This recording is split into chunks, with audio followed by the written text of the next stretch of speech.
Chapter 661. Fine, they're ruthless, but their methods are just too trashy. What kind of poison are they using? She remembered the card she bought in the shop, her eyes darting around, a wicked idea instantly forming in her mind. Jiang Mian immediately sent the cards to Fu Junhan, instructing him to use them in their territory. Several hours later, Fu Junhan finally had time to reply to her message. Just as Jiang Mian had suspected, he was indeed in the opposing level 8 territory, and Jiang Mian knew almost everything about how the level 8 territory had risen to prominence. Don't be fooled by the fact that they currently have 30,000 out of 40,000 players. In reality, they already lost nearly 100,000. The leader is ruthless, treating human life as nothing, trampling on human lives.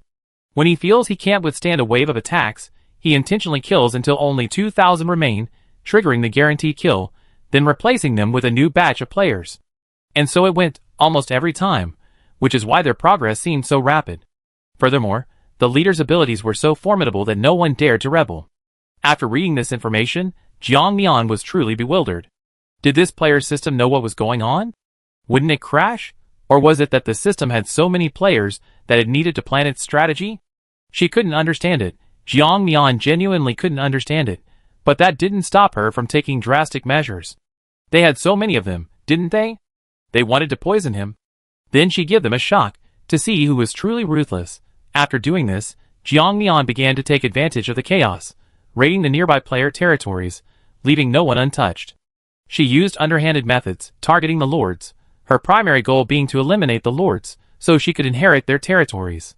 Unspoken, the final stage practically became a battleground for internal strife. However, what troubled many the most were the trolls. Trolls appeared in every stage after level 6. Wherever there was a monster attack, there would be a troll. Some players were completely overwhelmed by them, with several even having their abilities stolen, forced to wait for the system to restore them after the game ended. However, these players often didn't receive system help, they were simply thrown out as cannon fodder. After a few times, they learned their lesson and would simply leave when they encountered trolls, letting others deal with them. Since they were going to work so hard to resist the trolls only to be abandoned in the end, why bother being so loyal? It was better to let the trolls continue to proliferate, since they weren't guaranteed to encounter them anyway. This wasn't an isolated thought, so apart from Jiang Mian's base, other territories were filled with omnipresent trolls, making it even harder for other players to get a proper rest. Meanwhile, chaos erupted in another level 8 territory. Players within the base began to notice something was wrong with them. Given their physical constitution, even if they had eaten something bad, they shouldn't be experiencing vomiting, diarrhea, or body aches. However, for some reason, these symptoms had become increasingly common over the past few days. Not only that, many players were vomiting so violently they couldn't even get up, appearing to be far more severe than a typical epidemic. Hearing Fu Junhan's words, Jiang Mian couldn't help but smile. She hadn't expected Fu Junhan to be a spy on their territory. What she hadn't expected was how useful the system's items were, proving incredibly effective on these players. No wonder she spent so much gold to buy them. Taking advantage of the emerging plague symptoms, Jiang Mian began to create trouble for them. She unleashed a barrage of sleeping potions and other items with negative effects, further aggravating the already weakened players when attacked by monsters, causing their casualties to increase exponentially. The lords in the base no longer had time to hunt down other territory lords, providing Jiang Mian with a golden opportunity. They didn't have a chance to kill, so they gave me the opportunity, didn't they? Jiang Mian said without hesitation. With no one competing with her, everything from now on was her battlefield. Killing monsters was obviously much faster than killing lords. Jiang Mian's eyes were serious. She had already eliminated several territories around her. With level 6 and 7 lords everywhere these days, killing these few was enough to reach level 9. However, before reaching level 9, she needed to ensure foolproof defenses. If other players took advantage of her weaknesses, it would be a huge loss. When Jiang Mian had enough reputation points, she didn't immediately choose to level up. Instead, she waited another day, estimating that she had enough reputation points to quickly reach level 9. Only then, under the cover of darkness, did she directly upgrade her territory level. Just after Jiang Mian upgraded her territory level, a sudden announcement woke up all the players. Ding!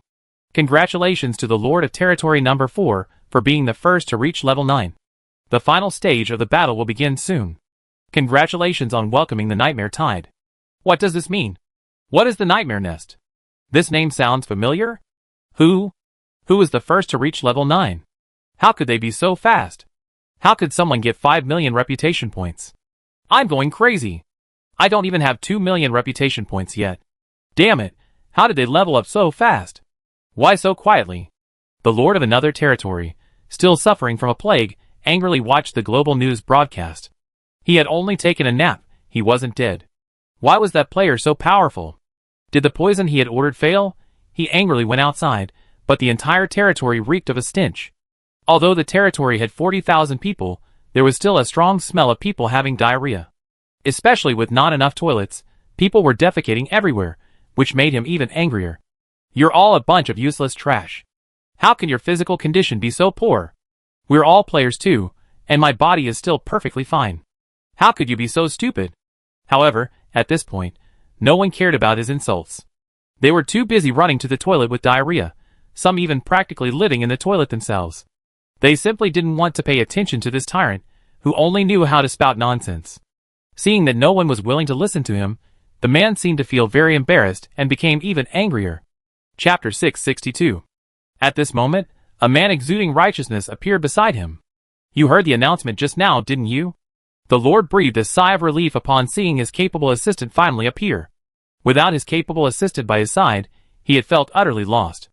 The man had to admit that he did appear somewhat lacking in composure in front of his assistant, but who could blame him when his strength was unmatched? Even if the man was composed and intelligent, what difference did it make? He still had to submit to him. Every time he looked at this man's outstanding appearance and inner qualities, he couldn't help but think this, using it to comfort his poor little heart. Fu Junhan looked at him strangely, not understanding why he wasn't answering his question again. Only then did Huan Sheng seem to realize something, slightly raising his head and saying with a disdainful expression, "Yes, I heard you.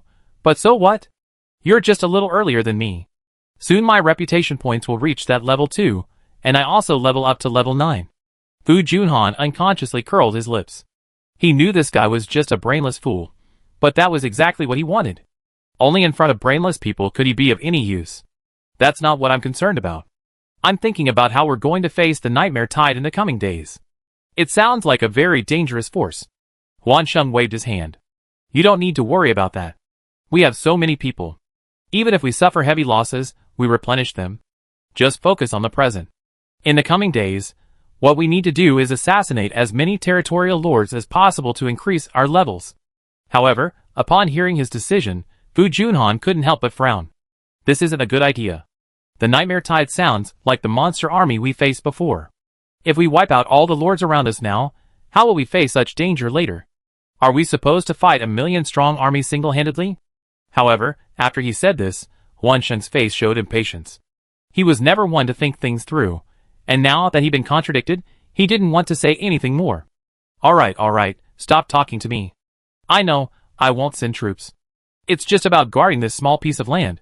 Isn't that simple? Seemingly remembering something, he turned to Fu Junhan and asked, "By the way, haven't the players with healing abilities I asked you to find spawned yet?" He wasn't completely clueless, but he was bogged down in trivial matters.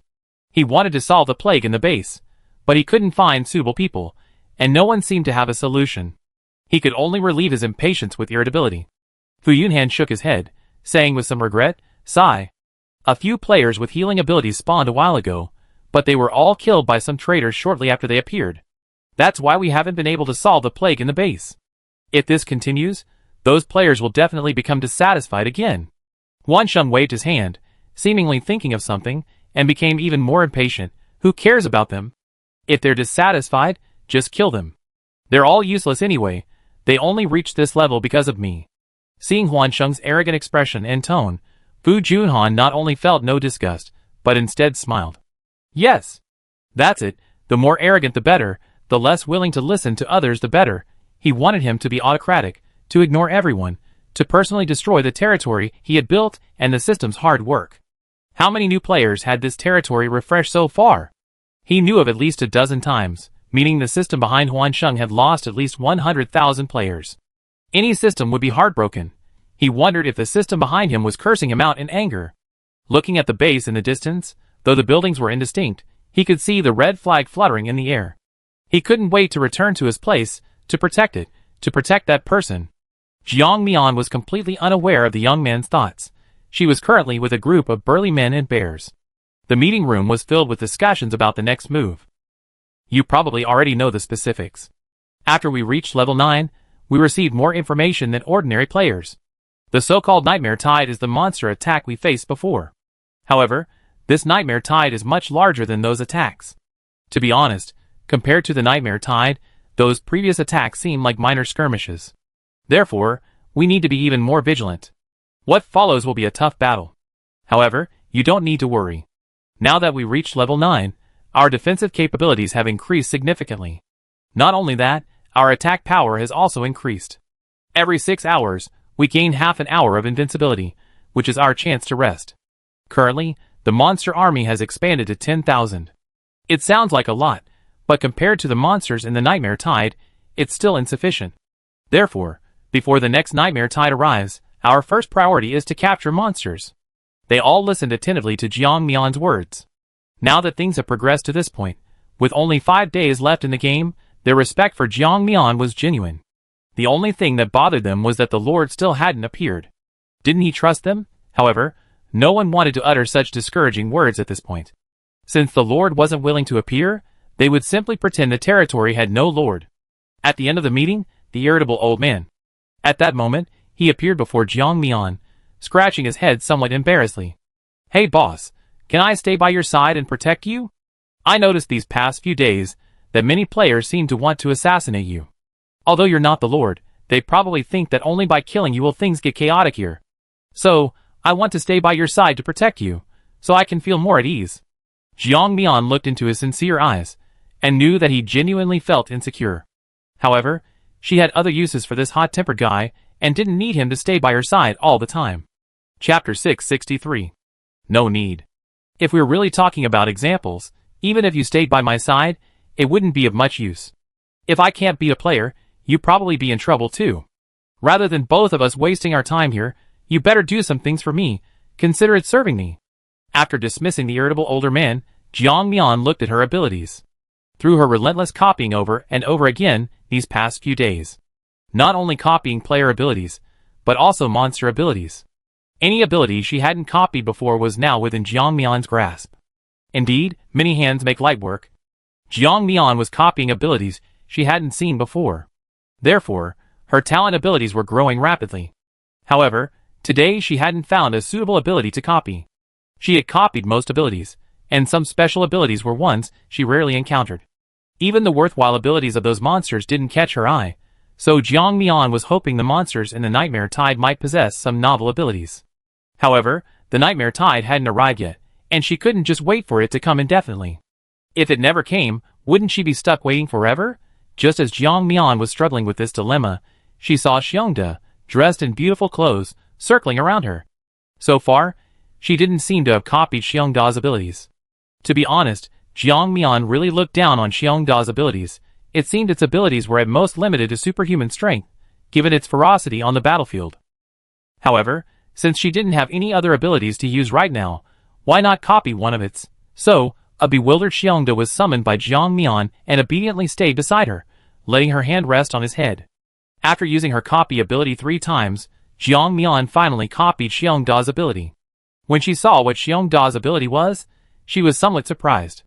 It turned out that Xiongda, whom she had always overlooked, was actually a bear with hidden strength. Fearless heart, do you think I'd be afraid in a battle with you? This was a rather special ability, but Jiang Mian stated that she was afraid of being killed in battle, so this ability was very unsuitable for her. It was like entering a treasure trove, only to find that the treasure didn't suit her taste. Thus, in Xiongda's eyes, he saw Jiang Mian happily summon him, then helplessly push him away. Sigh, I don't understand human hearts. Oh well, it should go home and see its soon-to-be-born younger brother or sister. With nothing else to do, Jiang Mian started fiddling with the pokeball again. She actually still had 20,000 pokeballs in reserve, but hadn't used them yet. The main reason was that she didn't want to invest too much in this world. If she used them all, what if she encountered a monster she liked in another world? Then she could just use the pokeball and take it with her. Not only that, Jiang Mian even wondered if the monster she had captured could also be taken with her after leaving the game. Luckily, the system didn't know. If it did, who knows what kind of trouble the two of them might cause together. After all, one person, one system, One is inherently greedy, and the other wants to emulate that greed. Naturally, they hit it off and become accomplices. Most of the players were sent out by Jiang Mian to capture monsters.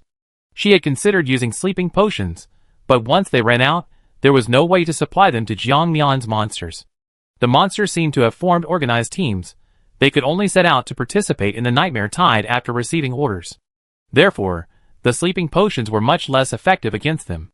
While most of the players went out to find monsters, Jiang Mian secretly carried back a giant tree that had been shrunk countless times in the dead of night. The snake scale fruit tree was truly cursed. Ever since this woman brought it into this world, it had been eating until it was stuffed, forcing it to grow rapidly. Such frequent growth was bad enough, but just when it finally bore fruit and could finally eat its fill, this woman plucked it out. Did it not want to resist? It did want to resist, but smelling the familiar scent emanating from Jiang Mian, as if its ancestors were all there, the serpent scale fruit tree ultimately relinquished its attack. Fine, let it be. After all, this woman was the one who planted it in this world. Once it was placed in a safe location, the serpent scale fruit tree vowed never to curse this woman again. Heaven knows how miserable it was outside in the freezing cold, with ugly monsters constantly urinating on it.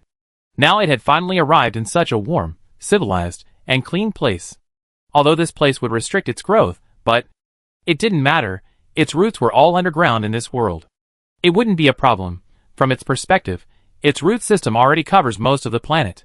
So what's there to be angry about? It might as well stay here and slowly enjoy the bright future. So what if someone picks its fruit? Let them pick it.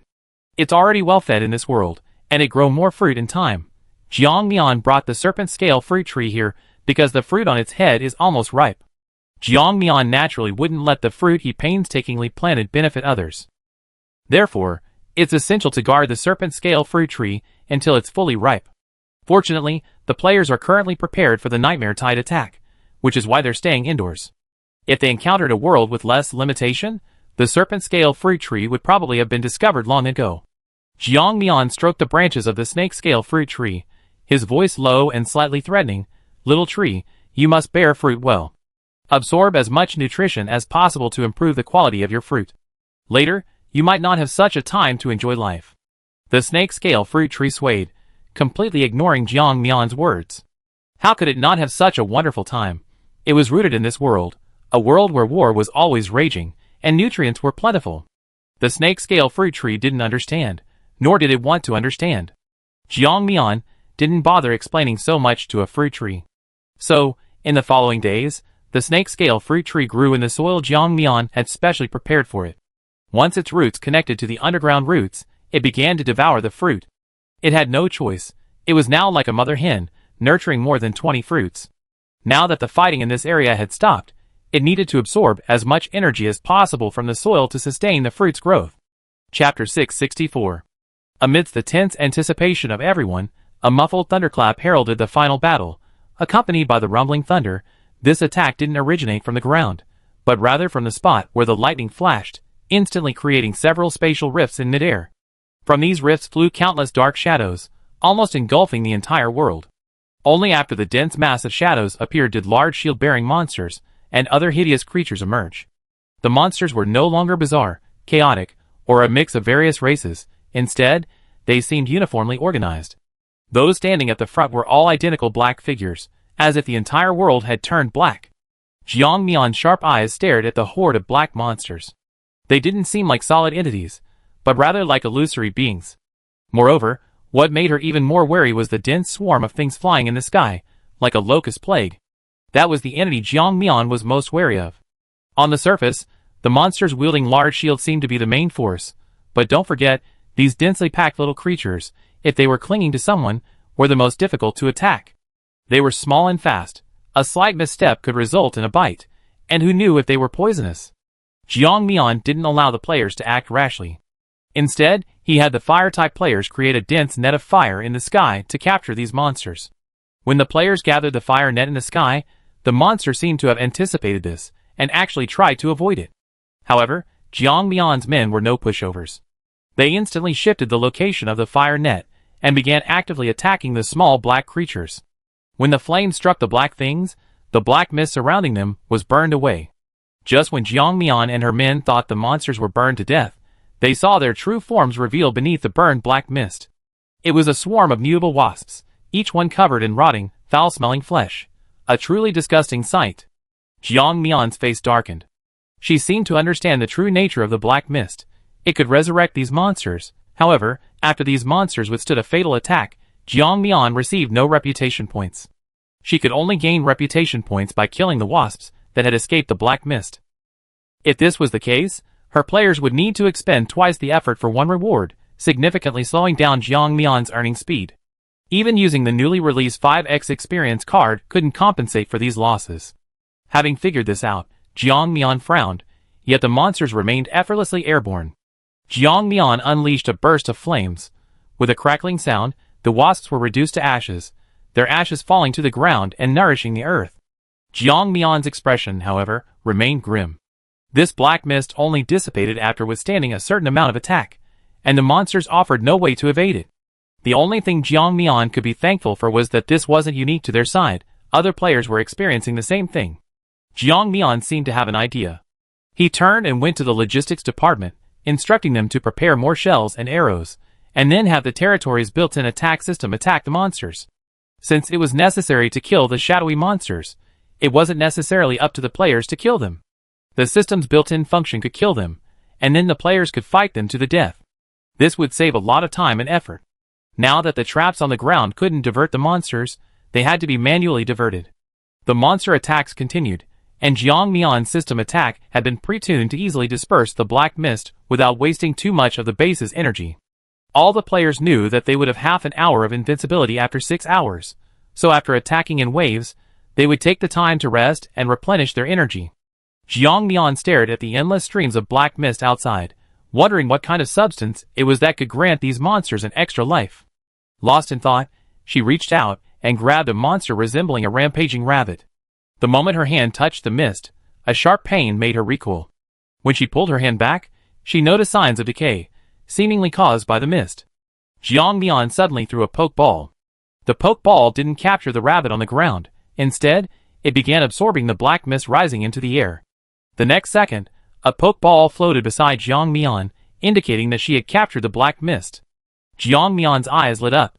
She had finally received an unexpected surprise.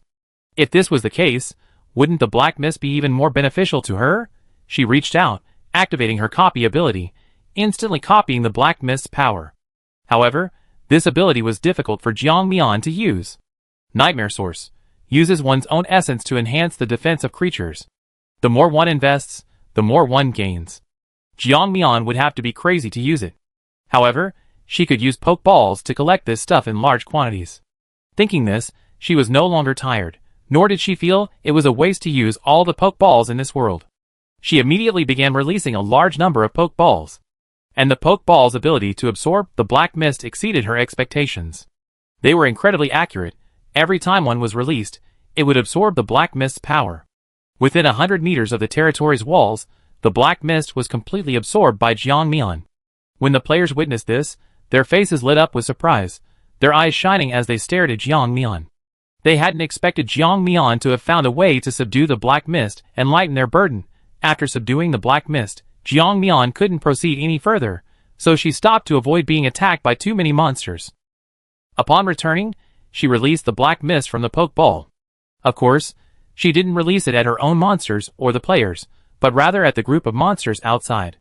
When the black mist was released onto the monsters, they looked eager, seemingly desperate to be enveloped in this regenerative shell. However, upon contact with the black mist, they were dumbfounded. Pain. An excruciating pain assaulted them, a pain far worse than the ordeal they had endured within the black mist. How could this be? Weren't they already used to being enveloped by the black mist? Why is this black mist causing them excruciating pain, almost making it hard to breathe? This feeling is clearly wrong. The monsters want to leave the black mist, but it clings to them like a leech, becoming an inescapable presence. Chapter 665. The black mist's counterattack was so fierce that the closest monsters didn't even have time to dodge before being devoured, leaving only piles of bones. After consuming them, the black mist seemed to have grown even larger. Jiang Mian stared at the black mist released from 100 poke balls, seemingly understanding something, and threw out all the poke balls containing the black mist behind her. Go, black mist, devour all those monsters. After this wave of black mist was released, more monsters began to retreat, only stopping when they were more than 100 meters away. Jiang Mian watched this scene, a wicked smile playing on her lips. Good, very good, excellent. So these monsters aren't without weaknesses after all. Monsters possessed by the black mist will receive double the attack power when possessed again by the black mist she has subdued. The true purpose of the Pokeball wasn't to capture ordinary monsters, but to capture the black mist that appeared at the last moment. This allowed them to possess the mist and attack it directly. Jiang Mian waved her hand, sending her black mist back. Sure enough, the captured mist was much larger than before. Jiang Mian held a harmless ball of black mist in her palm. Only then did she have someone take a sample to experiment with. They discovered that the black mist wasn't pure black mist, but rather composed of countless tiny, bacteria-like insects. No wonder Jiang Mian felt a corrosive sensation when she touched it. These bacteria were feeding on her body. Jiang Mian stroked her chin and called over several people, enveloping them in the black mist. However, the next second, they cried out in pain. Jiang Mian immediately withdrew the black mist and treated the injured people. She frowned. It seemed it wouldn't work. Relying on the black mist's rebirth opportunity would come with additional pain. No ability came for free, just like the black mist. Undeterred, Jiang Mian had the Pokeball making equipment brought over. She dropped the pretense and sat down to frantically create Pokeballs. She launched them one after another, letting the players capture the black mist for her. With the help of the Pokeballs, the players' attacks were greatly enhanced, finally eliminating the need for double attacks. Jiang Mian's reputation points were also rapidly increasing. Jiang Mian glanced at her watch, for days remained until the game ended. However, the monsters showed no signs of leaving. In fact, their variety was increasing. Not only that, but some monsters she had never seen before had also appeared. Jiang Mian called them the Flying Gang. The first wave of Flying Gang members rode two-wheeled motorcycles, making a tremendous racket. Human bodies were directly attached to the motorcycles, like characters from a movie. These Flying Gang members attacked with incredible speed, ramming directly into players. Anyone hit was thrown several meters away, some even dying instantly. This was only the first wave. The second wave consisted of Flying Gang members riding tricycles, with capes attached to the back of the tricycles. At the front of the tricycle sat elderly women with gray hair, appearing as if they were being mass-produced. The old women rode incredibly fast. Despite being tricycles, they were much faster than the two-wheeled motorcycles. It flew like a rocket, recklessly crashing into other players. These tricycles were even more unreasonable. One player, seeing it coming straight at him, assumed it was heading straight for him. However, the tricycle suddenly swerved, sending the unsuspecting player next to it flying several meters, leaving him dizzy and disoriented, not even knowing what had happened. Damn it, wasn't this old hag attacking me? How could she turn without warning? Brother, didn't she even give me a warning? Really no, who knew it would suddenly turn? The third wave of flying players was even more arrogant, driving a small car at 200 km/h. Looking at this chaotic scene, Jiang Mian's lips twitched violently. She truly hadn't expected that the level 9 territories challenges would be like this, having to face these flying players. When she was a child, she had been hit by an old woman. She was alone at the time, and on her way to school, she was knocked into a ditch by the roadside. It took her nearly 6 months to recover. From then on, she avoided tricycles whenever she saw them. Luckily, she didn't have any psychological trauma, otherwise it would have been incredibly embarrassing. Jiang Mian grew increasingly annoyed, and simply hurled a ball of fire at the rampaging vehicles. After the fire hit, these seemingly imposing vehicles instantly began to explode, indiscriminately attacking friend and foe alike, with many even sending their companions flying into the air. It wasn't that Jiang Mian didn't want to capture them, but these creatures were simply too fast. Even a Pokeball couldn't keep up with them. While Jiang Mian could keep up with their speed, she didn't know what use these monsters were. When the fourth wave of flying monsters appeared, Jiang Mian's eyes lit up. Beep beep. A piercing horn sounded, followed by blinding low beams that made most players close their eyes. The truck showed no mercy, crushing any monsters that stood in its way into mincemeat, leaving no chance for resurrection. The next second, seeing the truck about to charge, Jiang Mian reacted swiftly, unleashing flames and projectiles directly at it. This truck was incredibly well defended. Attacking it head-on was practically useless. The monster connected to the truck looked on with disdain. It refused to believe that it could be killed driving such a powerful vehicle. The next second, a meter-high rock suddenly appeared, and the previously confident truck driver monster was instantly thrown to the side. It crushed many more monsters. Taking advantage of this opportunity, Jiang Mian quickly stored it in his spatial storage. Great, another capable helper. After taking the truck driver away, she turned to her teammates and waved, no problem, you guys keep going. If another truck like this appears, I hold it off for you. After she said this, the players swallowed hard. Just as Jiang Mian was wondering what was going on, one of the players pointed behind her, signaling her to turn around. Jiang Mian turned around and saw 16 headlights shining directly at her. Wow, so much luck. Jiang Mian rubbed her hands together, excited. Here it comes. What she wanted most had finally arrived. Although it was a lot at once, it was better than nothing. So, all the players saw Jiang Mian bustling around like a little girl picking mushrooms, running from one place to another without stopping. Watching such a small body confront such a huge truck. Although they were quite capable, they still felt a bit overwhelmed when facing such a massive vehicle. Chapter 666.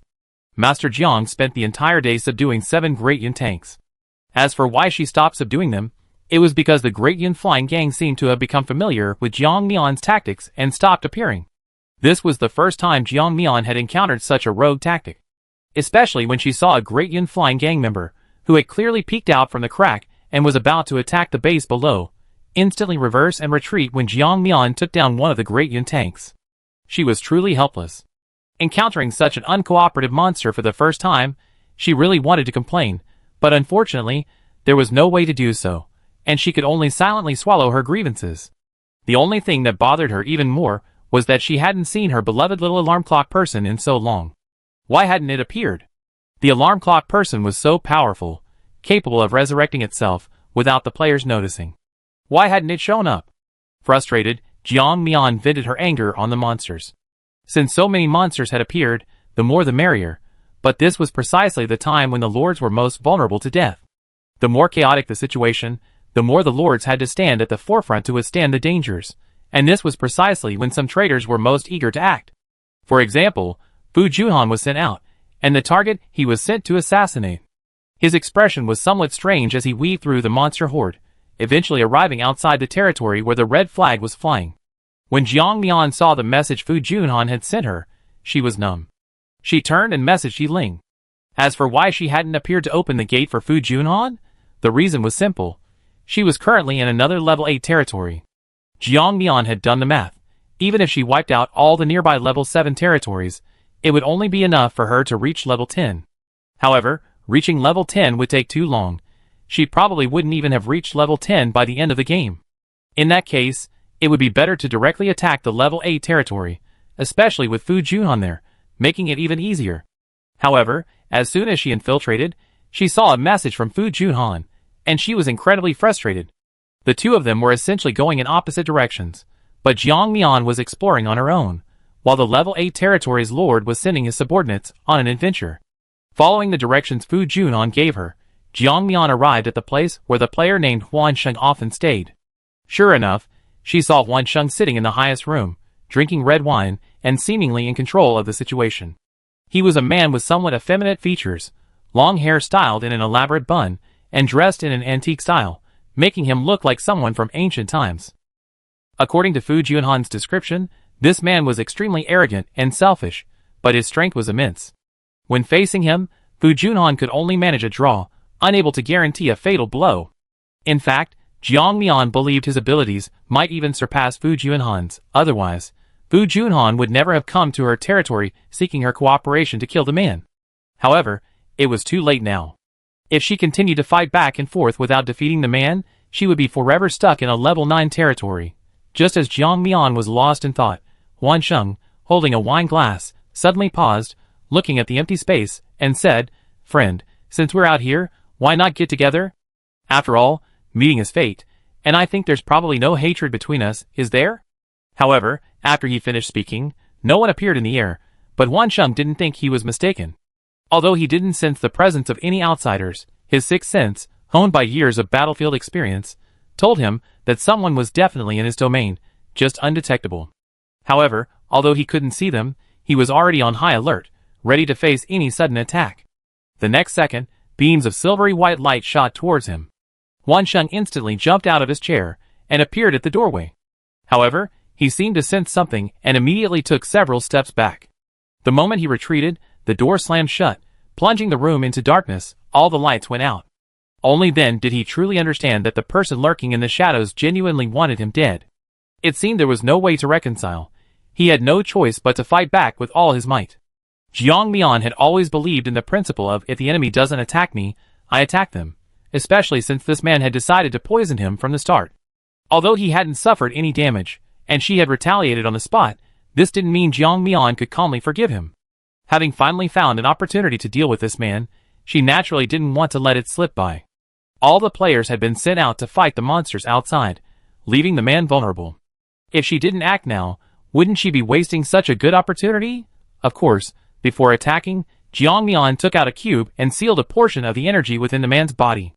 It wasn't that she didn't want to seal all his energy, but rather that for a level 9 player, their energy was no longer something that items could control. Jiang Mian didn't feel it was a waste. Her reason for sealing his energy was simple. The combat power boost after reaching level 8 territory was not to be underestimated. A 40% boost was comparable to a peak level 9 player, about to reach level 10. Therefore, if she allowed him to continue fighting with this strength, Jiang Mian would become extremely passive.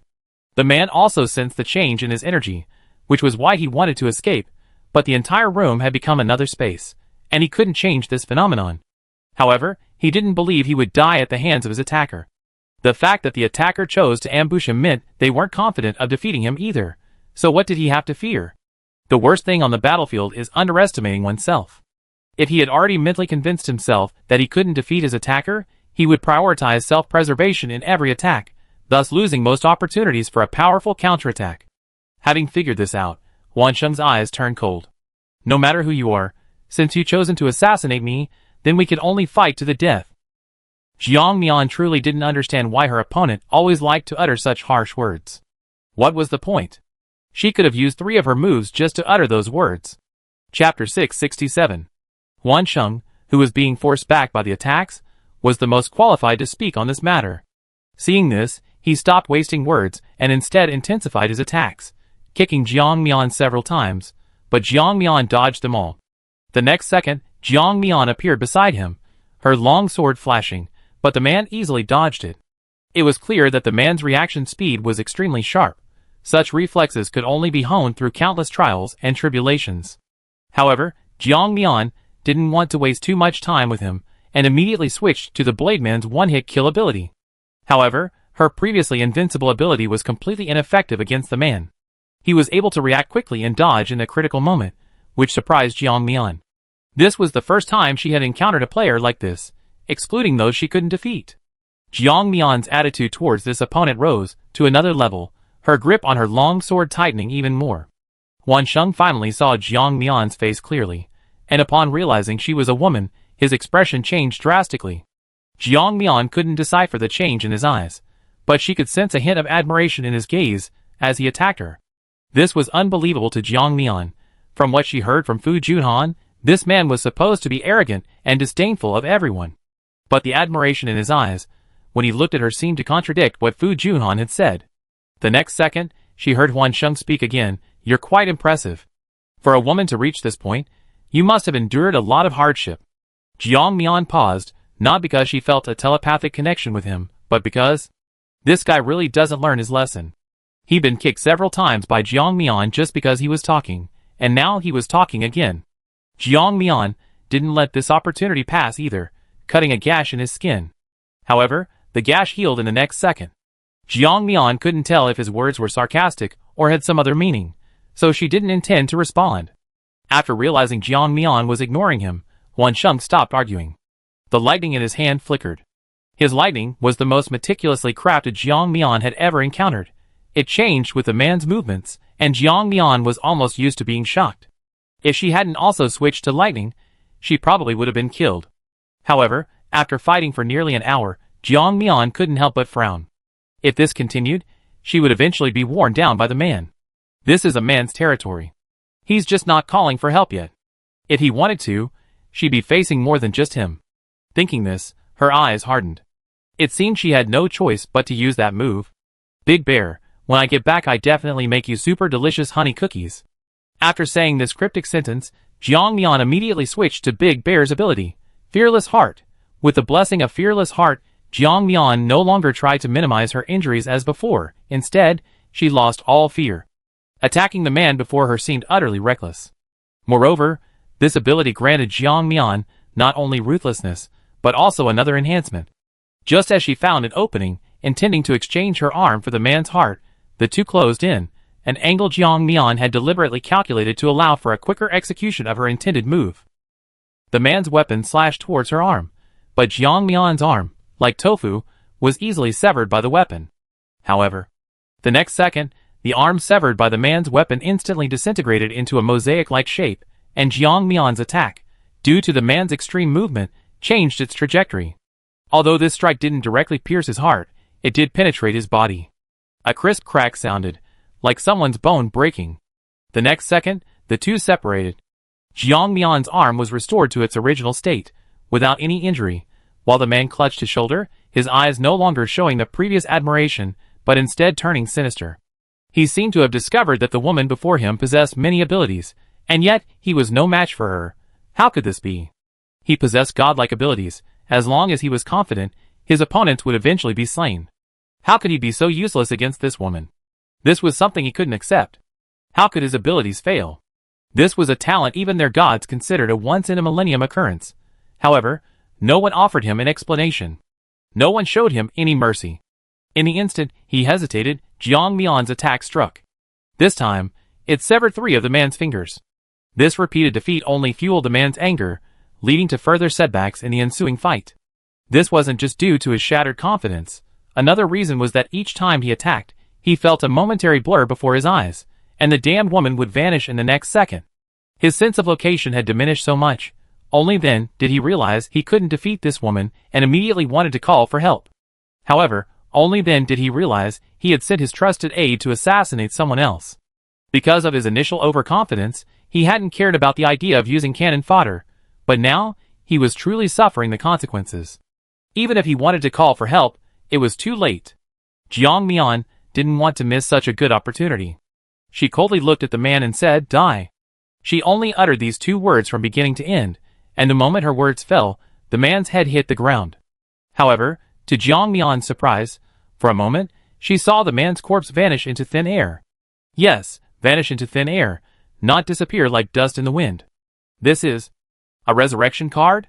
As the base beneath her feet began to automatically decompose, Jiang Mian received a notification that she had gained 2 million reputation points. Jiang Mian knelt on the ground, looking at the equally bewildered monsters opposite her. After recognizing Jiang Mian, the monster's eyes revealed a greedy look. She turned and ran, without any intention of stopping. Asking her to fight against hundreds of thousands single-handedly would be insane. Jiang Mian even felt her escape speed was too slow, so she released her crow, transforming it into its largest form. The crow flew in the sky while she attacked the flying creatures behind her. Not only did she have to manage the flying creatures, but she also had to deal with the ranged monsters below. Exhausted and drenched in sweat, she collapsed to the ground upon returning to her territory, too tired to move. Facing the concerned players, Jiang Mian revealed a triumphant smile. "Brothers, keep killing. In the next 2 days, we must reach level 10. Then, these monsters will just be the path to godhood beneath our feet." Boom! Her words were like thunder, instantly energizing all the players who heard them. They seemed to understand something. Some, though not fully aware, seeing the excited expressions of the players beside them, immediately joined in the celebration. Chapter 668. Kill! Kill! Kill! The path to godhood. The path to godhood. The path to godhood. Not only were the players excited, but even Fu Junhan was equally excited. His eyes were filled with admiration and almost overflowing adoration as he looked at Jiang Mian. However, the next second, he was blocked by the figure in front of him. He Ling's face practically screamed that he was doing it on purpose, deliberately blocking the fervor in his eyes. He said in a low voice, "Control your expression. Take a closer look. How many players have fallen for her? How many are eager to be her gigolos? There are plenty. And countless others are prettier than you." Fu Junhan knew that ever since he entered this territory, he could see the players' intentional or unintentional inquiries and the hostility in their eyes after discovering his familiarity with Jiang Mian. The look in their eyes was the kind that everyone understood, as if he had stolen their most precious treasure. At that moment, he understood that Jiang Mian, who had chosen to make a high-profile entrance, was undoubtedly the most dazzling one in everyone's eyes. Naturally, people would notice her shining qualities, and similarly, he would face even more rivals. However, he didn't take these rivals seriously. In his view, Jiang Mian was someone who admired strength, and these rivals were not as strong as him. He would rather consider He Ling as a rival than those players. But after hearing He Ling's words, he paused. Those people were younger than him, more handsome than him, more. He immediately lost his composure, coldly glaring at He Ling. I remember, you seem to be older than me, right? Upon hearing this, He Ling jumped up like a cat with its fur standing on end. Who said that? What nonsense are you spouting? How could I be older than you? How old are you this year? He even lost confidence at the end, turning to ask Fu Junhan. Fu Junhan chuckled. I'm sorry, I'm 29 this year, not even 30 yet. He Ling almost couldn't hold back. 29, in his world, 29 was still just a child. He was way older than Fu Junhan by more than 2 years. If he were to be considered by normal human standards, he would already be 48, but... Don't judge him by his age yet. In his world, he was at most just an adult. So, he glared and immediately scoffed, I'm sorry, I'm only just an adult in my world. To be honest, I'd be 18 in your human world. Well, I didn't expect you to be 29 already, 11 years older than me. However, Fu Junhan wasn't fooled by his clumsy acting. Instead, he couldn't help but laugh. Oh, really? According to your interstellar era, someone around 18 in human years would be at least 40 or 50, right? Upon hearing this, who broke down? Jiang Mian didn't know, but she saw the two actually arguing, without any shame. If you have the energy, go kill some monsters outside, so I can level up to 10 as soon as possible. Upon hearing this, the two who had been arguing immediately shut up and started walking outside. The two seemed to be secretly competing. If Fu Junhan killed 10 monsters, He Ling would have to kill 11. Often, he would provoke Fu Junhan at this point, only to be infuriated by a single sentence from Fu Junhan. You're in your 40s or 50s. How can you still be so clumsy? Jiang Mian overheard this, and looked at He Ling in surprise. She really hadn't expected that He Ling, who looked about her age, was already in his 40s or 50s, older than her father. Well, now that his reputation had been damaged, He Ling was completely devastated. He felt he shouldn't have participated in this game, and even less should he have provoked Fu Junhan. However, he was even more curious about how Fu Junhan knew their interstellar ages. He Ling didn't know that there was a system that knew everyone's background. He Ling had never liked being constrained, so he often ignored the system and hadn't cultivated a good relationship with it. Therefore, there were naturally some things he couldn't know. So, the socially averse, He Ling could only swallow this bitter pill. After giving Fu Junhan a sly glare, he went off to kill monsters elsewhere. He decided to leave this annoying guy alone for now. Jiang Mian had used almost every means at her disposal. Her fame points were approaching 10 million, and this was the most agonizing moment. Just one step away. 6 hours later, during another break, Jiang Mian directly pressed the upgrade button. However, if she wanted to accelerate the upgrade, it would require additional expenditure. Jiang Mian sighed. Damn it, the world's built-in shop system was such a rip-off. To speed up the 30-day wait, she had to spend 1 million fame points, and she only had a few 100,000. Where was she going to get that? The remaining hundreds of thousands of reputation points, if calculated at the current rate of 1 hour's worth, would require at least a dozen hours of continuous effort, far from enough time. The next second, looking at the level 7 territory not far away, she could only deeply apologize to her fellow players. This time, Jiang Mian didn't choose to go alone, but instead brought her hot-tempered older brother, and Fu Junhan. As for He Ling, this guy could be both a very powerful combatant and a support healer, so bringing him along wouldn't be very useful. Leaving him in the territory would be more helpful. The three set off together, Jiang Mian's gaze falling on another level 8 territory. However, she was stopped by Fu Junhan. That won't work. When I was working for Huansheng as a mole, I investigated that territory. Although the lord there wasn't very strong, it's strange that there was a very powerful player assisting him. Our assassins were all wiped out. Not just ours, but other assassins too. I heard Huansheng say that even he might not be able to defeat that mysterious figure. Jiang Mian frowned. Is that person really that powerful? Fu Junhan shook his head. I didn't choose to assassinate him, so I don't know much about him, but the only thing I know is that all 10 powerful players we sent out were killed. So, I think it's better to go further afield and deal with a level 7 lord than risk dealing with a player in a level 8 territory. That would be much less risky. After thinking for a while, Jiang Mian agreed. She wasn't the type to knowingly walk into danger. Jiang Mian was a stickler for advice. If one place was dangerous, they go somewhere else. It wasn't like she had to kill the Lord there. Chapter 669. She wasn't far off. She only needed a little over 700,000 reputation points to level up, so she decisively chose to bully other weaker forces. Meanwhile, the atmosphere was incredibly tense among the powerful forces that Jiang Mian hadn't chosen to bully. The once powerful lord now looked like a little chick, kneeling on the ground with his head bowed, not daring to face the important figure above him. The game's almost over, and you only reached level 8. Can you please open your eyes and look around? I'm really curious. What are you doing? Even a piece of trash could crawl to level 9 by now, right? Everyone else is almost level 10, and you're still stuck in the same place. Faced with the mysterious figure's reprimand, the lord below listened obediently like a schoolchild. He wanted to argue, to say that the person above didn't want him to be too high profile, so he maintained a low level.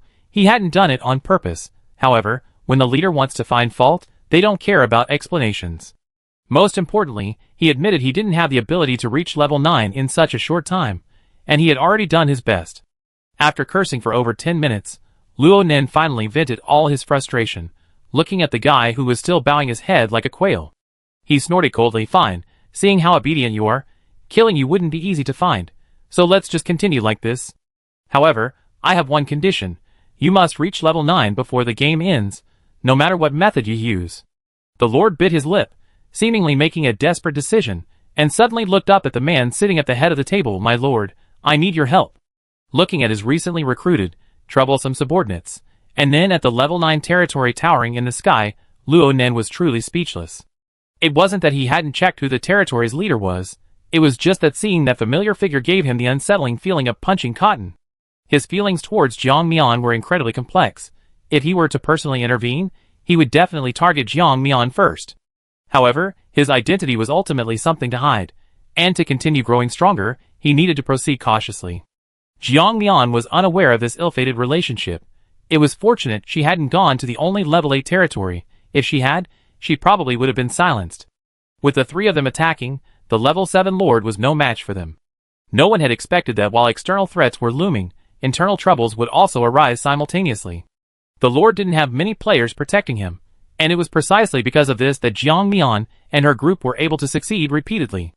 After completing all this, Jiang Mian returned directly to her territory. She wanted to witness the birth of a level 10 territory firsthand. Accelerate your territory upgrade? Cost, 1 million reputation points. Without hesitation, Jiang Mian clicked yes. The next second, the already steel-like outer wall instantly began to extend outwards. The monsters on the outermost edge were instantly blasted away. Furthermore, during the territory upgrade, the cracks that had appeared in midair were pushed out and instantly healed. Blood began to flow from the sky like rain. It was unclear whose body had been injured. These were things Jiang Mian didn't need to know. She simply witnessed this magnificent scene and recorded it with her camera. Not only Jiang Mian, but the other players were also stunned, their attack movements halting as they watched this dazzling spectacle. Fortunately, the monsters themselves were barely surviving and didn't take the opportunity to attack them. Jiang Mian let out a soft breath, witnessing his territory, which had been standing on the ground, suddenly rise up. None of the players even felt a tremor.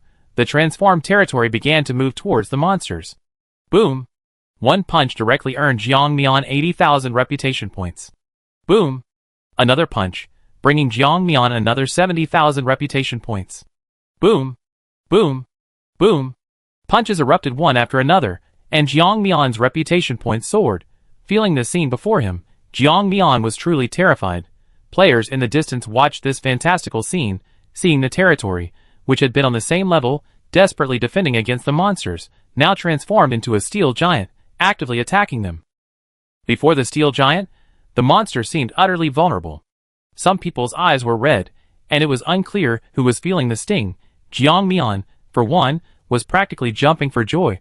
The next second, as if remembering something, she quickly connected with the steel giant, sending it back to its original position. Although the steel giant didn't understand, it still took several steps back, returning to where it had initially been rooted. Everyone was completely bewildered, thinking the steel giant's skills were just that simple. At this moment, Jiang Mian emerged from the iron giant's body and snatched a miniature sapling. The sapling looked like an ornamental potted plant, and many players passing by didn't pay much attention to it. Only Jiang Mian knew that this was her serpent scale fruit tree, and this batch of serpent scale fruit trees was what she was going to sell. Forgetting about it would be a huge loss. After Jiang Mian put it back into her spatial storage, she used an instrument to restore it to normal, then picked the more than 20 fruits it had produced and carefully stored them away. Realizing that she had been moved to a different location and no longer had to eat the corpses of the serpent scale fruit trees that had made her feel bloated, she finally breathed a sigh of relief. It seemed her mission was complete, and she could finally get a proper rest. After doing all this, Jiang Mian once again controlled the Iron Giant to head towards the source of the monsters, and right in front of the Lord of a level 7 territory, she punched open a spatial rift. This time, Jiang Mian heard it very clearly. When the steel giant shattered the spatial rift, a muffled thud resounded distinctly. It was as if someone had been punched in their sleep, not even realizing it. After that punch, the spatial rift disappeared. At the same time, the monsters that had emerged from that spatial rift vanished along with it. Next, Jiang Mian, as if she had discovered something new, began attacking the spatial rifts near her. For each spatial rift she shattered, Jiang Mian gained 100,000 fame points. Before long, she easily amassed millions of fame points. Jiang Mian was thoroughly enjoying this. The more spatial rifts she shattered, the more fame points she gained, and these fame points could be exchanged for unique items exclusive to this world. Chapter 670. If she were to sell the special items of this world, she would definitely attract a large number of customers. With this in mind, as soon as she had enough reputation points, she would directly buy items, fearing that the system would disregard martial ethics and teleport her away. Meanwhile, the chat group shared by all players had exploded because someone was actually selling snake scale fruit. Perhaps some uninformed people didn't know the uses of snake scale fruit, but experienced players knew exactly what it was for. It could extend a person's total lifespan, not just increase it immediately. Extending the actual lifespan limit not only prolongs life, but also, in a sense, preserves youth forever. When they saw someone starting to auction this item, their eyes immediately turned greedy. At this point, the battlefield and the desire to win became irrelevant. Although their rankings were high, they couldn't possibly be as high as that crazy guy in the sky. Most importantly, after they acquired the serpent scale fruit in this world, they naturally couldn't bring it back to other worlds. So, for maximum benefit, wouldn't only they be the ones consuming it, this way, some powerful figures wouldn't be able to compete for it, and they could freely enjoy the increased lifespan. Therefore, some people gave up on continuing the scramble for this prize, and instead focused all their attention on the auction of the serpent scale fruit. And the player who brought out this item only brought out 3 serpent scale fruits. Meanwhile, the auction for the first serpent spirit fruit is becoming increasingly fierce. Shuren, an item that can enhance one's strength, plus 7.2 million gold coins. Jiao Chong, I'm offering a reincarnation feather. The reincarnation feather functions similarly to a resurrection card. After use, the player can be reborn upon death. However, after rebirth, the previous items and strength are lost. But it's still more convenient than a resurrection card, since it can be used by others. Duan family, fragments of the River of Time, you should understand what that means just from the name. It allows you to glimpse the memories of a specific point in the River of Time. Gentlemen, my Duan family truly needs this. I hope you can part with it. Jiang Mian looked at the messages, and selected 3 items that interested her. The reincarnation feather was somewhat useless to her. Even if she gave it to her family, they wouldn't really need it. They wouldn't leave the city of fire seeds anyway, so the reincarnation feather wouldn't be of much use to her. While an item that could enhance one's strength was good, it paled in comparison to the fragments of the River of Time. Therefore, naturally, Jiang Mian made a deal with the Duan family. The second serpent scale fruit was sold to Shuren for 10 million gold coins, in exchange for the strength-enhancing item. The enhancement from the final serpent spirit fruit was even more intense. Initially, Jiang Mian intended to trade with the highest bidder, but later, she suddenly discovered that someone had privately messaged her, willing to trade her an unbinding card. This kind of thing couldn't be discussed openly, so Jiang Mian's eyes instantly lit up. Although she was already unbound, one always needs a backup plan, right? Thus, the two quickly completed the transaction. Jiang Mian, having already made a fortune, was naturally overjoyed, while the eyes of those players who hadn't managed to snag any turned cold. Snake scale fruit was, after all, an unattainable commodity, and such items couldn't be carried into the next world, meaning the seller must have discovered it in this world. But they hadn't found a snake spirit fruit tree in this world. How had that person obtained it? So some of the more astute players began to hatch an alternative plan. Perhaps they had found a snake-scale fruit tree that could be used repeatedly. However, they couldn't find out which game the player belonged to. They could only secretly memorize her name, waiting to have the system investigate after returning to their world. Jiang Mian paid no attention to their chaotic thoughts. She didn't stop after selling her items.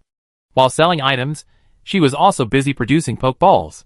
Pokeballs were valuable items, and captured monsters could be used to her advantage. Jiang Mian controlled the steel giant to destroy the space-time rift, while simultaneously controlling the production of Pokeballs, which she then stored directly into her spatial dimension. Jiang Mian had almost completely eliminated the spatial rifts near her, and she had also resolved the surrounding spatial rifts. Only a few hours remained before the game ended. Looking at the now calm scene outside, and then at their reputation points, those who could level up did so quickly, while those who couldn't began to devise other ideas.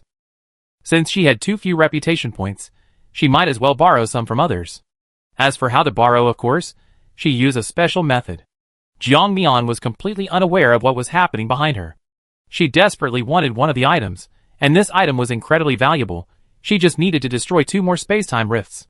The player territories below were already undergoing drastic changes. Some territories rose from the ground, abruptly transforming into a different scene, with even more solid walls, while others turned into sand and dust, like phantoms in a dream, drifting away with the wind. Finally, after Jiang Mian's relentless exploitation, the game's announcement finally ended. But the announcement sounded strangely infuriating. Ding! Quest complete. Everyone is about to teleport away. System shop fully open. World chat group opening soon. What? How did it end so quickly? I feel like I haven't even finished clearing the time rift yet. The system looked helpless. Ancestor, please stop attacking. All the other systems you attacked are coming after me. Do you know how much trouble you caused? Those systems are going to curse me to death. Jiang Mian said with a shameless expression. Oh really? So what? Aren't I your outsourced player? As an outsourced player, you naturally can't control me. So just tell those systems that. Isn't it possible that after what you said last time, if you're still my player in my game world this time, they immediately see the difference, and they'd be lucky if they don't curse me to death? Jiang Mian, do they have any evidence? They're just spouting nonsense. If they don't have any evidence, you can refute them. Chapter 671. Upon hearing this, the system fell silent. Right? How could it not have thought of that? Indeed, it was still too naive. When would it ever learn Jiang Mian's true essence? After teaching the system a few more moves, Jiang Mian looked at her rewards with satisfaction. As the first player to reach the maximum level, she also received a considerable amount of gold coins, and some special items in battle. Jiang Mian was quite satisfied with this. The only regret was that she hadn't brought her monster army back. When she tried to bring it back, she was stopped by some force. Luckily, Jiang Mian didn't bring it, otherwise the system would have faced even greater pressure. Who would have thought that special items, originally intended for players to collect unique monsters and last-minute weapons, would be used by Jiang Mian in battle? And who would have thought that Jiang Mian would develop a monster army? Most importantly, the machines were going crazy, constantly producing Pokeballs, and now they were exhausted and had stopped working. I wonder if I'd be able to participate again when this kind of team competition starts again. That's why the systems looked at Jiang Mian's system with different expressions. Jiang Mian's gains this time weren't just in her external performance, even her abilities had reached the peak of level 8. She was just one step away from reaching level 9, her dream level, by copying some other people's abilities. Now, she's just waiting for the next game. When Jiang Mian returned home, she was surprised to find several people unexpectedly there. Who are they? Jiang Mian looked at her grandmother and Jiang Wuzai with some surprise and asked. Jiang Wuzai's expression wasn't very good, especially when facing the group of people opposite him. Jiang Mian was still pondering, could these people be descendants of her grandmother's brothers and sisters? Were they trying to establish a connection? Just then, a girl about Jiang Mian's age stood up, looking at her with a beaming smile. You must be Sister Jiang, right? My name is Hui Chung Chung. I'm 20 years old. Actually, I'm your cousin. Jiang Mian raised an eyebrow. Hui Chung Chao? Which relative? She didn't seem to have any relatives with the surname Hua.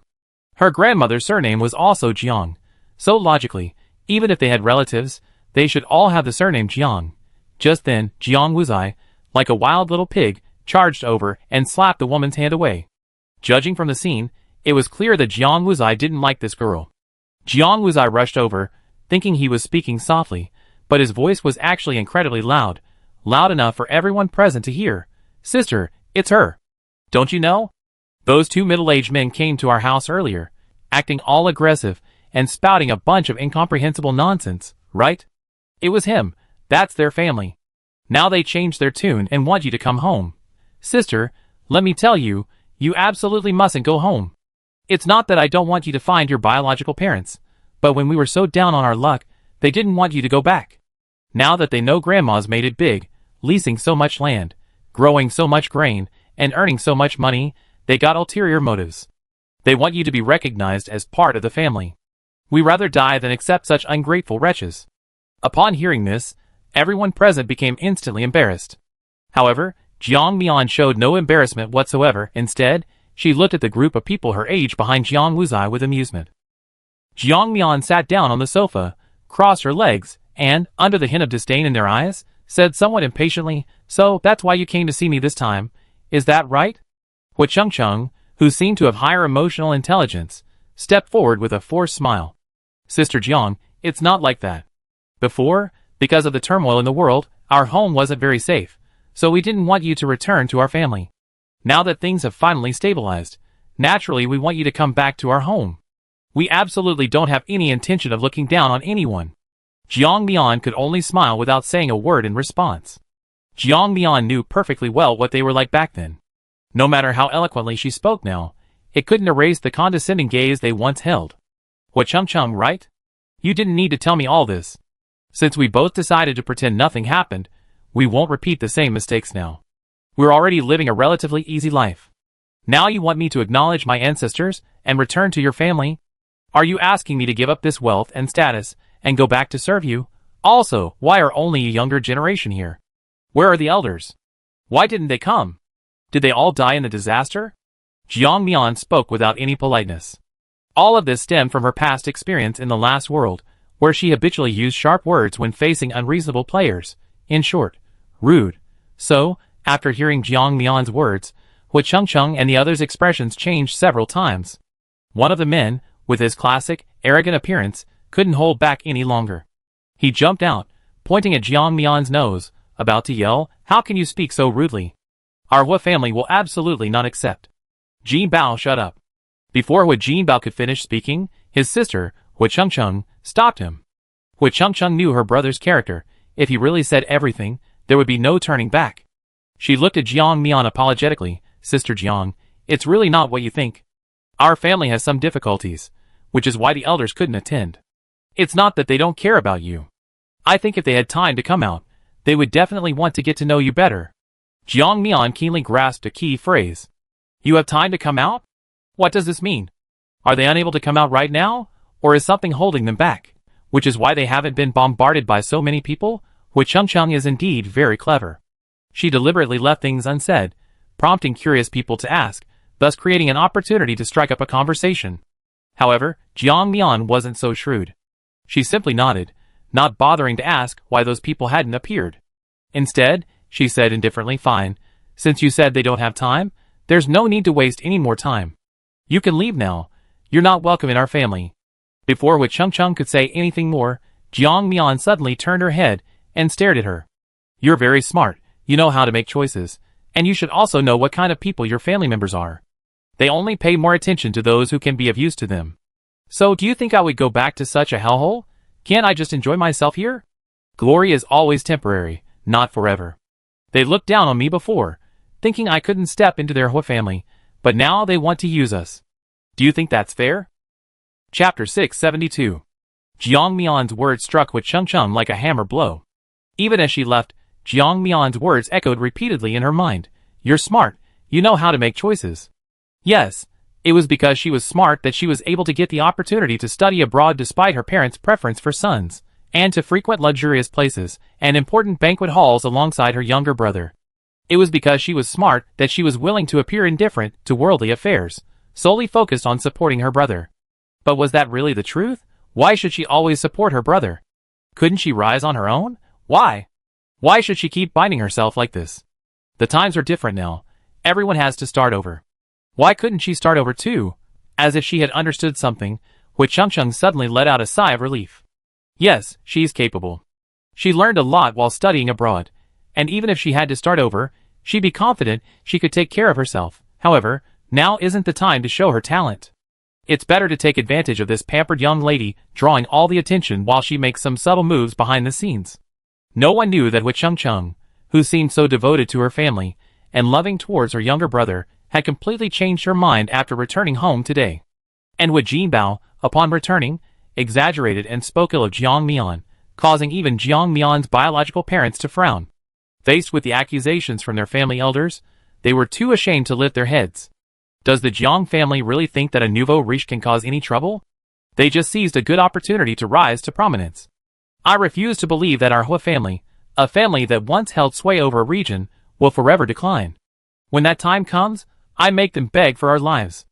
After the family elder finished speaking, his gaze fell upon the younger generation, and he said coldly, "The official information I received is that we suffered heavy losses of players in the last world.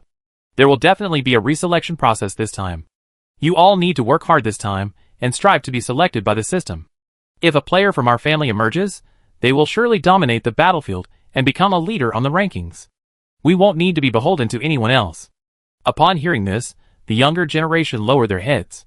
Unlike their patriarch, who rarely left home and whose occasional activities consisted of attending banquets to maintain old connections, they were unaware of the true meaning of joining them. After the game, how much effort will it take to reap the rewards? In the old man's understanding, the Hui family members were all brave and resourceful. Given a chance, they could rise again. However, he didn't know that laziness had already taken root in the Hui family. They had been lying low for so many years. Why should they strive?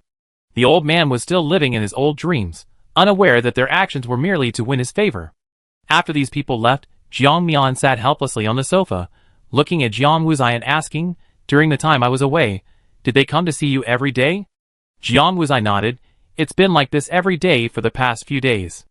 It seems they know you're a player and want to return to this world in the next few days, so they come almost every day, just to meet you." Jiang Mian rubbed her forehead. She was truly thankful that they didn't know her birth order, not even her family knew. In their understanding, she was probably just somewhere in the middle. That's why they wouldn't seem unscrupulous. Otherwise, it wouldn't just be these younger generation members appearing this time, but that middle-aged couple. She genuinely didn't understand. If they truly cared for her and wanted to find her, there were so many opportunities in the real world. If they had paid more attention, how could they not have found her? Didn't they know she had once given birth to a child? Moreover, according to Jiang Mian's inquiries, Jun Chansheng had also told her that the couple had sons and daughters and a harmonious family. So, they probably felt that since things had come to this point, there was no need to look for her anymore. If Jiang Mian were in that couple's shoes, wouldn't she have prenatal checkups during pregnancy? Prenatal checkups can't keep failing to detect how many children she was carrying, right? Then why didn't she choose to find another one after giving birth? Was she abandoned? Or was it a case of switching the baby? Jiang Mian couldn't understand, and she didn't want to speculate about other people's thoughts. She was already exhausted enough in the previous world, and didn't want to get involved in this real and fake Eris situation. "Grandma, I want to drink dumpling soup." Jiang Suiyu, who had been sitting there silently, seemed to have been triggered and suddenly looked up. She smiled and said, Okay, I make it right away." Jiang Mian smiled at her. In the following days, the Hui family seemed to have made up their minds not to provoke Jiang Mian anymore, and Jiang Mian finally felt a little more relaxed. Anyway, everyone would just leave each other alone. Jiang Mian, clutching a shard in her hand, drifted off to sleep. She had a dream where she was in water. She struggled, trying to escape the water, but it felt as if someone was pushing her, preventing her from leaving. She kicked and pushed aside the obstacles with her hands, and finally, after a baby's cry, she emerged. Although Jiang Mian didn't open her eyes, she could easily feel a pair of hands carrying her away after her birth. Why are they both girls? No! We always said they're twins. If the old man finds out, the next head of the family will definitely be changed. Bring me the baby I prepared earlier. Let's use her. Since she was the last one to come out, she shouldn't have to come out again. After a series of indistinct words, she felt as if she had been thrown away. Where was she thrown?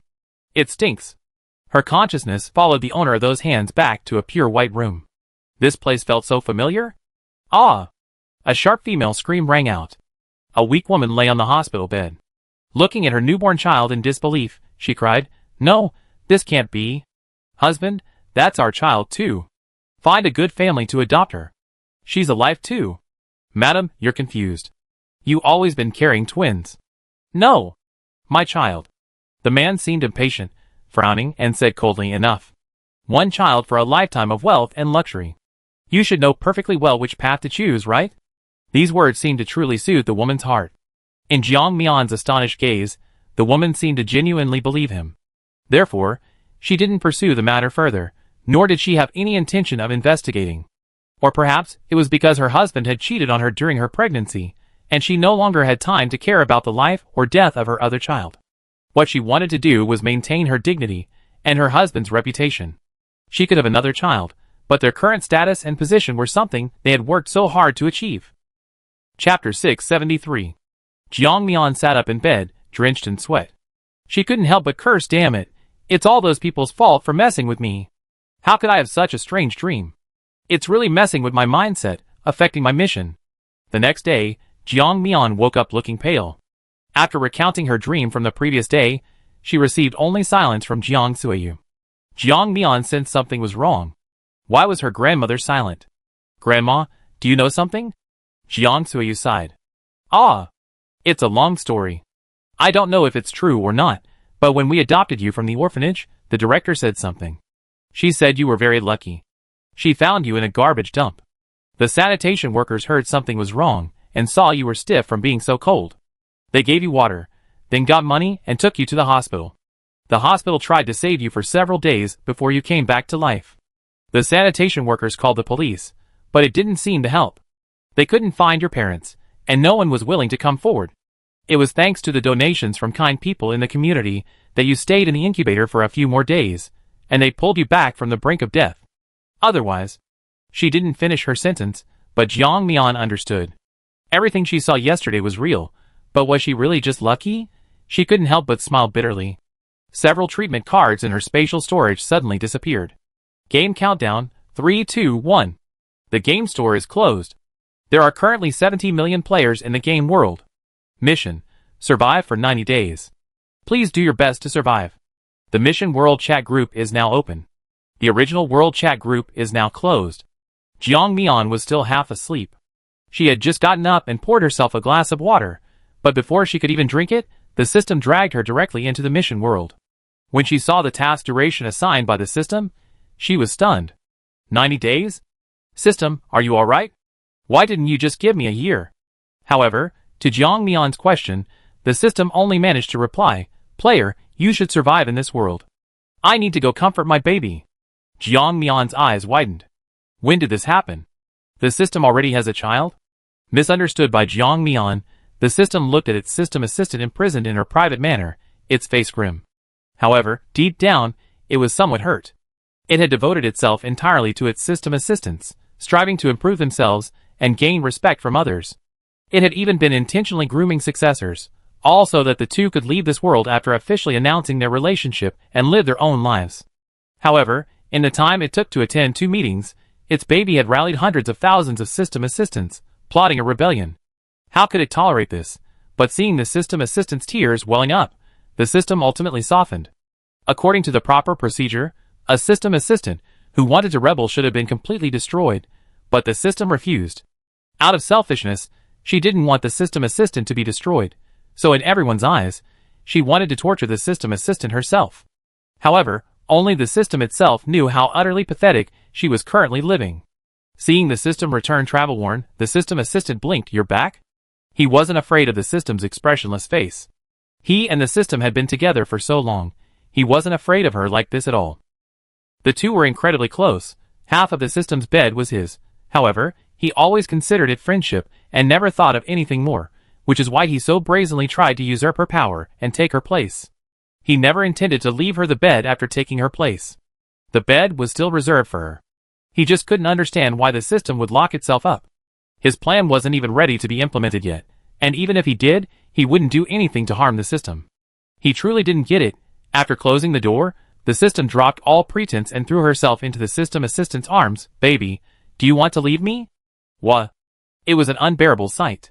Luckily, it was just the two of them in the room. If anyone else were there, they'd probably gouge their eyes out. The scene was too beautiful for them to bear. The players, thrown into a seemingly lush and green world by the system, were now cursing the system's ancestors to the heavens. Little dumb brothers, I just want to ask, how much time did you guys actually enjoy in the real world? Butterfly Orchid, 9 heavens, I remember I just left the last virus world not long ago, and then I came here. What? Do you think we've been resting too much? Crazy Hammer, 9 heavens? What virus world? Wasn't the last world a nightmare world? Butterfly Orchid, no. Dude upstairs, what are you talking about? What nightmare world? It was clearly a virus world. I remember after I was infected with the virus, my body was festering and I was unrecognizable, but at the last moment, I still managed to hold on. Orchid dried. Wait, what are you guys talking about? Weren't we supposed to be resting normally? I remember in the last world, weren't we involved in building a special structure? Cow, are you sure we're players of the same game? Why was I in a combat readiness state in the last world, just waiting in a pure white space, doing nothing, and then we were told we didn't need to wait anymore because all the players were wiped out? 666. Although, it's a sad story, it's also kind of funny. Only then did the players, who had been commenting in the chat channel, realize something was wrong. Everyone's experience seemed inconsistent, it seemed like no one was the same. Finally, someone tried to reveal the full name of their system and the game. Little dumb, stop, stop, stop! Is it possible that we're not players in the same game, but just gathered in a chat channel? Let me start by saying my game name. I'm a player from God of War. Orchid, since the brother upstairs has already introduced himself, I might as well say my game name too. I'm a player from the Lux system. Butterfly Orchid, God of Slaughter. Seeing the players actually revealing their identities, Jiang Mian was dumbfounded. Wait, are players these days really this naive? Revealing their identities, like this means they can't trust each other? Even their own teammates might not be real? Jiang Mian was surprised to find that she could actually speak here. It was truly strange. However, she didn't act rashly, but silently observed the screen. Since she didn't know what kind of system this world was, and it hadn't been clearly explained before, but judging from the 90-day time limit, it certainly wouldn't be dangerous events happening right from the start. So Jiang Mian finally had time to change her clothes. Looking at the lush green world before her, she was afraid there might be spores, or something similar floating in the air. So, at the last moment, she took out a mask and put it on. This mask was heavily reinforced. Once worn, its effectiveness was comparable to a gas mask, but it was much more convenient. After doing all this, she tried to walk through the banana leaf-like plants. However, upon passing through, she saw the ruler-like needles, and instantly realized that the thorns on these plants didn't look like those of modern banana trees. The leaves here looked much more dangerous. If she were to accidentally get a thorn in her eye, it would be no small matter. Now, Jiang Mian obediently put on a gas mask. While the mask was convenient, it didn't offer much protection. Chapter 674. Jiang Mian's movement of parting the banana leaves seemed to have attracted something's attention. Not long after Jiang Mian walked away, she heard another set of footsteps approaching along the path she had cleared. She immediately stopped and turned around, just in time to see a player wielding a witch-hopping knife. After noticing Jiang Mian staring at him, he scratched his head somewhat awkwardly. However, as he scratched his head, his eyes were greedily fixed on Jiang Mian's equipment. It was obvious at a glance that this woman was a high-level player. Her equipment alone was beyond his reach. So, the man concealed his greed and approached, revealing what he considered to be a very charming profile to Jiang Mian. Miss, what a coincidence. I didn't expect we'd be teleported to the same place. It must be dangerous for a girl like you in this situation. Why don't we team up? I protect you. Jiang Mian raised an eyebrow. If she hadn't seen the obvious greed in his eyes, she would have thought the man was quite polite, just not very bright. Jiang Mian, having just arrived in this world, didn't want to kill anyone, so she nodded, made room, and said with a slightly teasing tone, "Sure, since you're so eager, you can lead the way." It's not very convenient for a girl like me to lead the way. Upon hearing this, the man, who had only been making polite remarks, froze. However, the next second, his eyes darted around, as if he had thought of some wicked idea, and he immediately gave an awkward smile. "Beautiful lady, I want to help you too, but the roots of these plants are too extensive, and I don't have any equipment. If I clear the way for you, I definitely won't be able to handle it. Your equipment looks pretty good, why don't you give me yours, and I clear the way for you?" He thought his reasoning was sound, and that the woman would surely agree. However, he saw Jiang Mian smile. "But if I give you my equipment, what will I wear?" The man, "It's okay, I protect you from behind." Jiang Mian looked the man up and down and shook her head. No, this is the only piece of equipment I have, and you probably won't fit. The man then realized, yes, he was 1.8 meters tall and weighed 180 pounds, while this woman looked to be only about 100 pounds. Even if he took her clothes, they wouldn't fit. Just as the man was struggling with this dilemma, a helmet appeared out of thin air in Jiang Mian's hand. Jiang Mian smiled brightly and handed the helmet to the man. Here's what we do. You can wear the clothes, but you can wear the helmet. I give it to you, and you can go ahead and clear the way. The man looked at the helmet, which looked like a cheap product, probably worth only 20 yuan, with some disdain, but he had no choice but to accept it. He really didn't have anything to protect his head, otherwise he wouldn't have tried to rip her off even though he knew Jiang Mian's equipment was quite sophisticated. Jiang Mian, realizing she had only given a worthless helmet in exchange for cheap labor, finally had time to assess her surroundings. At first glance, Jiang Mian recognized almost none of the plants here. However, one unique feature was the sheer height of many trees, their canopies blocking out the sun, suggesting the world's vegetation was nutrient-rich. The two walked for half a day without leaving the forest, unsure of its size. To the man's astonishment, a pair of wings suddenly appeared behind Jiang Mian. She flew to the treetops, standing there to observe her surroundings. In the sky, she could vaguely see other players using flying items. Furthermore, a huge black shadow suddenly swooped down from the sky. A player who had been riding a flying item was caught off guard, and was slammed straight down by the shadow. However, before he hit the ground, the enormous creature grabbed him with a claw and tossed him back up, as if playing with a toy. Jiang Mian instantly pulled out her binoculars. Only then could she clearly see what the black shadow in the distance was. It looked like a winged bird, but unlike a winged bird, it had no feathers whatsoever. Its skin resembled that of a tailless cat, and it had a long neck, sharp teeth, and claws. Compared to the player it had tossed around, it was dozens of times larger. After this sudden turn of events, the remaining players seemed to sense the danger and swooped down, using the forest as cover, fearing being targeted by the creature again. Jiang Mian also noticed the sudden darkness above her. In the instant she looked up, she saw a bright yellow eye. Its eyes were filled with wildness and mockery. Just as the strange creature was about to extend its claws towards Jiang Mian, she dodged, avoiding its attack. The next second, her crossbow was in hand, and she fired directly at the creature's eyes. However, the creature seemed to instinctively close its eyes. Its eyelids caused the arrow to bounce off. Jiang Mian frowned. This was no longer the time to fight this monster in the air. Aerial combat would ultimately put her at a disadvantage. She was just a human. Even with wings, she was no match for this creature.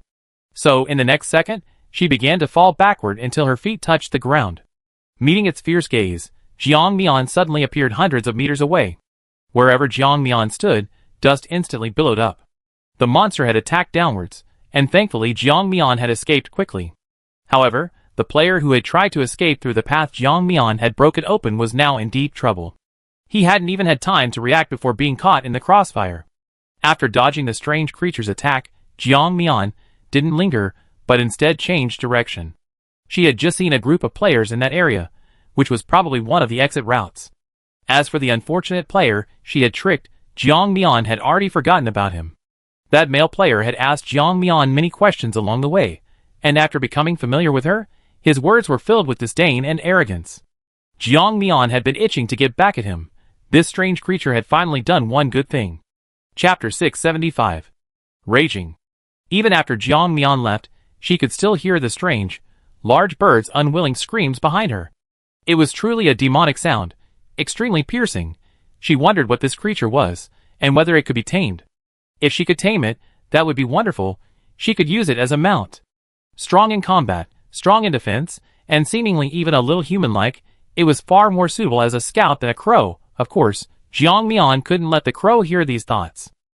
If the crow heard them, it would probably be so angry that it would ignore her completely. After failing to find Jiang Mian, the strange creature had destroyed all the nearby forest. Whether anyone inside was injured, Jiang Mian didn't know. She had already gone to another place to find a safe haven. When Jiang Mian emerged, she looked at the scene before her with astonishment. It was an ocean, the seawater shimmering in the sunlight as the sea breeze rippled. Occasionally, cries similar to seagulls could be heard. One might mistake it for a vacation. Was she actually on an island? Or was this how the continental plates of this world were? Many players on the beach looked at each other, not immediately engaging in combat. After all, They didn't know what kind of world this was. Causing unnecessary trouble through fighting would be a loss. Meanwhile, Jiang Mian quietly arrived at the boundary between the ocean and the land. As far as the naked eye could see, it was all azure blue. The ocean appeared calm and still, without any sign of a storm. Notably, seeing that the surrounding area had quieted down, some players took to the air again to investigate. Jiang Mian did the same. After taking to the air, she glanced at the path she had come from, where lush green vegetation still stretched out. Looking further ahead, Jiang Mian suddenly froze. She realized that she wasn't on an island, but rather in a place resembling a continent, albeit on its edge. As far as she could see, most of the area was covered in vegetation. If this were developed into a tourist attraction, it would undoubtedly draw countless nature lovers. After pausing for a while, Jiang Mian spotted a corner of a mountain in the distance, but it was too far away. She hesitated for a moment, then began walking towards another plain, which she could reach by passing through a forest in another direction. Other players followed her along the way. Most of them realized that they couldn't stay here long, as some unknown creatures had entered the forest. If they went back the way they came, they would definitely be caught, especially Jiang Mian, who would absolutely not go back the way she came. That strange-looking creature had already memorized her scent, and it was inevitable that it would deliberately track Jiang Mian. "Hey, which game are you from? Maybe we're even on the same team." While Jiang Mian stopped to rest, someone suddenly spoke to her. She turned to look at the seemingly cheerful player, but had no intention of answering his question. However, seeing that Jiang Mian didn't answer his question, the player persisted, even moving closer to her and asking, "Why aren't you saying anything? Which game are you from? Let's be friends. Anyway, in this world, there's no explicit rule for us to attack each other. I think you're quite agreeable." Jiang Mian ignored him completely. She didn't want to make friends with anyone, especially someone so overly familiar. Such overly familiar people are even more ruthless when asking for favors, without batting an eye. After seeing Jiang Mian ignore him several times, this player became somewhat dissatisfied. He turned back to his usual spot and muttered loudly, "What kind of person is she? She doesn't even acknowledge me when I talk to her. What's with her arrogance? If it weren't for her superior equipment, I wouldn't have bothered talking to her." However, after he said this, he was surprised to find that the others didn't agree with him. Instead, they distanced themselves from him. He was somewhat dissatisfied, and his resentment towards Jiang Mian grew stronger, but he didn't dare to provoke the others. Jiang Mian closed her eyes to rest. She didn't plan to stay long, so she simply took out a sleeping bag and crawled inside. Only after nightfall did she open her eyes, glance at the other players soundly asleep around her, put away her sleeping bag, and resumed her journey. Exploring unknown territory at night might be dangerous for others, but for Jiang Mian, it was a different kind of opportunity. She didn't like having so many people following her. It made her feel restricted. So, while everyone else was sound asleep, she chose to leave. Staying near the ocean is actually quite unsafe. If there are any mutated creatures in the ocean, they could easily become their prey. Furthermore, the sky is confirmed to be unsafe. Any player flying in the air will be mistaken for food by some creature or animal and eaten. The only thing that's known now is that the ground is relatively safer, but is that really the case? Jiang Mian withdrew her long sword, beneath which lay a turquoise snake as thick as her waist. Seeing that even after she withdrew her sword, the snake continued to twitch despite losing its head, Jiang Mian didn't approach it directly. Instead, she waited until it completely stopped moving before severing its 7-inch head, and then picked up the snake. When she saw the snake's head, she froze. This snake? No. Something's not right. It's different from the one she's encountered before. This snake's head isn't triangular, nor is it round. It has 2 small bumps on its head, things that resemble those of a creature from mythology about to transform into a dragon. If that were truly the case, wouldn't Jiang Mian have ruined a snake's chance to transform into a dragon? Thinking this, she suddenly laughed.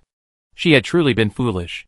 There were no gods in this world, only humans who had cultivated to the extreme and called themselves gods. After breaking off the snake's fangs, Jiang Mian dissected the snake, extracting its glands, thus obtaining 36 gene, approximately 18 caddies, of snake meat.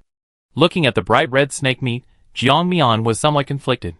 She didn't know if it was edible, and it would be difficult to find someone to taste it. However, this didn't stop Jiang Mian from marinating it and roasting it over a fire. After roasting it, smelling the enticing aroma, she couldn't help but swallow, but still put the snake meat away and replaced it with a plate of chicken and stir-fried noodles. This tastes much more authentic. As for the snake meat, let whoever wants to eat it eat it. She certainly won't be the first to try it. What if she dies from eating it? Jiang Mian, who has an extra choice, naturally wouldn't eat it, but those players who were thrown into this world shortly after joining the game don't have as many concerns. Chapter 676. Upon discovering that there were finally creatures in the world they could defeat, and food they could eat, they didn't have time to think too much. They gathered some dry branches and started a fire in the forest. Luckily, it was nighttime, and the forest was damp, so only thick smoke rose. The fire wouldn't burn down the forest. Otherwise, the players still sleeping in the forest would have been in big trouble. As dawn approached, Jiang Mian faintly smelled smoke and, climbing up a tree trunk, saw that someone had already started cooking. She couldn't help but slap her forehead. How could anyone be so stupid? Starting a fire at a time like this? Wasn't that brainless? Sure enough, not long after the smoke started, Jiang Mian heard human screams and the shrill cries of strange birds. Such fireworks are easily spotted by monsters with a sensitive sense of smell, so Jiang Mian couldn't understand why anyone would choose to light a fire in a damp environment. If they had lit some dry branches by the sea or elsewhere, they wouldn't have attracted so much attention. Jiang Mian ignored what was behind her and continued walking. The forest was teeming with snakes, insects, and rodents. Ignoring their dangers would truly lead her astray. Looking at the bite mark on her hand, Jiang Mian was relieved it wasn't from a venomous snake. It was a chameleon that had blended into the tree trunk, but its size was completely different from any chameleon Jiang Mian knew. Its body was the size of a large lizard, and when it lay sprawled on the tree trunk, it was completely undetectable. Jiang Mian was exhausted. Realizing there was no danger, she leaned against the tree trunk to rest, but inadvertently stepped on the chameleon's body. Just as Jiang Mian realized what was happening and tried to escape, it bit her. Of course, the chameleon's fate was also quite tragic. It had already closed its eyes, saying goodbye to this world. The wound on her arm continued to bleed. Looking at the bruises spreading around her, Jiang Mian had no choice but to try using her healing ability. Luckily, she had copied this ability, otherwise, the blood would have attracted many monsters in the forest. Over there, the players who had been in the game for 2 days were asking for food again. Jiang Mian didn't release the food so soon.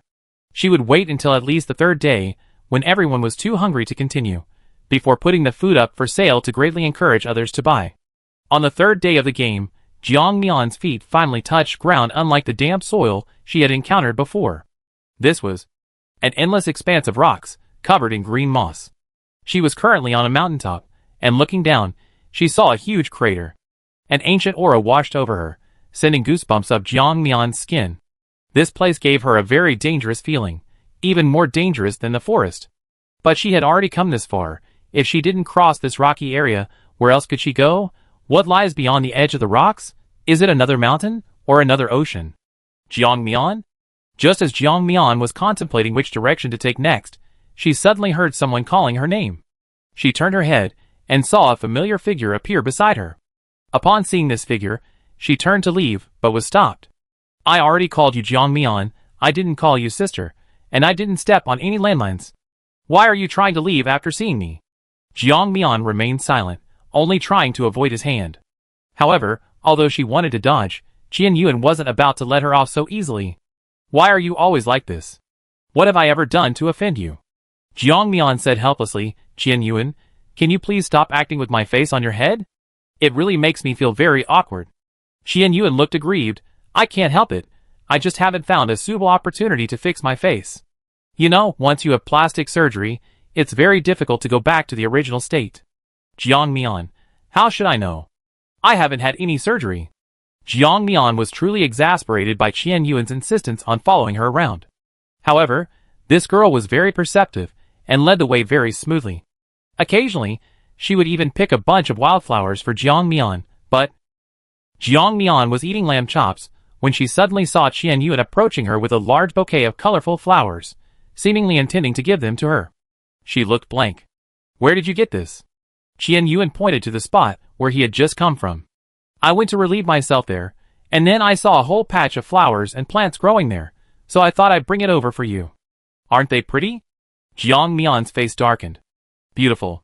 Before Qian Yuan could even smile, Jiang Mian blurted out the rest of the sentence. Damn it, this is a poisonous flower. Throw it away. Qian Yuan tossed the flower aside, looking somewhat embarrassed at Jiang Mian's speechless expression. Is this flour poisonous? I just tried it, and it didn't poison me. Jiang Mian was speechless. Yes, you did try it, but the flour wasn't exposed to high temperatures, so the toxins didn't evaporate, and naturally, it's harmless. But I'm eating roasted lamb chops right now. Bro, if you bring the flour next to me, what if the high temperature causes something else? Wouldn't we both die here? I don't want to be taken down by you before even fighting any monsters.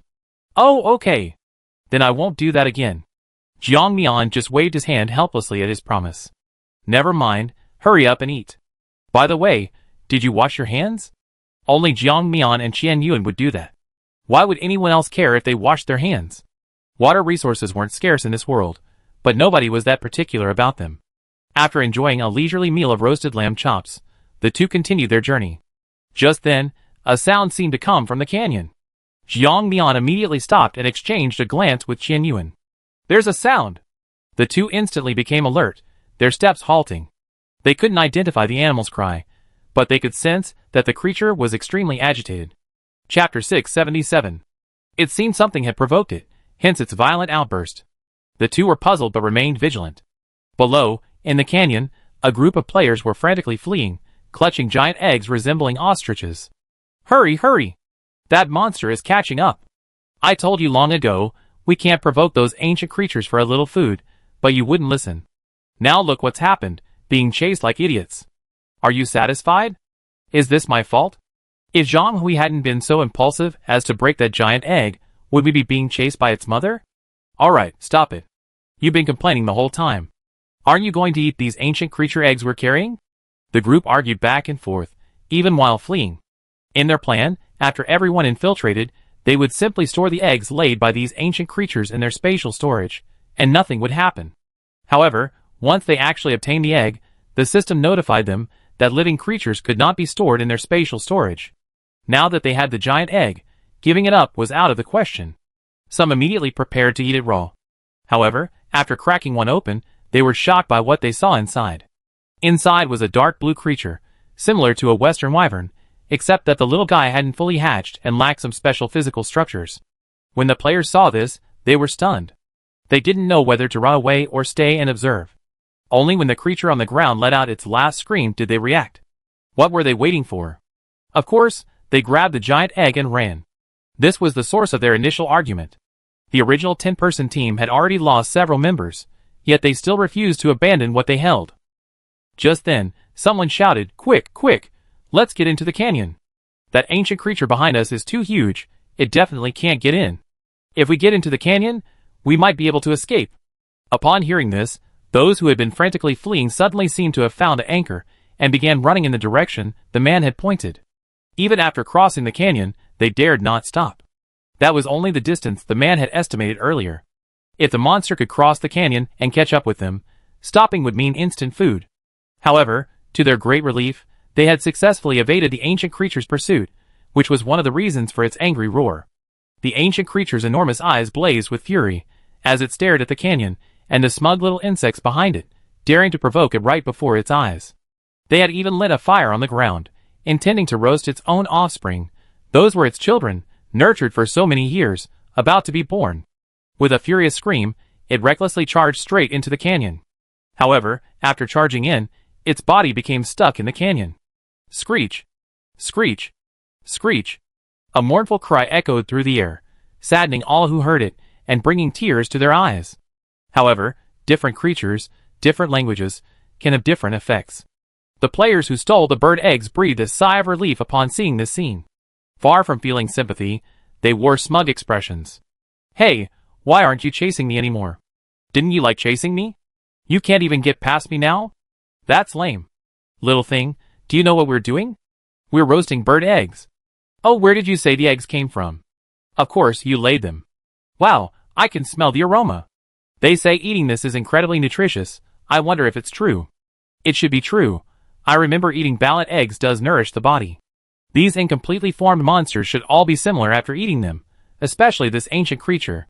The ancient giant bird couldn't understand their discussion, but the expressions on their faces conveyed the offense, and seeing its own offspring roasting over the fire only fueled its anger. Even with its body worn raw by the rocks, Even with its bones deformed and broken from the pressure, it still refused to give up. However, the canyon ahead was still several meters wide, an insurmountable obstacle. No matter how much it struggled, it couldn't break free from its confinement. This canyon was a place it had never been before. Because it was so narrow, it had never ventured inside. But now, it didn't care about that. Jiang Mian and Qian Yuan watched everything clearly from above, seeing the smug faces of those creatures, and the grief-stricken expression on the mother ancient creature's face. Jiang Mian crossed her arms and sighed, "Sigh. I never imagined that this beautiful world would spawn evil right under my nose." Qian Yuan understood what Jiang Mian was thinking and quickly chimed in, "Yes, who says humans are necessarily good? Look at these people. For a little food, they actually put someone's unborn child on a fire to roast. If it were me, I absolutely couldn't do that." Jiang Mian, who had been maintaining a cold expression, fell silent after hearing Qian Yuan's words. "Brother, if you hadn't said that last sentence, I could still believe you. But your journey here wasn't private, I saw it all. Why didn't you say that when you were killing without blinking an eye? Stop talking nonsense, come on, today I take you to see a good show of natural selection." With that, Jiang Mian took Qian Yuan and flew down. Of course, they didn't fly directly to the players. She didn't want to deal with them herself. Instead, they landed behind the ancient creature. Jiang Mian patted the creature, which was still struggling to push its way forward, to attract its attention before establishing a telepathic connection. "Hey! Stop pushing. You can't get through.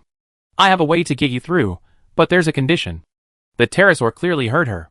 It no longer cared about the condition, or why it could hear the strange creature's language. Upon hearing that it could save its offspring, it nodded in agreement without hesitation. "Okay, as long as I can get through to save my child, I agree to any conditions you set." Jiang Mian hadn't expected this ancient creature to be so agreeable. Since it was so willing, there was no need for her to hesitate. The main reason was that she could see the ancient creature's eagerness to save its egg. Jiang Mian immediately took out her device and shrunk the ancient creature's body, making it easily fly across the canyon. Chapter 678. Watching the players flee in panic after witnessing the ancient creature's ability to fly, Jiang Mian couldn't help but chuckle. She leaned against the cliff face, still stained with the ancient creature's blood, and uttered a playful remark. "Truly, fortunes change in an instant. Those arrogant humans, thinking they secured food, brazenly cooked other people's children in front of their parents. That haughty attitude will be a thing of the past." Jiang Mian admitted she wasn't exactly a saint. If these players had continued running with the eggs to cook monster eggs elsewhere, that would have been one thing. But why did they have to cook bird eggs in front of this ancient creature? Were they deliberately courting death? Even the most cold-hearted person would be moved by a creature that risked everything to save its child. Even though they were different species, that didn't negate the universality of human emotions. After finishing, she clapped her hands and looked at Qian Yuan, who was still standing there in a daze, and asked, "What? Are you really going to wait here for that ancient creature to come?" "Qian Yuan, didn't you agree on the terms?" Jiang Mian rolled her eyes. "Are you stupid? It's an ancient creature, and I'm a human. We're not even the same species. We did agree, but it didn't actually agree. Besides, even if it did agree, it could still go back on its word. I don't want to wait here and then face its attack in its grief and rage. Jiang Mian, don't expect any reason from a creature that has lost its offspring." Qian Yuan obediently followed Jiang Mian. Shortly after they left, the two finally finished off the pterosaurs that had committed the violence. Looking at the dead children, filled with grief and rage, they carried them back to their cave and buried them. Having done all this, it was heartbroken, yet it still began searching for the scent of its benefactor. It had just promised the creature willing to help it that it would fulfill a condition.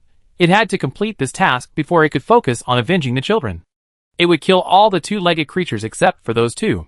Following its benefactor's scent, the pterosaur arrived at a mountaintop. When it reached it, it saw its benefactor already waiting there, seemingly very pleased with its keeping its promise. However, this was only from the pterosaur's perspective. From Jiang Mian's perspective, as she and Qian Yuan were traveling, she suddenly sensed a gust of wind behind them, and felt a great danger approaching, a physiological alertness that humans possess naturally towards certain creatures. When she turned around and saw the battered ancient creature, she immediately understood that it had likely come for revenge, for their failure to help her in her death.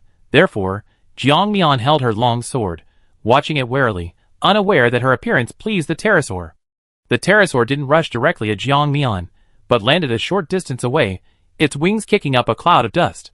Only then did Jiang Mian hear the ancient creature's inner thoughts. Thank you for helping me. What do you want in return? Jiang Mian was taken aback. Had she been nervous for nothing?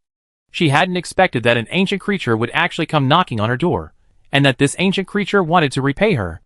She thought that if she were in the ancient creature's position, she would never seek revenge afterward. After all, her benefactor had already left, meaning she had tacitly agreed not to repay the favor. But looking at the innocence in its eyes, Jiang Mian realized she might have been overthinking things. How could she imagine such a pure creature to be as cunning as a human? She had been too attached to appearances. Jiang Mian, very well, my condition is that you become my mount and guide me through this world. Roar! Impossible. A proud pterosaur will never become anyone's mount. Unless I die. Jiang Mian, good. She hadn't been attached to appearances, nor had she overthought things. She simply hadn't crossed the line for this ancient creature that called itself a pterosaur. Jiang Mian shrugged helplessly. Then there's nothing more to say. You can leave. The pterosaur looked at Jiang Mian in disbelief.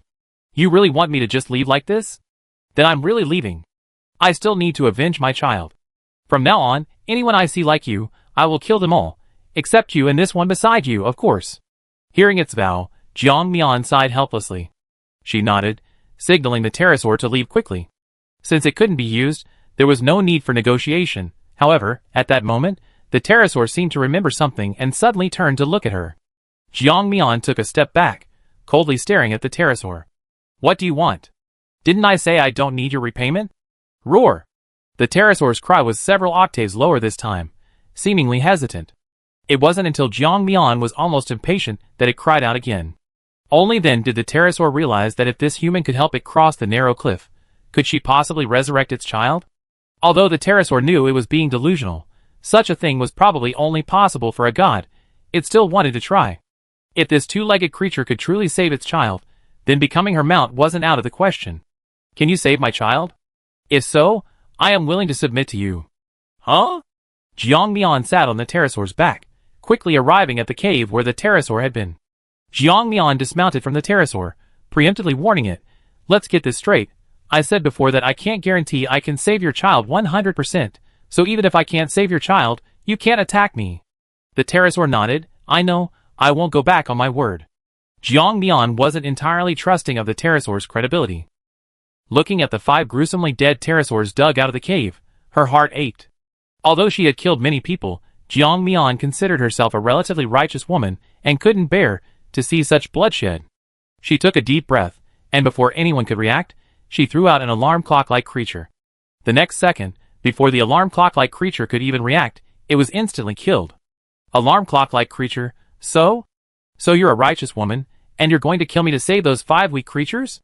After killing another alarm clock-like creature, Jiang Mian realized that reversing time hadn't achieved her goal, so she immediately released another one. It wasn't until the 3 alarm clock people were killed that the 5 broken eggs on the ground began to completely turn the tide and become living beings. Chapter 679. The pterosaur excitedly approached, nuzzling the freshly boiled eggs, feeling the vibrant life within. It couldn't help but smile. Jiang Mian, however, reacted quickly, looking at the pterosaur warily. Now that I revived your child, you. Jiang Mian had only intended to test it, but before she could finish speaking, the pterosaur suddenly knelt down, head bowed. My God, you saved my child. The pterosaur is willing to serve you for all eternity, only asking that you take my child in. The pterosaur wasn't stupid. After discovering that Jiang Mian could save its child, it treated her like a god. Jiang Mian, naturally, accepted it without hesitation. She took out a poke ball and tried to capture the pterosaur. The next second, to Jiang Mian's surprise, she successfully captured it on her first try. The pterosaur instantly shrank and floated beside Jiang Mian. Jiang Mian was also unfamiliar with this ability, the ability to shrink monsters. This was an unexpected gain she hadn't discovered in the original Nightmare battlefield. After subduing the pterosaur, Jiang Mian could communicate with it without activating telepathy. Only then did she realize it was a female dragon. Jiang Mian then collected its offspring and raised them carefully. Of course, she didn't raise them herself. Instead, she placed the eggs at a breeding farm for the cube system to care for. Now, the pterosaur no longer had to worry about its offspring's safety. It looked at Jiang Mian with gratitude, but Jiang Mian waved her hand, showing no intention of taking credit. Since you agreed to be my mount, your children are my children, and naturally I'd be responsible for them. Jiang Mian said this with such righteous indignation that the pterosaur nodded repeatedly moved. Qian Yuan, however, pouted and muttered under her breath, "Your children are my children? Such a nice way of saying it, but isn't it just to use me? When you need me, you're little sweetie. When you don't, you're Qian Yuan. Qian Yuan, what are you muttering about over there? Let's go! Coming, coming!" Jiang Mian had the pterosaur lead them around the area. According to Jiang Mian's thinking, after the Clockwork Man died, time in that area would rewind, and wouldn't those players also resurrect? It was precisely because of this thought that Jiang Mian had the pterosaur circle the area to see if they were still there. If they were, it was best to kill them as soon as possible, to prevent them from harming others. She always believed in killing without torturing. If they were her enemies, she would kill them, but she would never torture them to death. Therefore, she looked down on those people's methods. However, to their surprise, there was no trace of those people, and the pterosaur also indicated that it couldn't smell their scent anymore. After having the pterosaur circle around a few times to confirm that the players were gone, Jiang Mian left. With the pterosaur's help, the flight speed increased significantly, and with her legs free, she finally had time to appreciate the scenery. If one ignored the dangers of this world, it was truly a place of beautiful mountains and clear waters. She even wanted to take this world back and make it her own backyard. Just as Jiang Mian was comfortably sitting on the pterosaur's back, enjoying a sumptuous lunch, the pterosaur suddenly shuddered, almost throwing them both off. Jiang Mian was startled, quickly regaining her balance. As for the food she had spilled on the pterosaur, she quickly wiped it off, pretending nothing had happened. After doing this, she quickly stood up and looked at the group of ancient creatures flying in the distance, their skin different from the pterosaur's grayish-brown. Curiously, she asked, "What race is that?" The pterosaur whispered, "That's a lesser velociraptor, a type of dragon that likes to steal other dragon eggs. It stole my children several times, but my people, and I chased them away. It's the kind of dragon that all our races hate the most." Jiang Mian looked at this very beautiful ancient creature with some surprise. Its azure wings adorned its bare skin, making it appear dreamlike and pure. This microraptor also has 4 pairs of wings, 2 larger pairs in front and 2 smaller pairs behind, and its tail is adorned with a patch of azure, making it look like the sky. Who knew this bird wasn't so virtuous? Indeed, appearances can be deceiving. Even these monsters shouldn't be underestimated. Jiang Mian asked curiously, and only then did she learn that although the microraptor is universally hated, it does have its merits. After stealing other people's children, it doesn't do it to eat them, it simply incubates them. Who knows what's wrong with them? They just like to steal other people's children. Can't they reproduce themselves? Jiang Mian's lips twitched uncontrollably. She was at a loss for words. Unexpectedly, even among these ancient creatures, there were such helpful individuals. No, to put it another way, dinosaur egg traffickers. The only difference between them and real child traffickers was that this microraptor wouldn't break the legs of the stolen children. But that didn't change the fact that it was still a thief. Jiang Mian grabbed the pterosaur's neck, stopping its urge to attack the microraptors. "Wait, if you want to fight him, let us down first. It'd be best to lure him down a bit. We can help you deal with a few. But we can't waste time. We need to find a safer place next, you should know that." However, the usually obedient pterosaur shook its head this time, refusing. Before Jiang Mian could even ask a question, the pterosaur arrogantly raised its head. "No. If I lower you down now, those little raptors will think I give it up. That's absolutely unacceptable. That's a provocation." Jiang Mian's mouth dropped open. She never even considered these animals' perspectives before. But it couldn't carry them towards those raptors. Their fighting power in the sky was definitely weaker than their fighting power on the ground. However, the pterosaur was now oblivious to everything, especially after seeing other pterosaurs of similar species behind them. It became even more enraged. Their species had actually recognized these little raptors as their elders. They were practically befriending a thief. Jiang Mian sighed helplessly. Since her pterosaur was acting this way, what else was there but to fight? Jiang Mian had already donned a suit of armor, changing in almost a second, just like in some TV drama where you could switch forms instantly with the push of a switch. Qian Yuan looked completely bewildered. "Wow, your clothes are so smooth when you change. What about me? What am I going to do?" Chapter 680. Jiang Mian turned to look at him. "Why don't you go down and hide for a while? I want to try and see the difference between me and these ancient creatures. If I can beat them, we won't have to be so cautious anymore." Qian Yuan naturally refused.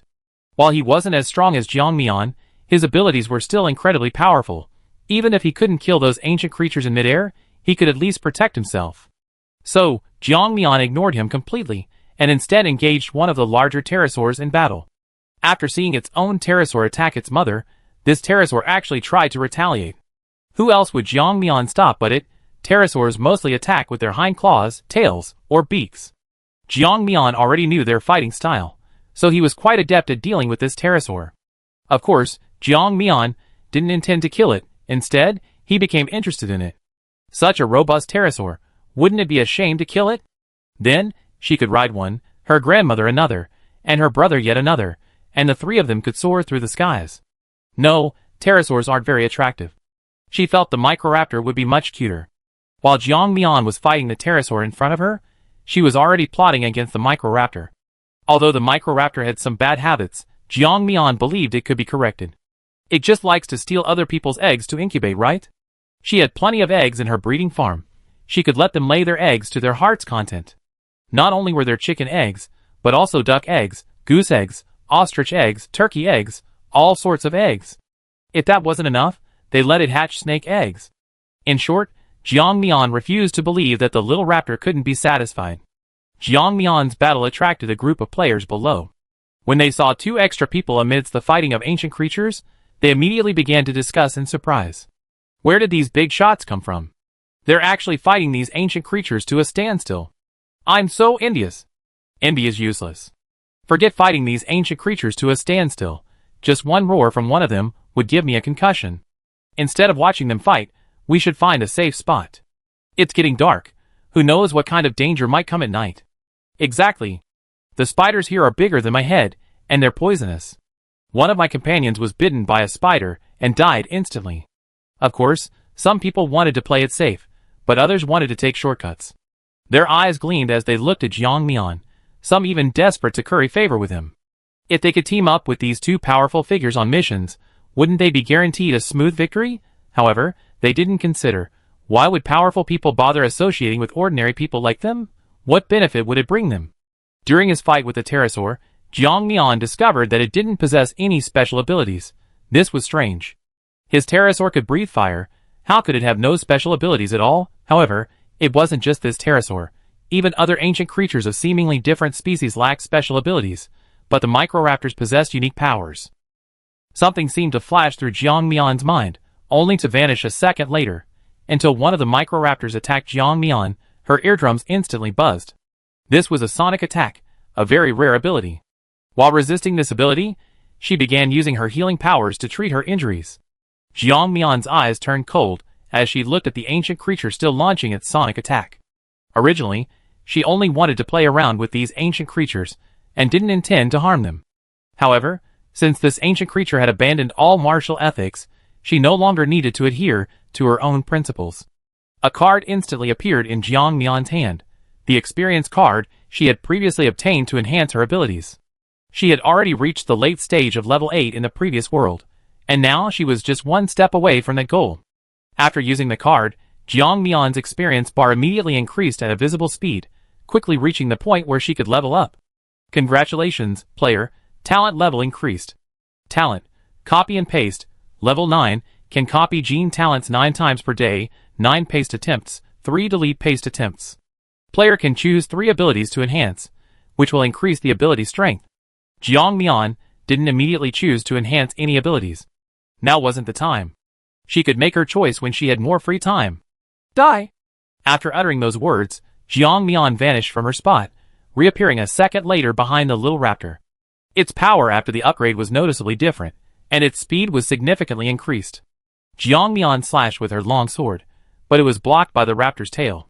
Its tail was no longer as limp and powerless as before. Instead, it was like a sharp blade, thrusting directly at Jiang Mian.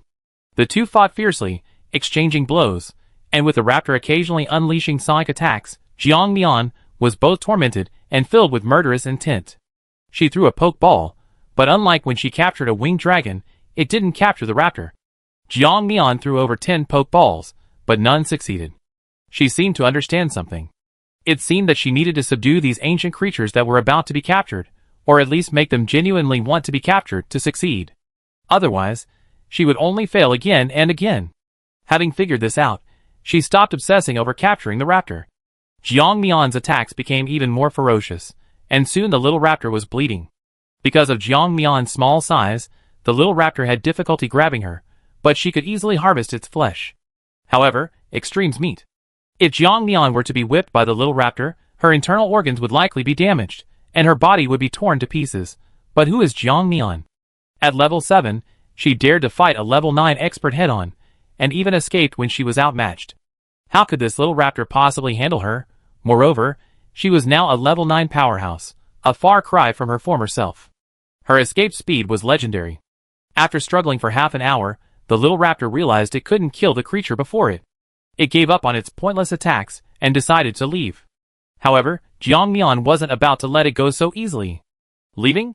Too easy. She was determined to capture this little raptor. This little raptor possessed 3 abilities: sonic attacks and the ability to breathe fire.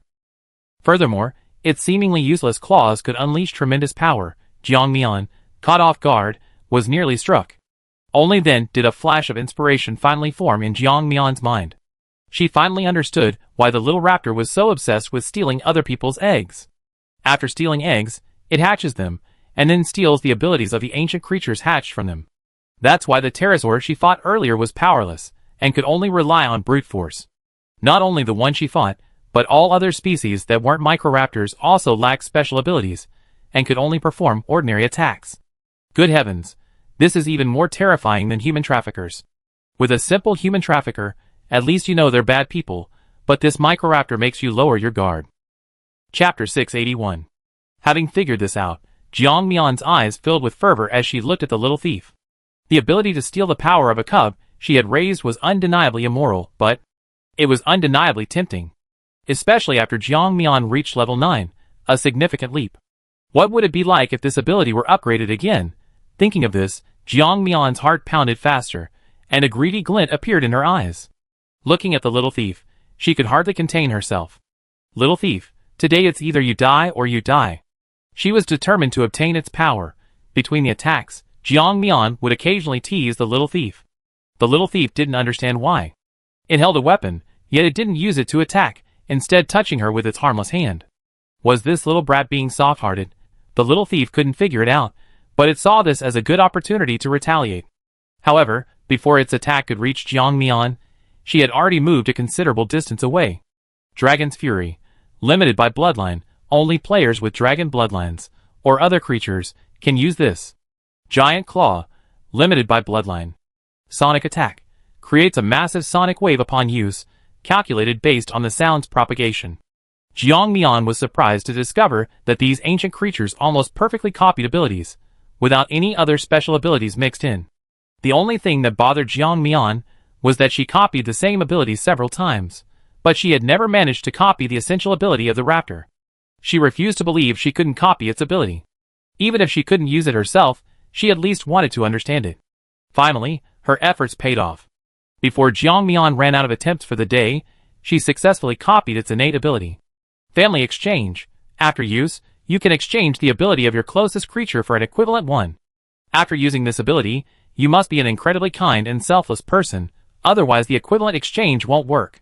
Good news, Jiang Mian could use this ability. Bad news, there were many limitations. The biggest limitation was that it had to be a creature with a very close, intimate relationship with her. So far, the only creature she seemed to have a relatively good relationship with were the animals in her farm, and some special creatures.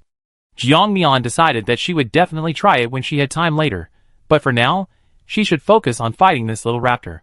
The little raptor wasn't very large compared to a pterosaur.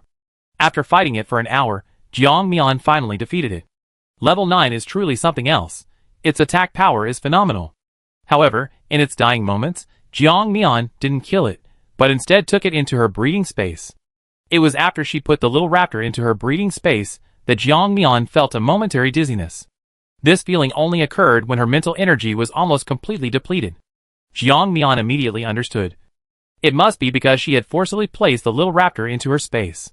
The space had used her mental energy to suppress and subdue it, resulting in her own mental energy being insufficient. The chickens, ducks, cows, and sheep were negligible before, but powerful creatures like the lesser raptor were a different story. She had only captured one so far. If she continued to collect them recklessly, her mental energy would definitely collapse. However, she had learned her lesson and wouldn't capture any more. Her entire Rubik's Cube space was mostly supported by her mental energy. If her mental energy was insufficient, the Rubik's Cube space would definitely collapse, which would be like a snake trying to swallow an elephant, insatiable greed. Jiang Mian looked at the remaining ancient creatures. The Pteranodon was indeed incredibly powerful, holding its own against several of them, but there were more than a dozen of them. The Pteranodon was now covered in blood, yet even so, it refused to leave. Jiang Mian didn't know what it was persisting in. At this point, Jiang Mian stopped indulging it, and released a poke ball to recall the Pteranodon. When the pterosaur realized its size had shrunk, it was furious, but since it was currently perched on Jiang Mian's shoulder, it didn't dare to make any sudden movements that might harm him. Jiang Mian patted its head, soothingly saying, "Alright, how can a lone pterosaur possibly win against so many creatures? Don't fight battles you can't win, understand? Wait until you have more of your people next time, then you can fight back. Being a dragon means having both courage and strategy. What good is just fighting all the time?" Seeing that the pterosaur seemed to have been convinced, and was no longer so eager to fight the ancient creatures, Jiang Mian then moved away to avoid the group of ancient creatures behind him. There was no way around it. Her little brother had caused the trouble, and she had to clean up his mess. Thinking this, Jiang Mian grabbed the pterosaur's body, making sure it was small enough to fly quickly. Most importantly, she was afraid that this guy might accidentally start fighting those ancient creatures, now hundreds of times its size. Jiang Mian was usually a flexible person, but dealing with this little brother, who couldn't be scolded or hit, and who would lash out at the slightest provocation, left her utterly helpless. Ugh! What a troublesome thing. Once Jiang Mian landed and hid in the sinkhole below, the ancient creatures that had been chasing her finally stopped. They could no longer smell the two little ones. Continuing the chase was pointless. After they flew away, Jiang Mian finally breathed a sigh of relief, grabbing the pterosaur by its wing and scolding it. "Don't be so impulsive next time, understand? There are only 3 of us, including you. How could you possibly defeat those dozen or so dragons? You were just rushing into your death." The pterosaur, though not fully understanding, knew it had gotten into trouble, so it lowered its head and began to reflect on its actions. Jiang Mian didn't know what it was reflecting on. Jiang Mian then activated the family exchange ability she had copied. Then she retrieved a remarkably fast special creature from her spatial storage. This was a creature Jiang Mian had collected from another world. Its speed was beyond what the previous Jiang Mian could keep up with. The first special creature she had collected was long dead. This was its descendant, countless generations removed. Chapter 682. This guy was practically raised by her own eyes, never lacking food or drink in her own space, and never having to fight natural enemies. There was a certain degree of familial affection between them. The next second after using this ability, Jiang Mian touched her leg. She seemed to have truly felt herself gaining a special ability. However, this ability wasn't announced by the system. It was as if it had appeared directly on her, without the system's consent. Under the two's gazes, Jiang Mian stood up abruptly and, without warning, began to run. Just as Qian Yuan was about to give up and chase after her, she saw Jiang Mian return, a look of joy on her face. Faced with the puzzled looks from the human and the dragon, Jiang Mian waved her hand, offering no explanation. She had indeed gained that ability, and the special creature to which she had acquired it showed no discomfort. It had become accustomed to growing up in a sheltered environment, so it had hardly ever used its ability. Jiang Mian made it run as fast as it could, but in his eyes, its speed was significantly slower than before, and without the aid of its special abilities, it was even slower. Compared to its ancestors from countless generations ago, it was practically on a different level. Seeing this, Jiang Mian couldn't help but frown. If all the special creatures he received in his space were this lazy, then in time, they would all become farmed animals, only good for eating. No, absolutely not. Since they were so lazy, then let them go back to the prison where he had received them before to train them. Fortunately, her previous prison had been abandoned for a long time, making it a perfect opportunity to set up some less dangerous, but effective challenges to train the wild instincts of these special creatures. So, in the following process, the pterosaur carried Jiang Mian as she flew, while Jiang Mian closed her eyes and silently set up her prison. When Jiang Mian opened her eyes again, they had arrived at a picturesque place. The pterosaur put Jiang Mian down, shrunk its size again, and stayed by her side. The environment here is perfect for living. We come here to take refuge during special times. Jiang Mian raised an eyebrow. Take refuge? Why do you say take refuge? She seemed to have grasped something special, Was the impending danger finally showing signs? The pterosaur explained, according to records left by our ancestors, disasters occur at certain stages. The last disaster was the sudden flooding of seawater, submerging many places we live in. Many places were flooded, forcing many creatures to change their habits and become different to adapt to the seawater's erosion. Jiang Mian, if that's true, how long until the disaster? The pterosaur looked blank. It genuinely couldn't remember the exact time, only the approximate time frame. It should be around this time. That's what my race calculated. What about your race? Pterodactyl. They fled to another place. Jiang Mian, you have a race. Why didn't you leave with them? Pterodactyl sighed, alas. I wanted to go too, but that place is just too far. For newborn cubs, or even unborn cubs, it would easily lead to their death under the pressure. I couldn't bear to leave my children. I didn't want to see them die at such a young age. Jiang Mian sighed as she listened to its words. Yes, whether human or any other race, their innate maternal instincts always held them back. Jiang Mian stroked its head and continued, what about now? Can we go to the refuge your race has? I've taken your children in. They shouldn't be crushed by the oppression anymore. However, the pterosaur looked at Jiang Mian with a hint of disdain. Before Jiang Mian could ask, the pterosaur blurted out, how could that be? Our races are different. How could they possibly accept you? Even if they did, you first have to fly high into the sky, a very long time. My race has already flown away, they probably haven't even arrived yet. Besides, many weaker pterosaurs would die trying to cross the membrane of this world, let alone you. From its words, Jiang Mian roughly understood that the pterosaurs hadn't settled in any particular place in this world, they had fled to another world. Just like how, after learning of the impending catastrophe in their world, they were forced to flee to the city of fire seeds amidst the relentless onslaught of disaster, it's the same principle. Therefore, if what the pterosaur said is true, the dinosaurs won't go extinct, they simply leave this world, just as humans won't go extinct. Having roughly understood this, she stopped thinking about taking shortcuts and finding a safe place. When disaster strikes, where is truly safe? Before the disaster strikes, the most important thing is to gather some of the world's nearly extinct species into your own space. Jiang Mian wandered around the area and found several lost herbs. He then transplanted them into his space, hoping to multiply them later. Ancient herbs are far more potent than modern ones. After all, this world now nurtures powerful dinosaurs. Just as their deaths naturally nourish the land, unlike the current world where the soil doesn't absorb enough nutrients to support special beings. On the 5th day of the game, danger still hadn't arrived, and Jiang Mian slept soundly again. However, most players remained vigilant. They knew the system wouldn't make a mistake, and that what they'd been sent to wasn't a paradise. While they were comfortable, the weaker players didn't perceive this place as a paradise at all. Instead, they were constantly hunted by various snakes, insects, rats, and some rather monstrous creatures, leading a surprisingly colorful life. Jiang Mian was only at a higher level, so he attained a powerful pterosaur, temporarily avoiding these dangers. Other players, unless they encountered such ancient creatures, were merely toys in their hands. Jiang Mian was lying on his small recliner, enjoying this idyllic paradise. However, Qian Yuan suddenly pointed to a spot in the sky and asked, "What's that?" Chapter 683. In the sky, a fiery red cloud appeared in one spot, like red paint that had been accidentally splashed into clear water. The area of discoloration grew larger and deeper. Jiang Mian sat up abruptly, grabbing his binoculars to examine the cloud, but even with the binoculars, he couldn't clearly see what was happening. Jiang Mian seemed to realize something, opening the system chat group, and saw the players there discussing the current situation. 96 News. Brothers, you never guess what's happening where I am right now. My God, this is so shocking. Why isn't this in my world? If it were, witnessing this would be history.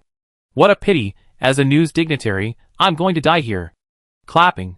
Upstairs, I don't know if you'd be recorded in history in your world, but I do know that your incomplete sentences sound just like those marketing accounts from our world. What? I'm going to sleep. Wait, can you guys stop arguing? What exactly did you discover over there?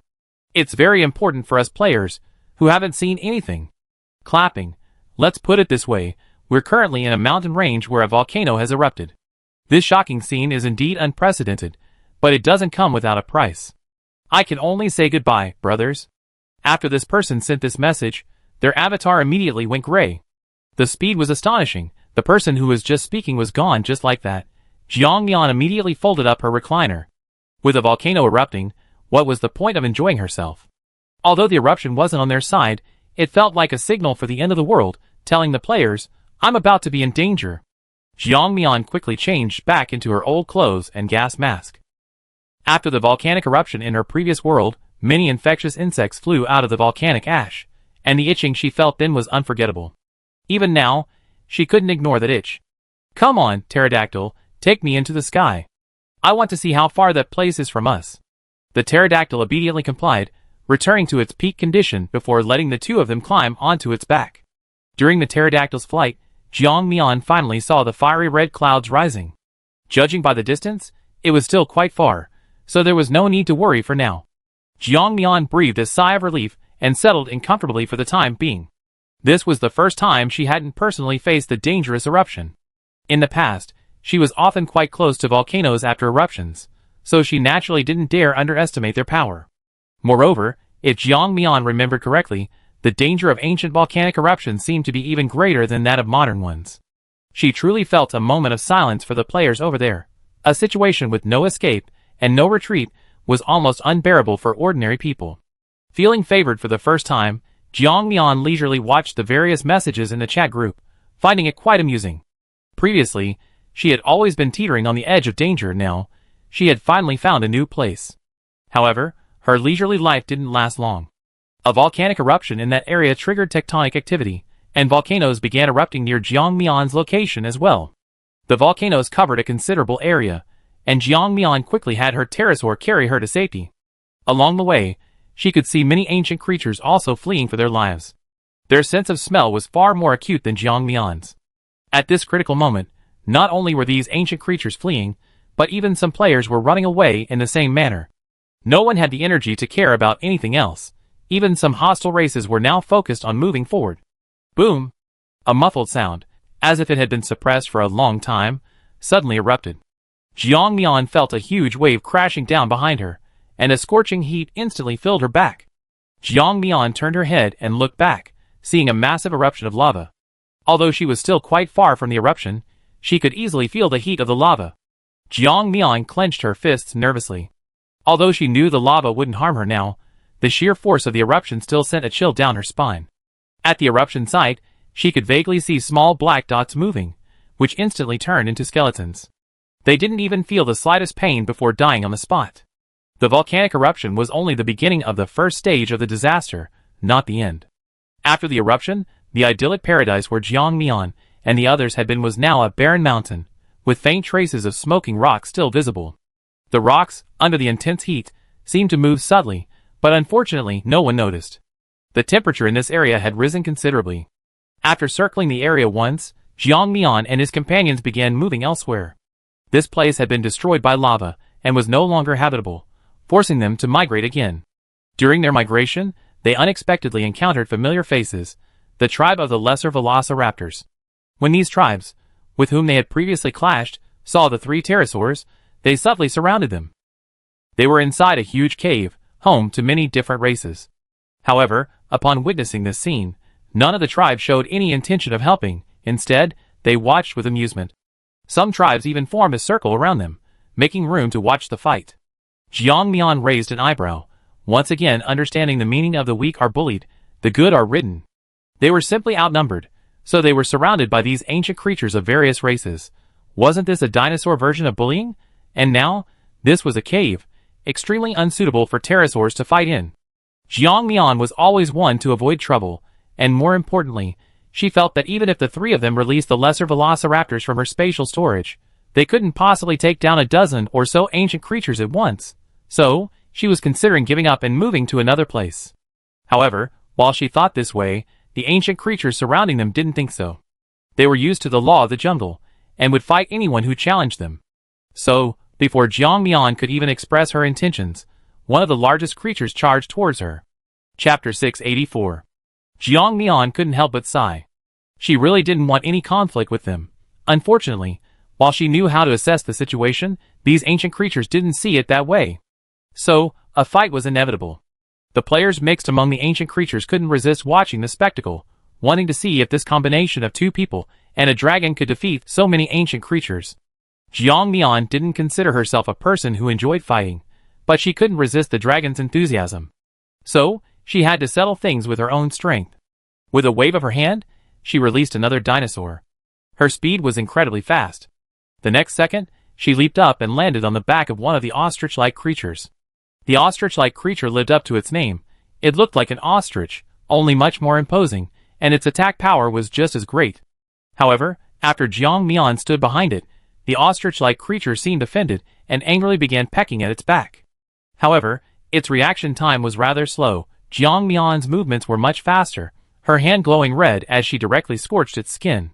Not only that, Jiang Mian also held her long sword, plunging it in with a single strike. Flames coated the blade, causing sizzling white smoke to rise from the point where the blade pierced, and even a faint fragrance wafted through the air, making the other dinosaurs involuntarily swallow hard. This was exactly the effect Jiang Mian wanted. Furthermore, she sprinkled cumin and chili powder on the camel-like dinosaur, instantly filling the cave with an even more enticing aroma. Not only the dinosaurs, but even the players couldn't help but swallow hard. Dinosaur meat. This was something they never even tasted before. In other words, wasn't this dragon meat? Not just the players, even Jiang Mian couldn't help but swallow. Under everyone's watchful eyes, she cut off a piece of dinosaur meat, cooked of course, and stuffed it into her mouth. After a few chews, her eyes lit up. The taste was similar to chicken, but even smoother and more delicious. The only slight drawback was that she only added chili powder and cumin. If she sprinkled some honey on top, it would have been even better. When the players saw this ruthless person actually eating the meat of a live ostrich right in front of them, they were all utterly shocked. Fresh dragon meat? Nothing could be fresher than this. Wait, they should be marveling at this player. She really wasn't afraid of this ostrich-like dinosaur going berserk. However, Jiang Mian seemed to feel she hadn't gone far enough, and amidst the crowd's gazes, she laughed and said, "Indeed, eating meat from a live animal is truly fresh." Arrogant! Pervert! These were all the players' first impressions of Jiang Mian. After intimidating the restless players, Jiang Mian was even more arrogant towards the remaining ancient creatures. Regardless of whether she could actually defeat them, the sheer aura she exuded was unmatched. Haven't you seen that ostrich-like dinosaur has gone mad? It started circling around, looking for trouble with Jiang Mian, but Jiang Mian had already jumped onto another dinosaur, leading the enraged ostrich-like dinosaur to attack the dinosaurs in her current location. The innocent dinosaur caught in the crossfire flew into a rage, its long tail lashing out at the ostrich-like creature. The ostrich-like creature neither dodged nor evaded, its eyes fixed solely on Jiang Mian. This damned little brat dares to eat my flesh. What a disgrace. Jiang Mian dragged it along, causing the dinosaurs watching the spectacle to suffer collateral damage as well. These dinosaurs were practically mindless, simply standing there waiting for Jiang Mian's arrival. Unlike the players, who scattered and fled upon realizing something was amiss. More and more dinosaurs were drawn in, turning what began as a localized battle into a large-scale brawl. Watching the chaotic scene unfold, Jiang Mian was finally satisfied. Only by involving more dinosaurs could the situation become truly chaotic. She had already led the bruised and battered pterosaur and microraptor, along with the disheveled Qian Yuan, away. Only the group of microraptors remained, fighting against the majority of the other dinosaurs caught in the crossfire. After easily resolving the battle, Jiang Mian glanced at the pterosaur and patted its head. "Little dragon, you can't be so arrogant in the future.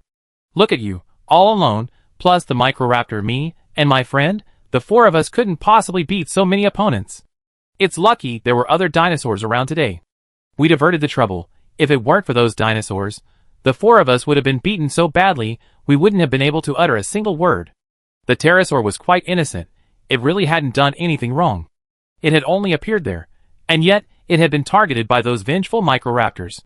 Jiang Mian reluctantly put it into her pokeball, then put the pokeball into her spatial storage. She decided it was best to keep the wyvern out for the time being. Unless absolutely necessary, Jiang Mian decided to rely on herself. While the wyvern had brought her many conveniences, sometimes even eliminating the need to walk, there were also many inconveniences. Of course, the mini-dragon couldn't be involved either. When Jiang Mian and the others returned, the chaos in the cave had subsided. The mini-dragons were bruised and battered, and their arrogance had finally subsided. Even when they saw Jiang Mian enter, they seemed indifferent. Jiang Mian initially thought they were deliberately pretending not to see her. However, the next second it dawned on her, she wasn't carrying the wyvern, nor did she have it sent. Combined with the mixed atmosphere in the cave, Could it be that these creatures hadn't recognized her? Even if she had disturbed their senses, Jiang Mian wouldn't have recognized them either. After all, different species recognize each other differently. Having figured this out, Jiang Mian almost burst out laughing. If that were the case, then when dealing with dinosaurs, like the Microraptor, even if she didn't kill them, she wouldn't have to fear their retaliation. After all, they might not even be able to find her. While Jiang Mian was gloating, little did she know that somewhere in the cave, someone was coldly watching her arrogant demeanor. After spending 2 days in the cave, Jiang Mian began migrating with the dinosaurs inside. Players might not sense the danger and tectonic activity of this place, but the dinosaurs, having lived here for millions of years, were certainly aware of it. Following them was definitely the right thing to do. The only thing to be wary of was that when there was no real danger, these dinosaurs were the greatest danger. For example, while walking, the dinosaurs might not see the people beneath their feet. One step could instantly kill several humans. However, can you reason with them in such a situation? Dinosaurs have no intention of reasoning with you. A single roar from them can shatter your eardrums. Chapter 685. The players who were trampled to death could only accept their bad luck. There was absolutely no way to reason with them. As for the common belief that dinosaurs would eat humans on the ground, that's simply not true. Dinosaurs were far too large. Asking them to eat humans on the ground would be like asking people to eat free-range river shrimp, difficult to find. How many people would go through the trouble of searching for just one bite? Of course, there might be some particularly greedy individuals who simply enjoy the crunchy taste of river shrimp. Recently, the volcanic clusters have been erupting continuously. Even Jiang Mian and his companions didn't know where the hidden volcanic clusters were. What once looked like ordinary hills suddenly exploded, spewing forth red lava. This was also the first time Jiang Mian realized that there was so much lava on this planet. The temperature of the entire world began to rise significantly, and some once lush vegetation had already withered under the ravages of the lava. Jiang Mian wiped the sweat from her brow. Just moments ago, some erratic dinosaur had gotten into a fight with a human, spewing flames that had prematurely erupted one of the volcanoes that hadn't yet erupted. A rock covered in lava had just grazed her ear, narrowly missing a headshot. Jiang Mian didn't have time to look for the temperamental dinosaur anymore. All the dinosaurs, including humans, were running for their lives. Even some flying creatures couldn't completely avoid the lava behind them during the volcanic eruption. Even riding on a pterosaur's back, Jiang Mian was occasionally hit by rocks. The pterosaur's body was already showing signs of burning. Jiang Mian and Qian Yuan desperately attacked the incoming lava rocks from behind, trying to shatter the larger, potentially fatal ones, and ideally alter their trajectory. After doing all this, Jiang Mian was panting heavily, finally having survived the relentless volcano once again. How much longer will the volcanic eruption last? Is it never going to end? Qian Yuan couldn't help but complain. The pterosaur beneath her didn't answer. It didn't know how long the eruption would last, only that each eruption resulted in the loss of many of its kind. After putting Jiang Mian down, it returned to the breeding area to care for its babies. Jiang Mian didn't stop it.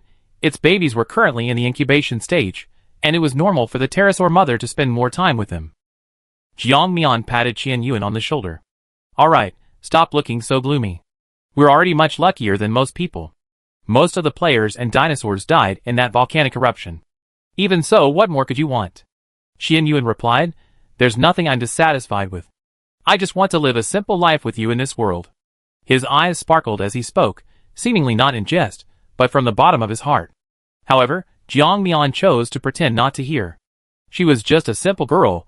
What could she understand? She understood nothing. She selectively ignored his words. When Jiang Mian woke up the next day, she was stunned to see a white, fluffy object in front of her. This was the first time she had ever encountered such clouds in her world. It seemed like she hadn't seen clouds in the sky for a long time. Jiang Mian didn't understand what this phenomenon was, but that didn't stop her from putting on a gas mask in case there were any harmful objects inside the clouds. The volcanic eruption continued, and she could hear the cries of various creatures from time to time. The closest cry to Jiang Mian seemed to be coming from the foot of the mountain. Curious, she went down to investigate, only to see a corpse lying on the ground. Jiang Mian? A windfall? Jiang Mian looked around, but didn't see any other dinosaurs or special players, so she put the dinosaur's corpse away. However, she tried and found that she couldn't put the dinosaur's corpse into her static space. As if realizing something, she touched the belly that the dinosaur had been protecting when it fell. After the dagger was thrown away, 3 pale pink giant eggs rolled out. Jiang Mian quickly and skillfully stored the 3 eggs in her spatial storage to prevent them from breaking. The eggs appeared to have underdeveloped shells, and Jiang Mian was naturally afraid they would break. However, it was undeniable that there was life inside. It was just that she didn't know if that life could continue. She could only find an incubator and begin incubating the eggs. She had considered having a pterosaur incubate them, but pterosaurs' incubation methods were too primitive. If she were to let a pterosaur incubate these undeveloped eggs, they would probably just explode with a single thud. As for the microraptor, she didn't want the microraptor to absorb anything after it grew up. Jiang Mian felt inside the dinosaur's exposed belly, and found 2 eggs with fully formed shells, which she also placed in the incubator. After doing all this, she looked at the dinosaur carcass lying on the ground and put it away. She didn't know what had killed the dinosaur. The carcass looked remarkably well preserved, with no visible wounds. Faintly, Jiang Mian seemed to hear voices coming from the canyon outside. It was the voice of a group of humans, seemingly a small group. They were speaking with an air of smug satisfaction. Jiang Mian had no intention of causing trouble, so she turned and left, returning to her residence. However, while Jiang Mian didn't want to get involved, those people had no such intention. Instead, the voices grew closer and closer to Jiang Mian's place. Only then did Jiang Mian understand what they were saying. "Boss, don't worry, this is absolutely the safest place. I already used my abilities to predict it. It's surrounded by green mountains and water. The lava can't reach this area at all. Plus, there's a dead mountain below. This place can guarantee our safety for at least half a month." Hearing the confident voice outside, Jiang Mian couldn't help but raise an eyebrow. Predict? Half a month of safety? When she chose this place, she hadn't considered these things. And judging from the man's words, he seemed to possess prophetic talent, but judging from their appearance, these people seemed to want to seize this place. For people like this, Jiang Mian could only do 2 things. First, see what kind of people they were. If they knew what was good for them, she would spare their lives. If they didn't, then they were just unlucky. Chapter 686. So, for the next while, Jiang Mian remained silent, listening to their continued discussion and expert opinions. Just then, they seemed to have discovered the extremely secluded cave. Their voices carried on the wind. "Boss, this place is great. It's practically a natural summer retreat, so comfortable compared to the sweltering heat outside." As they spoke, their figures came into Jiang Mian's view. When they saw Jiang Mian and his companion, they stopped abruptly. "Damn, who's here? Someone. Why didn't they say anything when we were talking?" Jiang Mian smiled without answering, simply observing them. They seemed to be a group of relatively skilled players. Even after being in the game for so many days, their clothes were still dry. While not completely spotless, they were clearly clean. Judging from the marks on their clothes, these players weren't newcomers. Jiang Mian had expected them to find this place, so she wasn't surprised. However, the people were startled upon seeing Jiang Mian and her companions.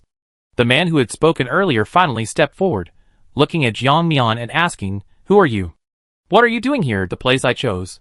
"Huh?" Jiang Mian almost laughed in exasperation at his question. What did he mean by "who are you," and what are you doing here? It was as if this place was his home. If Jiang Mian remembered correctly, she had been staying here for 2 days, and no one had appeared during that time. How could this person be acting like he owned the place? Before Jiang Mian could even approach them to discuss the topic, Qian Yuan scoffed, "How ridiculous. We always lived here. Why are you suddenly here, and acting like you're the guests? Did you covet this prime location, or are you trying to usurp it?" Qian Yuan's words were laced with hostility. Jiang Mian didn't stop him. After all, this man had spoken inappropriately first, and he should pay the price for his words. However, the leader's gaze towards the man and woman was filled with scrutiny. He was never a good person, especially with dozens of players behind him. Generally, facing 2 players who depended on each other for survival, he would simply take action and seize their resources. But for some reason, he always felt a sense of oppression when looking at the 2 of them. He could only feel this way with players stronger than himself. But usually, only when these stronger players were enraged could they exert such pressure on him. Therefore, he wondered if one of them had a special ability that had unknowingly led him into a trap. So, he wanted to test them further, but the 2 opposite him were too lazy to say anything more. The woman simply asked, "This is ours. If you want to stay, you can find another cave. We won't stop you. But if you insist on staying here greedily, then we can only say sorry." Jiang Mian wasn't unreasonable, nor was she the type to act arbitrarily. She left them a way out. Whether they chose it or not was their own business. Seeing the group exchanging glances and starting to whisper amongst themselves, Jiang Mian's patience ran out. She clapped her hands, drawing everyone's attention. Have you decided? Do you want to find another place to live, or do you insist on competing with me? I can satisfy either of you. The man looked at Jiang Mian, and from her confident expression, he seemed to sense something. He quickly adopted a polite demeanor and said, You flatter me, young lady. This mountain is so vast, of course I can't compete with others for what they want. I leave with my brothers now. Upon hearing this, Jiang Mian knew the man had yielded. She had no intention of causing him further trouble. After watching them leave, she gestured for Qian Yuan to check where they had gone. Not long after, Qian Yuan returned. According to his description, the group had gone to another mountain and found an abandoned cave they hadn't previously considered. Jiang Mian nodded and paid no further attention to them. The fog here seemed to be getting thicker, and even the dark clouds in the sky had become large, sprawling masses. Jiang Mian and his group had no choice but to leave the mountaintop and descend a bit. The mountaintop was ultimately not very suitable for human habitation, not only because of the frequent cloud drifts, but also because of the extreme temperature difference. However, there was one advantage. The open view allowed them to be on alert in case of danger. Moreover, over the past few days, Jiang Mian had occasionally spotted some dinosaurs lying on the ground, as well as other ancient creatures. Even if Jiang Mian wasn't particularly oblivious, she could now sense something was wrong. These ancient creatures, just like the dinosaurs before, lay dead on the ground without any wounds. Jiang Mian bled them, but even after that, she couldn't see anything different. However, she knew clearly that something was amiss. No wounds, no internal injuries, and their lifespans weren't at their limit, yet they died instantly. Could it be that heaven had taken pity on them, and was providing food for the players? Of course not. It wasn't until the players from the mountainside rushed up that she finally understood what the problem was. Big brother, help! Do you have any antidote skill cards?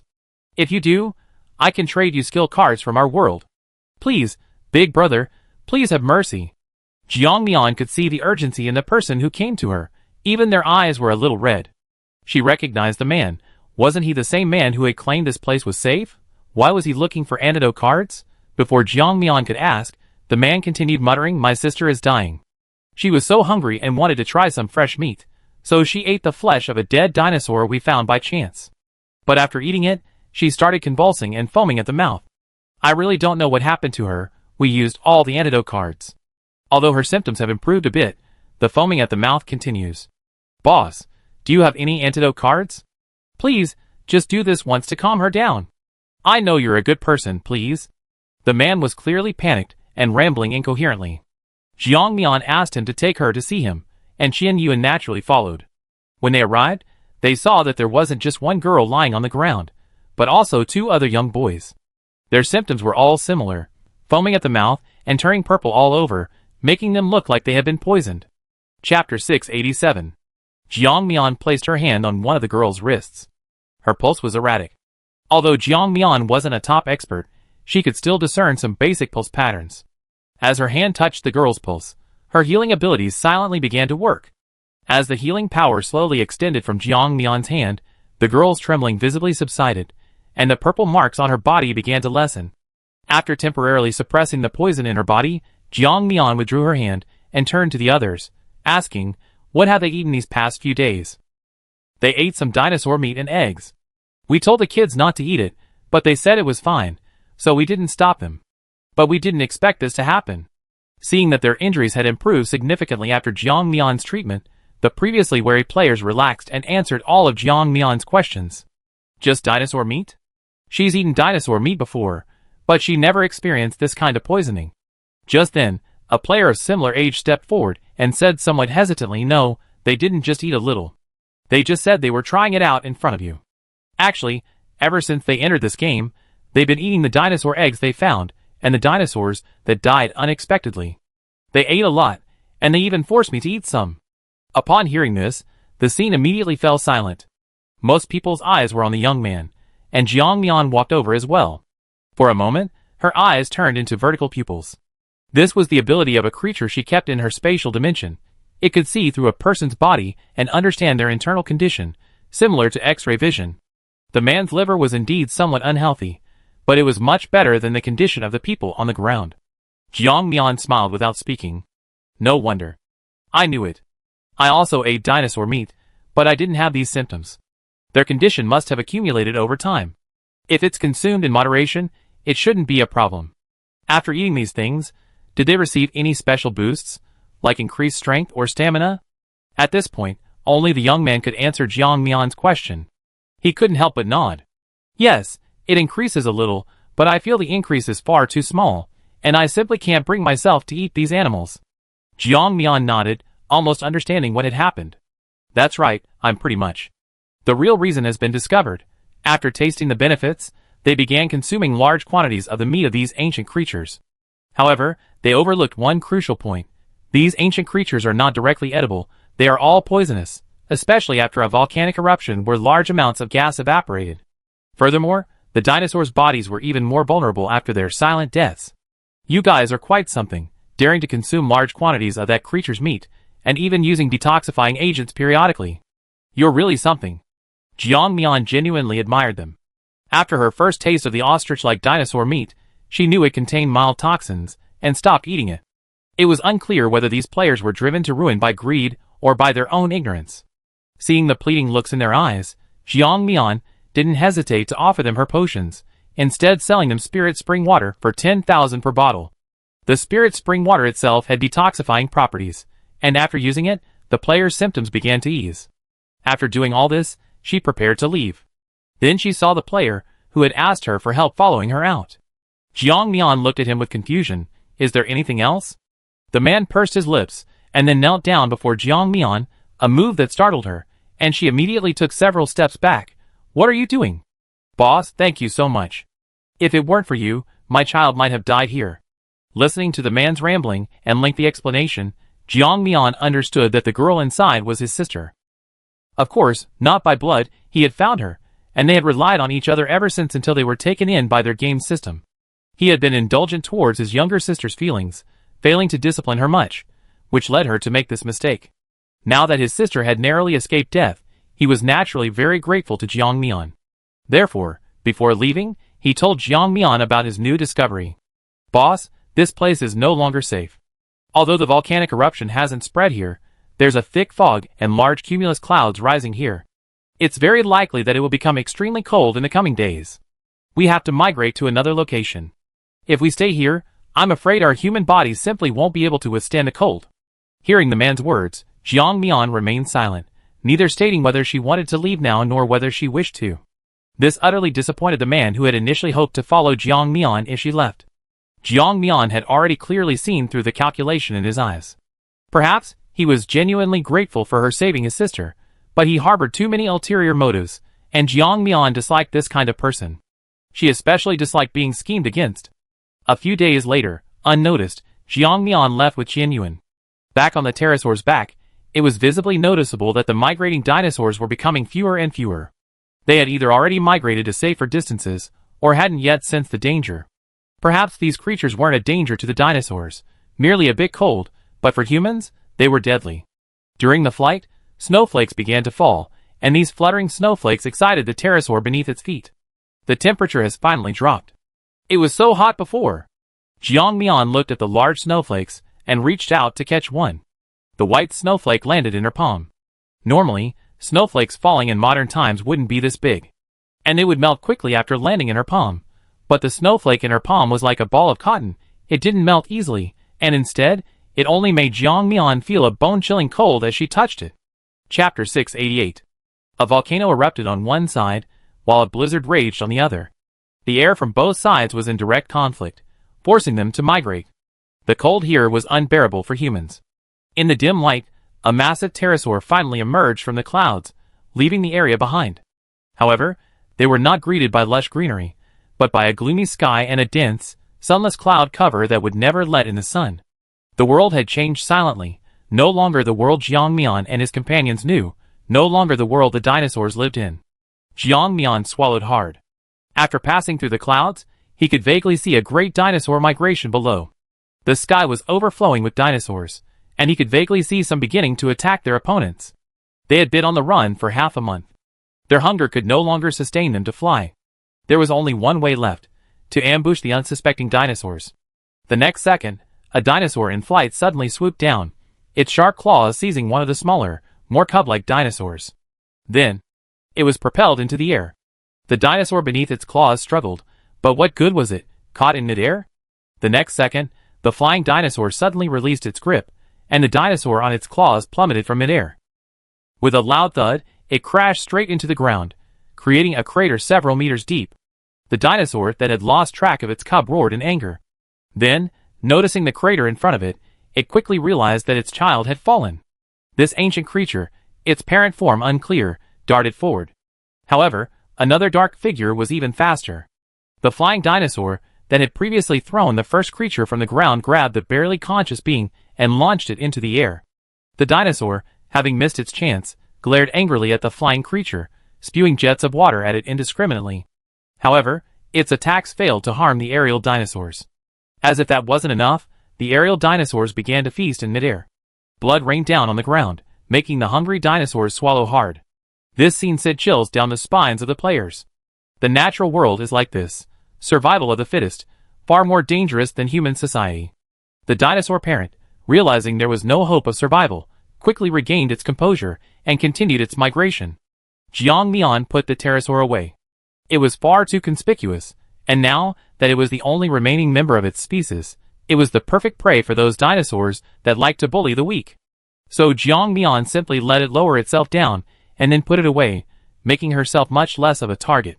She walked forward step by step, stepping over the rocks. Jiang Mian didn't know where she was going. She was simply following the dinosaurs on their migration, searching for a safe place. Along the way, she had seen mountains and rivers, and through the scenery, she had come to understand the cruelty of nature. Don't be fooled by their current harmonious journey to their new home. Some weaker species along the way are already on the verge of extinction. When faced with catastrophic dangers, dinosaurs are the protectors of these weaker species. But once catastrophic dangers subside, dinosaurs become their natural enemies. Eating them is a piece of cake. Jiang Mian concealed herself again, wary of the dinosaur that was peering at her with predatory intent. She had experienced this kind of predatory behavior many times along the way. Not only her, but other players were also frequently targeted by these ravenous dinosaurs. These creatures were truly voracious. They devoured not only weaker dinosaurs, but also some ancient creatures. Not only that, they would also occasionally prey on their own kind who had died for some reason. They were veritable gluttons. However, after eating them, they didn't gain weight, they only gained muscle. The volcanic eruption continued in the distance, but unnoticed by Jiang Mian and his companions, a large forest suddenly burst into flames. The flames were unexpectedly fierce, spreading rapidly to other areas within a single day. The sky turned a fiery red, and the temperature rose again. Even in the gray, windswept region where Jiang Mian and his group were, a warm breeze blew. Jiang Mian wiped the sweat from his brow, glancing at the lingering smoke behind him. It was fortunate they were in this ancient world. In the real world, arson would be a capital offense, let alone setting fire to such a large forest. One can only lament how rampant life has become in this era, devoid of legal constraints. But as night fell, the head of the migrating herd suddenly stopped, causing the rest of the herd to also become stuck. Jiang Mian looked at the halted herd with surprise, wondering what had happened ahead. He could only hear their howling and shouting, but couldn't make out what they meant. Even using telepathy, he could only hear the sounds of his own group discussing, unable to connect the dots. Jiang Mian summoned his pterosaur to act as a translator. After listening for a while, the pterosaur stiffened. It's terrible. It's terrible. A wildfire has broken out ahead. The mountain god is angry, and has sent down a fire. Our area is on fire. Jiang Mian understood. It seemed a fire had broken out on their side, blocking their path, and the fire was quite large. Jiang Mian had the pterosaur carry him into the air, to see just how large the fire was. However, once the pterosaur was airborne, Jiang Mian was utterly shocked by the raging flames. The area was engulfed in thick black smoke, and not just smoke, but also billowing lava. Jiang Mian didn't understand why such a massive fire had broken out in the damp forest, but now was not the time to worry about that. If they didn't run now, it would be too late. This was also a forest. Who knew when the fire would spread? However, looking around, they were surrounded by flames on all sides. It seemed they had no way to escape. However, with so many dinosaurs huddled together, they were naturally unwilling to give up. Who would willingly wait to die here? Chapter 689. Since the wildfire ahead was already burning, They decided to find some smaller fires and escape from there. The instinct for survival prompted everyone to change positions. Jiang Mian and the others, taking advantage of their smaller size, began heading towards another location ahead of time. However, facing the raging flames, where the temperature inside was over 100 degrees Celsius, Jiang Mian and Qian Yuan exchanged a glance and quickly changed their clothes. Just as they were about to rush through, they were suddenly blocked by an attack. Jiang Mian immediately stopped, looked at the sharp spikes rising from the ground, and coldly turned her head. A group of ragged, savage-looking men blocked their path. "Beautiful lady, don't rush off. You have such good gear, why not share it with us? Consider it saving a life, a great act of kindness." Jiang Mian hadn't even had a chance to question them before being morally blackmailed. She sneered, "Saving a life? I don't see anyone here." Upon hearing this, Qian Yuan immediately scoffed. The men opposite her, realizing what she meant, instantly darkened their expressions. "Damn it, what do you mean? What are you? I'm talking to you nicely, and you're so ungrateful?" Jiang Mian was too lazy to argue anymore. She gripped her long sword, her eyes filled with murderous intent. "And what are you? When you attacked me without a word, you should have thought of this outcome. What, you only thought of doing evil, but didn't consider the consequences?" Jiang Mian's words were incredibly sharp. A normal person would have lowered their head in shame. However, these men were anything but normal. Instead, they were completely nonchalant. "I just borrowed a few things from you. It's not like I'm not going to return them. Why are you making such a fuss? Women are indeed petty." Jiang Mian sneered. She genuinely found it strange that these men always brought up how women behaved. Every time she confronted them, they would bring up this phrase. Did they have no other way to communicate besides sexism? "I don't know if women are petty, but I'm not one to be petty. Since you dared to attack me, then prepare to die." They didn't know who they had offended, simply maintaining their usual arrogance. However, when the blade sliced across their necks, it was too late for regrets. They could only fall to the ground like powerless chicks, panting heavily. Jiang Mian picked up the cards that had been spilled from the ground, turned, and left. She originally didn't want to commit further bloodshed in this world. After all, she had killed far too many monsters and humans in the previous one. However, some people were too foolish to resist provoking her, so she had no choice but to send them on their way. As for their corpses, they were conveniently eaten by the dinosaurs that caught up later. If it were just a single human corpse, the dinosaurs would definitely not care, perhaps only trampling it into the mud. However, these dozen or so corpses were eaten with relish, at least enough to fill their bellies. Jiang Mian and his companions possessed special items, allowing them to handle the flames with relative ease. The dinosaurs, however, were instinctively gripped by fear as they watched the raging inferno. However, with the fire circle shrinking ever smaller, their chances of survival were dwindling if they didn't escape soon. So they made a decision. Some dinosaurs, carrying their cubs, charged headlong into the flames, while the more intelligent ones formed a simple formation around the old, weak, and sick, and began their advance. As the flames burned their skin, they could even smell their own bodies beginning to cook. Some, driven mad by hunger, began tearing at their own flesh to feed. Only in this way could they successfully escape the long, arduous sea of fire. Some successfully escaped the inferno, but others, weakened, were left to languish. After escaping, Jiang Mian and his companions looked at the world billowing with smoke, a sense of resignation washing over them. Logically, they should have traversed nearly half a world by now, right? However, this half-world went from being peaceful and undisturbed at the beginning, to a point where almost every place was fraught with danger, large or small, after just a few days, all within a few days. If Jiang Mian didn't know she was currently in a game, she would have truly thought she was some kind of jinx. Where should we go next? Jiang Mian looked directly at Qian Yuan. She really didn't want to search for a way out anymore. Qian Yuan thought for a moment, then casually pointed to a location. However, when Jiang Mian had the pterosaur carry them there, he looked at the snow-covered world and glanced at Qian Yuan. Was Qian Yuan serious? That location, if she remembered correctly, seemed to be where they had come from before? Could this guy be completely directionally challenged? So, Jiang Mian didn't accept his explanation. Instead, he had her take a different route, and then put her in charge of leading the way. From the moment he started leading, Jiang Mian could clearly see that this guy was indeed directionally challenged.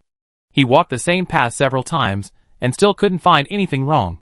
Jiang Mian stopped him, saying weakly, "All right, I lead you from now on." On the way forward, They occasionally encountered some ancient creatures that attacked them, but Jiang Mian defeated them all, leaving them barely alive, and then collected them. Those that could be stored in his spatial storage were stored, those that couldn't were put into his prison. Letting them fight wouldn't cost Jiang Mian anything. No one knew what earth-shattering consequences Jiang Mian's current, seemingly merchandise-collecting behavior would have in store for the future. Even Jiang Mian herself didn't realize that she was simply bored and wanted to collect more monster illustrations. Once she returned to her own world, she could take pictures of these things and show them off. Have you ever seen a centipede tens of meters long? Have you ever seen a dinosaur with fiery red wings? If these things were brought to her world, wouldn't people who love studying these things go crazy? It was with this thought in mind that Jiang Mian was exceptionally peaceful in this world. Even the restlessness she felt due to the carnage in her previous world had eased somewhat. If her former teammates saw Jiang Mian now, they certainly wouldn't believe that this was the same ruthless female demon who had been so successful in killing. She now looked exactly like a female student on a day trip. Those who didn't know better would actually be fooled by her appearance. Chapter 690. What does the center of the world look like? Startled by Jiang Mian's sudden question, Qian Yuan paused for a moment. The next second, the two instantly changed direction, heading towards the very center of the world with perfect understanding. They had always been traveling from north to south. Even though they were forced to change locations for various reasons, their general location remained largely the same. Once they reached an open area, using the terrain to their advantage, continuing towards the center was the right path. Was the center of this world a sea, a mountain, or a plain? No one knew. But when nowhere was truly safe, it didn't matter where they went. Thus, the two embarked on their impromptu journey. The further they went, the calmer it became, unlike their current chaotic location. However, the further they went, the more large creatures they encountered, including many that Jiang Mian hadn't encountered before. Jiang Mian also encountered a dinosaur that looked very similar to a pterosaur. However, after asking the pterosaur, it shook its head and denied it, saying, "It's not from the same group. It must have evolved recently. Although it looks similar to us, its mouth is so ugly. Where do we get such long fangs? We pterosaurs are very careful about protecting our teeth, we never show them." Jiang Mian was truly amazed. It was the first time he ever heard of a hierarchy of disdain among dinosaurs. After traveling with these pterosaurs for a short time, Jiang Mian noticed that they were completely different from the one she had tamed. They were unclean, often leaving drool hanging from their teeth, and their diet consisted not only of other dinosaurs, but also of plants. They seemed to be omnivores, a type of dinosaur Jiang Mian usually avoided. While they wouldn't go to great lengths for something as small as herself, their hunger drove them to madness. After quietly distancing themselves from these troublesome pterosaurs, Jiang Mian and her companions continued their journey. After about a week, they finally arrived at the center of the world. Looking at the deep, dark fissure that pierced the canyon, it seemed as if this fissure had split the planet in two, appearing solemn and awe-inspiring. Jiang Mian stood on the very edge of the cliff, looking down. A pebble she accidentally kicked had barely echoed when it fell, a testament to the sheer depth of the canyon below. Jiang Mian spread her wings, intending to cross the canyon, while Qian Yuan also possessed her own method of flight. What appeared to be a narrow crevice was actually quite wide. Only as the two flew did they realize its true extent. They flew for a full hour, finally crossing the area. Throughout the flight, Jiang Mian dared not even look down. At first, it was alright, but the longer they flew, the more dizzy she felt, as if some strange magnetic field within the canyon was affecting her. By the time she reached the latter half of the flight, Jiang Mian had practically been forcing herself to stay awake. Sleepiness overwhelmed her, and she yawned constantly. She didn't even know how she had managed to fly to the other side. No wonder no other creatures had appeared to cause trouble. Shortly after flying over, Jiang Mian turned back and saw some flying dinosaurs, whose wings had suddenly paused for a moment mid-flight, then stopped completely. As a result, they immediately began to plummet. Not only this one dinosaur, but all the other flying dinosaurs did the same, falling one after another like dumplings being dropped into a pot. Jiang Mian stood there, trying to hear the echoes from the falling creatures. After what seemed like an eternity, a faint, almost inaudible sound finally reached her ears. Judging from the sound, it seemed to be a small stone that Jiang Mian had accidentally kicked earlier.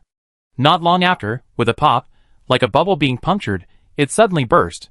After this sound, similar sounds were heard intermittently. Judging from the sounds, it seemed there was water below. Jiang Mian looked down curiously, wanting to see what lay in this unfamiliar underground. However, she could still resist the drowsiness for a short time. If it continued, She feared she wouldn't be able to escape this place. Jiang Mian didn't want to take this unnecessary risk. She could have easily completed the game without any trouble. Having figured this out, Jiang Mian stopped being curious about the sounds below and instead followed Qian Yuan away. As for the dinosaurs behind her, unable to cross, Jiang Mian could only say she was powerless to help them. She didn't know if this place was truly safe, nor did she know if that continent was truly dangerous. Everything couldn't be judged by appearances alone. She had to look to the impending natural disaster. If fate didn't want them to live, even if Jiang Mian was in a very hard, highly safe area, she would still die from various accidents. If fate wanted her to live, even if Jiang Mian was under volcanic lava, she could find a place to take refuge. That's how the world is. It doesn't follow any logic. The further she went, the more humans Jiang Mian encountered. This seemed to be a gathering place for players, while the outside was like a free-range area. On second thought, Jiang Mian understood. The drowsy crack outside seemed to be part of the world's test. Those who passed the test, whether human or dinosaur, passed through the crack to this relatively safe place, while those who failed fell into the abyss. When the players saw Jiang Mian and her group, they didn't show any surprise. Occasionally, some players would come in from outside. They were already used to it, simply asking Jiang Mian about the situation outside. Their tone was very normal, and Jiang Mian wasn't bothered. She naturally told them everything she could. As for what she couldn't say, who would know even if she didn't? The man was very polite. After getting the information he wanted, he thanked Jiang Mian, who nodded in acceptance of his politeness. Only after Jiang Mian and her group left did the group of players sigh, "Ah, these kinds of players are so much better. Compared to the players we encountered before, they were all so arrogant, we couldn't get anything out of them, and even when we did, it was all useless information." Chapter 691. However, after this person finished praising Jiang Mian, they didn't see that not long after Jiang Mian entered this continent, someone appeared and tried to rob her, only to be robbed clean by Jiang Mian herself, even losing her life. If they had seen this scene, they wouldn't have said Jiang Mian had a good temper. Jiang Mian held a glittering bead in her hand, examining it closely. The bead shone brightly in the light. If the sun hadn't been obscured by clouds, it would have been even more beautiful. This bead is pretty, but it doesn't seem to be very useful, Jiang Mian thought, transforming the bead back into a skill card. The description was very simple: deep-sea pearl. After use, one can live underwater for 1 day in calm water. This item is a special item of this world, and cannot be taken away. Jiang Mian, why would a normal person like staying underwater? Qian Yuan caught the bead Jiang Mian tossed to her, and quickly put it in her pocket. Let's keep it for now, just in case it comes in handy. Some things are bound to appear. The system can't be so ruthless as to force us into a dead end.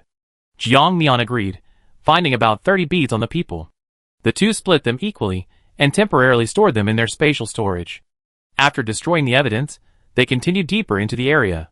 They were surprised to discover that this area occupied by humans had developed into a simple market, selling various weapons, as well as steamed buns, bread, and some vegetables. However, the vegetables they sold weren't the kind that ordinary people could afford. Such things are relatively rare and expensive. On the contrary, some of the more unusual meats tend to attract more customers. Buying or not? If not, stand aside, don't block my business. Jiang Mian was just curiously looking at the words written on the signs. It was the common language between the systems, which they all knew to some extent. However, within just a few minutes, she was ruthlessly chased away by the stall owner. Jiang Mian naturally didn't want to make a fool of herself. Even if she stood a little further away, she could still see the words written on them. Some of them seemed to be dinosaur species labeled by the players themselves. The markings were all over the place, and Jiang Mian said she couldn't match them up. After all, could you possibly decipher the name of a creature labeled peacock cat? Besides, if Jiang Mian remembered correctly, these things accumulate toxins, which, if left uneaten, could be fatal. Didn't the other players know that? Or was he specifically selling them to those who didn't know better? While Jiang Mian was curious, she didn't want to focus all her attention on this, since she wasn't buying anything herself. She rather used that time to observe how things had progressed here. The game had only been going on for a little over 20 days, not even a month, yet it seemed like the players had already adapted quite well. The weapons for sale, judging by their appearance, were probably made from dinosaur bones. Although they looked sharp now, they would definitely shatter over time with many kills. Furthermore, Jiang Mian had already collected many corpses she encountered along the way, so she wasn't particularly interested in these weapons. After leaving the market, Jiang Mian finally arrived at the area where the players were most concentrated. The people there were bound by ropes, the ropes being pulled to what appeared to be enormous thumbtacks. Some people on the shore were observing the situation, and when the rope started to sway, they would pull the people out of the deep sea. Jiang Mian witnessed some people emerge from the shore with expressions of joy, and others quickly gathered around to inquire. How was it? How much did you get? A soaking wet man, his eyes filled with excitement, had just climbed out of the sea. I'm rich. I'm really rich this time. I found a group of fishmen and got dozens of deep-sea pearls. Wow! A gasp of amazement echoed from the area, immediately attracting a lot of attention. Then, the man, seemingly very proud, pulled open his diving suit. Only then did they see that the inside of the suit was already stuffed full of fist-sized beads. Seeing this, Jiang Mian narrowed her eyes. Wasn't this the very thing those people who tried to rob her when they first arrived had in their hands? Except they failed in their robbery and were instead killed by her, so that's where they got their things. However, this stuff seemed a little different from what she had obtained. On the other side, the man handed over some of the beads he was holding and left, heading to another stall. Jiang Mian was very familiar with that place. She had just come from there. However, she didn't understand why the man was going there. She followed behind the man and overheard him talking to the stall owners. Help me convert these things into items, and I give you a cut. What? You're so greedy. 3 deep-sea pearls for a cut? Everyone else only wants 2. How can you be so rip-off? Seriously, buddy? What doesn't go up in price? We've been in the game for almost a month now. Who knows when the next danger will strike? Don't be fooled by how safe we are here. It's chaos outside. We received numerous messages from players saying their death toll is skyrocketing. Do you think we don't want to live? Go ask around. Everyone else is charging 4 deep-sea pearls. I'm already offering it this cheaply. What more do you want? The 2 men kept trying to negotiate the price, but Jiang Mian lost interest after a while. What she was interested in was how to obtain these items from the deep sea. So, after inquiring, Jiang Mian paid 1,000 gold coins as an entrance fee and joined the queue to enter the passage. The person guarding the area repeated the same words, like a broken record, tirelessly instructing them. Each person has 3 hours to fish. Remember, we are not responsible for retrieving your bodies. If we find you dead and pull you up, that's already being extremely kind. It's considered that your fee wasn't wasted. Also, if you haven't come out after 3 hours, we will forcibly pull you out. After all, so many people are waiting, we won't be providing special service just for you. Most importantly, you have to give us 30% of the deep-sea pearls you retrieve as a service fee. Agree to this, and you can go down, disagree and leave. All fees paid will not be refunded. Jiang Mian and the others had already paid. How could they give up now? Looking at the method for catching deep-sea pearls that the staff presented, Jiang Mian finally understood why so many people wanted to go down there to search for those things. Chapter 692. The staff brought out something resembling a poster, depicting a game-like scenario. The method to obtain the deep-sea pearl was both simple and difficult. A special creature in the ocean produces these pearls, and anyone wanting the pearl must kill this strange creature. The creature has no legs, but instead possesses a long fish tail and 4 limbs similar to humans. But it is not human, it is merely a creature that has not yet fully evolved. Its head is bald, covered with a mucous membrane that acts as a shield against attacks. The artist had drawn the picture meticulously, even clearly depicting certain key parts. Jiang Mian felt it was unnecessary to draw it so clearly. For example, what's the point of drawing a certain organ so precisely? She could only sigh at the obsessive-compulsive tendencies of some artists. Jiang Mian put on her diving suit and jumped down. The rope binding her offered no restraint. Wherever she went, the rope followed her downwards. Only then did Jiang Mian understand why so many people were patiently waiting here to go into the water. It seemed this place had become a trading point. The rope was likely a special item or ability possessed by the players, though Jiang Mian leaned towards the former. If it were truly an ability, it wouldn't have lasted this long. After diving in, she intentionally began to get closer to the other players. After all, Jiang Mian had no idea how they were supposed to find that special creature. Just then, a player next to her seemed to notice Jiang Mian getting too close. He gave her a cold glare from underwater before moving away. Jiang Mian had never been treated like this before. She felt a little helpless. Indeed, illiteracy wouldn't get you far. Fortunately, as the player swam rapidly, Jiang Mian spotted the figure in the poster. The player immediately swam towards the figure, glancing at Jiang Mian as he attacked. Seemingly terrified, she was trying to steal his things. Jiang Mian was exasperated. She wasn't that kind of person. To prevent the player from panicking further, she moved away and searched for the creature elsewhere. She had already figured it out. Killing the fishman would yield the deep-sea pearl. After distancing herself from the other players, Jiang Mian took out the deep-sea pearl she had previously stolen. After using the deep-sea pearl, all the seawater around her was pushed away, giving Jiang Mian a spacious area of 3 by 3 meters. Only then did she remove her diving equipment and finally breathe underwater. Without the obstruction of the diving equipment, Jiang Mian could observe the things on the seabed much more carefully. The depths of the sea are inaccessible to humans, especially now with dark clouds covering the outside, obstructing her view. Jiang Mian could only swim downwards as far as she could. Anywhere too close to the surface, the strange fishmen had already been hunted down by waves of players who had come down earlier. And those fishmen, realizing the danger above, wouldn't stay there indefinitely, allowing themselves to be hunted. If this continued, those who arrived late, like Jiang Mian, would only be able to search deeper and deeper.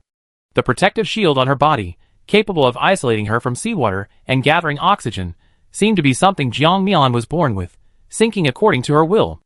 As the shield descended, Jiang Mian's eyes constantly scanned the creatures of the deep sea. When she reached one spot, a group of fish with sharp teeth drifted by. Upon seeing Jiang Mian's unusual appearance, the fish seemed to perk up and lunged at her. Jiang Mian wanted to test the deep-sea pearl's ability to see if it could protect her from these fish's bites. However, the next second, to her surprise, the fish seemed to exert almost no effort. After taking a bite, all their teeth shattered. Upon realizing this, the strange fish scattered instantly, no longer gathering together. Seeing this, Jiang Mian breathed a sigh of relief. She hadn't expected the shield to be so effective. It seemed like a bubble that could burst at the slightest touch. However, its protective capabilities were extremely strong. She continued to dive, and finally, after an hour at sea, she encountered a familiar fishman. When this fishman saw Jiang Mian, its eyes turned red, and it instantly pounced on her, as if it had seen its father's killer. In fact, Jiang Mian's feeling was not wrong. In the eyes of these fishmen, what Jiang Mian and her companions had taken were the lives of their own kind. These were deep-sea treasures that their kind had spent many years accumulating within their bodies, and these people had used them so easily. How could they possibly accept this? However, this merman clearly overestimated its own strength, or perhaps underestimated Jiang Mian's. The moment it charged, Jiang Mian drew his weapon. The merman's body was incredibly hard, much harder than a human's, feeling to Jiang Mian like a piece of extremely dense rock. However, even the densest rock has its weaknesses. The merman's eyes were its greatest weakness.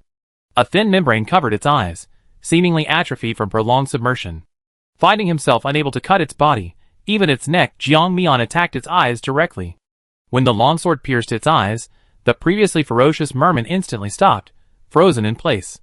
The next second, the merman dissolved into foam from the sea, floating upwards, leaving behind 8 deep-sea pearls where the foam disappeared. The deep-sea pearl glowed faintly in the water. Jiang Mian quickly collected it, intending to store it in her spatial storage. However, she was surprised to find that her storage was unusable. She tried catching a passing fish, but couldn't put it into her personal space, let alone the system's. What was going on? This was the first time she experienced something like this. Even when the system's private space was restricted, her personal space was still usable. Jiang Mian was momentarily confused, but she was already on high alert. The players above certainly didn't have the ability to do this, so it could only be. Jiang Mian looked down at the endless ocean. Her inability to use her space was 100% related to the water below. Perhaps, there she could find the meaning of her Rubik's Cube's existence? Chapter 693. Jiang Mian swam downstream, wanting to see what lay at the bottom. What was buried beneath the seabed, however, as Jiang Mian continued swimming, the rope around her waist suddenly stopped. Jiang Mian was startled, then realized that she had paid for her diving license, and the rope seemed to be made of a special material. If she tried to damage it or continue diving, the people above would definitely know. Then it would be very difficult for her to come down again. Having figured this out, Jiang Mian glanced reluctantly at the deep sea below and could only turn around and swim back up. 3 hours had passed, and she now had to return. Jiang Mian's return didn't cause any dissatisfaction among the others. She was relatively early. Some people, whose time was up, still wanted to collect more deep-sea treasures and were reluctant to come up. At that moment, the man who had been sitting in a pavilion sneered. The next second, purple light suddenly erupted from the ropes that hadn't yet been pulled up. Flashes of lightning flickered across the surface. Soon afterward, people below began screaming and yelling. When they finally came up, their hair was whipped back by the electric shocks. Before they could get angry, a staff member on the shore said coldly, "Time is limited. Everyone has 3 hours. Every minute you stay inside is irresponsible to those who come after you. If everyone wanted to stay longer like you, what would happen to everyone else? Are you expecting everyone to wait for you?" Upon hearing this, the people waiting on the shore glared at them with displeasure. If their interests hadn't been infringed upon, it wouldn't have mattered, but these people had clearly infringed upon theirs, so naturally they were unwilling. One group wasted 10 minutes, 10 groups wasted 100 minutes, totaling over an hour. Who would willingly suffer such a loss? Those who were still dizzy from the electric shocks could only swallow their anger, and obediently hand over the deep-sea pearls. Jiang Mian didn't want to cause trouble, so she also handed over 2 deep-sea pearls. After receiving the deep-sea pearls, the staff member used an instrument to examine them, confirming that Jiang Mian had nothing else. Satisfied, he said to Jiang Mian, "Beautiful lady, would you like someone to make a prop for you? My second uncle makes props. He only needs 2 deep-sea pearls." Jiang Mian followed his finger, and saw a man in his 30s, who looked like a melancholic, handsome older man. Jiang Mian looked at the 7 deep-sea pearls she still had in her hand, and shrugged helplessly. Good grief, she only managed to retrieve 9 in one trip to the sea. Giving 2 here and 2 there was practically half gone. However, one side had the right to mine deep-sea pearls, while the other side had the ability to craft items. Ultimately, both sides had to spend money. Jiang Mian followed the man's directions. After the staff member spoke a few words to the man, he smiled and nodded. Then he extracted 2 deep-sea pearls, and immediately gave Jiang Mian 5 item cards. Jiang Mian was dumbfounded, staring at the deep-sea pearls he had been given, then at the deep-sea pearl item cards she had already crafted in her hand.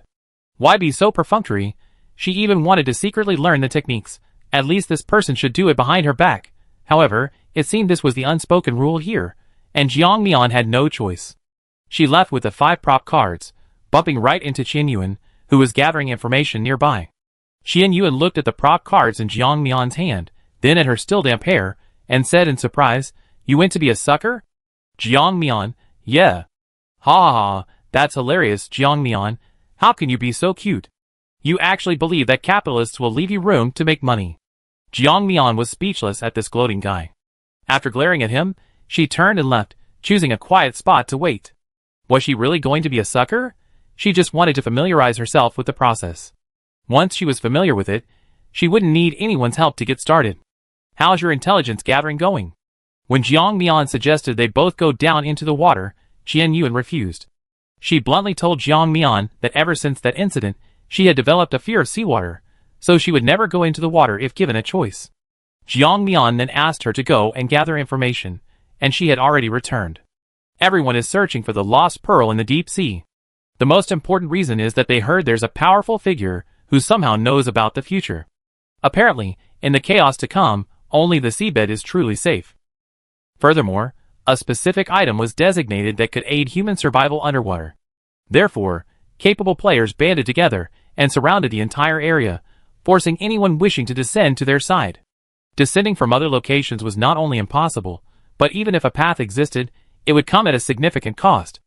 After all, some deep water areas are simply unbearable for the human body, but after paying the gold coins, they tie a rope to each player, which greatly reduces the pressure in the deep sea. So, in just half a month, a sizable business base has been formed here, all according to regulations. Speaking of which, they've been operating for so long, they must have a lot of stuff, right? After saying everything he knew, Qian Yuan turned his gaze to Jiang Mian.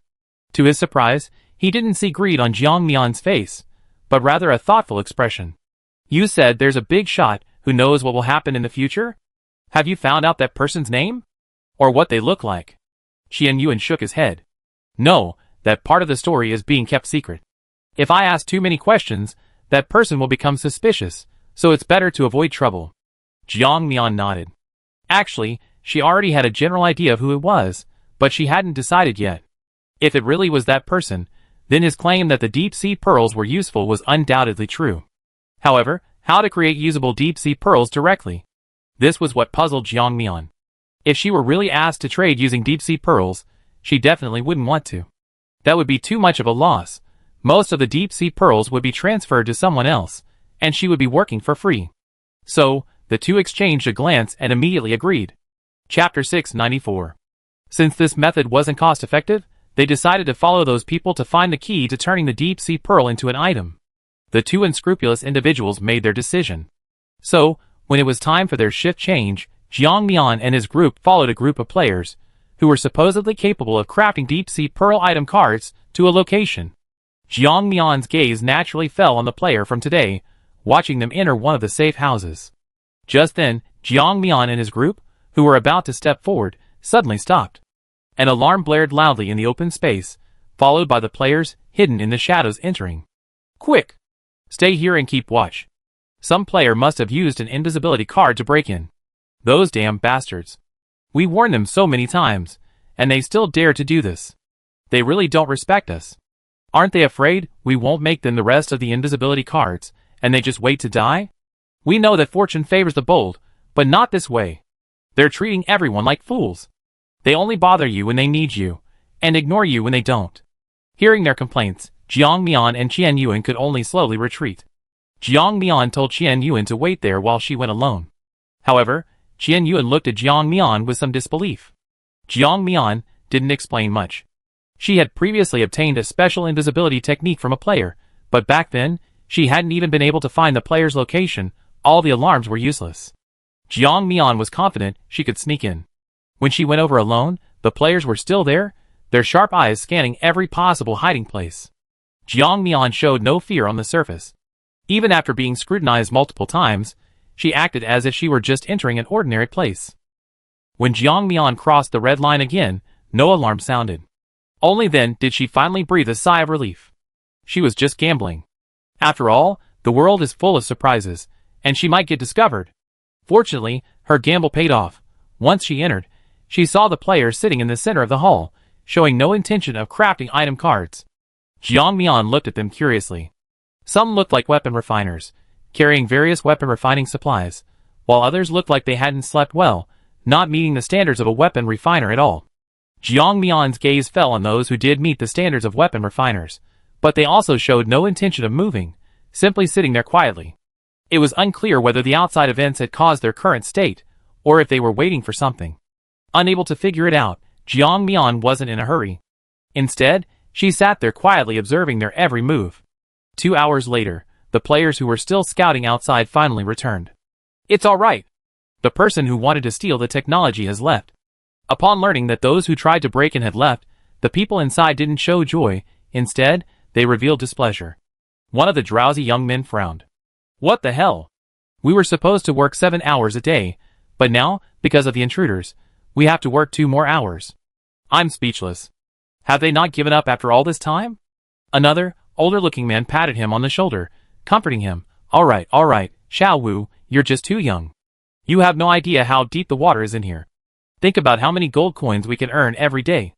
That's something we could only dream of in our previous world. We started. When you made so much, didn't you go crazy? Humans are all greedy. However, the elder's words of comfort didn't educate the boy. Instead, they only made him more resentful. What's the use of making so many gold coins now? The system shop is closed. It's completely useless. If I could spend them, I wouldn't say anything. Sigh. Seeing that his advice had no effect, the elder stopped trying to persuade the sullen young man. Everyone has to walk their own path. Even as the boy's elder, he couldn't make any decisions for him. Jiang Mian sat bored in one of the chairs, watching them chatter, but didn't do anything about refining cards. Just as she was getting bored, she finally heard footsteps outside. The boy who had seemed dissatisfied was now full of interest. He went out and opened the door, smiling as he said, "You're finally back. Do you know how long I've been waiting for you?"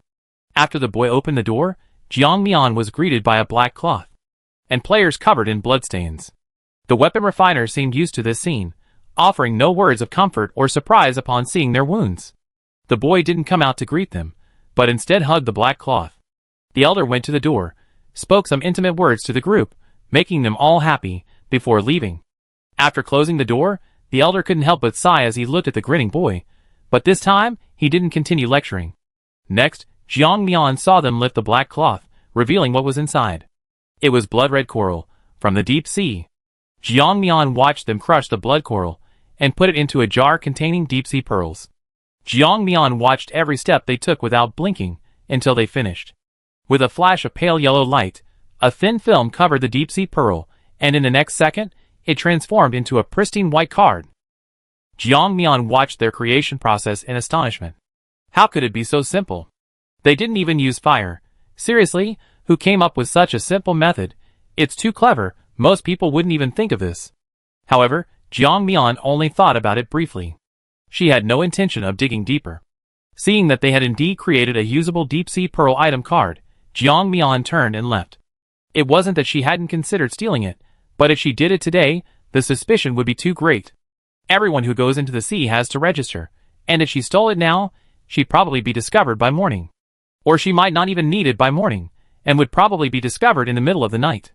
If she ended up in an awkward position, it would be making a mountain out of a molehill. The area was completely enclosed, used as their hunting ground, so when faced with the estimated number of enemies, they didn't consider retreating, but rather planned to wait for the right moment to strike. This person could bring out a submarine, so they must know what special things exist on the seabed. Simple fishing wouldn't be enough to find some deep-sea pearls. Deep-sea pearls only live at depths of 200 to 500 meters. There's no need to dive that deep. Chapter 695. It was precisely because of this that Jiang Mian didn't let her greed get the better of her. Although they possessed many deep-sea pearls, Jiang Mian had no reason to expose her tracks for such a small gain. After Jiang Mian left, she and Qian Yuan went to sea to fish. Qian Yuan shook his head, wanting to refuse, but Jiang Mian looked at him with tender eyes. Qian Yuan, you can't be afraid because of this small thing. That will only become your weakness and harm you, you know? He gritted his teeth. However, Jiang Mian retorted, isn't that a threat? Jiang Mian found a fixed spot and took out a stick of sleeping incense. The myriad monster sleeping incense she obtained in the previous world. She didn't know if using it in this world would attract any special creatures. After lighting it, she quietly watched the incense spontaneously combust in the water. Yes, sleeping incense can burn in water, as if they exist in different dimensions. As the incense burned slowly, the waters around Jiang Mian began to stir. She had been searching for a spot where very few people ventured into the sea, so this location was sparsely populated. When the deep-sea fishmen, drawn by the scent of the incense, swam over, Jiang Mian's eyes lit up. Judging by the number, there were at least 100 fishmen approaching, but due to impaired vision underwater, Jiang Mian couldn't accurately estimate their numbers. Jiang Mian patted Qian Yuan on the shoulder and whispered, keep it up. Make sure you get as many deep-sea pearls as possible from within the fishmen. Qian Yuan nodded, then stopped talking. After instructing Qian Yuan, Jiang Mian didn't immediately start killing the fishmen like him. Instead, she chose a gentler method. Jiang Mian captured a fishman and immediately used the poke balls she had prepared beforehand to capture them. She carried dozens of poke balls on her back. Only when her poke balls were full did Jiang Mian stop, and then began hunting deep-sea fishmen. Looking at the deep-sea pearl she had obtained, she nodded in satisfaction. Through killing and smuggling, her deep-sea pearls filled an entire backpack, more than enough for her needs. After doing all this, the two of them, carrying their packs, began to move upwards. It wasn't that Jiang Mian and the others didn't want to continue killing the fishmen, but the commotion underwater was too great. The people above seemed to have noticed something amiss. Most importantly, they had no way to conceal these deep-sea treasures. Carrying them in large bags would attract too much attention and easily arouse suspicion. When the two surfaced, the sea was still calm on the surface, but the seabed was in chaos. Those who had hoped to capture the deep-sea treasures under the cover of night were surprised to find they had gained nothing. Not only them, but even some specialized fishing teams were in the same predicament.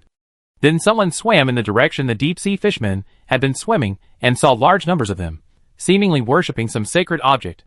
This news immediately attracted a large crowd underwater, allowing Jiang Mian and his companion to easily leave. After Jiang Mian and her companion left and reached the shore, she tried using her spatial ability. She could finally use her space. Without a word, Jiang Mian immediately put all her backpack into her space. Now, only one crucial item was missing, deep-sea coral, specifically blood-red coral. With this, she could craft item cards. The two immediately turned to go back into the sea. However, halfway there, they noticed something amiss. The deep-sea fishmen that had been there earlier were far fewer. Even if the effects of the incense had worn off, it shouldn't have happened so quickly. The next second, after encountering a player, Jiang Mian seemed to understand something. The reason for all this was likely the incense she had just lit. It had gathered most of the fishmen, causing the players to notice something was wrong and gather to hunt them. Realizing this, Jiang Mian's eyes lit up. Now that the players had gathered, it was up to Jiang Mian to decide what to do. Jiang Mian had seen blood-red coral before, but at the time, she was focused on diving deeper and hadn't intended to harvest it. Now that she knew its use, she naturally wanted to harvest it. This time, Jiang Mian didn't use the deep-sea pearl. Instead, she used her own body to descend into the water. Being completely unprepared, she could clearly feel the pressure of the seabed. Fortunately, Jiang Mian's physical abilities were quite strong, allowing her to descend to the location where the blood-red coral grew. Jiang Mian took out her special tools and began harvesting. The coral reefs here were quite large, but Jiang Mian didn't need that many, so she didn't go overboard. The main reason was that she couldn't use her spatial abilities. After reaching the shore, she put the coral away from her backpack, and the two quickly changed campsites, heading to another group of people. To avoid attracting attention, Jiang Mian chose a relatively inconspicuous tent and camped with another group of players who also had tents. Then, she began to work on the crafting process she had witnessed earlier that day. She placed the deep-sea pearls into a jar, then crushed the deep-sea blood coral, and added a special. Jiang Mian followed the steps she remembered, meticulously adhering to the time limits, and knowing exactly what to do and what not to do. She even followed some of the unique habits of weapon refiners, fearing it might have some special or crucial use. 2 hours later, the deep-sea pearls began to shimmer. After a flash of yellow light, the deep-sea pearls in the jar transformed into cards. Success? The two counted them, a total of 372 deep-sea pearls. Without middlemen adding a markup, all 372 belonged to them, and after splitting them equally, each would have over 100. Jiang Mian frowned as she looked at the deep-sea pearls in her hand. Even adding the one she had previously robbed, and the one she had captured and had others refine, she only had about 200 in total. The other players seemed to be going crazy, hoarding everything. They definitely had more than her. Why was that? It could only mean they didn't have enough, or that the danger was increasing, and this was simply not enough for them. Just in case, Jiang Mian couldn't just keep this little bit. Although she could kill and rob later on, who knew if the person she killed actually had anything? Chapter 696. What if you desperately need a deep-sea pearl at a crucial moment?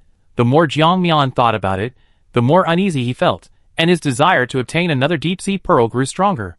So tonight, the two of them worked like madmen, constantly changing fishing spots. They stirred up a storm in the sea, and the players who hadn't gained anything started causing trouble for these people. They had spent 1,000 gold coins for so little, so naturally they were unwilling. Even the players who ran this business were dissatisfied. The players responsible for salvaging hadn't profited, and neither had they. How could they earn enough deep-sea pearls? So, with both sides dissatisfied, someone finally agreed to stay below and investigate. However, they naturally found nothing, because the culprit was still frantically hammering coral inside the tent. After a busy night, Master Jiang and Master Qian could finally get a good night's sleep. The 500-plus item cards were more than enough for the two of them for a long time. Even if they used one and then lost it, it would still be sufficient. After all, these item cards could stay in the calm, shallow area for a whole day. Even if something unexpected happened, it wouldn't cause them too much disturbance. Jiang Mian didn't say a word and immediately took out her bed and started sleeping. Qian Yuan didn't understand why she fell asleep so quickly, but she didn't disturb Jiang Mian's sleep. When Jiang Mian woke up, she found no trace of Qian Yuan in the tent.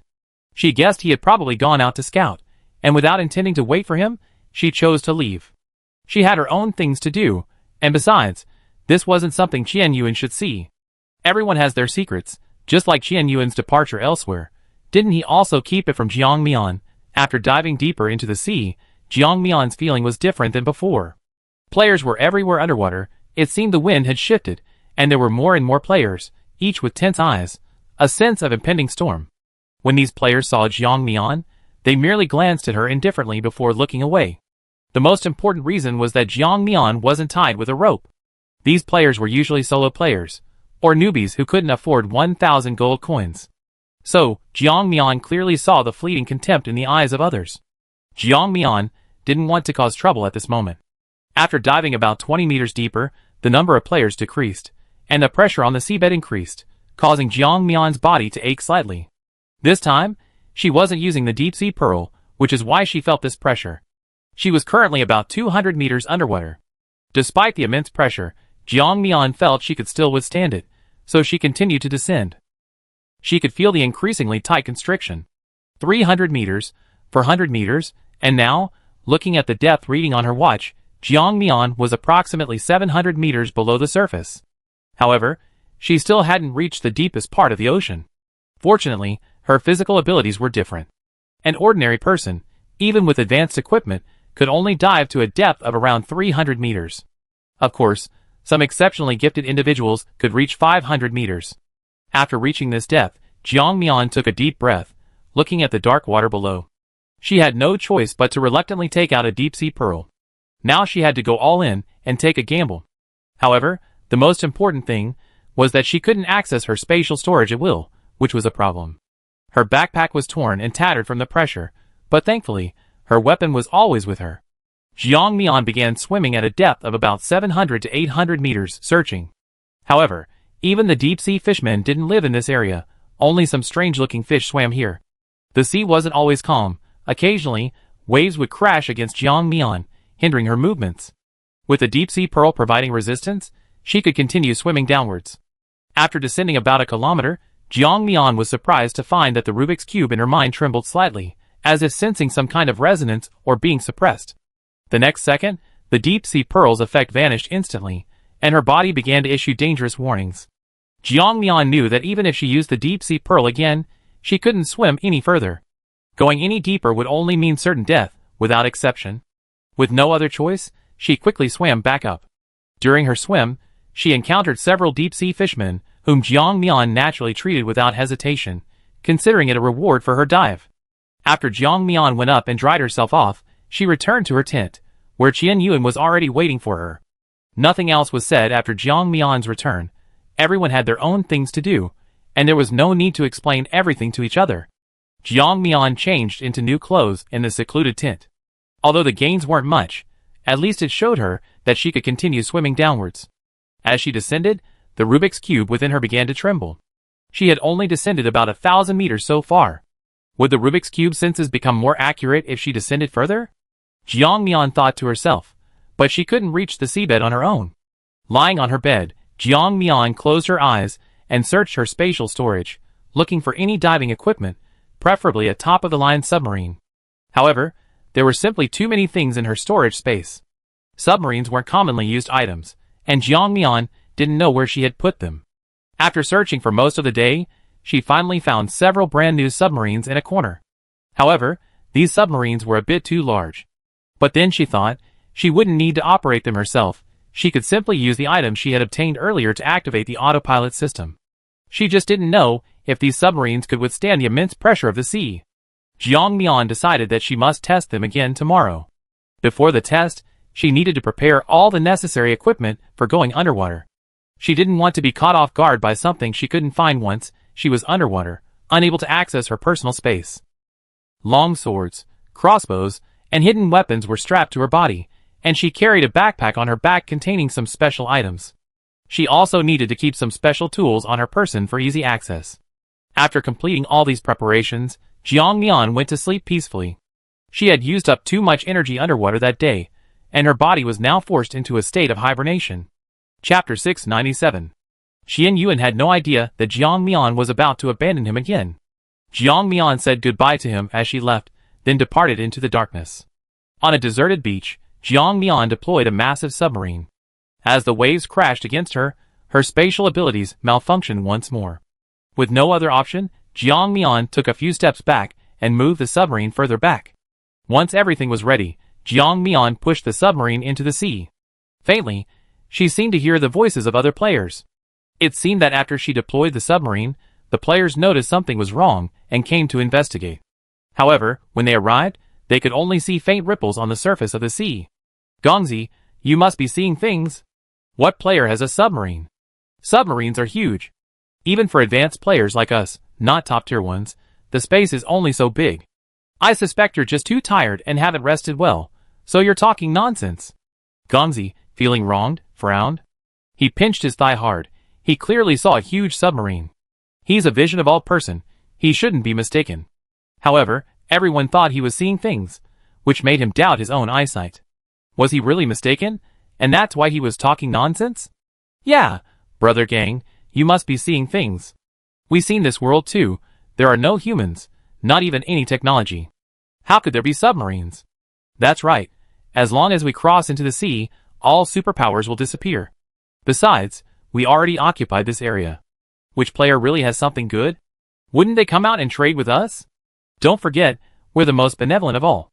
Amidst everyone's chatter, Gongzi began to believe he had misjudged the situation. However, even as everyone urged him to leave, he remained unwilling and glanced back at the sea. No, you guys wait here for me. I have a bad feeling. I go down and check first. If there's really nothing there, I come back up. It won't delay anything. With that, he walked directly towards the sea, slowly disappearing from everyone's sight. On the surface, only the remaining players looked at each other, finally sighing helplessly, resigned to their fate. Jiang Mian was unaware of what was happening on land. After entering the submarine, she activated autopilot. As for the destination, Jiang Mian input the depths of the ocean.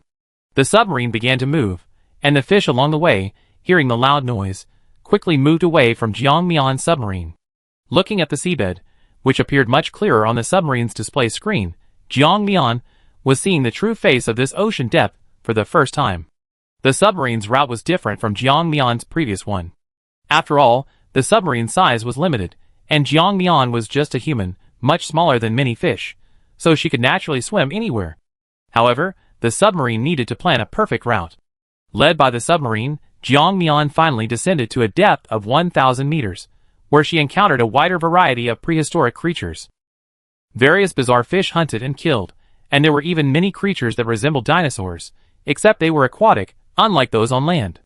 The fighting underwater was far more brutal than above. Above, due to various natural disasters, the creatures were reluctant to hunt humans or their own kind. But here, it was different. This was the ocean floor, untouched by external dangers. Therefore, they maintained their previous behaviors and habits, engaging in frenzied killing. They stockpiled enough food for themselves and then hibernated. The ancient creatures, seeing Jiang Mian's submarine, curiously swam over. However, after the submarine launched its attack, they felt pain and naturally refused to remain. To them, the submarine was like an intruder, forcefully occupying their territory without giving them any time to react. Then these ancient creatures watched helplessly as the alien creature continued to swim downwards. If Jiang Mian were to appear before them, he would surely hear their inner thoughts. Wow, it actually dares to go down. It must be even stronger than us. It's so big. When will I be able to grow that big? In the deep sea, every creature that lives there knows it's a forbidden zone. All creatures that enter it die mysteriously. Over time, this explanation became widely known, so no creatures ventured to the ocean depths anymore. The main reason was that they couldn't hunt anything of high quality on the seabed. It was better to swim upstream and hunt weaker creatures than to prey on beings of similar strength. The submarine continued its descent, unaware that the players on the surface, determined to get to the bottom of things, were witnessing a massive submarine moving underwater. They exchanged glances, knowing their speed couldn't keep up. However, such a large submarine couldn't be stored in their spatial storage, so they would inevitably have to go ashore. Therefore, they decided to go ashore first to set everything up. Most importantly, the player capable of commanding a submarine was certainly no ordinary individual. Furthermore, they wouldn't believe that such a large submarine contained only one person. It might be a small group of 1,000. After all, there were so many players in this world, the chances of encountering other players from the same world were quite high. After several calculations, they considered Jiang Mian to be a leader within a team, with several thousand capable assistants. With this in mind, they immediately began to act. They now had approximately 3,000 people, which allowed them to claim such a large area of the sea for themselves. Chapter 698. Having figured this out, the people on the surface began to work feverishly. On the surface, they maintained a facade of indifference, but behind the scenes, they practically surrounded the area, preventing even a fly from getting out. Jiang Mian's submarine continued to descend. The deeper it went, the darker the seabed became, and the temperature steadily decreased. At a depth of about 2,000 meters, Jiang Mian finally saw an underwater cliff. If Jiang Mian's estimation was correct, this should be the place that had previously caused them to lose consciousness. It was the cliff they had encountered when they arrived at the central continent. However, after entering from the seabed, the drowsy feeling was gone. It must be said, the ocean is truly a wondrous creature, capable of encompassing everything, including a small mountain. The small mountain was no longer inhabited by animals, but by fish swimming freely. Jiang Mian instructed the submarine to capture some of the more unusual fish from the seabed, and after capturing them, Jiang Mian began to dissect them. These fish were quite resilient. Using her heavily reinforced dagger, she sliced open the fish flesh, revealing their delicious bodies. The flesh was firm, smooth but not greasy. Even when eaten as sashimi, it had a firm texture. These were fish species Jiang Mian had never seen before, so she was quite curious about them. However, she couldn't store them in her spatial storage right now, so she could only keep them in a large aquarium. The submarine had been descending for an unknown amount of time, and the Rubik's Cube that had been trembling in her mind suddenly fell silent. Jiang Mian felt a momentary unease. Ever since descending to the seabed, the Rubik's Cube had been trembling, like Pandora's box about to be opened, making her heart pound with apprehension. However, upon reaching the depths, the Rubik's Cube suddenly stopped moving. This forced Jiang Mian to become alert. Had something happened? Or was there some danger? She could only hold her breath, not daring to be careless, staring intently at the seawater, not missing a single clue. The submarine encountered no obstacles and continued descending, making full use of its built-in 360-degree panoramic view. She diligently searched for underwater creatures. Until she reached a certain spot, her hand suddenly paused, then she zoomed in on the image, and zoomed in again. Indistinctly, she seemed to see a blurry, silvery white area. Jiang Mian immediately changed her destination and began heading towards that silvery white area. Following Jiang Mian's plan, the submarine began moving towards that location. The closer Jiang Mian got, the more excited she became. Finally, after a short while, she saw its true form. It was a building? A building that had mostly collapsed. Jiang Mian's finger traced the image of the building. Finding no danger, she anchored the submarine on a cliff face. Fully armed, she swam downstream. However, as soon as she emerged, she immediately felt a sense of oppression. Jiang Mian took out several deep-sea pearls, and after using them in a nested fashion, the oppressive feeling subsided considerably. With the deep-sea pearl in hand, Jiang Mian felt lighter. She swam step by step down the cliff face, finally landing on a building. Jiang Mian's fingers touched the building's tiles that had survived countless years of weathering. She continued forward, pushing open a dilapidated gate. Its surface rusted, yet Jiang Mian could vaguely make out the system's common language writing. City of Stars, City of Stars? Sounds somewhat similar to the City of Doomsday Sparks. However, Jiang Mian didn't dwell on that thought. Instead, she slipped through the crack in the gate and entered. It was clearly a residential courtyard, complete with tables, chairs, benches, stone tables, and a swing, though now damaged beyond recognition. Jiang Mian continued forward, and from the ruined walls, she saw another courtyard, distinctly different in style. There were some special runes drawn inside, faintly glowing with golden light. Jiang Mian didn't act rashly, but instead took out a stone and threw it at the runes. However, the stone bounced off immediately. The runes seemed to be protecting the basement. Jiang Mian's eyes swept across the basement, but the darkness prevented her from accurately sensing what was inside. She had no choice but to go in herself. As Jiang Mian cautiously approached, she gripped her long sword tightly, fearing the next danger or trap. The rune's energy had diminished, and after Jiang Mian's long sword struck it a few times, it shattered. The next second, the basement, which had been completely sheltered from the seawater, was suddenly flooded with water. Soon, the basement door and walls began to collapse from the force of the rushing water. Just then, Jiang Mian gripped his sword tightly, watching warily for the blurry shadows approaching from afar. What's that? Jiang Mian stared at the scene suspiciously, his grip on the long sword loosening slightly. There were several skeletons, seemingly adults. When Jiang Mian touched the skeletons, although he couldn't determine their approximate age, the way they had embraced each other before their death suggested they were a family of 3. Perhaps the runes that had blocked the walls were simply trying to protect his family, but unfortunately, something had happened inside, and his family had perished as well. After confirming there was no danger inside, Jiang Mian entered the basement and unexpectedly discovered something familiar. Gold coins. There were stacks and stacks of gold coins, and they looked remarkably similar to one of the gold coin versions previously released by the system. However, this version was tens of thousands of years removed from Jiang Mian's current era. Star City? Fireseed City? The courtyard with its strikingly different gold coin rune style. Connecting all these elements, the answer was obvious. Jiang Mian's eyes sharpened.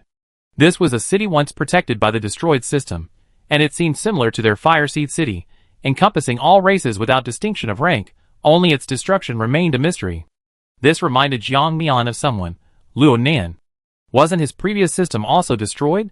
Therefore, Jiang Mian had previously felt that the Fireseed City protected by the system wasn't 100% safe. It too could be destroyed one day, and there would be times when it was powerless to act. It is precisely because of this that Jiang Mian has always had a sense of crisis. Chapter 699. However, Jiang Mian didn't understand why this situation had such a significant impact on her. It had even rendered her Rubik's Cube space unusable. She was completely bewildered, but no one could answer her questions, leaving her to fend for herself. Jiang Mian began exploring the seabed. After about 2 hours, the deep-sea pearls on her person began to flicker. Jiang Mian immediately realized that because she was in the deep sea, the pearl's effectiveness had been greatly reduced. What was originally enough for a day could now only be used for a little over 2 hours. Fortunately, she had prepared before descending, possessing quite a few deep-sea pearls, filling half her backpack. After using 3 more deep-sea pearl item cards, Jiang Mian continued her search. During this time, she saw many different courtyards, some likely inhabited by miniature people, and others by giants. The layout and decor varied depending on the type of building. Some resembled primitive tribes, while others looked like opulent palaces. There were also technologically advanced courtyards, seemingly a vibrant tapestry of diverse cultures, representing all sorts of races. However, the novelty wore off quickly. After seeing everything, Jiang Mian's priority was finding the point of resonance with the Rubik's Cube. However, the Rubik's Cube in her mind seemed to be asleep, offering no further clues. It failed her at the crucial moment. Jiang Mian focused her gaze on the Rubik's Cube, closed her eyes, and began to communicate with its consciousness. She hadn't done this in a long time, vividly remembering that on her very first day after her rebirth, after attempting to communicate with the Rubik's Cube's consciousness, she had immediately fainted. However, with her current strength, communicating with the Rubik's Cube again didn't cause her to faint. Upon opening her eyes, the Rubik's Cube was already in her hand, but Jiang Mian gripped it tightly. The instant she took out the Rubik's Cube, a suction force tried to pull it away from her hand. Jiang Mian naturally didn't want this. This Rubik's Cube contained all her life savings. If it were truly sucked away by that suction force, Jiang Mian would be furious. After realizing it couldn't pull the Rubik's Cube away, the suction force seemed to soften slightly. In Jiang Mian's vision, there was a silvery white light in the distance, one end connecting to an unknown sea, the other pulling her Rubik's Cube, seemingly guiding her. Jiang Mian naturally didn't dare to be careless. Although she followed the thread forward, the grip on the Rubik's Cube tightened even more. She was even more afraid that the Rubik's Cube would be taken away if she wasn't careful, so she immediately took out a special item from her side pocket. Demon binding rope. This thing is quite special, extremely tough. Although Jiang Mian had never used it to bind any creature, judging from the instructions, it could bind many strange creatures. The Rubik's Cube could be considered a strange creature, right? Thinking this, she gripped the Rubik's Cube tightly, wrapped it around her hand several times, and then bound it to her hand. Jiang Mian tried to loosen her grip a little, and the Rubik's Cube immediately tried to break free and head towards the unknown. However, the next second, it was directly bound by the demon binding rope. Seeing this, Jiang Mian finally smiled. Very well, now it can't run away even if it wanted to, so there's no need to worry about the Rubik's Cube abandoning me anymore. However, deep in Jiang Mian's eyes, her gaze towards the Rubik's Cube was filled with coldness. The Rubik's Cube, which had been with her for so long, had actually been bound by something unknown, and now it wanted to abandon her? How could this be? Jiang Mian absolutely wouldn't allow it. It either wouldn't appear at all, or if it did, it could only be hers. It couldn't think of anyone else, not even its former owner. It could only be hers, it had to be. As she followed the glowing light, the darkness in Jiang Mian's eyes deepened. She wondered what was guiding her. Was it the Rubik's Cube's former owner, or another part of it? Or perhaps something Jiang Mian couldn't comprehend? But it didn't matter. None of it mattered. The Rubik's Cube was ultimately hers. No one could take it away. It could only be hers. If that thing truly was the Rubik's Cube's former owner, Jiang Mian wouldn't hesitate to kill him and seize the treasure. She gritted her teeth, each step taken with unwavering resolve. Jiang Mian didn't even know how long she walked until her feet touched a hazy, gray hall, at which point she came to her senses. The Rubik's Cube in her hand no longer trembled, nor did it seem to want to escape her grasp. Jiang Mian glanced back, but saw nothing unusual. Just as she was filled with doubt, a voice, neither male nor female, rang out, "You finally come, my child. It seems you already unlocked it. You raised it very well." Jiang Mian warily surveyed the walls of the hall. Although she could hear the voice, she couldn't pinpoint its source. "Who are you? Why don't you dare come out and meet me?" Jiang Mian's voice echoed throughout the hall. Only then did she realize that the seawater in front of her was long gone, and the deep-sea pearl on her body had disappeared without her noticing. She hadn't noticed at all. Realizing this, her eyes grew even more wary. Listening to the familiar voice, she knew he was talking to the Rubik's Cube, not to her. However, the next second, the voice rang out again, shattering Jiang Mian's thoughts. "Child, I always been here, but we're not from the same dimension, and our timelines are different, so you can't see me."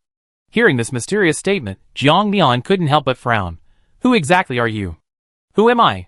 "Child, perhaps my existence has long since vanished into the annals of time, or perhaps some ancient beings still remember me, but they won't proclaim my existence, they only erase it."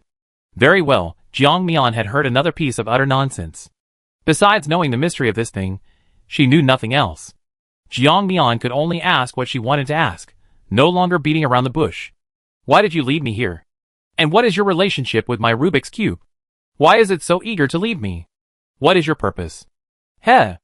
Unusually, after Jiang Mian asked these questions, the Rubik's Cube didn't answer directly. Instead, it chuckled softly and said gently, "Children, I have no intention of harming you. In my eyes, you are all my children, my subjects. How could I harm you?" Chapter 700. Before Jiang Mian could grow impatient, the voice continued. "Child, I initially only wanted to catch up with an old acquaintance, not to guide you here to create an illusion. It's just that I've been asleep for too long and have forgotten many things. I haven't seen my old acquaintance for a long time.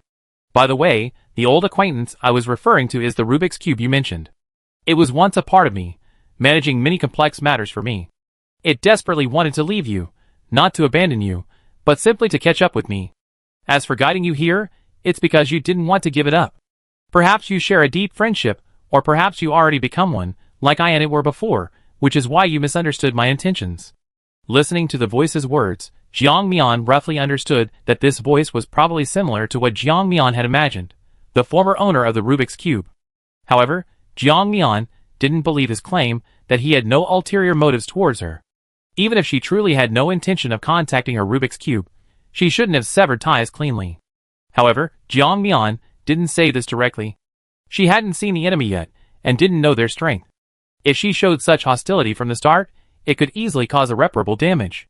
Moreover, Jiang Mian didn't think she could 100% succeed in taking it down. Therefore, Jiang Mian's tone became calmer. She bowed towards the center of the hall, becoming surprisingly polite. "Senior, you said the Rubik's Cube, and you were once one. So what were you before?" "What was I before? A god who controlled the world, or a scourge that wreaked havoc? I don't even know myself. They say I'm an evil god, that wherever I go, disaster follows. My people destroy wherever they go. However, the truth is, those worlds have already been destroyed. My people are merely going there with my permission to temper their will and save humanity. However, there are always those foolish people who always manage to make things worse, and in everyone's mind, I become the embodiment of calamity, bringing them danger, destruction, and the unknown." Jiang Mian listened, stunned. She didn't understand much else, but one thing she did understand. This guy was also shameless, explaining his evil deeds, just like herself. Jiang Mian tentatively asked, "So they openly provoke you, imprisoning you here, or did they rebel against you?" "Yes, you guessed right. It wasn't that they imprisoned me here, but rather that, with the passage of time, I could no longer endure it, and could only await death and reincarnation. Like worn-out parts, I eventually needed a new body, what you understand as reincarnation. Their actions merely added a dramatic touch to my death, giving me a good show. Originally, I had high hopes for my outstanding subjects, intending to reward them after my reincarnation. However, their actions have chilled my heart. I raised them for so long, and they wouldn't even call me Mother Goddess. They were so adorable and innocent when they were little, but now, sigh, they've grown up and have their own ideas. So, after they desperately wanted to defy my commands and have their own brilliant lives, I gave them freedom, and at the same time, let myself disappear from this world." Jiang Mian outwardly listened to the story with rapt attention, but inwardly she was already complaining. "Oh, so in a normal person's version, A mother gives birth to many children, but when the mother grows old, the children start to speak ill of her because of disputes over inheritance, even cursing her to die young. Then the mother, heartbroken, dies without leaving any of her children's inheritance. One thing puzzled Jiang Mian. What was the relationship between the Rubik's Cube and this guy? Just as Jiang Mian was wondering, the voice seemed to sense her confusion and continued. As for me, and the Rubik's Cube you mentioned, as I said, we are one. Actually, it's more like my child, doing everything for me. It's just that I didn't pay attention to this unassuming child back then, only realizing it after my death. But it wasn't too late. As for why you got it, perhaps it's all fate. Fate? What fate? Jiang Mian looked confused.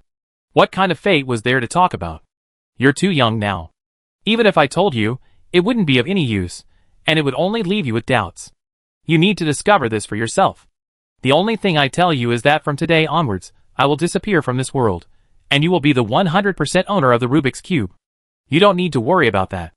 And you take an excellent care of the Rubik's Cube. I'm very satisfied. So, before I dissipate, I give this to you. After saying this, a ball of silvery white light suddenly appeared in the center of the hall. This light, like a thread that had drawn her there, was incredibly gentle yet domineering. The next second, this light forcefully entered Jiang Mian's body, merging into her limbs and bones under her wary gaze. Jiang Mian's eyes turned cold. She could no longer pretend. She coldly stared at the spot where the light had appeared. What is this thing? What did you do to me? However, Jiang Mian received no answer to her question. She received only a faint reply. Child, I'm leaving. You likely unlocked many of the Rubik's Cube's inherent abilities. Please don't neglect them. These abilities will bring you real strength, not just your current superficial ones. Use those special abilities carefully. One day they will tell you the answer. After saying this, no matter how Jiang Mian called out, the voice vanished. Not only Jiang Mian's calls, but even the Rubik's Cube in her hand began to glow. However, despite her many attempts, she couldn't awaken the voice. It seemed to have truly disappeared from the world, just as it had said. Helpless, Jiang Mian could only leave after exploring the entire hall. She didn't know how long it had taken her to arrive, but her departure was incredibly quick. When she stepped outside, she found herself back where she had come from, without having moved an inch. This sight surprised Jiang Mian, but then she seemed to understand something and relaxed. It seemed that the scene she had just witnessed was left behind by a special method, which explained her confusion. Having figured this out, Jiang Mian bit her lower lip lightly, looked at the Rubik's Cube bound tightly in her hand, and sighed. Chapter 701. Sigh. Who is that anyway? Why does he always only say half of what he means, and when you ask him anything, he beats around the bush? Is that really your master? You must have had a terrible life in your past life, having to follow a master like that every day. The Rubik's Cube trembled. It was unclear whether it was refuting Jiang Mian or agreeing with her. Anyway, it couldn't speak, so whatever Jiang Mian said didn't matter. After venting, Jiang Mian put it away. However, after putting the Rubik's Cube away this time, she noticed something was wrong. After putting the Rubik's Cube away, she could sense that it was no longer statically residing in her mind, but occasionally rotating each of its faces. Only then did Jiang Mian realize that some areas of the Rubik's Cube that couldn't be lit were now lit. Suddenly, she remembered the silvery white light that had shone on her earlier. Perhaps some of it had also reached the Rubik's Cube. Jiang Mian quickly focused her consciousness on the Rubik's Cube, and stared wide-eyed at the extra functions. Cultivation Enlightenment Space. Spatial Segmentation Training. Time Usage Module. These impressive sounding names appeared on the Rubik's Cube. Jiang Mian stared in astonishment at these items, only now realizing that these previously unactivated parts were the most precious. Compared to these things, the planting and breeding areas she had previously activated seemed rather useless, but Jiang Mian didn't think that way. Food is the most important thing for people. Without it, wouldn't she starve to death? Moreover, a significant part of her growth from the very beginning was due to the benefits these foods provided. In the area where Jiang Mian had left, a blurry figure suddenly appeared in the center of the previously empty hall. Looking at the hall, now empty again, the person sighed helplessly. Disappeared again, leaving me alone in this world again. I wonder if she even listened to me. Her strength is too weak. I hope she can cultivate her time manipulation abilities more, so she can play with me a few more times. Sigh, I didn't have these resources back then. I cultivated them all myself, bit by bit. Spatial manipulation is so difficult to cultivate, I'm not even letting you cultivate it. I just give you a huge space. I hope you won't have to worry about space. Heavens, I'm so great. I even thought of the perfect path for myself. Ha ha ha. The next second, the hall vanished abruptly, and the seemingly real yet ethereal figure disappeared as well. The area returned to its original state of emptiness, with no trace of the mysterious figure. If a third person were present, they could easily see that the figure who emerged last bore a striking resemblance to the person who had mistakenly entered this place, only their aura was slightly different. After leaving, Jiang Mian was surprised to find that her Rubik's Cube was usable again. The restrictions on it seemed to have vanished. Not only were the restrictions on the Rubik's Cube gone, but even her personal space was usable. A look of astonishment appeared in her eyes, but after recalling the City of Stars she had seen earlier, she seemed to understand something. She had never heard of the City of Stars before, but Jiang Mian suspected that she hadn't looked closely enough, which was why she didn't recognize it. So she planned to investigate thoroughly after returning home, hoping to uncover the origins of the Rubik's Cube. Jiang Mian turned and boarded the submarine, not immediately heading upstream, but intending to explore deeper to see if there were any more treasures. Unfortunately, aside from the ruins she was currently in, there was nothing special about the rest of the area, and the gold coins were gone. Jiang Mian didn't want to waste time here for such a small amount of gold. Instead, she chose to head to other areas to catch special deep-sea fish for future breeding. Occasionally, she would see some enormous, sleeping creatures. At first, Song Haoyun thought it was just a natural formation of rocks. Luckily, she didn't intend to provoke the rocks, otherwise, she might have been in real trouble. She was quite comfortable in the sea, but the guards on the surface were practically numb. They didn't dare blink, not only conducting their usual business, but also meticulously watching every movement on the surface. However, after so much time, the group in the sea still hadn't appeared. Not only that, but chaos has erupted outside. The wildfires and blizzards are spreading rapidly, and in some areas, even torrential rain and strong winds are blowing. All the players and ancient creatures are heading towards this relatively quiet center. The number of people here is increasing, as is the number of people going to sea to search for the lost pearls. They are almost out of control, and occasionally they encounter those who have escaped into the sea by other means. Not only that, but today, after careful calculation, they suddenly realized something was wrong. They used to obtain hundreds of thousands of deep-sea pearls daily, but today they only obtained tens of thousands, causing them to frown. Even when their tools were less advanced, they could still obtain tens of thousands of deep-sea pearls daily. What was going on today? They were puzzled. They suspected the number of deep-sea fishmen in the sea had decreased, and they suspected that other players had stopped fishing after obtaining a certain amount of deep-sea pearls, but they hadn't considered another possibility. Until one of their men, on the verge of death, tried to activate the spatial item card. What they initially thought was just a dying fantasy turned into a shock when their hand actually touched the item card. They realized that the spatial dimension could now be activated. Upon receiving this news, the person in charge of this sea area was furious. Damn it, the spatial restrictions have been lifted, and you didn't even know? What have you been doing all this time? A bunch of useless trash. You don't care at all. Those who were being scolded lowered their heads. They hadn't expected the spatial restrictions to be lifted. Since they arrived in this sea area, the spatial restrictions had always been in place. Every time they went into the sea, they had to prepare in advance, carrying all the necessary tools. Who could have imagined that it would suddenly disappear without a trace? Thinking back to this, someone suddenly brought up the submarine that had previously submerged. Could it be that it was because of what the person who went down in the submarine did? They hadn't been down there long when the restrictions were lifted, and we hadn't explored further. Could it be because those players didn't care about these small favors above, but instead knew there was deep-sea treasure below? Otherwise, there's no way to explain why the restrictions suddenly disappeared? Upon hearing this, the group below seemed to have been turned on, exchanging bewildered glances. Chapter 702. Yes, how could they not have thought of that? The mysterious organization's restrictions on the surface disappeared after only a few days underwater. Could it be that they discovered something, and everything is connected? Having figured this out, those guarding the surface no longer felt troubled. Instead, they perked up. A mysterious treasure. That's something everyone can only dream of. If they had it, they could easily seal off other spaces, giving them a huge advantage in team battles and maximizing their profits. So, in the following days, they used the excuse of the space opening to seal off the entire sea surface, preventing players from going down to retrieve the deep-sea pearl. However, initially, the players knew they were in the wrong and didn't want to resist. But as time went on, naturally some players became unhappy. They just wanted to gain more advantages, but they didn't want to remain without the deep-sea pearl. They had all heard the master's prophecy, and the master had also advised that the more deep-sea pearls collected, the better.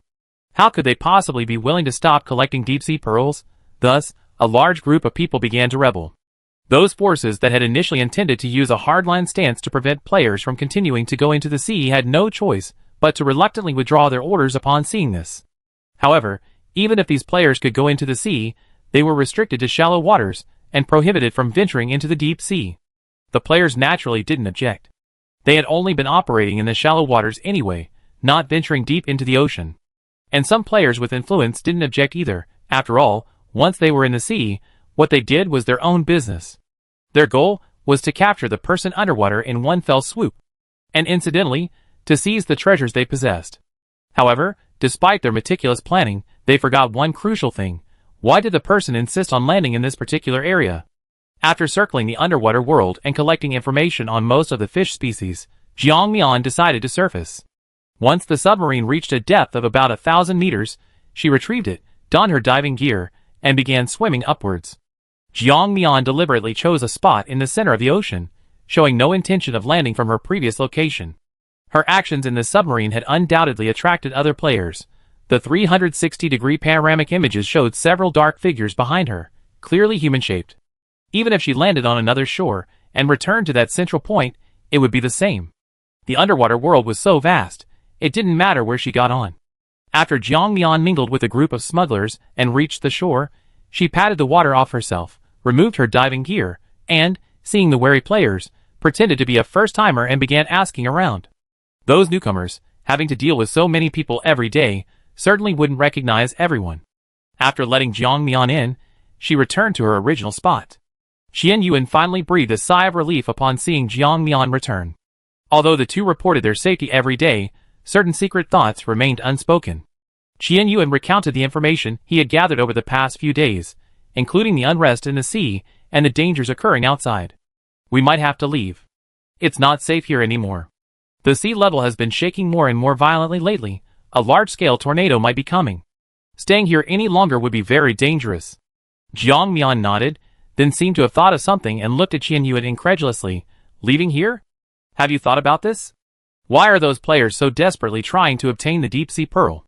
Isn't it all for the sake of surviving here? Qian Yuan, living underwater all the time isn't a solution. I think the dangers underwater are much greater than those on the surface. I think you understand that. Jiang Mian, no, I agree with your opinion. It's different. The dangers of the deep sea are indeed immense, but have you considered that the reason so many players are frantically searching for the deep-sea pearl, wanting to live in the ocean, might be because the dangers on the surface have exceeded our expectations? Qian Yuan, I heard many players make this prediction, but we can't abandon our current way of surviving above the surface, don't you think? Jiang Mian considered for a moment before nodding. Okay, let's go to a place not so close to the sea first. Hopefully, it'd be safer there. So, after discussing it, the two packed their backpacks and left. The players guarding this area didn't think much of it when they saw people leaving. It wasn't a large-scale departure, just a few scattered individuals, looking like a group of lone wolves, with nothing to worry about. Their main focus was still on that mysterious submarine. After Jiang Mian and his companion left, they headed to the plains and chose to set up camp atop a pile of strange rocks. Not only were Jiang Mian and his companion there, but many other players were also stationed there. Although the place didn't look large, its location was quite secluded. Large creatures wouldn't even notice it, and the players could easily deal with smaller creatures. Shortly after Jiang Mian and his companion settled in, many other players began heading towards the location. Seeing how good the spot was, they also set up camp. It was because of these players that Jiang Mian and his companions learned about the situation outside. A fierce wind had indeed begun to blow along the coast, tearing many boats that had been salvaged earlier to pieces, and some players were even knocked dizzy and disoriented. However, just when all the players wanted to leave and find a safe place, they were told that they couldn't leave now. The players were naturally unwilling. They hadn't done anything wrong. Why shouldn't they be allowed to leave? They were free to do so. The only reason these individual players wanted to stay was to retrieve the deep-sea pearl. So, the individual players started arguing with the faction players, and the argument escalated into a fight. The battle was fierce. Although the individual players appeared to be small fry, they outnumbered the faction players. No matter how much the faction players tried to stop them, they couldn't withstand the nearly 100,000 players. After a fierce battle, the faction was forced to give way, allowing the players free reign. The individual players didn't understand why the salvage faction players were forcing them to stay there. Even though a storm was forming on the sea, the players still hadn't left. Chapter 703. As for why, only Jiang Mian probably knew. Those players were likely coveting the submarine, which was why they were reluctant to leave. They just didn't know that she, piloting the submarine, had already left and moved to a safer location. However, not long after Jiang Mian thought this, her seemingly safe spot suddenly changed. The strange rocks above her began to tremble, and it seemed as if they were about to crash down. Nearly 10,000 players lived below. If they really crashed down, even a lucky guess would kill several. The players became alert, although some remained unmoved, believing the rocks wouldn't hit them. Jiang Mian looked in the direction of the rocks. Because of her unique position, she felt that the rocks weren't necessarily caused by an earthquake, as everyone thought. Instead, it gave her the feeling that something was awakening. Yes, awakening as if this strange stone was alive. Jiang Mian paused, thinking she was overthinking things. How could a stone be alive? It wasn't Sun Wukong. However, 2 hours later, in her frantic escape, Jiang Mian no longer cared whether this thing was Sun Wukong or not. It was far more powerful than Sun Wukong. After all, she herself hadn't actually experienced Sun Wukong's attack power, but the power of these strange boulders sent chills down the spines of Jiang Mian and the other players. When there was only one stone, the players didn't feel fear or surprise, they were simply on guard. However, when the stones in that area began to tremble, even the most clueless players realized something was wrong. But it was too late for them to leave. The wildly trembling stones had unknowingly surrounded them. Those players who were about to enter sensed something amiss and hurriedly left. But those already inside, trying to escape, were pierced through the body by the stones. Who could understand this? The feeling of seeing a smooth stone suddenly sprout a sharp point and pierce a player's body was terrifying. Even Jiang Mian, who had seen her share of storms, couldn't help but tremble at the sight, not out of fear, but out of excitement. Stones. Stones can become sentient? If she could store these things in her spatial storage, how many strange creatures would she acquire? Jiang Mian was now extremely interested in these peculiar creatures, wanting to collect some of each and carefully cultivate them in her spatial storage. Whether it was fish, dinosaurs, or these strange flowers and plants, she wanted to store them all in her spatial storage. Jiang Mian didn't plan to collect any more adult dinosaurs. Doing so would inevitably cause her mental energy to collapse first.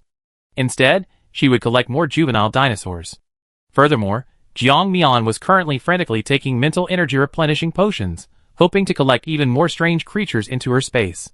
She was even considering killing the small raptor in her space, if all else failed, which would allow her to collect even more strange creatures. In fact, once these strange creatures were subdued, the mental energy Jiang Mian needed to control them wouldn't occupy much of her time. The topic had strayed a bit. Looking at the stone monster before her, Jiang Mian wanted to subdue it but couldn't. She couldn't even find its head or tail. Unable to defeat it, she couldn't subdue it, and could only be chased around aimlessly. This giant rock was about 1 kilometer long and moved incredibly fast, rivaling even some players known for their speed. These strange rocks seemed to have a strong craving for humans, relentlessly pursuing the players. Perhaps they sensed the abundant energy within the players, and believed that consuming them would benefit them, hence their unbridled aggression. Even when players' attacks struck the giant rock, they couldn't break it apart. Even if a few stones were shattered, the fragments would immediately cover the others, and the broken pieces would reconnect, making it seem like a monster devoid of any sense of morality or normal biological physiology. However, as they ran, Jiang Mian realized that they weren't the only ones being chased. There were even larger creatures, far exceeding their own size, chasing after those gigantic dinosaurs. Seeing this, Jiang Mian was utterly astonished. Wasn't this scene a bit surreal? Logically, shouldn't these giant creatures be the rulers? Why were they being chased around like this? Unbeknownst to them, this chaotic scene continued for an unknown amount of time until they were forced close to the shore. The giant rock seemed to be terrified of the seawater, and after pushing the ancient creatures and players to the shore, they stopped advancing.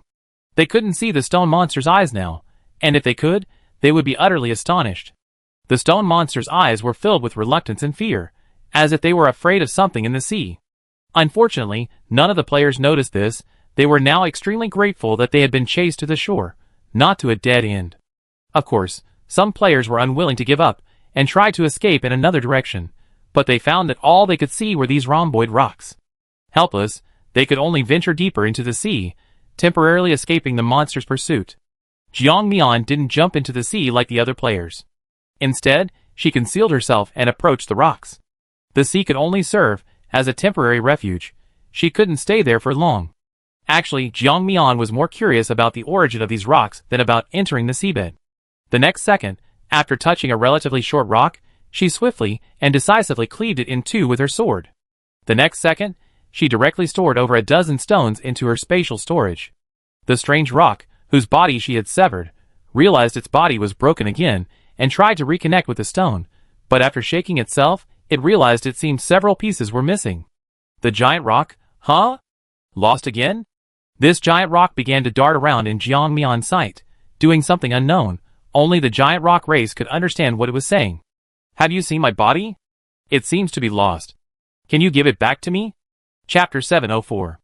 Upon hearing this, the giant stone race members glared at it with exasperation.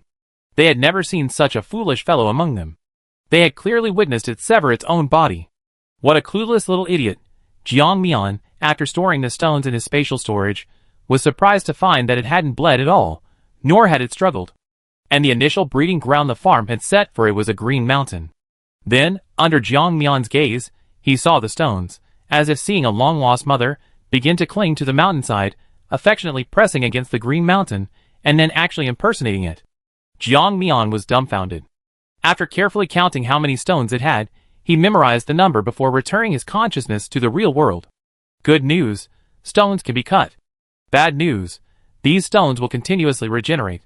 Cutting them down is almost the same as not cutting them down, unless you're bored and intentionally sever their bodies. However, even if you cut off their bodies, it won't harm them much. But if they take advantage of your momentary lapse in attention and devour you, then you can only say goodbye in the next life. It's extremely unwise, but Jiang Mian is currently mingling here, occasionally cutting off some rocks, and putting them into her spatial storage. After cutting down enough, Jiang Mian has no intention of continuing, and decides to leave this place to continue living elsewhere. She directly releases the pterosaur, stands on its back, and together with Qian Yuan, leaves this place through the air, not being forced to seek refuge in the underwater world. It wasn't until she looked down from the sky that she realized the world was in complete chaos, the kind of chaos so tumultuous it could be boiled and drunk.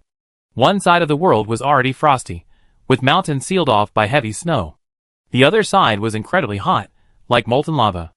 And the boundary between the two was far from peaceful. Hurricanes were rising, smoke billowed, and explosions could be faintly seen. Good heavens, the entire world seemed so chaotic, and the creatures of this world were fleeing in all directions.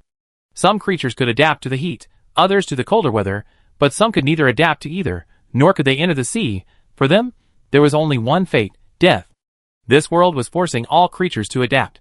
Watching this scene, Jiang Mian felt as if she were seeing her own world crumbling. Faintly, she felt raindrops on her face. Jiang Mian touched it with her fingers, and could clearly feel the rain on her hand, and the lightning and thunder in the sky. Sigh. She couldn't help but sigh. It seemed that even the temporarily safe center of the world was about to be engulfed in a storm. The wind and rain were intensifying, and Jiang Mian had no choice but to find shelter. She was currently taking shelter under an ancient tree. She couldn't stay near the rocks any longer. Based on her observations of the stone monsters in her spatial dimension, they would disguise themselves on any mountainside, mimicking their appearance. Even now, it was the same. If Jiang Mian hadn't been able to control everything within the spatial dimension, she would have had no idea that there were actually several stone monsters on the Green Mountain. These creatures were utterly unreasonable, their camouflage flawless, even their texture was like stone. Jiang Mian tried throwing in a few other monsters, but after they entered, they began exploring the territory. The next second, they reached the foot of the mountain and vanished instantly. Sometimes ago, the stones began to multiply, their current number probably several times that of what Jiang Mian had initially placed in. Seeing this, Jiang Mian couldn't help but sigh. Sure enough, these creatures reproduced incredibly quickly. Could most of the stones in the world be somehow connected to them? She didn't know, and didn't want to take any risks. She just wanted to stay here peacefully, enjoying the calm before the storm. Only now did she have time to open her spatial storage and look at the deep-sea fishmen she had previously stored inside. The deep-sea fishmen have now multiplied to a great extent. To Jiang Mian's surprise, while their lifespans are short, their reproductive capacity is incredibly rapid. And after the natural end of their lives, deep-sea remnant pearls are produced. Not just ordinary deep-sea remnant pearls, but also those red ones. She took out hundreds of deep-sea remnant pearls from the seabed, along with a few pearls of different colors that had transformed from the dead deep-sea fishmen, and used the same method to create deep-sea remnant pearl item cards, wanting to see what different effects they would have. Under the influence of time acceleration, the pearls quickly transformed into item cards. Jiang Mian stared blankly at the explanation on the deep-sea pearl item card. Deep-sea mermaid pearl, the form that every deep-sea fishman transforms into after natural death, appearing alongside other deep-sea pearls. After use, it temporarily grants the ability to adapt underwater. The deep-sea fishman will bloom in its most beautiful moment after death, marking the end of its life. Holding the item card, Jiang Mian felt a warmth in her palm. No wonder it was red. It represented the end of a life. She didn't lack deep-sea pearls, so she didn't plan to frantically search for them. Having enough was enough, having too many was pointless. Just then, the rain outside intensified, and the thunder grew louder, sounding as if it would wipe out all life in the world. A chill ran through Jiang Mian. Hearing these sounds, she felt that the world was abandoning all life and rebuilding a completely new realm for all living beings. She just didn't understand one thing. Why did the world periodically wipe out all life on it? Weren't these lives created by the world itself? Or perhaps, it needed to periodically cleanse the world of its life so it could continue to exist? Before Jiang Mian could think any further, a strong smell of blood filled the air. Jiang Mian couldn't help but cover her nose, stand up, and look around, trying to find the source of the smell. The next second, she saw the source of the blood smell not far away. It was a huge golden snake, even with horns on its head. It looked just like the five-clawed golden dragon from mythology. Chapter 705. Jiang Mian immediately had an idea. This was a golden dragon. If it had eggs inside, or if she could put it in her spatial storage and eat it, would there be extra rewards? She approached for a closer look, and as soon as she saw the charred scales on the golden snake, her expression changed drastically. Something was wrong. The charred areas were clearly not golden, but white. This snake had been painted gold with pigment, meaning someone had deliberately used her greed to scheme against her. The next second, she vanished without a trace. However, the instant Jiang Mian disappeared, a bolt of lightning as thick as a waist struck down from where she had been standing, hitting the giant python on the ground once again, charring it beyond recognition. Jiang Mian reappeared 100 meters away, still shaken, her cold eyes sweeping over the surroundings as she witnessed the scene. Seeing the methods of the person lurking in the shadows, clearly aimed at killing her, Jiang Mian naturally wouldn't let someone who wanted to kill her escape. However, the person was extremely well hidden. Their location was impossible to find with the naked eye. Qian Yuan, who had been inside the tent, seemed to sense something was wrong and stepped out. Jiang Mian suddenly shouted, "Run!" Qian Yuan didn't even have time to react before he dodged away, but he wasn't as fast as Jiang Mian and was accidentally injured in the back by the aftershock of the lightning. However, this wasn't the time to worry about that. If he didn't move now, he would definitely be caught red-handed by the person hiding in the shadows. After uttering those words, Jiang Mian immediately left the spot. She thought she had just seen where the person had been, but after she appeared, the figure vanished. Jiang Mian naturally wouldn't give up searching for that figure easily. She didn't even know who she had offended to warrant such a ruthless attack, and she was completely unaware of it. Just as Jiang Mian tried to use her cube to seal the power in this area, she suddenly discovered that the cube was unusable. This meant that person had found a way to suppress and seal abilities. Just as she was at a loss, she suddenly remembered the words the ethereal voice had spoken to her earlier. He said, "The ability I left you, you must use it well. Don't underestimate the power of time." The power of time? All matter in this world is mixed with time. Birds need time to grow from birth to maturity. Flowers and grass need time to sprout and bloom. All kinds of living things need time. So does any supernatural power need time? The answer is undoubtedly yes. It definitely needs time. If she followed this thread, wouldn't that mean she'd soon find the person's location? Having figured this out, Jiang Mian stopped rushing to find the person in the shadows. Instead, she began to sense the power of time and the person using that ability. She frequently used the ability to accelerate time, and even occasionally used the ability to control time. Therefore, her intuition was incredibly sharp when it came to finding time. She grasped the essence of time in less than 2 minutes. Finding the threads of time was simple, but separating those vast threads and uncovering even the slightest clue was incredibly difficult. She could only search along line after line.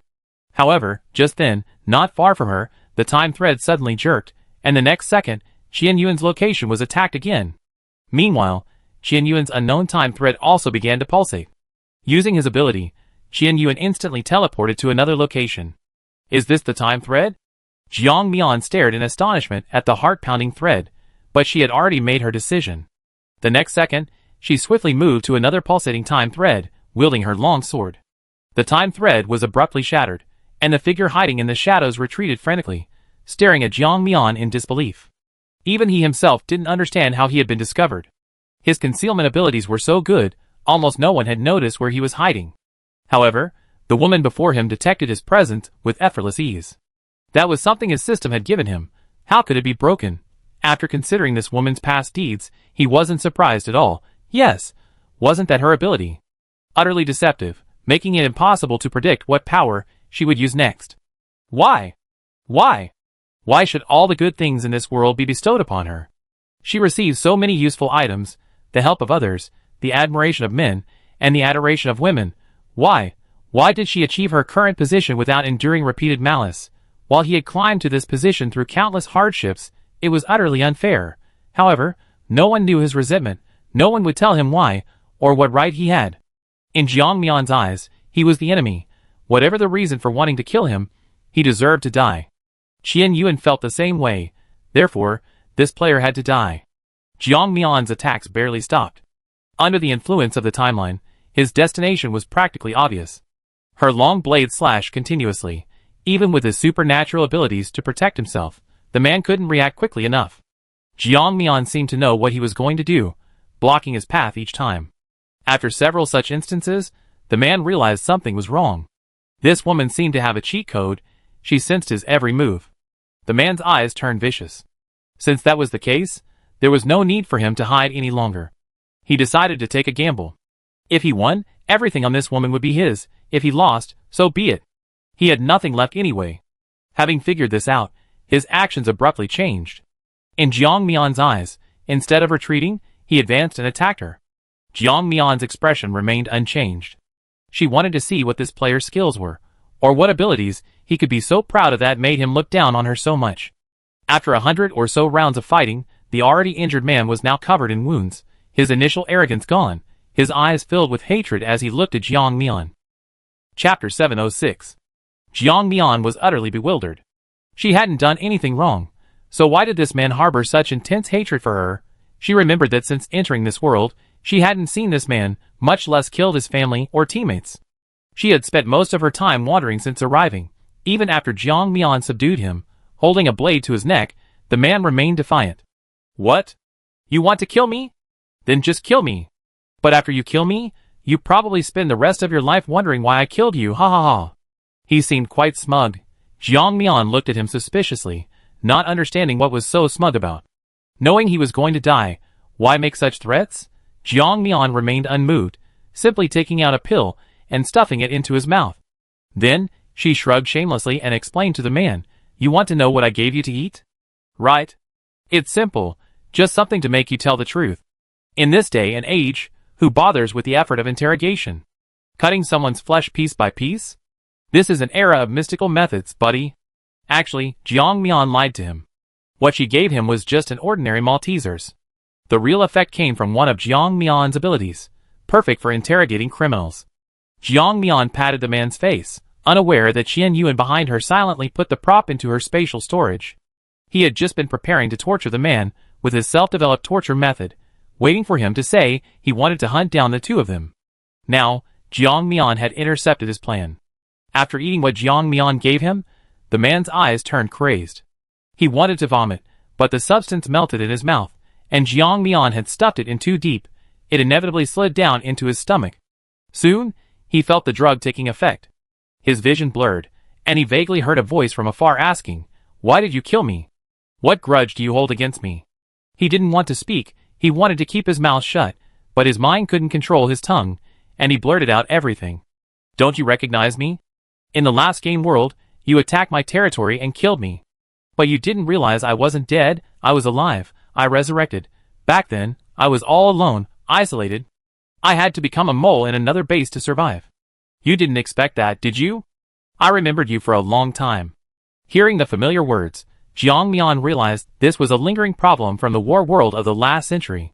She had killed far too many lords back then, and she didn't know who this person was. But that didn't matter, she didn't really care. Jiang Mian stepped on him and continued, so, because of this, you've been tracking me relentlessly, even after coming to this world, not letting go of any clues? The man, of course. How could I let you go? Do you know how much I lost after you killed me? All my equipment is gone, it's all yours now. Do you know how long I've been saving those things? My family desperately needs these gold coins to survive. How could you be so selfish? You killed me to gain fame points for a territory, but what about me? Did you even think about my family? Did you even consider my well-being? Hearing this morally manipulative and unjustified act, Jiang Mian almost laughed. Since when does a game of war involve considering each other's families? Why hadn't she encountered such a formidable opponent? Furthermore, since his whole family needed these gold coins, why didn't he transfer them to them? Why did he keep them all to himself? Did he not trust his family, or was it merely an excuse, a pretext for revenge? Jiang Mian, logically speaking, after killing you once, you should be afraid of me. Why? After discovering me, you decided to kill me? The man seemed anxious about this question. He seemed to know that if he revealed the truth, he would surely die, but he couldn't control himself. Kill you. After I kill you, everything you have will be mine. Everything you own will be mine, not just the gold coins and items I obtained, but also your special space. I saw it all. I saw you put those strange rocks into your space. Your space can hold living things, you can raise them, right? Then they can fight for you. You also have a pterosaur, you can ride it, and fly into the sky, easily escaping. Having all these things on you is a complete waste. Only I can truly utilize their power. Jiang Mian's expression darkened halfway through his sentence. She had no idea when this clingy follower had appeared beside her, seemingly aware of everything she did. However, Jiang Mian knew for certain that after this incident, the man before her would not survive. But Jiang Mian didn't want him to die so easily. She wanted to find out how this man had been stalking her. After knocking him unconscious, Jiang Mian immediately stored him in her spatial storage and turned to look at Qian Yuan. Qian Yuan remained calm, seemingly unsurprised by what he had just heard. Let's go back. Jiang Mian didn't offer any further comment, seemingly trusting Qian Yuan completely, and led him away. However, the moment they entered the tent, Qian Yuan collapsed to the ground. Jiang Mian patted him helplessly. Sorry, it's your fault for knowing too much and getting in my way. A cruel smile appeared on her face, her movements devoid of any gentleness. Meaning. With a splat, blood splattered high, and a faint, metallic smell filled the tent. The next day, Qian Yuan woke up feeling aches and pains, as if he'd been beaten up. He scratched his head, stretched uncomfortably, and his bones began to crack. Anyone who didn't know better would think a year had passed. Watching Jiang Mian busily preparing food, he finally felt a sense of home, and Jiang Mian was unusually gentle today. Wheel, what do you want to eat today? Jiang Mian didn't even turn her head, continuing to bustle around the stove like a typical housewife, giving the impression that the two were a young couple enjoying their daily life. Today, let's have some pork rib and corn soup, something nourishing for you. Oh, and after the corn soup, there's fruit tea. No. Well, I've been eating mostly meat these past few days. I don't think I need to eat too much nourishment, right? Although her words carried a hint of doubt, she didn't resist Jiang Mian's pork rib soup at all, and ate it all. Chapter 707. Jiang Mian rarely cooks, so why not take a bite? It's delicious. It feels like a year has passed since I last ate your food. My mouth is always empty, and my stomach is always empty too. Jiang Mian smiled, but remained silent in response to Qian Yuan's words. What could she say? Could she say that he really had experienced a year, and that it was all Jiang Mian's own mishandling? Originally, she only wanted to erase Qian Yuan's memories of those few hours, retaining his memories of being inside the tent. However, who would have thought that Jiang Mian's half-baked time management skills wouldn't have handled it so well? She accidentally deleted a bit too much of his memory, and then had to diligently try to make up for it. But she made up for too much at once, accidentally pushing his time forward by another year. However, this past year was essentially a wasted year for Qian Yuan. Finally, after countless attempts, she managed to erase his memories of that period, but the past could not be reversed. Jiang Mian needed to expend a lot of energy to turn back time, so she gave up. Anyway, a person with superpowers has a very long lifespan, and Jiang Mian had already added some to the fruit tea she brewed today to compensate. Drinking snake scale fruit tea was a huge win for Qian Yuan. The total lifespan restored was something Qian Yuan could only dream of. After finishing their meal, the two began to explore their surroundings. Jiang Mian had already restored everything to its original state, and the ground shattered by lightning had been repaired. Even after searching, Qian Yuan couldn't find anything. Qian Yuan felt his mind was a jumbled mess, as if a long time had passed. However, it turned out that both the game system's countdown and other things told him that only one day had gone by. After his fruitless search, he quietly returned to his tent. The two hadn't been there long when the storm outside intensified. Since they were camped high in the giant tree, they were sometimes struck by lightning, so they frequently changed locations. Meanwhile, the players who had taken refuge in the sea were also suffering greatly. The storm didn't mean the seabed was safe, on the contrary, it began to churn. They were constantly being swept further away by the waves, or crashed onto the shore, suffering excruciating pain. This scene resembled nature's revenge on them, its retribution for their indiscriminate fishing of fishmen in the sea. To be honest, Jiang Mian and his group were already quite far from the coast, yet they could still see the towering waves crashing towards them. They could only try to escape to the other side, but that direction led to the volcano and lava flows that had been raging for over a month. Anywhere else was icy wilderness, with nowhere suitable for them to live. Furthermore, the coastal areas contained toxic gases, even enough to kill ancient creatures, so Jiang Mian naturally dared not venture there. Now, their only option seemed to be the icy wilderness, where the environment was somewhat better. Jiang Mian really didn't want to enter the underwater world unless absolutely necessary. The dangers of the underwater world far outweighed those of the outside world. The ancient creatures there were dozens of times larger than her submarine. A single bite could easily take down thousands of players. That was no exaggeration. So, the two began their ascent towards the valley covered in a thick blanket of snow. They were now approaching the vicinity of the blizzard and lava, where thick fog constantly rose. The blizzard didn't remain in one place, sometimes it drifted aimlessly. However, when it drifted near the lava, it always stirred up this thick fog, which contained special elements. When humans or ancient creatures inhaled it for too long, it would cause unusual reactions. Some with stronger constitutions would only experience vomiting and diarrhea, while others with weaker constitutions might die. Jiang Mian and her companion had naturally made all the necessary preparations before deciding to leave. Along the way, they encountered other players, some fully armed, others simply covered by a cloth. The journey wasn't peaceful. They frequently encountered players who tried to rob them, or bullied them because they were outnumbered. Of course, these people all met the same end.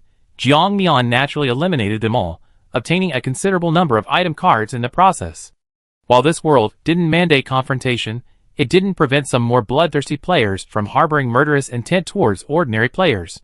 During his journey, Jiang Mian also encountered several familiar faces, but he didn't greet them, choosing instead to leave alone. The weather here was still blizzard-stricken, with howling winds making the snow feel like a plate of cake smeared on one's face. Jiang Mian reluctantly wiped the snow off her gas mask. She had been walking all day and needed to find a safe place to stay within a limited time, preferably on higher ground. Low-lying places would likely be covered by snow and rain overnight, making it difficult to climb out the next day. Jiang Mian's first target was the trees, but others had their sights set on the mountain. She didn't feel the need to warn them that the rocks on the mountain might be alive. Everyone remained calm, no one wanting to interfere. Jiang Mian set up camp in a tree again. She wondered if she was destined to be a savage for the rest of her life, living in trees all day. After a quick meal, she closed her eyes to rest. Shortly after she closed her eyes, she heard a commotion. Jiang Mian opened her eyes and looked in the direction of the sound, only to see a large group of players fleeing towards them. Not only were they fleeing, but they were also being followed by ancient, snow-white creatures. Jiang Mian didn't know what those ancient creatures were, but her eyes were filled with murderous intent as she looked at the players, who were clearly trying to lure the monsters towards her. She hadn't even intended to harm them, yet they were already planning to strike first. Many players were still in the trees, and upon seeing this, some impatient ones began to draw their bows and fire arrows directly at the players leading the monsters. They shouted threats. "Stop! If you run any closer, we won't be so polite." The players paused for a moment, but the pursuit from behind forced them to continue. However, they veered off course and began running towards the hill. Chapter 708. However, the players who had set up camp on the hill naturally didn't want them to disrupt their environment. So, caught in a pincer attack, These players seemed to have lost all sense of proportion. They even split into two groups. One ran up the hill, and the other rushed into the forest. Jiang Mian looked helpless. He really didn't know what these players had done to attract the monsters that dwelled in the cold to chase them so frantically. Jiang Mian rubbed his fingers, which were stiff from the cold. The next second, the long sword on his back appeared in his hand. Jiang Mian leaped down from the tree and fought alongside Qian Yuan, charging towards the players. Yes, they were going to kill the players, not help them kill the monsters behind them. Everyone was human. Why should they lure the monsters here? Jiang Mian and his companions were expected to clean up their mess. That was simply impossible. When the players saw Jiang Mian and her group charging towards them, their hearts sank. A vague regret crept over. They should have known better than to run this way. They hadn't expected these players to be so heartless, utterly ruthless. They come all this way, and some of them were even planning to kill them. No, no, no. Don't kill me. We had no choice. However, at this point, who cared whether they were forced or not? Just kill them all. Whether we had no choice or not, we don't know, but we do know you have ill intentions. You wanted to lure these monsters here, using us as bait, didn't you? Rather than let you succeed in your schemes, I'd rather send you to hell first. The man who spoke was covered in tattoos, and even his clothing exuded a wildness. After saying this, he swung his broadsword directly at the player's head. The player didn't even have time to react before dying instantly. Some people are truly too clever for their own good. They didn't know how they provoked these monsters, and tried to shift the blame, but they didn't expect these players to be so formidable. They wouldn't be fooled by their simple tricks. So, this is their own bitter fruit. Of course, there were also some cowardly players who immediately started begging for help. Big boss, don't kill me. I have something. I have good stuff I can give you. Just let me go. I can take you to find those rare and precious treasures again. Jiang Mian paused, looking at the terrified eyes of the player beneath his blade. He was so frightened, his words were probably no lie. Jiang Mian sheathed his sword, coldly staring at the player. What rare and precious treasures? What are they used for? Seeing a glimmer of hope for survival, the player quickly replied, It's something called ice and snow qilin. It grows on rocks. We were planning to set up camp there, and we saw many monsters guarding the area, seemingly fighting over it, so we stole it. However, after realizing we had profited, the monsters turned their attention to us and attacked. Jiang Mian held out his hand, demanding the item. The man hesitated for a moment, but seeing Jiang Mian's apparent impatience and the twirling of his long sword, he readily handed over his spoils. Boss, don't kill me. Here's the item, just spare my life. Jiang Mian snatched the object out of thin air. Looking at its appearance, it indeed resembled a qilin. The moment Jiang Mian's hand touched it, a notification appeared. Ding!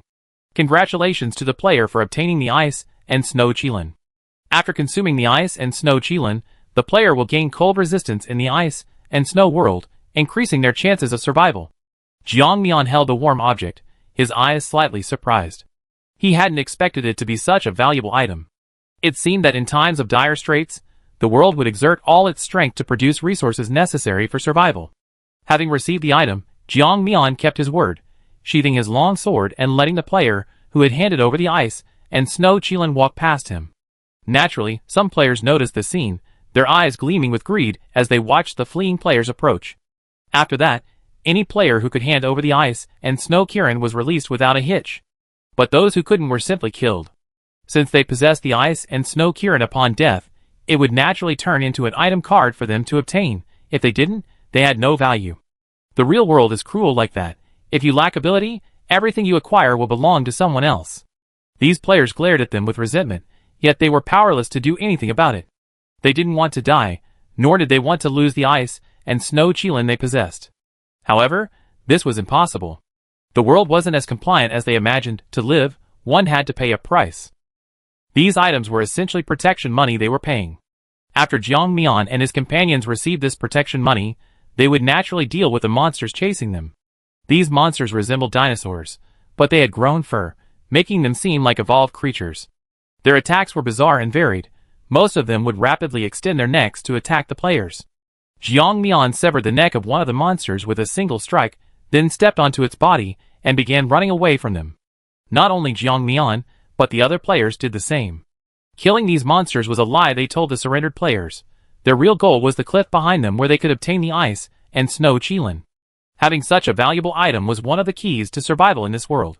Being the first to obtain it would increase their chances of survival, so naturally, they couldn't let the other players gain the upper hand. Those who had set up camp on the hilltop, attacking the players from a distance, were unaware of what was happening. The players looked at Jiang Mian and his companions with bewilderment, wondering why they were heading straight for the source of danger. Of course, some of the more astute players noticed something amiss and began to follow Jiang Mian and his group. There must be some rare treasure there, which was why they had instantly teleported. Jiang Mian glanced at the people following him without much reaction. He figured the treasures would be for the capable. If they got too little, they could just turn on their own companions. When they arrived at the location the players had mentioned, they were dumbfounded. Chapter 709. This place is truly monsters crammed together, packed to the brim. The only difference is that these monsters don't have fur, instead, they have their original skin, making them look like ancient dinosaurs. When the dinosaurs saw Jiang Mian and his group of humans, they all turned their heads, their faces contorted with rage.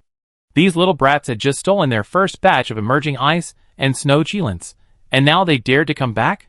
They were courting death. Thinking this, these ancient creatures sent some of their minions to charge towards Jiang Mian and his group.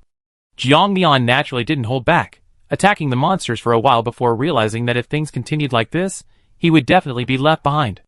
Especially since the ice and snow chilins growing larger and larger and the rock crevices were becoming increasingly larger. If they were delayed any longer, they would miss the best time to harvest them.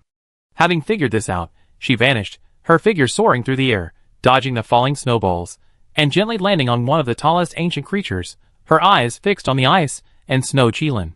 Once the ice and snow chilin was fully mature, Jiang Mian instantly rushed out. The ancient creatures, who had been watching for a long time, stretched their necks and began to pluck it, some even biting into the ice and snow chilin and swallowing it whole. Jiang Mian's movements were equally swift, her hand speed so fast it left after images. She didn't swallow it directly, but instead stored it in her spatial storage. Jiang Mian wanted to see if there were any roots or seeds inside, but found nothing. This place seemed to have appeared out of thin air, like a gift from nature itself.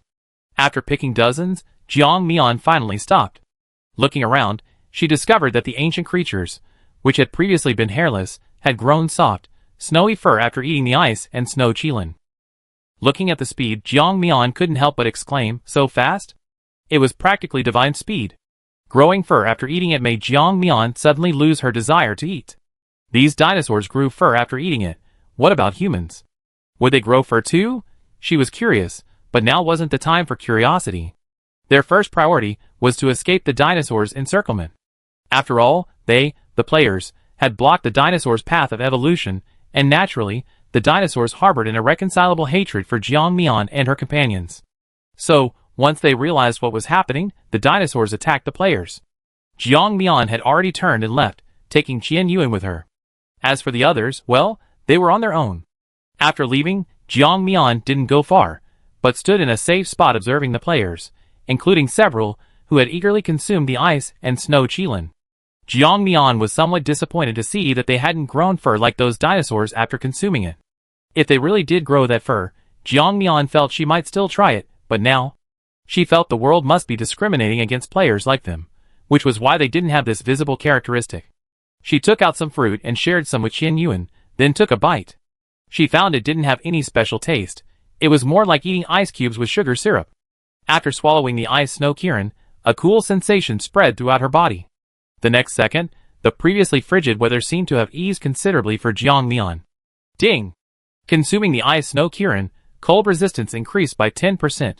Jiang Mian had an expectant expression. This thing really could increase cold resistance. So, in the following time, she began to frantically eat these fruits, and Jiang Mian's cold resistance steadily increased until it reached 70%, then stopped rising. Jiang Mian stopped eating, looking at the remaining fruits in her hand, thinking about selling them, but then feeling it would be a waste to actually sell them. Never mind, let's try to cultivate it first. Jiang Mian directly took off her heavy clothes. Now that her cold resistance had increased, she no longer needed to dress like a giant penguin. Wearing too many clothes not only made movement inconvenient, but also restricted her perception.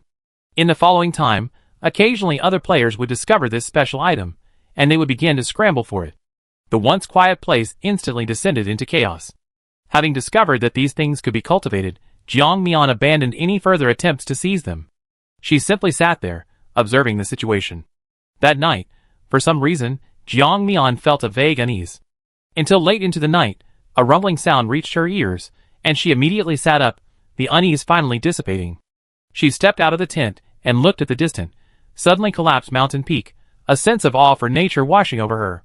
That wasn't a collapsed mountain peak, it was an avalanche. Damn it, was this done by the players, or by those ancient creatures? What on earth happened? Jiang Mian didn't understand, but this wasn't the time for her to wonder. She could only pack up her tent and start running elsewhere. If they stayed any longer, the power of the avalanche would be far greater than anyone imagined, especially considering what creatures might be lurking beneath it. They had only managed a few days of peace, and now the players had to flee again. Jiang Mian gritted her teeth in anger, but there was nothing she could do. She released her pterosaur, letting it carry her. Now that they couldn't stay in the sea, and they couldn't stay in the blizzard, there was only one place left, the lava fields. The pterosaur hesitated to step onto the lava, the temperature there was simply too high. If it went down now, it would definitely be scalded. Didn't she see the many ripe corpses of her kind on the ground? Jiang Mian didn't force it to land, letting it fly steadily. Then she removed her slightly heavy clothes from its body, leaving only her inner layer. Although the outfit was a bit disgusting, at least it was cooler. She didn't want to be like this, she wanted to change into something lighter, but she couldn't very well strip naked in front of Qin Yuan. Jiang Mian wiped the sweat from her forehead. The temperature in the air must be close to 100 degrees Celsius. It was so hot that she was sweating profusely. Jiang Mian made the pterosaur continue flying forward, seeing if it could find a place to land. Finally, after flying for most of the day, the pterosaur found a rocky area that hadn't yet been covered by lava. To be honest, seeing this rocky area made Jiang Mian tremble. It reminded her of those stone monsters. Chapter 710. Fortunately, Jiang Mian's attacks, even when hitting or shattering the rocks, didn't move them. Only then did she dare let the pterosaur land. Once her feet finally touched the ground, Jiang Mian eagerly changed into a temperature-regulating suit. This special suit could adjust its temperature according to the wearer's needs. While not very effective, it was at least much cooler than her previous thermal underwear. Qin Yuan couldn't help but sigh. Luckily, the volcano here hasn't erupted anymore. Otherwise we probably wouldn't be spared from this place. Jiang Mian rolled her eyes. Alright, stop talking. What if I'm a jinx, and this place is also doomed? Then you be crying? Looking at the sweltering heat, Jiang Mian suddenly had a thought. You said there are deep-sea pearls in the ocean that allow people to breathe, and ice and snow unicorns in icy lands that make people resistant to the cold. What about inside this volcano? Could there be some special natural treasures that could help humans travel through the flames? Upon hearing this, Qin Yuan paused. After exchanging a glance, they both understood what the other meant. Why don't we look for it? The two immediately agreed and began to use their respective methods to split up and search for lava fields where people or animals could survive. However, the two were clearly overthinking it. The high temperatures from such a sudden eruption of magma made it impossible to survive, and who would be foolish enough to try to live inside magma? After searching for a long time without success, the two finally gave up. The temperature in the air continued to rise, and Jiang Mian felt that if they stayed any longer, they would eventually melt. So, they decided to go back to the ice field to see if the danger there had subsided. However, just as they thought this, Jiang Mian felt the ground beneath her feet begin to shake. She stared in surprise at the rocks beneath her feet, a bad premonition rising in her heart. Could it be that lava was about to erupt from this spot? Just as Jiang Mian thought this, the sense of crisis made her unable to hold back any longer. Run! The volcano is about to erupt. Almost instantly, the two leaped into the air, the pterosaur appearing in midair without hesitation, and began to flee in another direction. However, the speed of the volcanic eruption was far beyond Jiang Mian's expectations. Less than a minute had passed since they left when the volcano suddenly erupted, lava flowing down the cracks in the rocks. The next second, it exploded, and Jiang Mian, in the distance, felt a wave of heat wash over her. She turned her head and, as expected, the volcano had begun spewing forth red lava. Moreover, this volcano seemed to be a key point. After its eruption, nearby volcanoes also began erupting with lava. Seeing this scene, Jiang Mian frantically transferred time acceleration in her hand to the pterosaur, and eventually, she directly controlled its body. The pterosaur's eyes moved, and a sense of veins instantly appeared before its eyes. Jiang Mian then began to travel along the timeline. The feeling of walking on a timeline was Jiang Mian's latest discovery.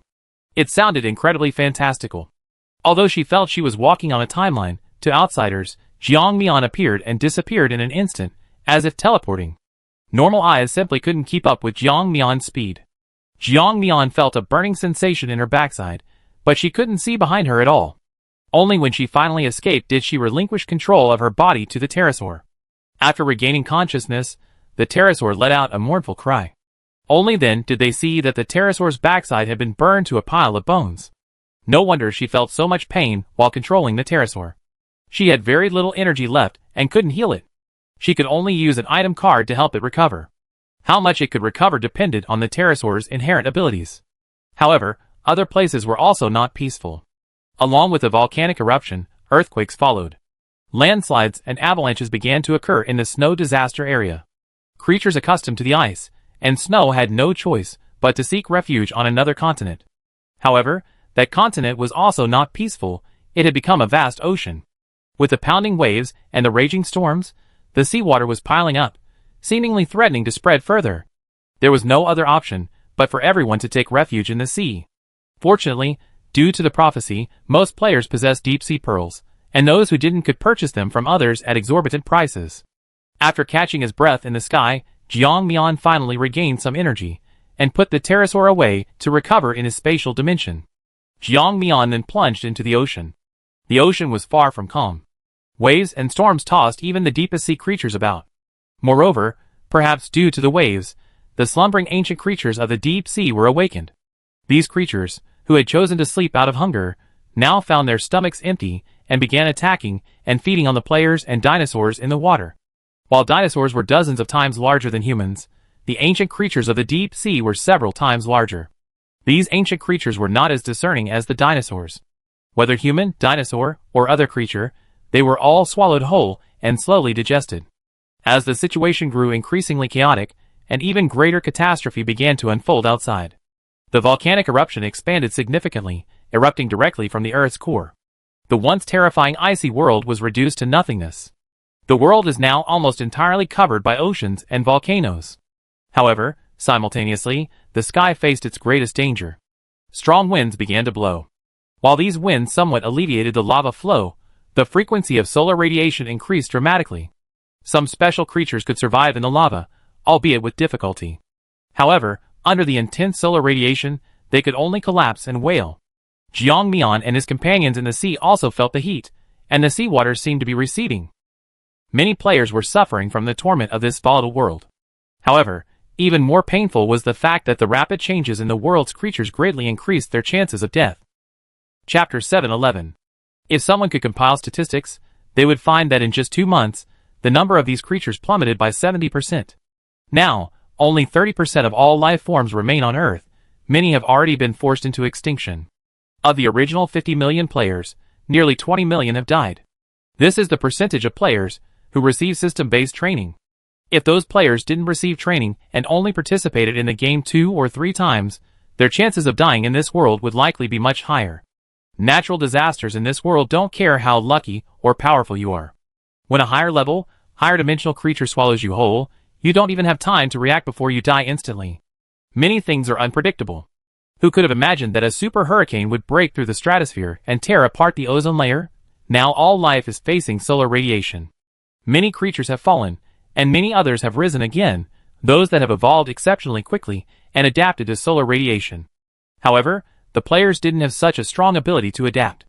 Those on the ground were rapidly descending, and even their various abilities and items couldn't alleviate the solar radiation.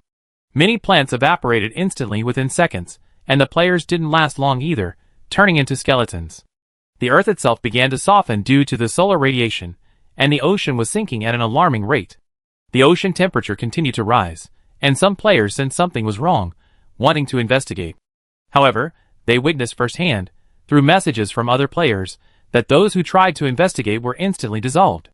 Yes, dissolved, like chewing gum melting under the sun, incredibly fast. After learning this, the players no longer dared to underestimate the disaster this world was facing. The previous dangers were nothing compared to this. Now, the true nature of this world was finally revealed. Thousands upon thousands of players swam into the depths of the sea like fish. The surface plankton had evaporated, and marine plants began to die off in large numbers. The fish, lacking food, began to focus their attention on the numerous players.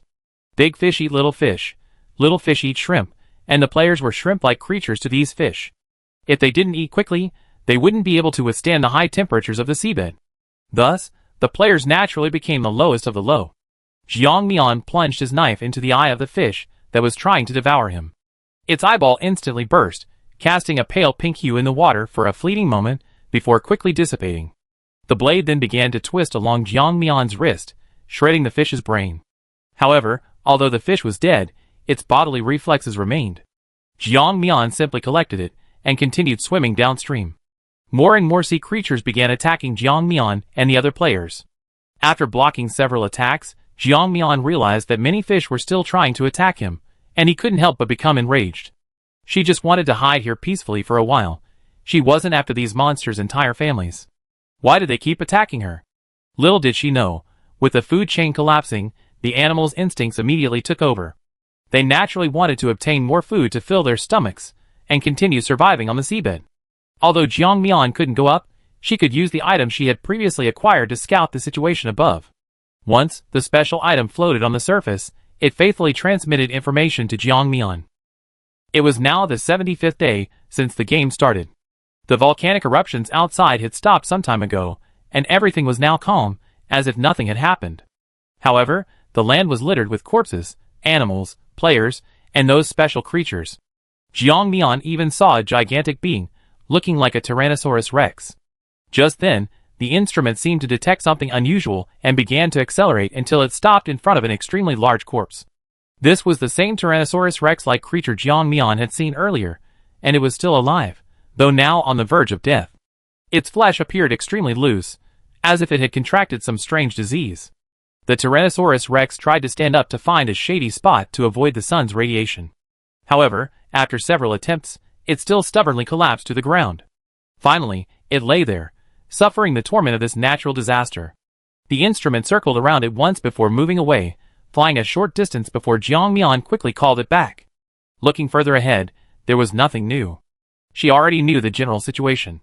Since there was clearly no way to survive up there, they had no choice but to descend and search for a chance to live. Unconsciously, Jiang Mian had swum to the depths of the ocean.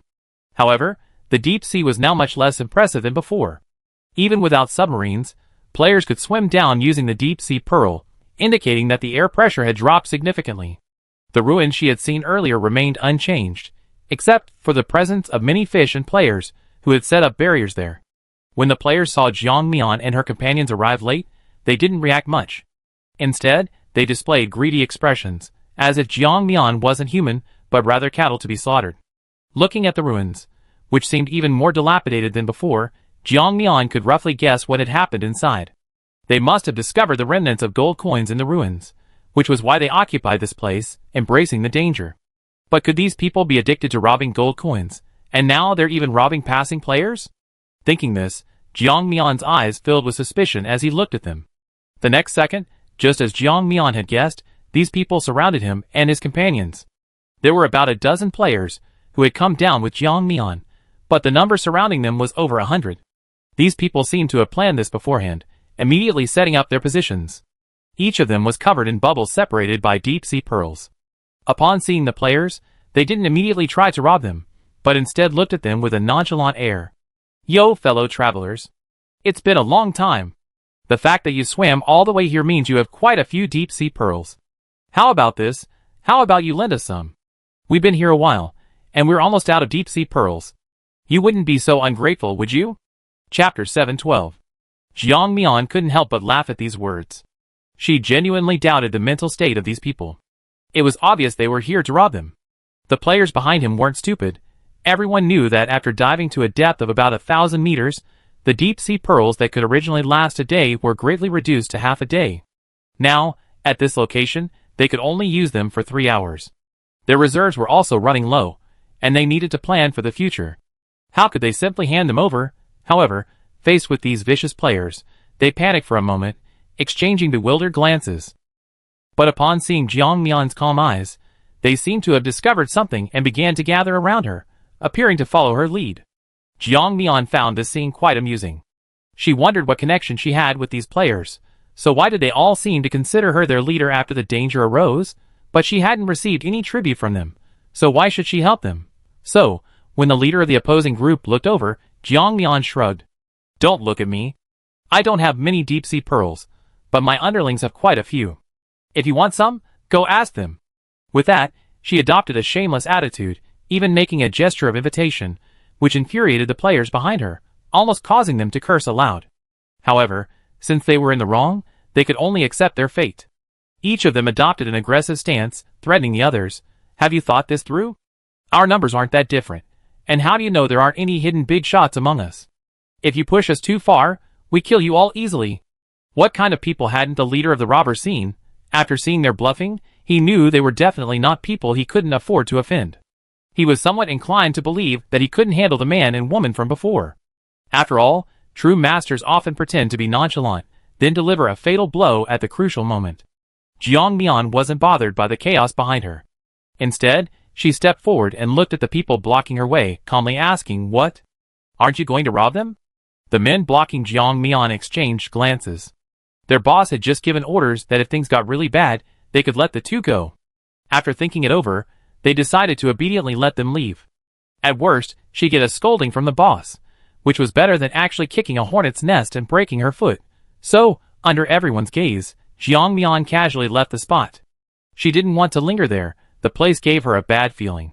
Jiang Mian left, but the players still fighting behind her glared at her with malicious intent, especially those who wanted to use her as a scapegoat.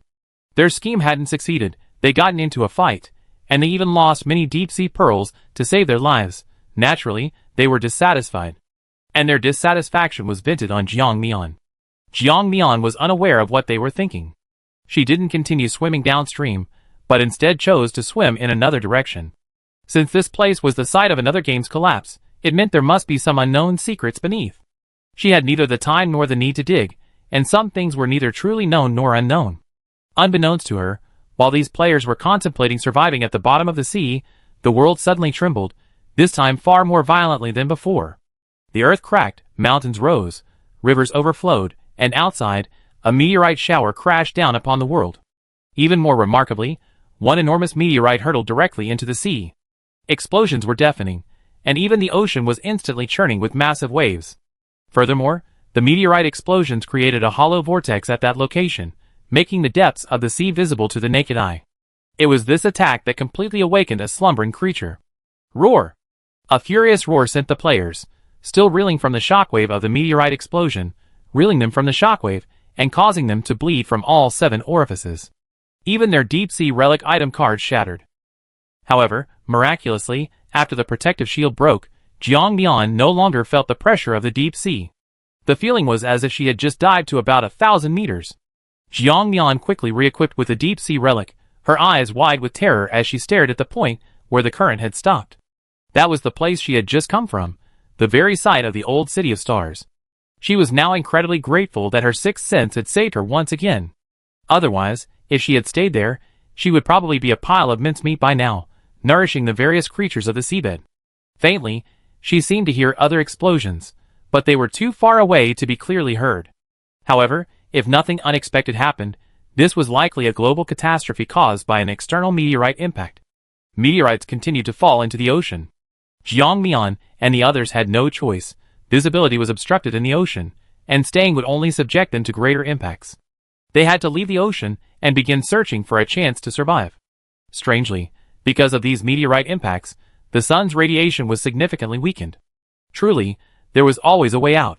At least they were given a path to survival, not forced to their deaths.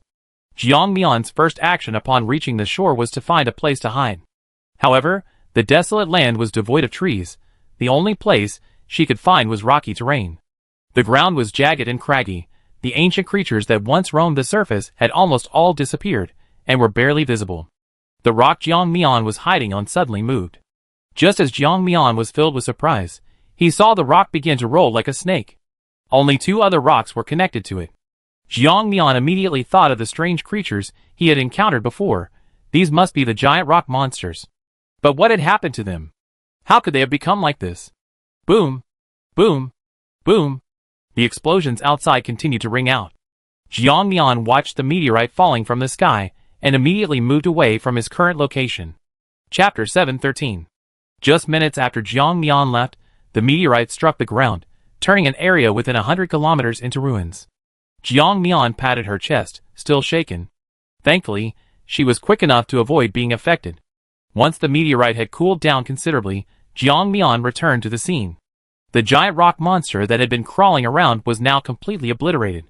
Jiang Mian looked at the at least 20-meter-tall foreign meteorite and unceremoniously put it away. This thing is good. I can forge it into a weapon on the crafting table. Thinking this, she placed it on the crafting table. The table immediately displayed the items it could create, including weapons, protective suits, special armor cores, and many more. Jiang Mian spent over 10,000 gold coins to craft a long sword. After it was completed, Jiang Mian held it in her hand, examining it. It was entirely black, even the hilt was pure black, and it felt warm to the touch. She twirled the knife in her hand a few times, testing its feel. The blade was heavier than the one she obtained from the system, perhaps due to the different material. Jiang Mian planned to test the knife later. If it worked well, she could collect more. If not, her efforts wouldn't be wasted. As far as she could see, there was nothing that required her to use the knife. Just as Jiang Mian was thinking this, she noticed signs of activity in the large hole in the ground. Looking down at that spot, she was surprised to find that it was actually two large, linked rocks, the very same kind of stone spirit she'd seen before. Surprisingly, they hadn't died from the meteorite attack. In fact, they were still alive, just missing some stones. Were those stones their fate? Did they disappear with each death? Jiang Mian couldn't understand, but that didn't stop her eyes from shining. When the giant stone monster finally climbed out, it was greeted by a large, black sword. Giant stone monster, if I knew I'd die anyway, why bother climbing up? It's round and clumsy. Climbing out of the crater takes far more effort than a human with hands and feet. I shouldn't have bothered climbing up. I'm all battered and bruised now. Jiang Mian looked at the black long sword in her hand and nodded. Very good. The sharpness is quite good, almost on par with the longsword the system rewarded me with. Jiang Mian immediately had an idea. It seemed she needed to collect more of these meteorites that had fallen from the sky. So, over the next few days, when there was no danger, Jiang Mian collected the meteorites. When danger arose, she dealt with it or avoided danger she couldn't handle. Besides the enormous meteorite that had fallen earlier, the remaining meteorites seemed to be smaller fragments that had broken off from the original meteorite. While they weren't enough to destroy the world, they would certainly cause unrest. Following the trajectory she had roughly discerned, Jiang Mian began searching for the enormous meteorite. She had already collected enough of the smaller meteorites. Collecting more would be pointless. It was better to collect the larger ones. The only downside was that, due to her constant collection of meteorites, some subtle changes began to appear on her body. For example, her skin was paler, her eyes were more bloodshot, and her hair had started to fall out. Jiang Mian silently put down the mirror. She knew what was happening to her. The radiation from the meteorite was simply too immense. Even with her physical strength and protective gear, she couldn't completely escape the radiation. However, she wasn't too concerned about that. Radiation? Could it compare to finding so many things? These could all be exchanged for money later, and her body wasn't irreversible. Once she returned to the game world, the system space would naturally restore her to her original state. It would only cost a small amount of money. She could distinguish what was more important. Roar! Another deafening roar rang out. Jiang Mian turned her head and, sure enough, saw the latest species, a Tyrannosaurus rex. This dinosaur was enormous, several times larger than other dinosaurs. This dinosaur wasn't born this way, it evolved into its current form after undergoing extreme environmental changes. The Tyrannosaurus rex is truly one of the most peculiar creatures ever invented. When feeding, its body rapidly expands, and when food is scarce, it shrinks to maintain its size. The sound it's making now is probably the Tyrannosaurus rex in its larger form. Perhaps it has found some delicious food. Jiang Mian stepped carefully onto the ground where the lava had flowed. Although the ground was no longer warm, the cracks were still shocking. With each step, she crushed limestone beneath her feet, causing Jiang Mian's feet to sink in. The global weather was turning cold, but thanks to the cold-resistant ice and snow chillin she had acquired in the snow, Jiang Mian only wore a cloak and didn't feel cold. The wind howled, making her cloak rustle. Jiang Mian didn't know how long she walked before finally reaching the enormous meteorite. However, the meteorite was indeed too large. Her spiritual power couldn't completely cover it. Jiang Mian bit her lip.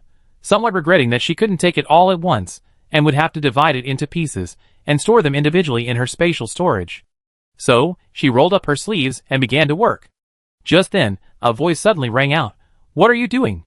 Jiang Mian froze, her grip on her longsword tightening immediately, but upon hearing the familiar voice, she relaxed slightly. When Jiang Mian looked up, she saw a familiar figure. She looked surprised. "How did you end up in this world? I thought you went to participate in a regular mission." Fu Junhan was silent for a moment, then said helplessly, "I also thought I would participate in a regular mission, but I didn't expect the system to throw me here, saying it was to train me." Jiang Mian continued talking to him without pausing her work. "Oh, I see, the system gave you a backdoor, right?" Fu Junhan was speechless. "If we're talking about backdoors, it seems the system gave you an even bigger one, didn't it? These worlds of yours all seem to be multiplayer competitive missions. Many players might never participate in a multiplayer competitive mission in their entire lives." Chapter 714. Jiang Mian twitched her lips. What kind of good thing was this multiplayer competitive mission? Wasn't she just trying to survive too? Meanwhile, Qin Yuan, seemingly sensing something or hearing a sound, walked towards Jiang Mian, asking Jiang Mian, "Why did you stop?" However, upon reaching her and seeing Fu Junhan, his previously smiling face immediately darkened. "Why are you like a ghost, haunting me? Can't you just let us have some peace and quiet?" Rivals meeting are always vengeful. However, Jiang Mian had no intention of getting involved in their love-hate relationship. Instead, the guy who sensed the tense atmosphere coldly said, "Playing is playing, joking is joking, but first, I want to make one thing clear. Cut my things up properly. After that, whether you want to fight or kill me is none of my business." Thus, Fu Junhan, who had only intended to investigate what was different about this place, now successfully became a lowly soldier, frantically cutting up the meteorite. However, the meteorite was enormous, and even cutting it off would take a considerable amount of time. Jiang Mian dispatched all the soldiers he could muster, ordering them to begin chiseling at the massive meteorite with various tools. The meteorite was approximately tens of kilometers in diameter, making it incredibly large.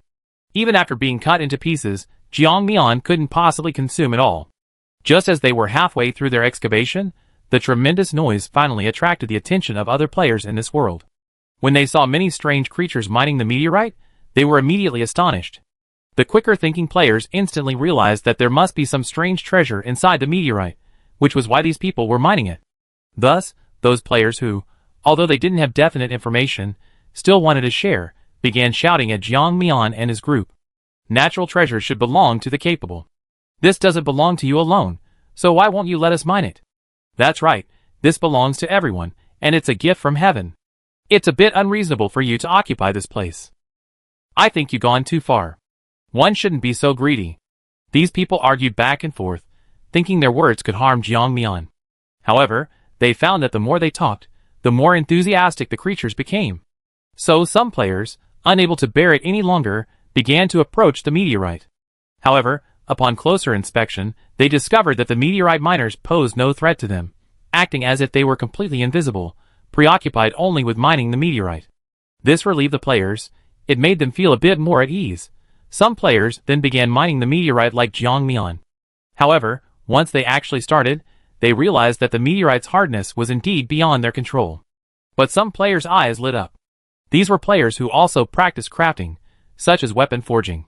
Upon discovering that the meteorite's hardness was unparalleled, they instantly envisioned its many uses, not only for weapon forging but also for crafting other items. Moreover, the crafted items could be taken back to their world as item cards. Thinking of this, their eyes lit up, and they disregarded the meteorite's hardness, continuing to mine even with blisters forming on their hands. However, while some were diligently working, others were unwilling to put in the effort. Their eyes immediately fell on the various strange creatures Jiang Mian had sent out. Right beside them were the mined meteorites, some even the size of a house. If they could take these back. No! Even if they didn't take them back, they could use the remaining time to mine and craft items, making a fortune. Thinking this way, those players with ulterior motives began to rob, grabbing the meteorites and running away. At first, Jiang Mian didn't notice anything unusual until a fight broke out in one area, at which point she realized something was wrong. The next second, she instantly appeared at that spot, just in time to see some players shamelessly fighting over a single meteorite. Her own henchman was now lying on the ground, covered in blood, his life hanging in the balance, without even a chance to call for help. Jiang Mian's face instantly darkened. She coldly watched the scene, her shovel having been replaced by a long knife at some point. What are you doing? The players still fighting were completely oblivious to what was happening. Some even started to speak up. What are we doing? Are you blind? If you're not going to rob us, get lost. Hearing this, Jiang Mian, standing on the meteorite, laughed in anger. Her skin was now deathly pale, as if she had leukemia, but her eyes were bloodshot, making her look like a Western vampire. She found it utterly ridiculous. How many years? How many years had it been since she'd been robbed? It seemed like she hadn't been robbed since her rebirth. This world was truly bizarre. These players actually wanted to rob her. Didn't they know she was the biggest robber? Jiang Mian was too lazy to say anything more to these crazed players. She unleashed a bolt of lightning, scorching them to a crisp.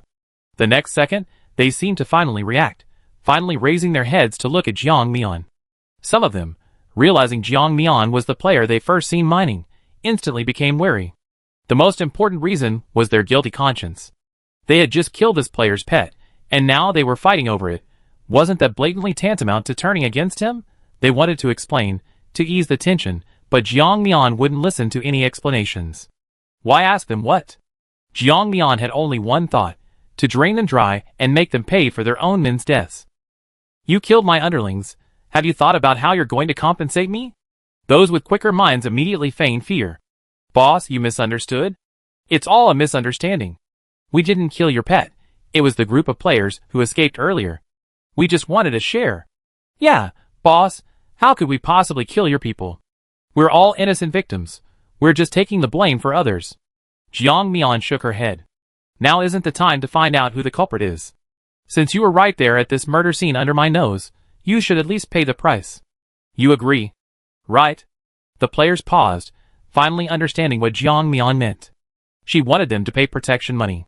Chapter 715. Immediately, some quick-witted individuals, without a word, took out their items or remaining gold coins and handed them over to Jiang Mian. Boss, this is all I have left. It's all yours. Me too. I give you everything I have. Please don't kill me. Please don't kill me. Seeing these two starting to back down, the other players exchanged glances, not wanting to escalate the situation further, and quickly handed over their own supplies. Jiang Mian examined the item in his hand, a wicked smile finally creeping onto his lips. Fine, consider this compensation for the losses you caused me. Now it's time for you to pay for my underlings' lives. Upon hearing this, the players exchanged bewildered glances. What do you mean? Boss, are you kidding? We already handed over the item. Why do you still want? Jiang Mian, I didn't have any objections to you mining the meteorite. After all, it wasn't mine, and it's so big. But who told you to be so greedy? If you want to gain profit, you naturally have to pay some price. What a load of rubbish. Didn't your families teach you this when you were little? You reap what you sow. This is completely unfair. We just wanted some meteorites. We didn't harm you at all. Even if we killed your little brother, so what? He was just a pet. Are his life more important than ours? Ha!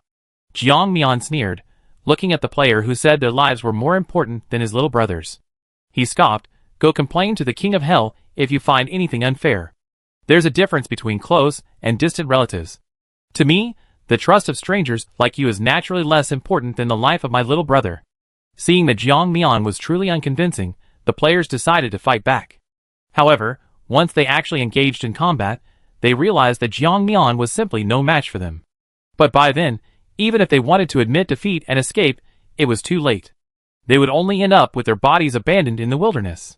Jiang Mian stored the corpses of his underlings in his spatial storage, coldly watching the players, who had become mere shadows in the distance, silently marking each of them. He couldn't leave now, but when he could, these people would pay the price for their wrongdoings. This world was never a fair one. Wrongdoing naturally came at a price. Jiang Mian mined this, or for 5 consecutive days, but was forced to stop on the 6th day. Dark clouds filled the sky, and snow began to fall again. As the snow fell, the temperature in the air began to drop rapidly, even faster than the extreme cold Jiang Mian had experienced before, giving the players no chance to react. It wasn't just the drop in temperature, there was another, even more troubling situation. Strange creatures had appeared on the land. These creatures weren't as powerful as dinosaurs. In fact, they seemed tiny even compared to humans. However, this was only their outward appearance. In reality, their attacks were incredibly ferocious. These things felt no pain, had no sense of perception, and didn't even have eyes. Yet, their desire to absorb any living thing on this earth was incredibly strong.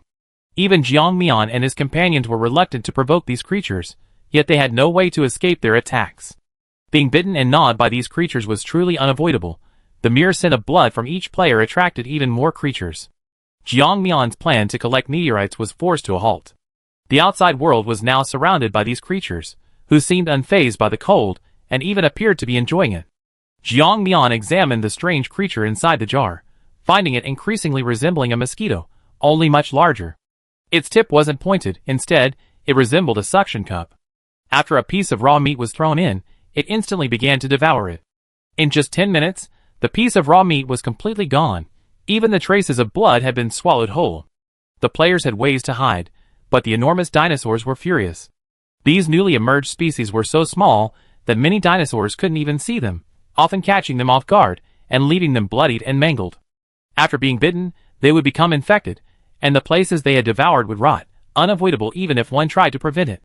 After a dinosaur died, its body would be covered with their eggs, which would hatch in just a few hours. More and more new creatures began to occupy the planet, and just as many ancient creatures began to disappear.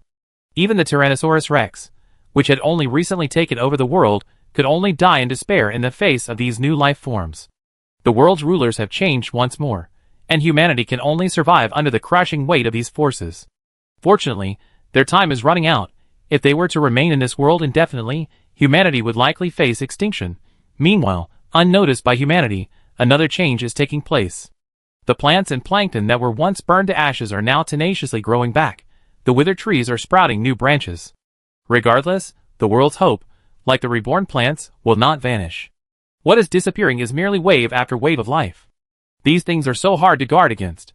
I just went to the bathroom, and they already swarmed onto my arm again. Qian Yuan muttered to himself as he pulled out a dagger and slashed away at the rotting flesh. It's only a small piece of rotting flesh now. If the monster eggs inside aren't removed soon, they will hatch in a few hours, and then continue to harm him. Rather than suffer a prolonged pain, it's better to end it quickly and decisively. After doing all this, he placed his hand in front of Jiang Mian's eyes, asking her to treat him. Jiang Mian rolled her eyes in annoyance, but still treated him. After all, although this guy was a bit unreliable, he was at least obedient. He would do whatever she asked. Watching this familiar way the two interacted, Fu Junhan felt a moment of bewilderment. Had he missed out on too much? Chapter 716. However, at this moment, no one could explain anything to him. Everyone's attention was focused on the joy of the game's impending end. Even Jiang Mian was no exception. It was a pity, though. She had only mined 1/3 of the massive meteorite, leaving much more unmined. With the mission countdown nearing its end, Jiang Mian released the pterosaur and its hatchlings. Let's take one last look at this world. We probably have to leave soon. The pterosaur hadn't been out for a long time. Looking at the drastically changed world, it reluctantly wanted to leave, but Jiang Mian stopped it. Don't go outside. A new species has emerged that leaves its eggs on human bodies. These eggs will prevent wounds from healing, and may even cause them to rot. Don't go out. The pterosaur obediently took a few steps back, and used its wings to keep the curious baby pterosaurs back. Good boy, don't run around. Stay here quietly. The baby pterosaurs were very obedient, staying obediently inside the barrier, showing no intention of running away. Only then did Jiang Mian remember the little raptor she had previously stored in her spatial storage. It was time to let it see the world. After emerging, the little raptor proudly raised its head. Jiang Mian didn't know what it was so proud of. Perhaps it was just its nature? Ding! Mission complete. Everyone is about to begin teleportation. Hearing this familiar sound, Jiang Mian closed her eyes, awaiting the impending darkness. However, whether it was because she had become more adept at using her time manipulation abilities, or something else entirely, in Jiang Mian's eyes, darkness had vanished. Instead, it felt like a passageway through the world, where she could clearly sense the flow of time. When she opened her eyes, her vision became even clearer. The flow of time gradually unfolded before her, as if unraveling the mysteries of this world. The next second, she found herself directly in the system space. Jiang Mian blinked, discovering that the flow of time in the system space was even more complex, all tangled together in a chaotic mess. However, after about 10 minutes in the system space, she still hadn't received a response from the system. She paused. System, are you there? Where's my reward? The system remained silent. Jiang Mian called out several more times, but the system still didn't respond, as if it had disappeared. Her expression changed. Could it be that the system was trying to renege on its promise and not give her the reward? Once this thought crossed her mind, it wouldn't go away. This wouldn't do. If the system didn't reward her, wouldn't all her efforts in this world have been for nothing? System? Calling the system, why aren't you answering? Where are you? The system still didn't answer. Just as Jiang Mian was about to violently destroy the space to force the system out, it finally appeared, but... Ding! What does the player want from the system? Jiang Mian was stunned. This calm, emotionless tone sounded more like a robot than the system's distinctive voice. Who are you? You're not the system? However, after Jiang Mian asked this, the system remained silent for a moment before coldly saying, I am the system program. The system was locked up for dating its subordinates. I will be acting as the system for this period. Huh? Jiang Mian was truly dumbfounded. Had she heard correctly? The system was locked up for dating. Oh no, it was locked up for dating its subordinate. No, that's not right either. What's going on? What's going on? While they were facing numerous dangers and fighting for their lives, the system was dating someone? This is insane! Isn't this blatant quid pro quo? This is quid pro quo, I don't agree. Inside the small dark room, the system and its assistant were locked in the same cell. It was unclear whether they should be locked up or allowed to date. Hearing the assistant's dissatisfaction, the system smiled wickedly. I'm not doing quid pro quo, I'm genuinely pursuing you. I know all the tricks humans use to pursue the opposite sex. How could I be doing quid pro quo? The assistant remained indifferent, unmoved. I am not of the opposite sex, and the system has no gender, so your pursuit is useless to me. System, but you betrayed me. When I asked you to manage the players for me, you abused your power and gathered many players. I haven't held you accountable for that. The system assistant was a little embarrassed when this was mentioned. Yes, he wanted to kick the system out of its seat, but he never thought of taking it over this way. I don't care. I said I don't agree to date you. The system looked helpless and finally had to tell the truth. But if you don't date me, according to the system's 7231st law, system assistants who try to usurp the position will be eliminated. Are you willing to accept that? I'm not threatening you, just telling you, you should be able to find out. The system assistant was stunned. He really hadn't thought of this. If that was really the case, then... His gaze towards the system began to change. So you said those things because of me, right? The system didn't refute. Jiang Mian, who had finally gotten the chance to visit the prison system, looked at the two glowing little balls of fluff in front of her, shamelessly embracing each other, and felt an indescribable sense of powerlessness. What are you doing? I want to get you out of here. Why are you hugging each other? Her words were full of helplessness. Jiang Mian was no longer the same as before. Although the time in the dark room seemed short, time flowed very quickly in the real world. After completing her last mission, she participated in several personal missions and several assassination missions against other players, finally raising her level to the peak of level 9, almost touching level 10. However, this gap had been difficult for her to bridge for a long time. Asking the current system wouldn't get her any answers, so she could only try to find her previous system. And she had to sign several unequal treaties with Luo Nan and provide it with a large amount of basic resources before she could see her current system. The result was that the two of them were hugging each other without a care in the world. Jiang Mian's hatred was palpable. Damn love-obsessed system. The system looked embarrassed, but its eyes lit up after seeing Jiang Mian's current level. Player, you're almost level 10. Keep it up, player. Once you reach level 10, you can participate in the system's training mission. Then I can pass the position to you instead of letting the cold-blooded guy take your place. Hearing the system's first words, Jiang Mian was completely stunned. Had she heard correctly? How did such a windfall fall into her lap? What did you just say? Chapter 717. The system arrived at the cell door with a duong, grabbed the bars, and slid out. By the way, I didn't even have time to tell you, player. I've been investing heavily in training you so you could level up quickly and copy other players' abilities, which would speed things up. Then I could date my subordinates, and even if I'm locked up in solitary confinement, it wouldn't matter. Now, Jiang Mian found it even harder to express his thoughts.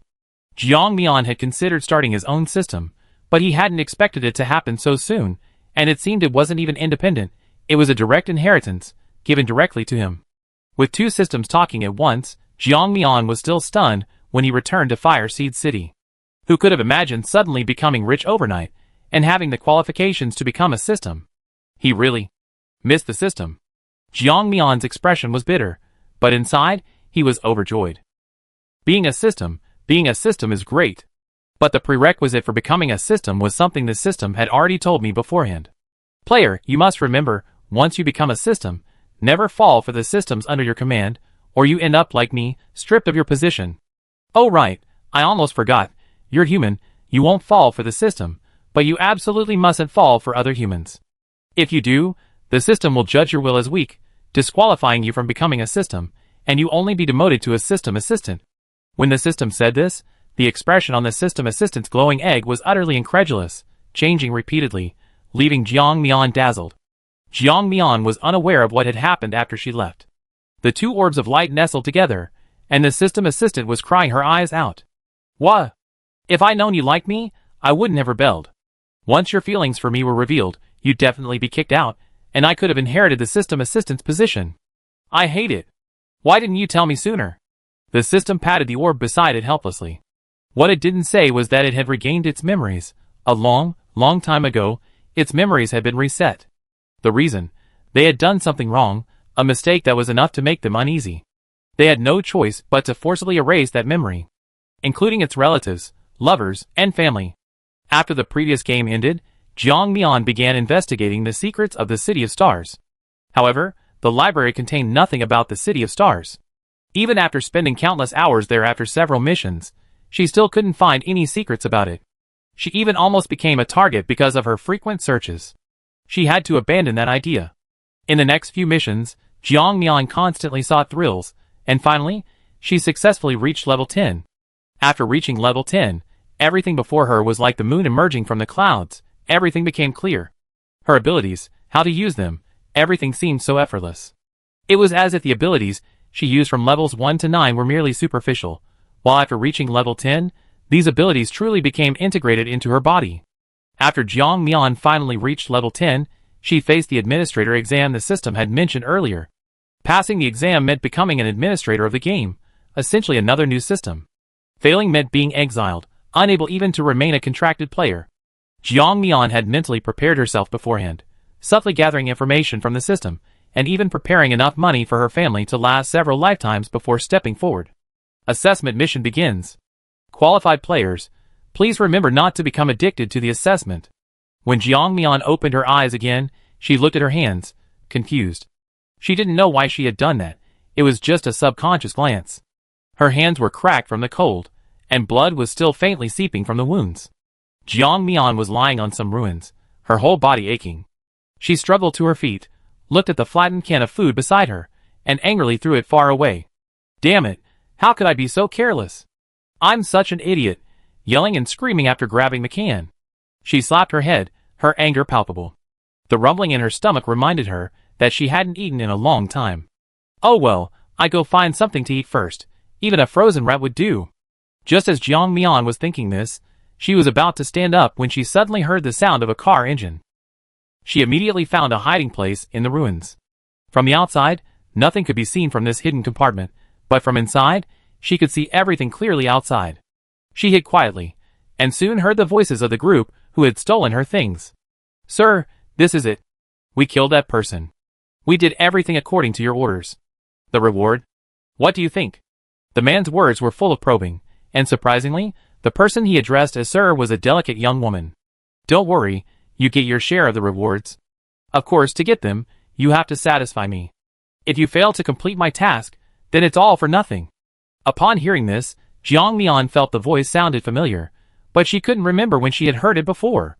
Only when the group drew closer did Jiang Mian see their figures. The first few were dressed cleanly, unlike herself, who was disheveled and covered in blood. The ones behind her looked just like beggars. The beggars led the first group to the spot where Jiang Mian had been lying. From where she was hiding, she could clearly see the woman's face. That face, it looked so familiar. Just as Jiang Mian was thinking this, she saw the woman suddenly shift her gaze, looking around. Where is she? Didn't you say she was right here? The woman's voice was extremely impatient, especially when she was agitated. Her voice was no longer as sweet as before, but instead filled with a sharp, piercing tone. The raggedly dressed man also panicked. That's not right.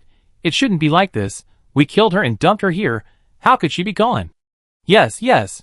We saw her die right here. Could she have been picked up and eaten? That can't be right. We haven't been gone for long. There aren't any other scavengers around. She couldn't have been eaten. The group chattered amongst themselves, almost attributing the incident to supernatural forces. Chapter 7:18. Then the girl stomped her foot. Her high heels left deep dents in the ground. I don't care. I want her dead or alive. Go find her. That bitch must have run away. Find her. If you don't, your reward is gone. Think about it, that's enough to feed you for the rest of your lives. Upon hearing this, the scavengers, who had initially found the girl troublesome, no longer felt it was such a hassle. After all, she was their source of food. It was just finding a female beggar. Jiang Mian silently shrank back, feeling that they were looking for her. For some reason, she seemed to have forgotten what she had just experienced. She'd forgotten everything that had happened so recently, right? Wasn't she almost beaten to death by these people for stealing cat food? But why? Why did they want to kill her? She didn't seem to have offended anyone, did she? She was now all alone. No, how could she be all alone? She clearly had family, clearly. Clearly what? Why couldn't she remember? What happened? Her memories were all jumbled up. Unbeknownst to Jiang Mian, her emotional state was fluctuating wildly, causing those hidden in the shadows to shake their heads. With such extreme emotional fluctuations, it's probably difficult for her to continue. When should we transfer those real memories to her? Wait a little longer. Transfer the real memories when she's in despair and helpless. That way, she can experience a final moment of madness. Yes. Players who have endured so much hardship and finally climbed to the top, only to be brought back to their original state. No one could accept that, right? Unfortunately, it was all fake. That's why they collapsed after failing the assessment. Jiang Mian has now completely lost her previous memories and her past glory. All she wants now is to escape this place. She remembered the woman. She was a senior she'd known before. This senior always seemed to harbor a strange hostility towards her. At first, she thought it was because of Su Chang'an, leading to a misunderstanding between them.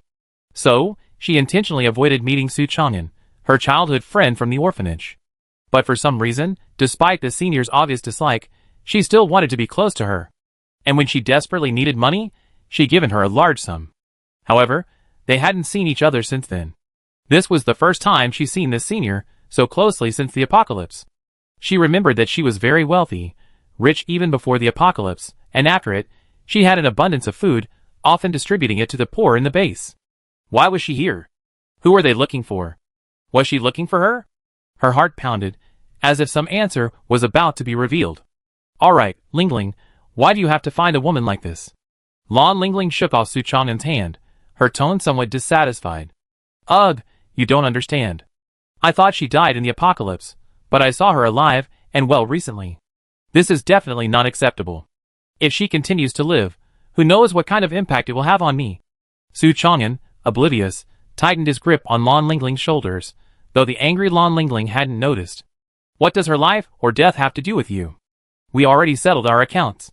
You spent so much money on her bracelet, it seems you don't owe her anything, right? His words sounded like a test, or perhaps an attempt to entice Lan Lingling to continue. Lan Lingling, oblivious, pursed her lips. No, wherever I am, she absolutely cannot live. She must die. Lan Lingling never revealed her reason, but her desire for Jiang Mian's death grew stronger. Jiang Mian shrank back a few steps. She didn't understand why this woman wanted her dead. She hadn't done anything to offend her, yet she had a vague feeling that this woman deserved her death. Why should she?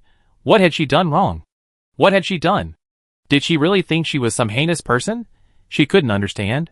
She was just an ordinary college student, perhaps a little vengeful, but she shouldn't have offended anyone. However, this wasn't the time for her to leave. Those people were searching for her. If she made any sudden movement, they would find her. However, staying here indefinitely wasn't a solution. If too much time passed, these people would eventually see this place and search it.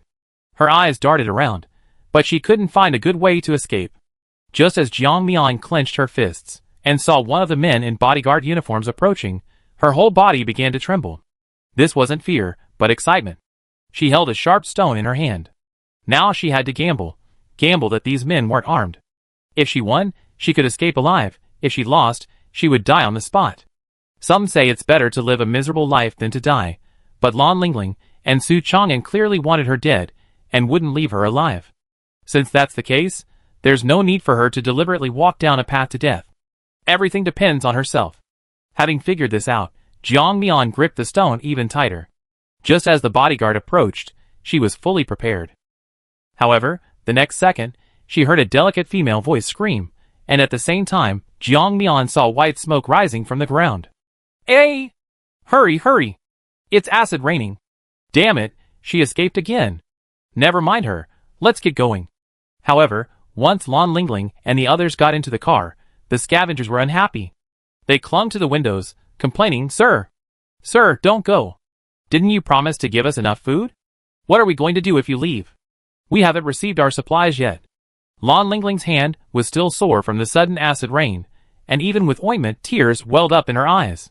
Seeing these clueless people still preventing her from leaving, she was furious.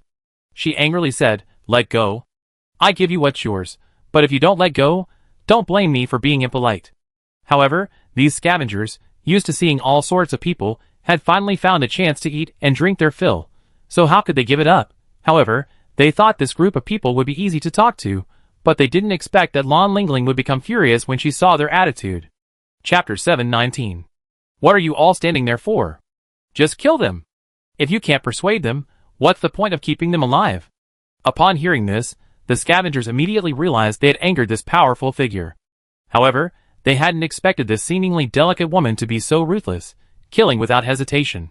They tried to run, but the gunshots slowed their escape. Jiang Mian, hiding in place, trembled uncontrollably at the sound of the gunshots. Thank goodness she hadn't gambled, otherwise she would be the one lying on the ground now. Looking at the acid rain that was whipping up white mist, she felt gratitude for the first time. Who said acid rain was dangerous? This acid rain was wonderful, it had saved her life again. Jiang Mian didn't dare go out. Even though she vaguely felt pain in her back, she simply shifted her position until the acid rain began to stop, only then daring to step out. The acid rain had been falling for 5 hours, and the potholes in the ground had increased even more. Those lying on the ground were already beyond dead, and the acid rain had further eroded their flesh, causing it to crumble at the slightest touch. Jiang Mian had no intention of collecting their bodies. After searching them for a while, she found several pieces of moldy bread, a bottle of water, and 2 daggers. One of the daggers was Jiang Mian's own. She immediately gathered these items and tucked them into her waistband. The clothes on her back had already rotted from the acid rain, and naturally, some of the skin on her back had also been corroded. She took a similarly tattered piece of clothing from one of the men, barely managing to cover the wounds on his back. Then she unwrapped the bread and hastily ate it, finally feeling a momentary sense of fullness. The water had already been boiled, and she didn't care about the dirt, let alone any oral problems. Being alive was a blessing. Cough, cough, cough. The vigorous eating made Jiang Mian cough uncontrollably. She patted her chest and quickly drank some more water to calm herself down. This place was no longer safe to stay, and the base she had been in was also no longer safe. So, Jiang Mian started walking in the opposite direction. Her most important thing now was to find a safe place to stay for a while, and properly heal her injuries. Of course, food was also essential. She could only pray that she would find some edible food along the way. Strangely, after waking up this time, Jiang Mian suddenly felt that her stamina seemed to have increased significantly. She had been walking for most of the day, and still didn't feel hungry. However, if she remembered correctly, she had only eaten 2 bites of bread that morning, not even finishing a whole loaf. Jiang Mian was somewhat surprised, but she didn't show it. This was all too strange, completely contrary to her common sense about physiology. Why did she feel like she had slept for a long time? And her physical condition didn't lie, this was clearly much better than her previous sickly state. And why did she feel like she couldn't eat that moldy bread? That was why she had only taken 2 bites. Her stomach, like someone who had indulged in delicacies for a long time, had become accustomed to them, which was why she couldn't eat these things. Jiang Mian didn't understand, but she connected all the dots. Was she really herself? Hiss. Her head started to throb again, and her emotional fluctuations intensified. Those who couldn't see her judged from the numerical values of her emotional fluctuations that Jiang Mian was about to collapse. Sigh, these people who want to become managers are getting worse and worse. She can't even last a day? Different, ultimately different. As players, they could naturally dominate, but making them lose all their memories and relive their past suffering only exposes their true nature. Hopefully she can hold on a little longer. Such intense emotional fluctuations can automatically unlock memories. Jiang Mian continued walking forward and finally saw people. Those people were also dressed in tattered clothes, but much better than Jiang Mian's. They were also scavengers who had come out to find things after the rainstorm stopped. After seeing Jiang Mian, these men sized her up, their gaze finally settling on a bulge in her physique. If they weren't mistaken, they must have found food on her. However, their greedy stares quickly lingered on Jiang Mian before shifting elsewhere. They weren't ruthless scavengers. They weren't the type to rob anyone they saw. Jiang Mian wasn't afraid of them. In fact, she felt a surge of anticipation. These people weren't provoking her, so she couldn't strike first. Most importantly, she wouldn't gain anything by doing so. Based on Jiang Mian's judgment, this was likely a small private base, established by respected figures in the area or some highly capable robbers.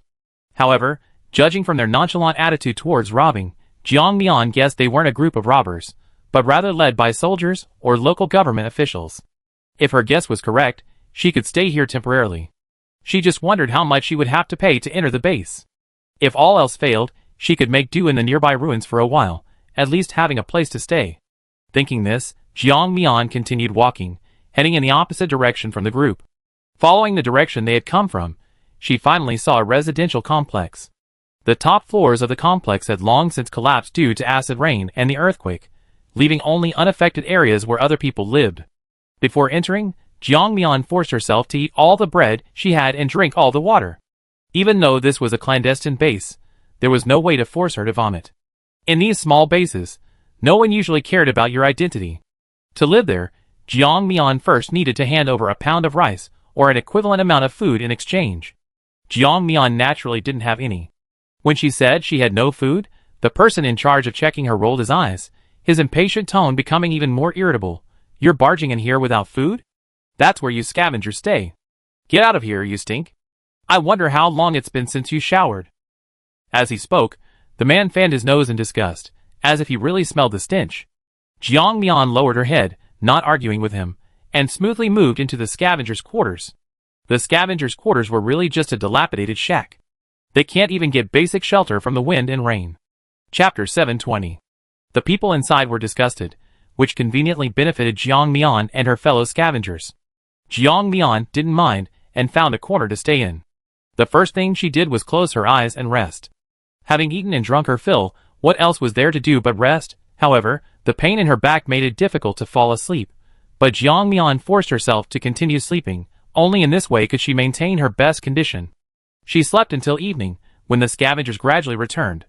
Some scavengers had smiles on their faces, while others were filled with sorrow.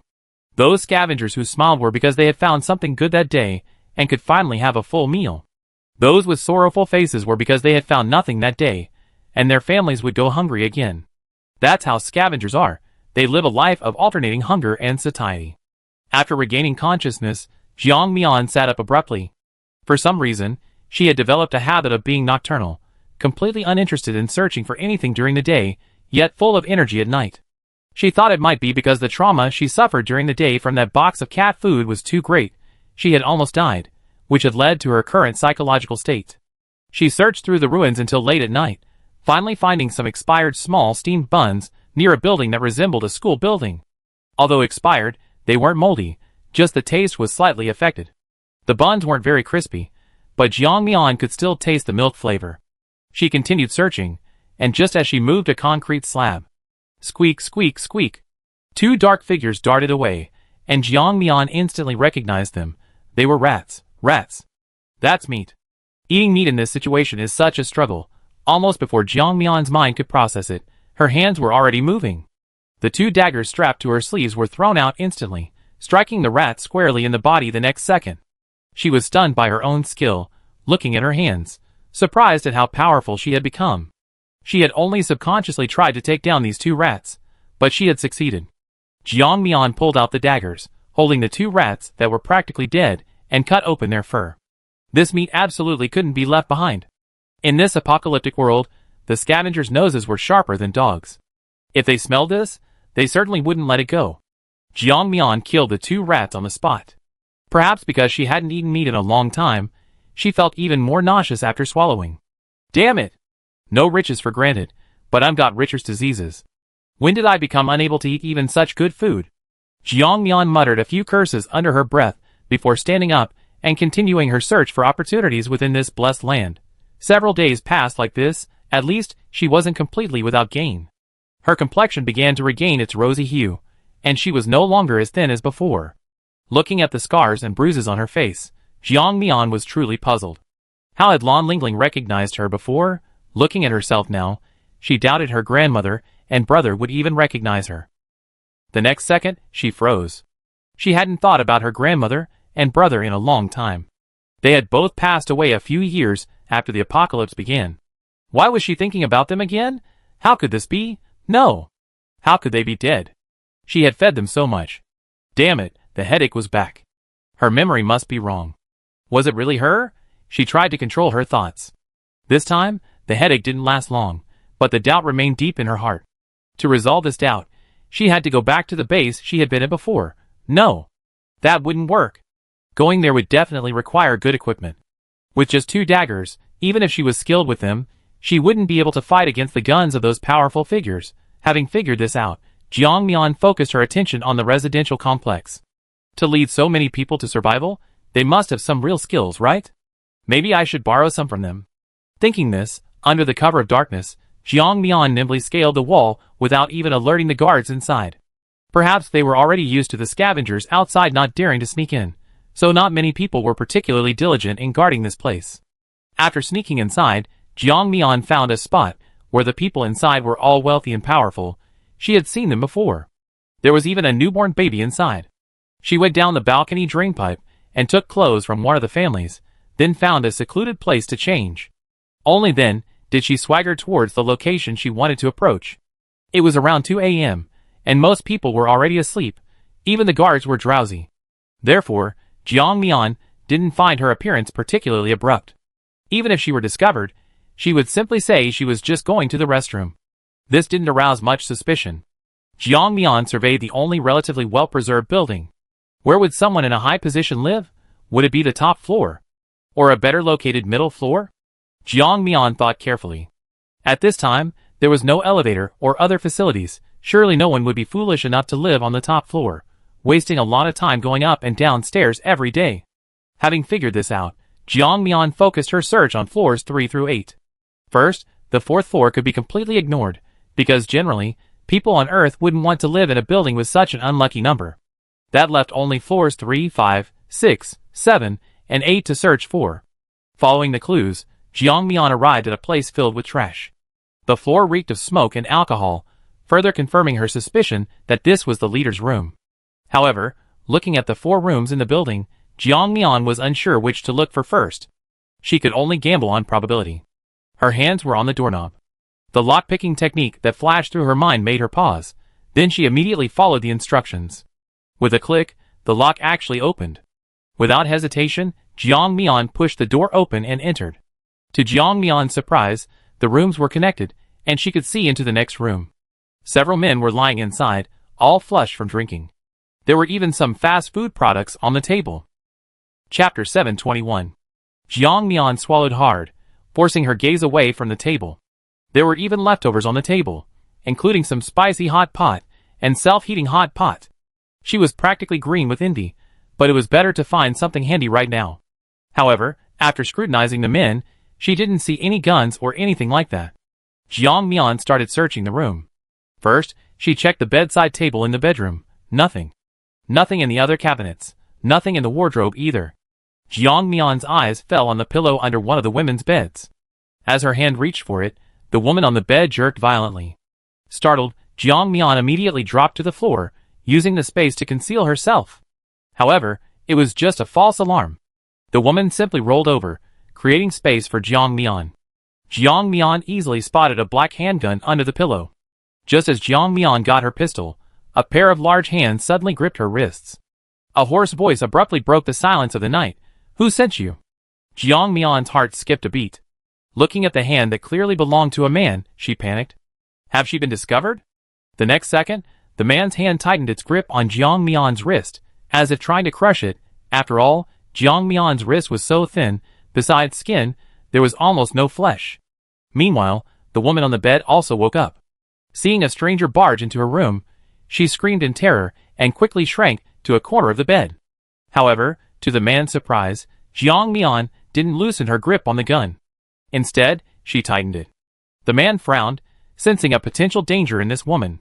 He tried to stomp on her stomach, intending to take advantage of her. He expected her to drop the gun in pain, but Jiang Mian swiftly switched hands, holding the gun. The next second, using the momentum, she threw the man over her shoulder. Not only that, she knelt on top of him, pinning his hands behind his back and pinning him down. Jiang Mian, gun in hand, pointed at the screaming woman on the bed and whispered, "Shut up, or I kill you." The woman, seeing the dark muzzle of the gun pointed at her, instantly covered her mouth and stopped screaming. Seeing that the woman had finally quieted down, she coldly asked the man she was pinning down, "Who are you? Where is the leader of this base?" Hearing this, the man laughed angrily. "You're here to assassinate me? Are you from the government next door? When did you become so pathetic? You don't even know what I look like to assassinate me?" Jiang Mian realized that this man was the one she was looking for. Initially, Jiang Mian had wanted to cooperate with him, but now it seemed their relationship had soured, and cooperation seemed hopeless. However, Jiang Mian didn't want to give up. Instead, she said seriously, "I don't know who in the government base wants to kill you. I'm here only to make a deal with you." Chu Sheng raised an eyebrow. "You want to cooperate with me? What can you possibly want to cooperate with me on?" He shifted, trying to break free from the woman's hold behind him, but found he couldn't escape. Helpless, he could only remain in this humiliating position. However, the next second, Jiang Mian cocked a gun and pressed it against the back of his head, saying, "I hope you behave yourself and don't move again. Otherwise, if I get startled and pull the trigger, I don't know what you do." Chu Sheng indeed became obedient this time. He didn't dare move now. This woman had handled a gun before, and her cocking technique was extremely skillful. She was clearly not an ordinary person. Another thought crossed his mind. If the woman really wasn't from the official base, then she could only be someone from his opposing faction? That would be much easier to deal with.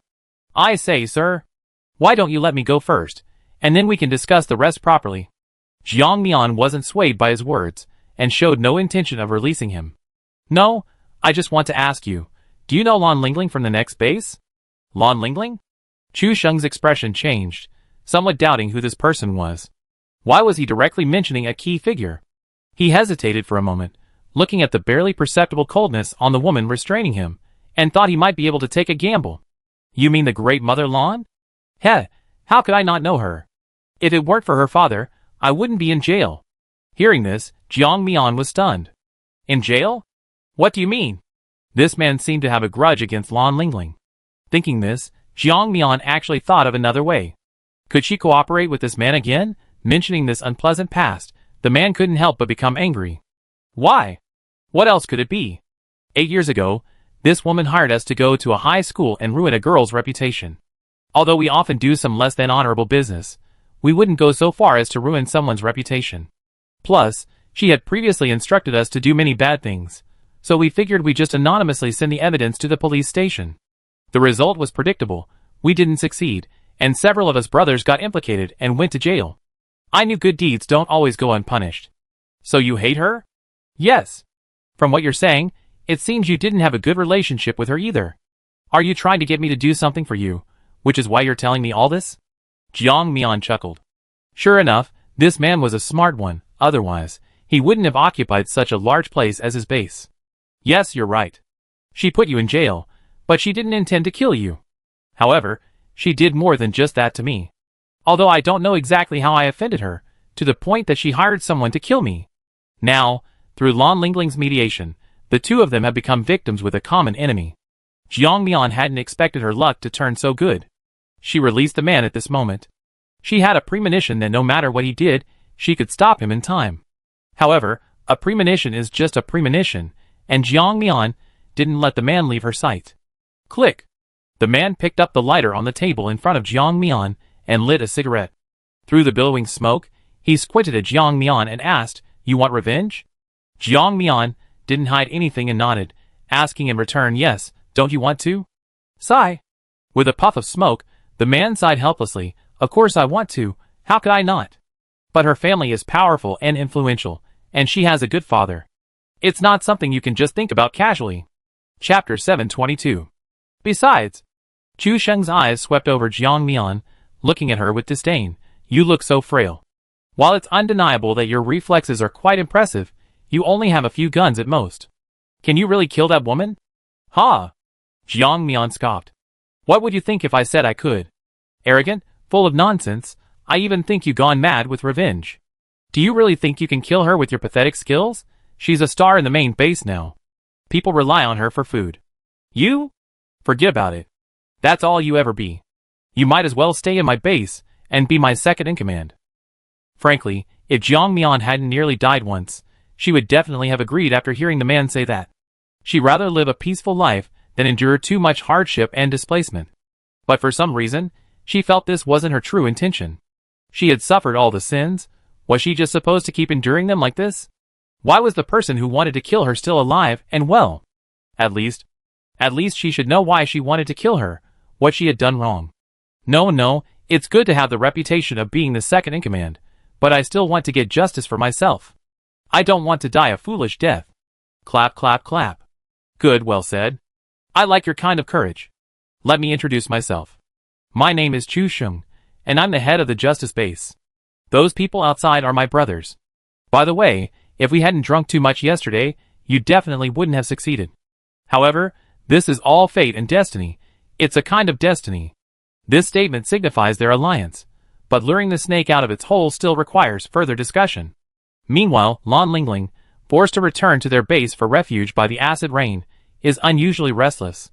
She can't have a moment's peace until she sees Jiang Mian's body with her own eyes. She doesn't know why Jiang Mian is so lucky. Even without the support of her spatial ability, she's managed to survive for so many years. Damn it, why isn't she dead yet? Just then, her confidant approaches and whispers in her ear, Miss, someone has come in. He says he saw a crazy woman run from our base to theirs, and is slandering your reputation at another base. A woman? Hearing this word, Lan Lingling immediately stands up. Let that person in. I want to find out who dares to slander me. After the person left, Lan Lingling trembled with excitement. A woman? Slandering her reputation? Could it be Jiang Mian? That's right. Those beggars said they killed Jiang Mian there. Jiang Mian probably wasn't completely dead. She came back to life, overheard their scheme, and escaped. Unfortunately, she underestimated the sheer power of her forces. Thinking this, she smiled wryly, waiting for the informant to arrive. Soon, a man dressed in tattered clothes approached. When the man saw the scene before him, he was stunned. Even before the apocalypse, he could only see such decor on television, and he immediately showed an expression of envy. Lan Lingling glanced at him with disdain, frowning as she asked, All right, didn't you say you had news to tell me? Hurry up and say it. She was always like this. Whether at home or outside, she never hid her temper. Her good reputation stemmed solely from her ability to bring benefits to the base, and provide food for those tormented by her bad temper. After being abruptly yelled at like that, the man lowered his head, no longer daring to look at her casually. Miss Lan, it's like this. Wasn't I the second in command at the justice base before? A while ago, I suddenly heard some people spreading negative rumors about you, saying you're a thief, a robber, and a narrow-minded person who would want to kill any woman prettier than you. Of course, I wouldn't stand for that. I received your help when I was at my lowest point. They're so unjustly accusing you, I had to talk to them about it. Lan Lingling waved her hand, frowning as she looked at him, not understanding why he kept bringing up those rumors. All right, enough with the nonsense, get to the point. How did you find out? He chuckled, revealing yellow teeth, took a sip of the tea the servant brought, and then said somewhat embarrassedly, My sister married a military officer here, which is how I found out you were looking for a woman. I inquired about her background. I happened to learn that she came to our base around the time of the acid rain. I thought, isn't this a perfect coincidence? Isn't this the person you're looking for? I even brought her portrait, look. As he spoke, the man unfolded a simple line drawing.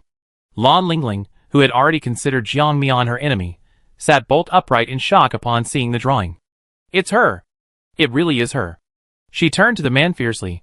Are you sure she's in that base, right? Yes. Fine. After saying this, several meat buns, the kind only seen before the apocalypse, were thrown at the man's feet. Smelling the enticing aroma of the meat, the man couldn't help but swallow hard, quickly grabbing some and stuffing them into his mouth. Seeing this, Lan Lingling couldn't help but sneer. The second in command of the justice base is nothing special, Not worth mentioning. As she spoke, she completely failed to notice that the man, frantically munching on the buns, clenched his teeth, a flash of hatred crossing his eyes. The next second, he grinned sheepishly. Miss Lan, I'm not second in command anymore. I've been kicked out. Lan Lingling waved her hand, ordering him to be taken away. Looking at the stool the man had sat on, and the teacup he had used, she frowned in disgust. Get rid of all these things used by lowly people. Don't let them get in my way. Yes, miss. After having the man taken away and placed under strict guard, Lan Lingling began preparations. This time, she was determined to have a foolproof plan. Before Jiang Mian got wind of it, she would capture her in one fell swoop. Only then could she regain her previous peace. If she hadn't accidentally seen one of the beggars, who looked exactly like Jiang Mian when she tried to do good deeds like the female lead in a TV drama, she wouldn't have been so worried, fearing that her bracelet would fall into Jiang Mian's hands again. Sure enough, those scavengers were unreliable. They claimed to have killed someone, but the person escaped while feigning death. In the following time, Jiang Mian finally had a hearty meal and a good night's sleep. The man was also very loyal, and didn't harm Jiang Mian during this time. Jiang Mian guessed that it was probably because he also wanted to make a move on Lan Lingling and use her as a side effect, so he didn't choose to act recklessly. With her full stomach and good sleep, Jiang Mian's body seemed stronger than before, and even her speed was much faster than normal. Chu Sheng looked on in surprise. Weren't you a special forces soldier before?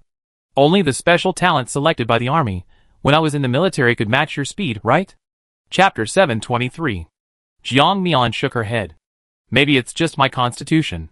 After eating, my special abilities start to show. Perhaps this is one of the reasons Lan Lingling wants to kill me. Chu Sheng nodded. He also thought it was very likely. Perhaps the young lady had taken a liking to Jiang Mian's special ability, and wanted to extract her cells to inject into herself. After all, many foreign laboratories do this, especially in the apocalypse, when human life is cheap.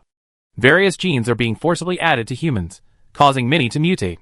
However, these mutated humans don't evolve like in apocalyptic novels. Instead, they all die shortly afterward, as if the world doesn't allow them to be born. Jiang Mian was just joking, but she didn't expect Chu Sheng to actually believe her. She even started to believe her own words. If she hadn't never shown her special abilities to outsiders, no.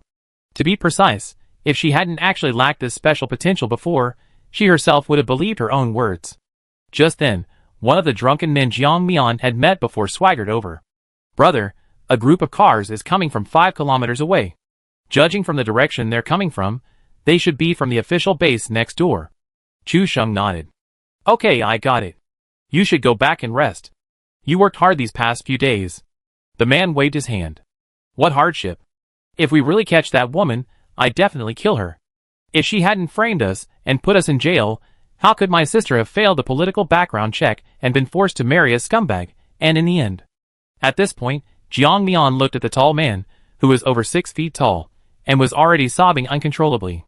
Even before he finished speaking, Jiang Mian roughly understood that it was probably because of Lan Lingling's some erratic actions that had caused so much damage. Chu Sheng patted his shoulder helplessly, comforting him. Good brother, it's alright. As long as our plan goes perfectly, we'd definitely be able to take them down. But after we take them down, we probably have to live a life on the run again. Big brother, what's a run?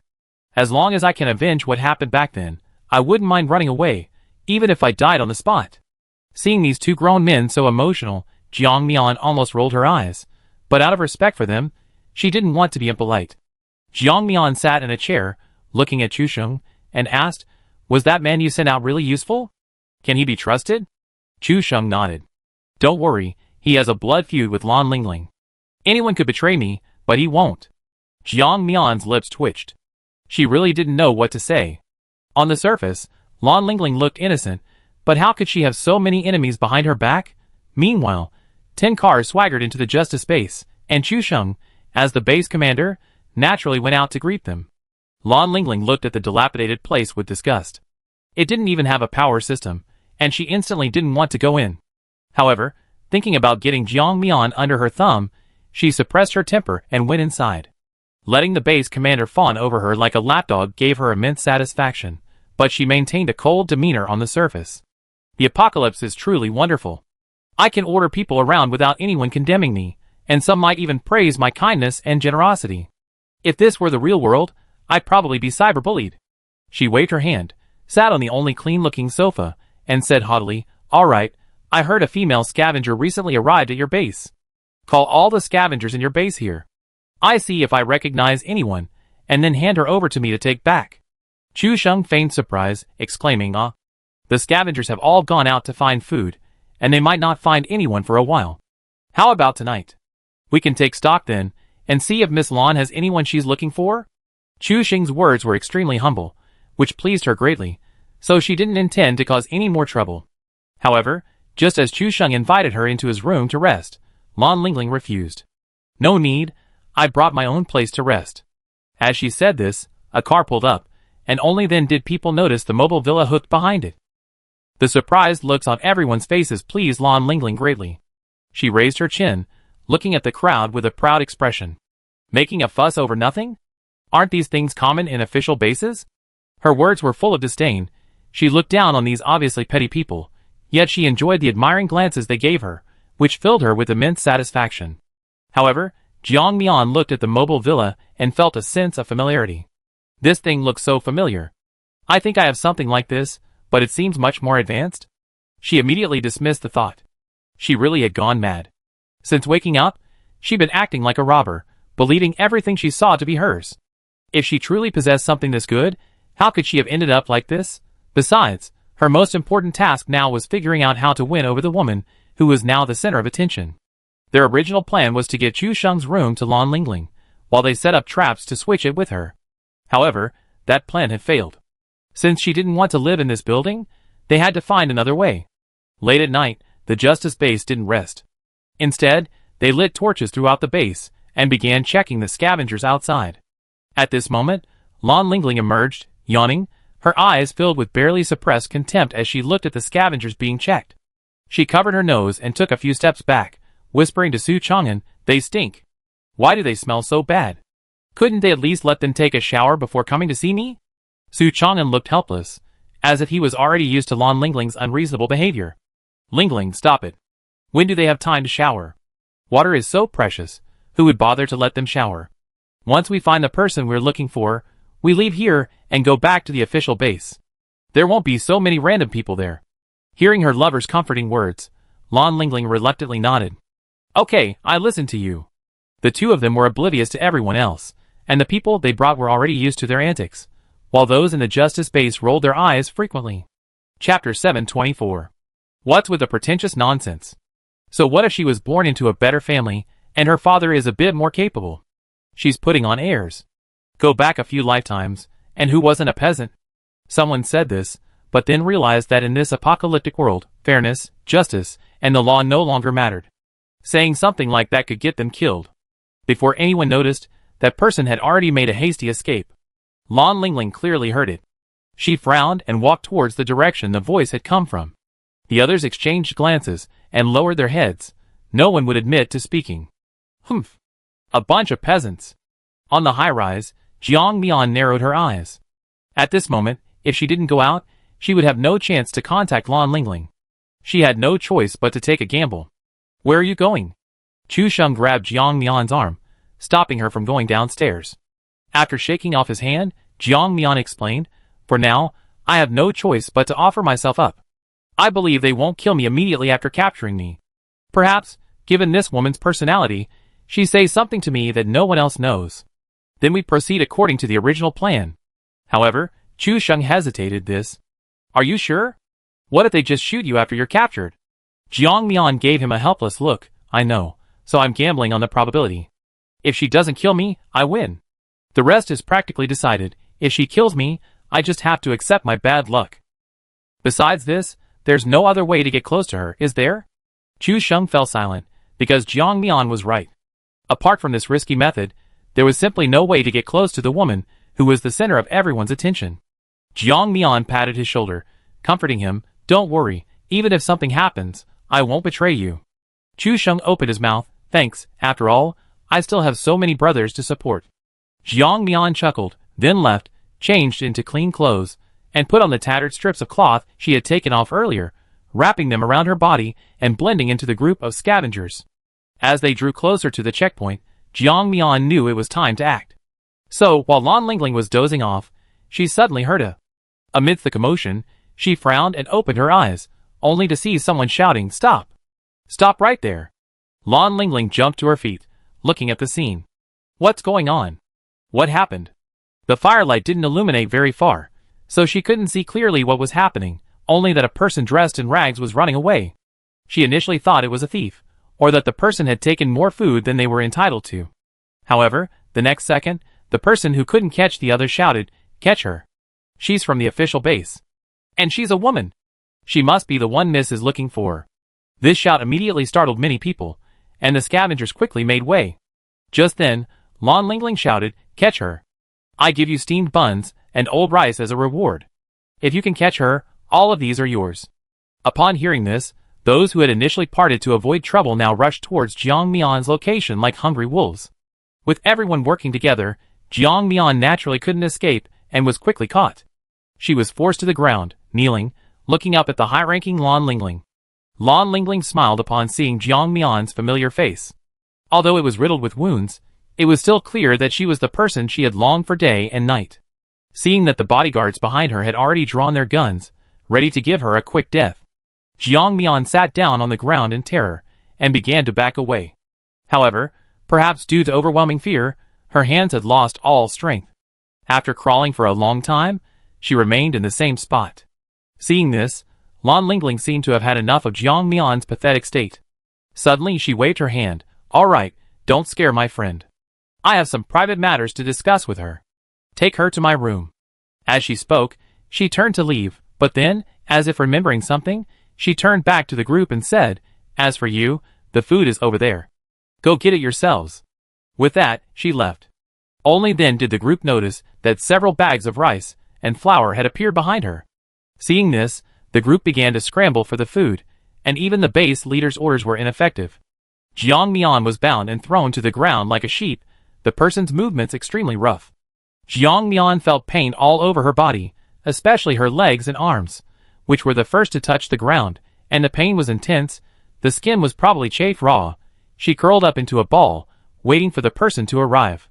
At this moment, she could vaguely hear the sound of running water, as if someone was taking a bath or washing something. About half an hour later, Lan Lingling, still damp, walked in wearing a bathrobe. She walked several steps in front of Jiang Mian until Jiang Mian looked up at her, then excitedly half-squatted down. "Do you remember me?" A unique fragrance of shower gel wafted towards her, a scent Jiang Mian had never smelled since the apocalypse. As Lan Lingling spoke, Jiang Mian saw her pull out a glove from somewhere and put it on. With a disdainful look, she lifted Jiang Mian's chin, shook it from side to side a couple of times, and then flung her away. "Tsk, you look so pathetic. I remember a long time ago, I think it was in a past life, I looked at you with the same eyes. Back then, you were so kind, seeing me in such a miserable state, you even gave me a packet of instant noodles and a piece of ham. And you know what? Those noodles and ham tasted really good, so much so that I, on the verge of death, didn't care about my appearance at all." Jiang Mian was a little confused by what she meant. What past life? Was it because the memory was so distant, or something else? She remembered Lan Lingling being raised in luxury, so why would she wolf down a packet of instant noodles and a piece of ham? Even if she fainted from hunger while dieting, she wouldn't do that, would she? Seemingly noticing Jiang Mian's confusion, Lan Lingling couldn't help but laugh. "Curious, aren't you? Want to know? Aren't you eager to know what grudge we have that would make me go to such lengths to pursue you?" Chapter 725. Jiang Mian didn't even need to question her. A defiant look in her eyes was enough to give Lan Lingling more to say. She didn't know why. Before, she had been gambling, considering various ways to appear before Lan Lingling. However, in the end, she chose to appear as a clown, hoping to provoke the superior's desire to narrate. After all, seeing her enemy suffering so miserably, how could she not vent her hatred? Jiang Mian's voice was hoarse, as if she hadn't had water in a long time. She asked, puzzled, "Why?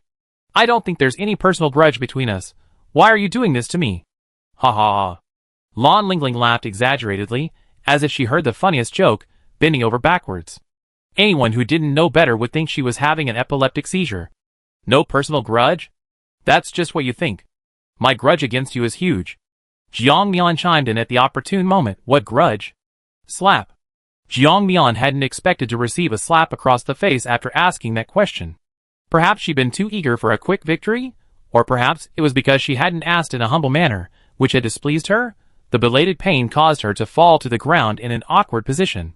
Seeing Jiang Mian's disheveled state, Lan Lingling stepped on her leg, and only laughed when she saw Jiang Mian wince in pain. A grudge. A grudge that's huge. Let's not even talk about this life's grudges. Let's talk about the past life. Jiang Mian was startled. A past life? What past life? What does this have to do with the grudges of a past life? While she was wondering, she saw Lan Lingling already beginning her narration. Jiang Mian quickly held her breath, listening intently to what Lan Lingling was resenting about her. In my past life, I was pampered and enjoyed everything wonderful from childhood. Why? Why did the world suddenly change? My life of luxury vanished abruptly. My family's vast wealth became worthless, not even enough to buy a warm house. But you were able to trade me the cheapest food for a house. Do you know how much that house cost? You bumpkin. You actually bought it for 3 boxes of instant noodles. It's because you bought my family's house that my father... I'm dead. I can only drift along with the tide. Do you know Su Chang'an? Su Chang'an saved me. I treated him like a god. Yet you two are dating. Why? He was my only support. Why can't you date someone else? You have so many men. Why did you specifically seek out Su Chang'an? Did I ask you to save me? Did I ask you to give me a pack of instant noodles or a sausage? So what if you opened a spatial dimension? What makes you so great? Seeing her hysterical expression and actions, Jiang Mian roughly understood what had happened. She was truly innocent at this moment, especially after Lan Lingling added, "Oh, of course, although you didn't experience these things, I remember them vividly and will never forget them." Jiang Mian's expression was indescribable, like she had eaten shit. She suspected this woman had truly gone mad and was talking nonsense. However, the next second, Lan Lingling's narration plunged her heart into an ice cellar. So? After listening to my previous account, do you feel like you had a pretty good life in your past life? Then let me tell you about this life. I lived an extra life, so I knew where you lived in advance, and where your earliest relationship with Su Chang'an started, and I found you too. Su Chang'an is much more handsome than he was a few years after the apocalypse, and he's also talented. He's the object of every girl's affections, but it doesn't matter, my family is rich, and I easily won him over. Oh, you probably don't know, Su Chang'an was supposed to date you in school. He pursued you for 4 years, a full 4 years to finally win you over. Unfortunately, you didn't have a chance. He's my man now, I already slept with him, and he's completely devoted to me now. Whatever I ask him to do, he absolutely obey. If I tell him to go east, he wouldn't dare go west. Oh right, do you know why I had such a glamorous life in this life? She didn't continue, but instead threw the question to Jiang Mian, who naturally followed her lead and asked, "Why?" At this moment, Lan Lingling raised her hand and shook her empty wrist. As if realizing something, she covered her mouth and giggled. "Oh right, I forgot, this bracelet is bound by a contract. You can't see it without my signal." Then, just as she finished speaking, Jiang Mian could clearly see a familiar bracelet suddenly appear on her previously bare wrist. Her eyes widened, she really hadn't misread it. It had simply appeared suddenly. Ha ha ha. Seemingly pleased with Jiang Mian's surprised expression, she couldn't help but burst into laughter. "Yes, you guessed right, this is yours. I bought it for $1 million back then, have you forgotten?" Jiang Mian naturally hadn't forgotten this item. She had indeed sold it for $1 million, having lied about her conscience to ask for $1 million to pay for her younger brother's medical treatment. Unexpectedly, this naive and innocent, oh no, this cunning young lady, would actually buy it. Now, could all of this be related to this bracelet? Do you know what this is? You bumpkin! This is the key reason you were so arrogant in your past life. A bracelet that can store all sorts of items. After I snatched it, I bought many things that you only have before the apocalypse, filling the bracelet to the brim. Not even a drop of water could fit inside. That's why I have such a good life in the apocalypse. Jiang Mian was speechless. You mean, it's a spatial jade bracelet? And this bracelet was mine before? Lan Lingling, bingo! You guessed right, but there's no reward. Jiang Mian finally understood why she was willing to spend a high price on a useless and low-quality bracelet. It was because of this. But since she had already sold the bracelet, she had no right to regret it.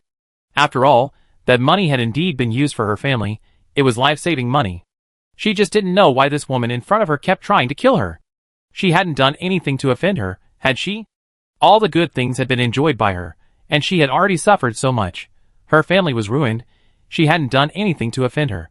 Thinking this, she directly asked, "Since the bracelet has been sold to you, it's naturally yours. I have no intention of taking it back. After all, the money from the bracelet was indeed very useful to me. Why are you so determined to keep chasing me?" Lan Lingling laughed as if she had heard an extremely ridiculous joke. After a while, she coldly looked at Jiang Mian. "Why? Of course, it's because you're the female lead of this world. If I don't kill you, how can this vicious supporting character live in peace in this world?" Chapter 726. Hearing this, Jiang Mian was truly at a loss. What heroine? What vicious supporting character? Everything had already been taken from her. What was the point of adding another empty title now? "So that's why you want to kill me, right?" "Of course. Didn't you see the way Su Chang'an looked at you just now? So lingering, so affectionate. As long as you live, I will never become the lucky heroine, but only a supporting character. Only when you die can I become the center of this world." Jiang Mian was truly helpless. Wasn't Su Chang'an looking at her with a calculating gaze just now? How did she see any tenderness? And what was she even saying? Killing the original heroine would make her the heroine? Then why wouldn't a new heroine appear? No, why was she bothered by these heroines and supporting characters? All she wanted was to live. Now, while Lan Lingling's mind was clouded, it was the perfect time for her to ask about the promise she had made to Chu Sheng. "So, what does this have to do with you bullying Qi Yuanyuan in high school? Is Qi Yuanyuan also your so-called female-led? Are you going to take revenge on her and drive her to jump off a building?" When Lan Lingling heard this, she was a little confused. "Qi Yuanyuan? Who's that?" Then, as if she had figured it out, she couldn't help but sneer. Jiang Mian, you really are a saint. You can never change your desire to seek justice for others. I might not know Qi Yuanyuan, but I know who you mean, poor wretch. Is she that poor thing who lost both her parents and grew up in an orphanage, but was always a top student? You're asking about her? Could it be she from the same orphanage as you? Oh, maybe. After all, you both came from orphanages, so naturally you be birds of a feather." Her tone was extremely contemptuous, as if she didn't care about the matter at all. "I remember, I intentionally bullied her back then." "Why?" "I think it was because—" "Oh, right. Because her grades were better than mine, but she wouldn't let me cheat. I just wanted her to cheat for me, to write her name in my name. I gave her 10,000 yuan each time. That's an amount she could never dream of, and she even acted all high and mighty, criticizing me for doing the wrong thing. I hate people like that the most." "Jiang Mian, so you hired someone to try and ruin her? And then you even— Will someone record this and spread it throughout the entire school?" Lan Lingling nodded. "Yes, so what? Are you going to judge me? Too bad this is the apocalypse. The police don't care about anything anymore. Besides, I forgot to tell you, I'm currently working at the police station inside the official base. Do you expect me to arrest myself?" Ha ha ha. Arrogance, domineering, and conceited were all on her mind. She was like a wild beast unleashed, utterly unrestrained. Jiang Mian wasn't saying all this to argue about who was right or wrong, because she knew that people like this had no concept of being wrong. The fault always lay with others, never with herself. Jiang Mian's actions were simply to let others know the truth, and then— Jiang Mian scoffed. "Lan Lingling, after all this, I'm still very curious. Why do you so desperately want to kill me? Is it just because of a fabricated charge? You're rich and powerful now. You could have any man you wanted. Would you really hunt me down to the ends of the earth over such a ridiculous statement?" Now that things had come to this, Lan Lingling no longer hid anything. "Of course not. That's all fake, but the real benefit is real. Only by killing you will this bracelet belong to me. You know what? I only temporarily activated the bracelet's usage right. The space is only so big, maybe a few basketball courts at most.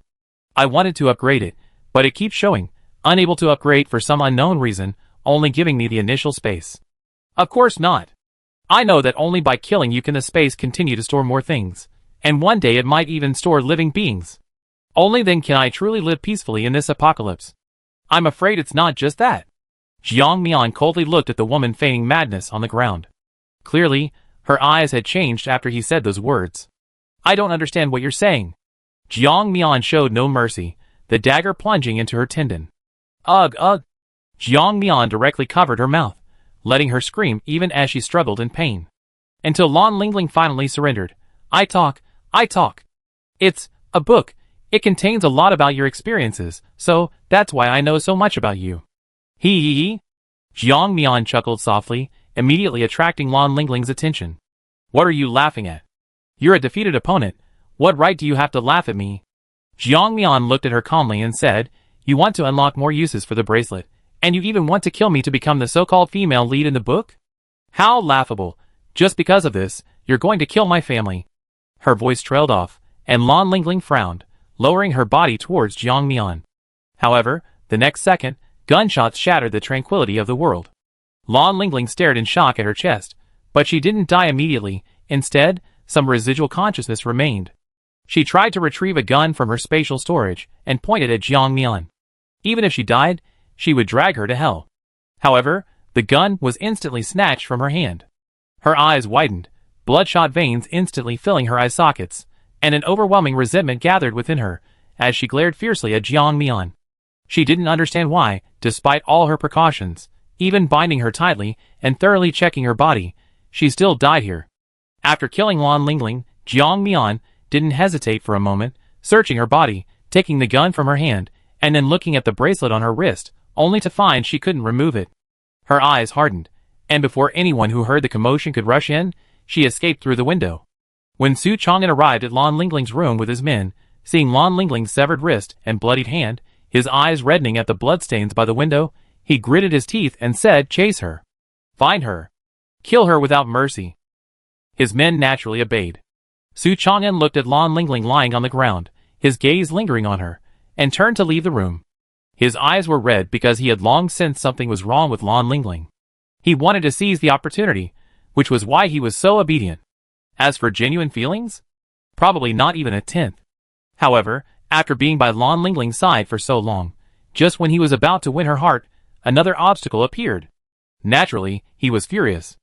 Jiang Mian, you better run to the ends of the earth so I can never find you, otherwise, I will definitely find you and tear you to pieces.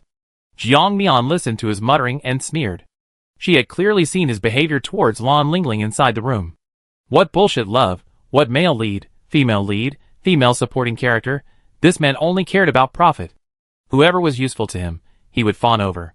Chapter 727. Lan Lingling's folly lay in believing that everything she saw was true. She failed to understand the saying, human hearts are fickle.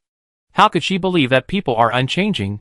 Take Su Chang'an, for example, and then herself. A person is naturally changeable under the influence of their environment. How could she remain unchanged, maintaining the same mindset? Could a 3-year-old child and a 30-year-old middle-aged man simultaneously open their hearts to a toy?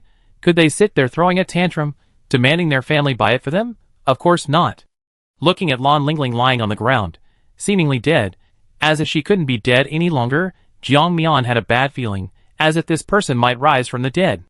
She felt she had been misled by Lan Lingling's earlier use of terms like male lead and female lead, which led her to believe she had a way to survive. However, since she was already back, she might as well go all the way. What if, just what if, she really did get a second chance at life? After all, even a spatial bracelet had appeared. Who knew if someone could be resurrected? So, after Su Chang'an left, Jiang Mian took out the dagger she had previously hidden and began her plan to dismember Lan Lingling. After doing all this, she carried a bundle on her back and set the house on fire.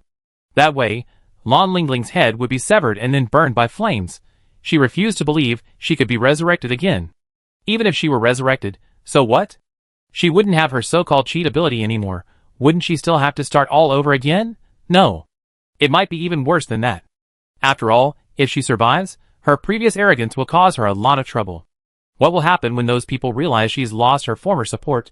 After doing all this, Jiang Mian immediately began to flee. Not only Jiang Mian, but Chu Sheng and the others also had their own things to do. One of their collaborations was to kill Su Chang'an. Jiang Mian didn't care about these things. If their plan succeeded, they could escape. If it failed, it was their own fault. She had done what she needed to do. She had avenged herself. Everything now depended on their own abilities. Jiang Mian didn't know how long she ran, but she wanted to get as far away from the official base as possible. She didn't even plan to live in an official base again for the rest of her life. Only when she was completely exhausted did she stop, find a corner where she could shelter from the wind and rain, and take out the bracelet she had obtained from Lan Lingling. Strangely, she couldn't open the bracelet. Even with half a bowl of blood dripping from her hands, she couldn't budge it. It seemed the bracelet had already been opened, rendering it unusable. This realization made Jiang Mian frown. Wasn't this hers? The previous owner was dead, so this thing should be hers to use. Why couldn't she open it? Could it be that Lan Lingling wasn't dead, but the bundle on her back was undeniable proof that Lan Lingling was dead? Yes, Jiang Mian didn't realize she had become so deranged. She had the audacity to carry a severed head this far. Was she still herself? Or perhaps something had possessed her body, making her so ruthless? She would never admit that this was her true thought. Someone must have set her up. She tightened her grip on the bracelet in her hand. Since she couldn't use it herself, she'd prevent anyone else from using it. Just as she was about to smash the bracelet seemed to sense Jiang Mian's thoughts and suddenly emitted a burst of white light. The next second, Jiang Mian found herself in a pure white space filled with various brands of food that she recognized. This space was roughly the size of 2 football fields, containing not only food but also weapons and melee weapons. It seemed this was the bracelet space. Jiang Mian casually grabbed a bag of food, and the next second, she reappeared in the real world. She opened the bag and ate it, then took a bottle of water. Great! Aside from the few days of good food she ate at the Justice base, she'd been eating moldy food or dead rats. It seemed she could use the bracelet herself, but she just needed to push it. To Jiang Mian's surprise, as she passed a private base, she saw her wanted poster plastered on the city wall. Not only were there photos of her from her school days, but also pictures of her looking disheveled. Was this leaving her no way out? Jiang Mian left silently. She thought she should know who did it. It must be Su Chang'an, that cunning man. Everyone said she and Su Chang'an came from the same orphanage, and she always called him brother, but no one knew what kind of person Su Chang'an was. They had all overlooked this crucial point. From a young age, Su Chang'an was someone who would stop at nothing to get what he wanted. Back in the orphanage, the two of them got along well because she was young, yet the one who obeyed Su Chang'an the most. As a child, she could be described as a little devil. She would do whatever Su Chang'an told her to do, because only in this way could she, a tiny child, get enough to eat. Fighting and brawling were never a problem for her. It was precisely because of this that Su Chang'an always maintained a good image, while Jiang Mian began to be feared by the other children in the orphanage, called the female demon. Actually, when the two met in college, Jiang Mian didn't want to have anything to do with Su Chang'an. However, she didn't expect that even though she didn't want to get involved with Su Chang'an, he would want to use her. No wonder he acted so kind to her during that time. It turned out he was just trying to provoke another woman's competitive spirit. The current scene suggests that Su Chang'an escaped from the Justice base, and, during his extended time with Lan Lingling, learned something, perhaps the secret of the bracelet, which explains his elaborate scheme. The wanted poster, however, is presented in a grand and respectable manner, revenge for his girlfriend, hence the warrant for his arrest. Furthermore, it includes portraits of Chu Sheng and others she knows well, likely leaders within the Justice base. Jiang Mian felt she had already taken revenge on Lan Lingling. What about Su Chang'an, who had schemed against her? It wouldn't be right not to retaliate. Compared to Lan Lingling, she actually found Su Chang'an far more difficult to deal with. While Lan Lingling possessed some intelligence, it was merely superficial cleverness. Only Su Chang'an was the mastermind behind it all. Now, she could only rely on luck to find Chu Sheng and his group. She rarely had a few like-minded friends. If she didn't unite and act quickly to take revenge, their desire for revenge would diminish significantly over time. Because later on, they realize it's a minor matter. As long as they stay hidden, there's no danger. These petty matters are purely a matter of luck. There are so many directions away from the official base. She doesn't know if she even run into Chu Sheng and the others. Chapter 728. Recently, acid rain has been falling intermittently. Not only that, but people outside have begun to be infected with a special virus, some even going berserk and biting anyone they see. They're like zombies. Their only goal is this: since they don't have long to live, there's no point in clinging to life anymore. They might as well do things they wouldn't dare to do in life. Because of this, Jiang Mian and her group have fewer wanted posters. Jiang Mian started eating and drinking excessively in this world. And surprisingly, her weight, which used to be around 70 pounds, is now almost in the triple digits. She doesn't feel any weight anxiety at all. On the contrary, she's quite satisfied with her strong arms. Only a fool would try to lose weight in such a chaotic era. The more chaotic the era, the more women need to possess their own strength. After spending another 6 months among the crowds, Jiang Mian finally encountered Chu Sheng, who was also on the run, but these people looked much more disheveled than Jiang Mian. They left their previous base, their identities drastically changed. Even though they had a hidden storage location for supplies, their food would eventually run out. After that, they had to search for food again, and dared not return to the base for fear of being discovered. So, after their wandering journey, their current appearance was practically indistinguishable from scavengers, while Jiang Mian looked more like an ordinary person. Jiang Mian hadn't actually gone anywhere these past few days, staying only in a private base. She had food in her hands, and as for her appearance, she could simply disfigure herself and blend in. After all, many people had disfigured bodies. No one would suspect anything, especially in their precarious situation. As time passed, the wanted posters for them began to be withdrawn, and some were even destroyed by acid rain. Therefore, let alone before, even if they were to walk right in front of these people now, they might not recognize them. Moreover, with the passage of time, no one knows what state Su Chang'an has become. Long time no see, old friends. After Jiang Mian greeted them, he noticed their eyes were filled with confusion, while Chu Sheng's eyes began to worry. If this person called them old friends, either they had mistaken them for someone else, or they recognized them as those wanted people from a few years ago. The next second, Jiang Mian cleared up the misunderstanding beforehand, avoiding unnecessary trouble. Don't get excited. How could you forget me? I've been wanted on the same wall as you for ages. Chu Sheng's eyes widened, his tone incredulous. Jiang Mian? It's you? You, how did you become like this? The man pointed at the now radiant Jiang Mian, his surprise clearly evident. Jiang Mian didn't tell them the truth, instead adopting an indifferent attitude. Oh, you mean my current appearance? It's nothing, I just made a windfall, so now I'm settled in my personal base. Let's go, we talk about it later. The seven walked away, warily watching the others. Jiang Mian shrugged helplessly at their expressions. Alright, so much time has passed, the wanted posters have long been corroded by acid rain. No one will recognize you. Besides, Su Chang'an probably can't produce the food he mentioned, it was all a lie. Back home, Jiang Mian treated them to some top-tier food, even in the post-apocalyptic world. At least, although the steamed buns were a bit dark, they were made with clean wheat flour. Watching them wolf down their food, Jiang Mian didn't show any disdain. Hadn't she been doing the same thing before? After all, she hadn't collected the things in her spatial dimension herself, she should eat what she wanted. It was at this time that Jiang Mian learned what had happened to them after she left. Their original plan was for Jiang Mian to kill Lan Lingling, while they would deal with the people Lan Lingling brought. However, although the people were on their territory, the number of guns they carried was far greater than they could estimate. After a surprise attack, they suffered heavy losses and helplessly watched as some escaped, including Su Chang'an. Su Chang'an was a clever man. He never acted rashly, staying hidden behind Lan Lingling, making himself appear to everyone as a calm, doting husband. In reality, these men's hearts are as venomous as a snake's.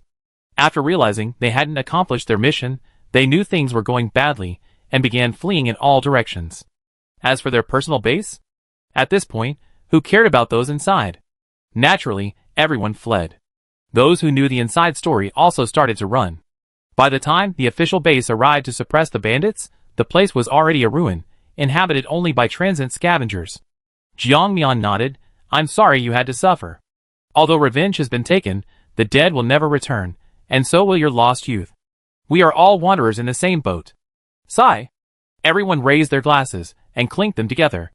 They hadn't expected to be able to drink together again after so many years. Where do you plan to go next? This question made those who were clinking glasses stop what they were doing. At this moment, Chu Sheng cut to the chase. Miss Jiang, please speak frankly about your plans. We're all alone now, so why not tell us your plans? Jiang Mian liked talking to smart people. As soon as she opened her mouth, they knew what she wanted to do. My plan is simple. I always like to settle scores and avenge wrongs. If no one had interfered, I probably would have lived a good life instead of ending up like this. So, I want to take revenge on the person who has been hiding behind the scenes, orchestrating everything. You want to take revenge on Su Chang'an? Yes.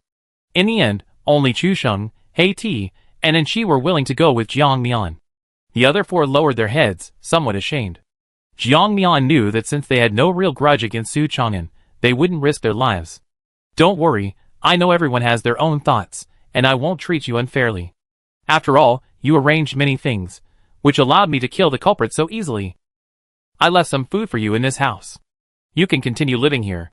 As long as you don't act too conspicuously, others probably won't recognize you.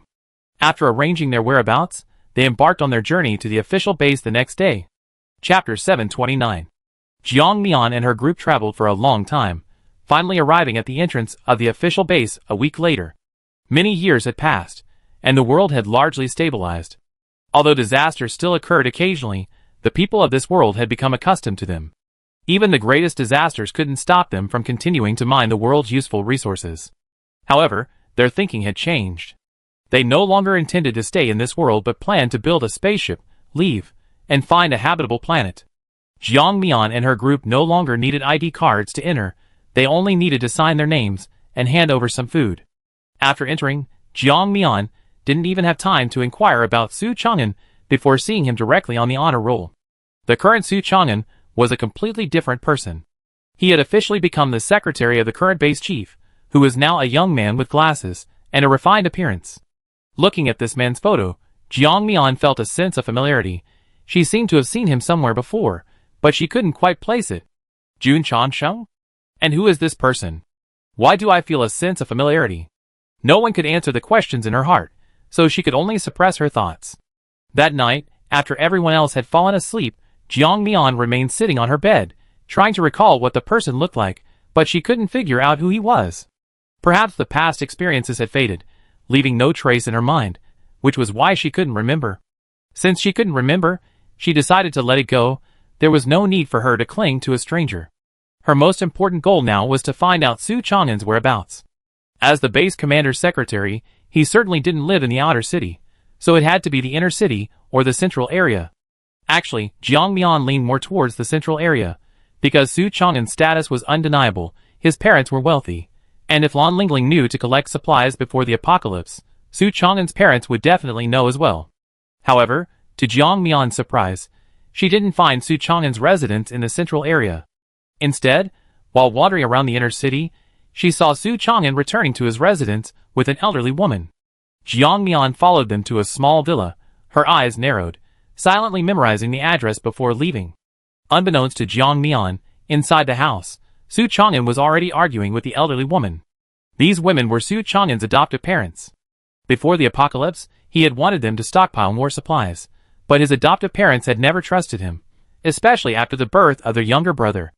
They became even more wary of him, fearing he would fight for the inheritance that rightfully belonged to their biological son. Actually, their precautions weren't wrong. After all, Su Chang'an was that kind of person. The only slightly regrettable thing was that the apocalypse had already arrived before Su Chang'an could even scheme to seize the couple's assets. Because of their hindrance, Su Chang'an only had time to buy some everyday items. Moreover, these everyday items were all given to Lan Lingling, which is why he was so anxious after Lan Lingling's death and the apparent theft of his spatial dimension. Because most of his wealth was contained in Lan Lingling's bracelet. Now that his foster mother, whom he had placed in the outer city, had come looking for him again, he naturally didn't want to get involved in this mess anymore. However, his foster mother's point was that after all, they had raised him for so long, and it was normal to give them some supplies for their livelihood, especially since they expected to give them a dowry when their biological son was getting married. However, Su Chang'an had long harbored deep resentment towards these foster parents, who had been exploiting him for so many years. If it weren't for their unwillingness to contribute funds and their insistence on him hoarding supplies, why would he have been constantly blackmailed by Lan Lingling? Back then, he had food and drink, and living alone. Wasn't that better? Or perhaps, he could have exchanged a useful identity with the official base. Wouldn't that have been much more carefree than now? However, he was now in the official base, so he couldn't go too far. He could only superficially appease his greedy parents and good-for-nothing brother. As for what would happen next, in the apocalypse, who knew what unexpected events might occur? However, the unexpected event he wanted to plan didn't happen. Instead, his own unexpected event occurred first. In the dead of night, 3 masked men broke into his villa and tied him up. Seeing him try to pull a gun from the shadows, Jiang Mian kicked him in the wrist. A sharp crack echoed, whose bone had snapped. Jiang Mian immediately covered his mouth, forced him to the ground, and switched on the wall light. The incandescent bulb blazed on. Thankfully, Su Chang'an always kept the curtains closed, thus concealing their presence. Jiang Mian had him tied up, then placed the knots in front of him. Seeing the others' puzzled looks, Jiang Mian said, "Tying him to the back makes it easy for us to miss. It's better to tie him to the front. That way, we can clearly see if he's secretly learned how to untie himself." Jiang Mian's meticulous thinking earned her a thumbs up from the others. Jiang Mian looked at Su Chang'an, who was lying on the ground with a fierce look in his eyes, squatted down, and patted his face. I have a question for you. Answer obediently, and I let you go. But if you're not obedient, I'm not sure what the consequences will be. Su Chang'an looked at her helplessly. Clearly, he hadn't recognized who she was until Jiang Mian asked him. Seeing him nod, Jiang Mian then pulled the rag out of his mouth. His first words were, Jiang Mian, you're Jiang Mian, right? I'm Su Chang'an, I'm your Chang'an brother. Slap. Jiang Mian slapped him across the face. Chang'an brother? Or am I your Jiang Mian sister? Trying to get close to me from our childhood, huh? But have you forgotten? Even though I was younger then, I remember all the awful things you made me do. No wonder so many people didn't want to play with me when we were little. They all listened to your encouragement, which is why I seemed so domineering and unlikable. Now you're trying to play the family card with me? You gotta screw loose. Su Chang'an was stunned by the slap. He remembered how he was as a child. Did she do those things? Did she romanticize her childhood experiences? Weren't those things all done by her? And then she wanted me to share the blame, so... Jiang Mian patted his face. I heard you guys have some kind of magical thing that can see other people's future? Hand it over. I want to see what's written inside. However, when Jiang Mian mentioned this, she saw Su Chang'an's face turn green, as if he was afraid of something. What? You don't want to hand it over? Then let you experience the methods of his brothers. With that, Jiang Mian didn't give him any time to react and directly slashed down with a knife. Chapter 730. The sound of a dagger piercing flesh, along with a man's agonizing whimpers, echoed throughout the room. Jiang Mian gave Chu Sheng an approving look. If Chu Sheng hadn't reacted quickly, Su Chang'an's tongue would probably be gone. I told you to be obedient. Why are you so disobedient? Su Chang'an trembled on the ground in pain, cursing inwardly. Was he disobedient? Who could endure such sudden pain? However, he dared not cry out again. The dagger was only millimeters from his eyeball. He was terrified he would accidentally bump into it. Speak. I talk. That thing is in my drawer, in the hidden compartment of the first drawer. Go find it. You find it when you go. Jiang Mian stood up, instructing the others to watch him, while she herself began searching through the drawer. There were indeed several books in the drawer, but the first one that caught the eye was a psychology book and some erotic novels that men preferred. Jiang Mian threw the books on the floor, demanding to know where they were. Su Chang'an pointed to the psychology novel, his face pale, lips purple, and trembling as he said, It's on page 327. From page 327 to page 347, it's all about this world. Hearing this, even Chu Sheng and the others became interested. What's all this mysterious stuff about? Chu Sheng bent down to pick up the book, but Jiang Mian stopped him. Wait a minute, this is an evil book. People with weak wills like you shouldn't read it. As she spoke, she grabbed the book a second earlier, decisively flipping to page 327. Looking at the contents, her hand holding the book felt heavier. My name is Jiang Mian. I'm very happy now. Although the world I live in is apocalyptic, I have 3 loving husbands and 6 children. I'm living a very fulfilling life. Good heavens, the very first sentence was a bombshell for Jiang Mian. What followed was almost entirely a personal narrative. Oh no, it was just the beginning, a personal narrative. The rest was written from an omniscient perspective. It recounted how, before the apocalypse, she discovered her bracelet was a spatial bracelet. Out of curiosity, she started taking out online loans and student loans, basically, all kinds of loans, and began buying food. Then, out of boredom, she went abroad, acquired some handguns and such, and upon returning home, discovered the apocalypse had arrived. She even started buying things for free during the chaos. At that time, she possessed countless resources, but her family was a burden, and her younger brother and grandmother had passed away due to various accidents. So, she used her vast resources to observe the turbulent changes of the world. Among these events, she collected handsome men and dealt with scheming women and manipulative women, making Jiang Mian's temples throb. Ultimately, she gained 3 handsome men who were devoted to her, married all 3 of them, and then had 6 children in 8 years. What is this? It's an insult to intelligence. The person who wrote this must have nothing but porridge and shit in their brain. And it just keeps repeating itself? Her gaze towards Su Chang'an began to turn dangerous. Did you just randomly adapt this yourself? Or perhaps it's a way to cope with his own frustrations. Are you crazy? Did you never go to school? 6 kids in 8 years? Even dog shit wouldn't have such a twisted sense of humor. In such a dangerous world, you still have the mood to have kids, and so many at that. You're insane! Jiang Mian's knuckles turned white with anger. Chu Sheng, out of curiosity, also opened the book, but after reading the beginning, she threw it away with trembling hands. He looked at Su Chang'an with a strange expression. Dude, did you read too many Yang Shixi and Lu Mao novels before the apocalypse? The most important thing for you right now is to uninstall those novels from your head. This is too unbelievable. He Ti was equally curious, but he had more patience than Chu Sheng. After reading it, he was also speechless. No normal person would believe it. The very existence of this thing seemed even more absurd. However, some people, being abnormal, were undeniably convinced of its existence, and by sheer luck, they actually obtained what they desired. Su Chang'an knew he was likely doomed today. He looked at Jiang Mian and the people behind her with a strange gaze. It's real, everything is real. Whether it's my imagination or reality, only Jiang Mian herself knows the truth. Haven't you already obtained that thing? Otherwise, why have you hidden it all these years? You've probably been enjoying that windfall alone. Jiang Mian raised an eyebrow, knowing what he was trying to say, nothing more than sowing discord. But she didn't care. Killing one person, or 3, didn't seem so difficult anymore. Jiang Mian wasn't foolish enough to show Su Chang'an the bracelet directly, nor did she want to flaunt these things anymore. Instead, she coldly said, Su Chang'an, many of the things Lan Lingling did were guided by you, weren't they? I remember you were very clever when you were young, and you were meticulous in everything you did. She was probably bewitched by you, which is why she did those things. You always hidden behind women, haven't you ever thought about being yourself? What are you talking about? I don't understand. Jiang Mian didn't bother with his incorrigible behavior. It didn't matter, her goal today was to kill Su Chang'an. After killing him, she could live in this world. Of course, the premise was that she wouldn't have 3 husbands and father 6 children with them in 8 years. Su Chang'an, I won't let you die so easily. At first, Su Chang'an didn't understand Jiang Mian's meaning until his hands and feet were severed and his tongue was cut out. Only then did he realize that Jiang Mian wanted to torture him, not kill him cleanly and efficiently. However, it was too late by then.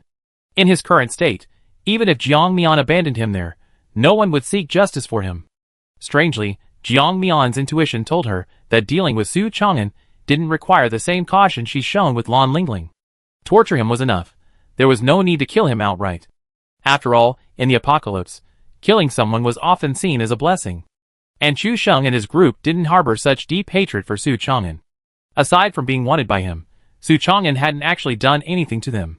However, Jiang Mian was willing to offer them substantial benefits, providing their brothers with a safe haven. They were naturally willing to risk their lives for her. After doing all this, Jiang Mian left. She wanted to see what happened next. Leaving was just a pretense. In reality, she had infiltrated the inner circle, quietly observing the unfolding drama. Chapter 731. After becoming crippled, Su Chang'an was unable to walk, and even eating, drinking, and relieving himself became problems. Upon discovering this, the people in the base immediately began a large-scale investigation. However, in this apocalyptic world, what could they possibly find? Furthermore, Su Chang'an was already in such a state, unable to speak or lift a finger, that they could only trace his past relationships back to his adoptive parents. Upon hearing of their son's condition, his adoptive parents' eyes flashed with a fleeting joy. But when they saw the officials who came to investigate, they feigned a look of heartbroken sorrow. They hastily sold their outer house and moved into the inner one, becoming the envy of everyone, finally living a life free from want. After moving in, they outwardly showed immense pity for the crippled Su Chang'an, but secretly they resorted to violence. Su Chang'an was tortured to the point of near death. Over the years, his adoptive parents had seen through him, knowing he was an ingrate, and had no intention of treating him well out of gratitude for their years of raising him. After all, putting themselves in his shoes, he hadn't thought of repaying his adoptive parents all these years. Seeing Su Chang'an suffer so much satisfied Jiang Mian. 6 months later, Su Chang'an finally went insane after being tortured again, and ultimately jumped from the building, dying there. Even in his death, his eyes were filled with resentment. He wondered, if he hadn't believed Lan Lingling's lies, would he be, even though he shared a woman with others, he could still live a life of luxury? Then, they would establish their own base and live happy lives, instead of being crippled like they are now. And the position he had painstakingly climbed to was easily taken by his younger brother. Even after Su Chang'an's death, He still thought about this, still stubbornly believing in what was recorded in the book. Who are you? My name is Jun Cha-shung. Jiang Mian looked warily at the man in military uniform before her. There were many things in his eyes that Jiang Mian couldn't even understand. Jun Cha-shung smiled and said, You killed him? Fine. But don't be too arrogant. You have family waiting for you to come home, right? Tell me, if you don't go back, won't they be heartbroken? Jiang Mian looked bewildered. What was he talking about? She thought Jun Cha-shung's appearance was to punish her. After all, she had killed his subordinate. She hadn't expected him to whisper ambiguous words in her ear. Jun Cha-shung sighed, You killed my man, and you're not even running away when you see me? Aren't you afraid I kill you? Jiang Mian, I encountered a lunatic. The next second, without saying a word, she started running away. Jun Cha-shung watched this scene with interest, then waved his hand, and coldly ordered, Catch them. Avenge Secretary Su. At his command, countless people chased after Jiang Mian. Jun Cha-shung lit a cigarette. The smoke blurred his vision, just as he couldn't see Jiang Mian's figure. Jiang Mian didn't know how long she had been running, but finally, she shook off the people behind her. This was all thanks to one of the electric scooters Lan Lingling had collected, which helped her escape. Once she calmed down, Jiang Mian instantly recalled the words of the lunatic. He said, There will always be family waiting for you. Jiang Mian shook her head, a mocking smile playing on her lips. How ridiculous. I'm all alone now. Where would I find family? However, the smile froze the next second. Many things that weren't hers. No. In other words, her own memories began to resurface. She remembered many things. Family, danger, disaster, scheming. She looked down at her hands and sighed silently. Sigh. Really, you systems have made my hands stained with blood again. Don't you feel any remorse? Why do you have to force me to be a bad person? Yes, her memories had returned. Now she remembered that she wasn't the Jiang Mian of this world, but the Jiang Mian of another world. And this world had only brought her back to life, plunging her into fear. However, they seemed to have overlooked their own abilities and connections. They probably didn't realize that they had used the time vein, sparing no effort to send someone here. The candidate player for the administrator position has successfully passed the trial of the heart. The next trial is now open. Jiang Mian returned to her world, where she continued her life.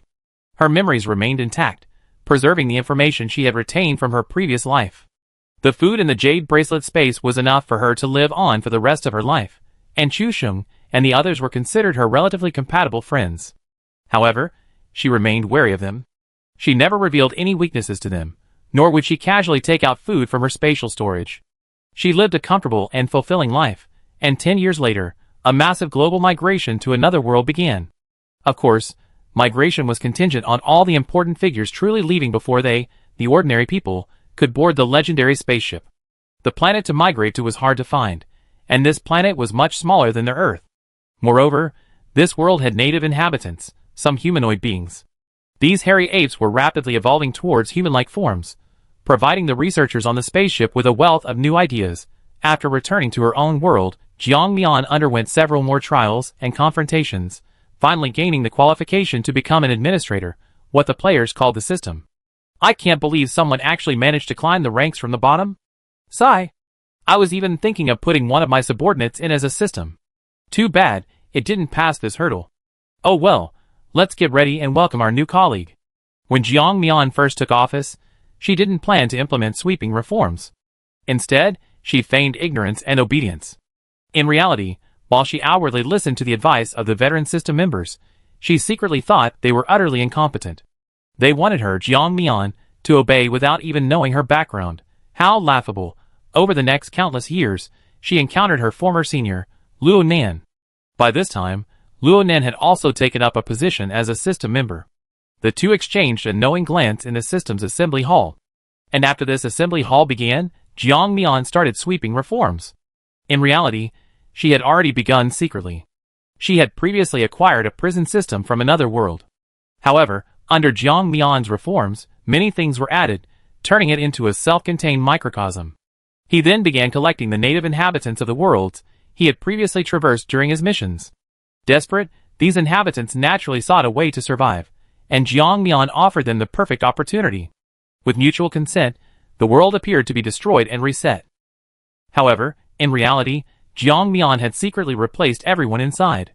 The system's rules prohibited arbitrarily selecting players, right? Then he would cultivate them, then secretly release them into other worlds, providing them with a portal to join his game, a win-win situation. This would reduce deaths and allow him to acquire some exceptionally capable players. Why not? Chapter 732. Finally having some free time that day, Jiang Mian looked at her invitation messages. Fu Junhan and Yi Ling invited her to a gathering in the central city. Luo Nan and Qian Yuan invited her to the Chaos City. Jiang Mian declined the invitations from the others, but accepted Luo Nan's. After all, Luo Nan was probably her colleague. He must have something important to discuss or a plan with her. As for the others, everyone's human. Who doesn't understand their little schemes? She didn't want to develop too much of a relationship with them anymore. Her status was different now. She's seen too many men get promoted, make money, and change wives. She was now a system, and she had to be ruthless and heartless, just like the previous system. Wasn't it because she pursued a system assistant that she was discovered to be having an affair with her subordinate, and was locked in a dark room? Even though she hadn't suffered much harm, she had lost the opportunity to become a system. Jiang Mian, who had overcome countless hardships to climb to the top, truly couldn't understand why the system would give up such a good opportunity to choose romance. What was so appealing about romance? Could it possibly compare to the allure of power, which was firmly in one's grasp? I never expected you to actually grow to this level. It truly exceeded my expectations. On the highest floor of Chaos City, Jiang Mian and Ronan sat facing each other. Jiang Mian looked at Ronan and smiled as well. I didn't expect it either. I thought that given your status, you definitely wouldn't be able to become a game administrator. Ronan sighed, alas. That's probably just your ignorance. Every player who becomes an administrator, or any player of any race, doesn't have their past scrutinized. Whether you came into this world poor or wicked, you all have to go through this ordeal. As long as you can overcome your inner demons, you pass the test. Jiang Mian raised his glass. Yes, we who want to become managers need to overcome countless dangers, while those who have occupied this position for who knows how long have remained in it. If it weren't for my system being love-struck, I'd probably have to overcome countless obstacles to become a manager. Luo Nan hadn't expected the system to actually fall in love with its subordinate. He couldn't understand why such a devoted system existed. He began to think the woman before him was incredibly lucky. How did she manage to find such a good system and occupy its position? She'd probably only been in the game for less than a century, yet she already reached this position, making this unlucky Luo Nan incredibly envious. Speaking of which, if it weren't for this woman, he'd probably still be trapped in that world. By the way, the system championship is starting again. Various systems will be vying for resources. Do you want to participate? Jiang Mian stroked her chin. I think I heard of it. Rewards are supposedly distributed based on rankings. I heard the rewards are very high, and the first place system can even receive many unexpected benefits. What? You want to participate? Luo Nan nodded. Of course, I want to participate. I just wanted to ask you beforehand. If you participate, I think I won't waste my time, and will choose to gain other benefits in a different way. For example, while all the systems send people to participate, I choose to go to other unclaimed worlds, seize them, and make them my own. Jiang Mian glanced at Ronan, understanding the deeper meaning in his words. She wondered why he had invited her for tea out of the blue. Now she knew. Now that you mention it, I realize I really don't have that much time to participate in these meaningless things. I only been in office for a short time.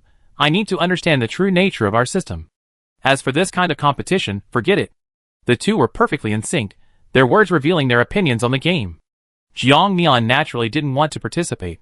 Given her abilities and past game rewards, those were just things she didn't need, especially since she already possessed some of the materials.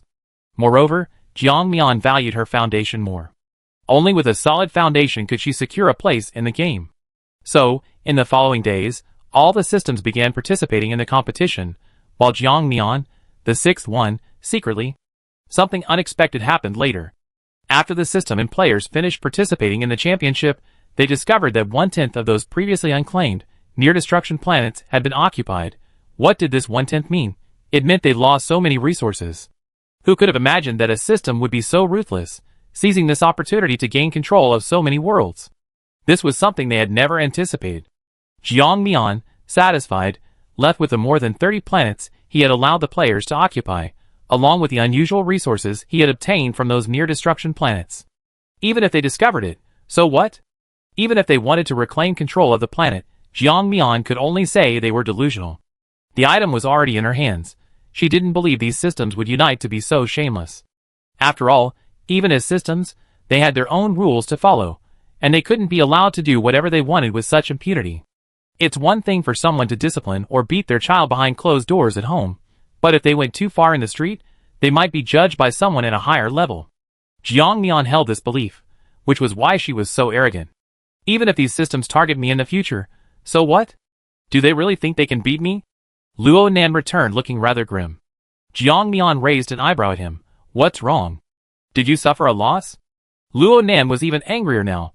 Don't even mention it. Those bastards, after finding out that the current system belongs to me, deliberately tried to annoy me, teaming up against me and my players. I lost 2 level 9 players. Although I didn't train those 2 level 9 players, losing them like that still hurts me. Jiang Mian. Jiang Mian shrugged helplessly. See? Back then, you were only concerned with reminding me not to act rashly, but you acted impulsively yourself. Now you lost more than you gained, and you have to slowly build up your power.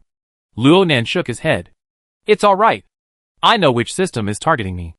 Once things calm down, I send some people to deal with them. Jiang Mian, sure, let me know then, and I send my people with you. Jiang Mian always believed that if the system world didn't descend into chaos, she couldn't develop her own power. Therefore, while Luo Nan was causing trouble, she would interfere from behind.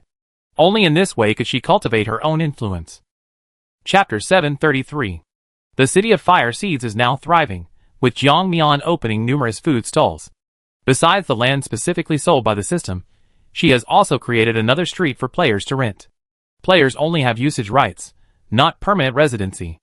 Apart from their previous residence, all other places are always rented, including land.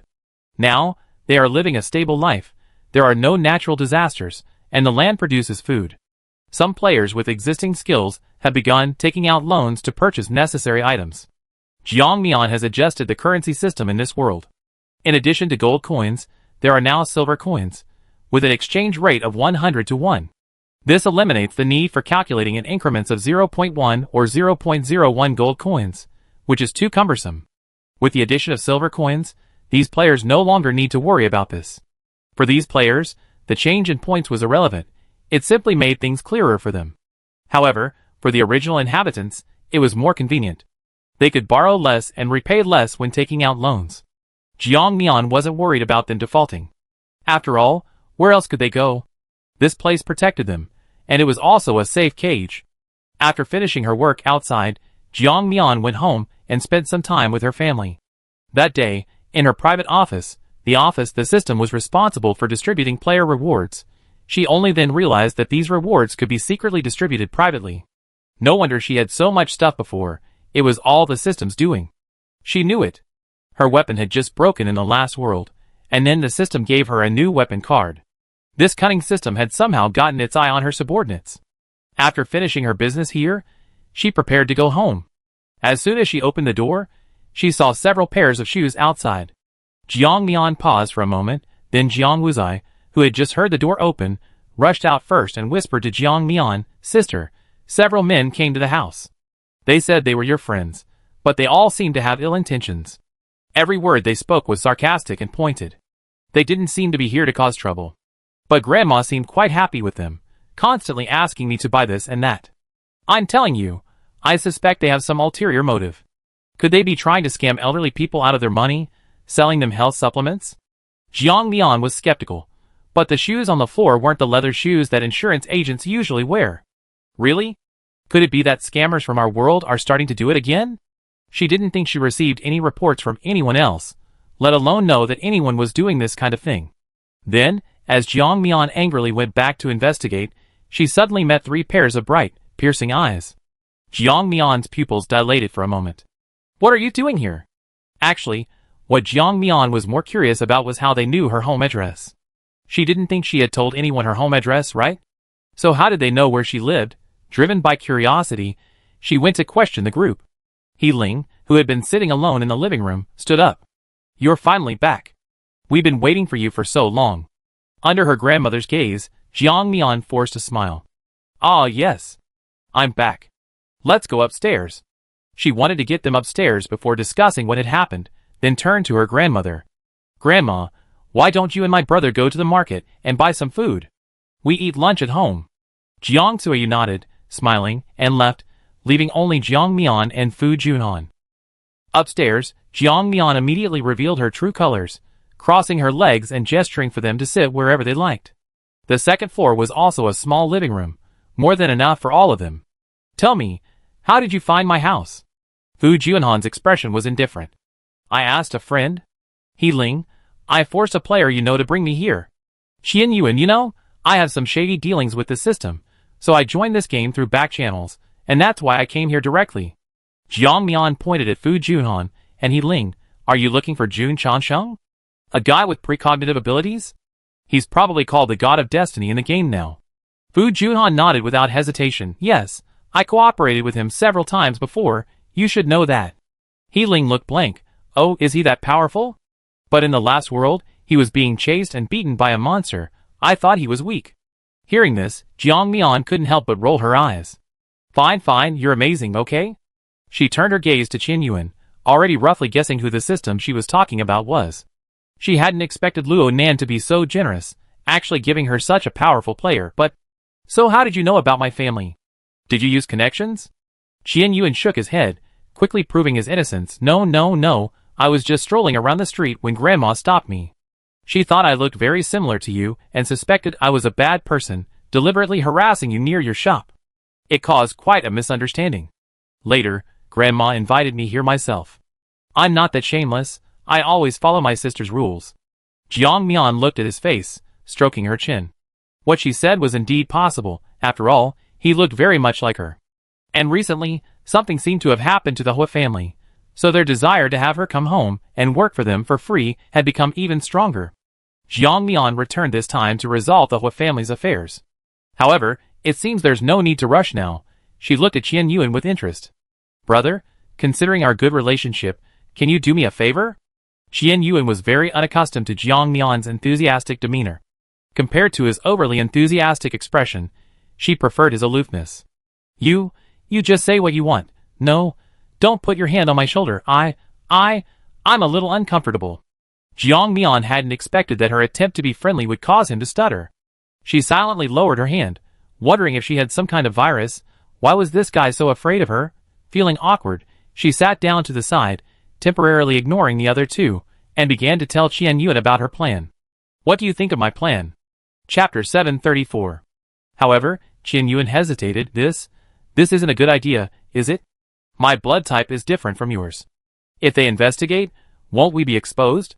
Besides, I think for these people, it would be better to force them back to their original world and then kill them. Jiang Mian waved her hand. That's too troublesome. Don't worry, I have my own arrangements for the blood type matching. You can rest assured about this. Don't you like calling me sister the most? If this is done well, I'd be your real sister from now on, and you have the same treatment as Jiang Wuzai. Qian Yuan's eyes lit up, and she glanced at the other two almost imperceptibly. Okay, it's a deal. You can't be biased later. Jiang Mian nodded, temporarily fooling her, and decided not to be biased. Isn't that normal? Who isn't biased? Even family members are biased. After finishing her task, she turned to the other two. Alright, tell me about your situation. Let me see how I can help you resolve it. Fu Junhan was exasperated. I'm not here to solve your problems. I have something to discuss with you. He Ling waved her hand dismissively. It's alright, let him speak first. I tell you what he wants to talk to you about before I tell you my own issues. Jiang Mian looked at Fu Junhan, but Fu Junhan turned to the other two present. Could you let them go downstairs for a while? I have something to discuss with you privately. Jiang Mian nodded, but didn't let the two leave. Instead, she led Fu Junhan to the conference room on the second floor. Jiang Mian sat in the executive chair, indicating that he could speak. Fu Junhan was silent for a moment before speaking. Jiang Mian, have I told you my own feelings? Jiang Mian paused, then, seeing his serious expression, she also became serious, putting down her crossed legs. What are you thinking? You want to leave the Doomsday Fireseed system? She was a little nervous. If Fu Junhan left, wouldn't she lose one of her greatest allies? That wouldn't do. You see, nurturing a level 9 player requires a lot of resources. The resources needed are roughly the same as nurturing 100 or so level 8 players, But even 100 or so level 8 players might not be able to kill a single level 9. It's easy to see how much Jiang Mian cared about level 9 players. Now that she'd been working for so long, dealing with these players felt like dealing with her own children. All sorts of messy things always seemed to happen. So, when Fu Junhan wanted to talk to her privately, that was her first thought. Fu Junhan was exasperated. What are you talking about? Why would I leave the Doomsday Spark system? Jiang Mian breathed a sigh of relief upon receiving a definite answer. She was now completely bewildered. If you don't want to leave the system, then what are you thinking?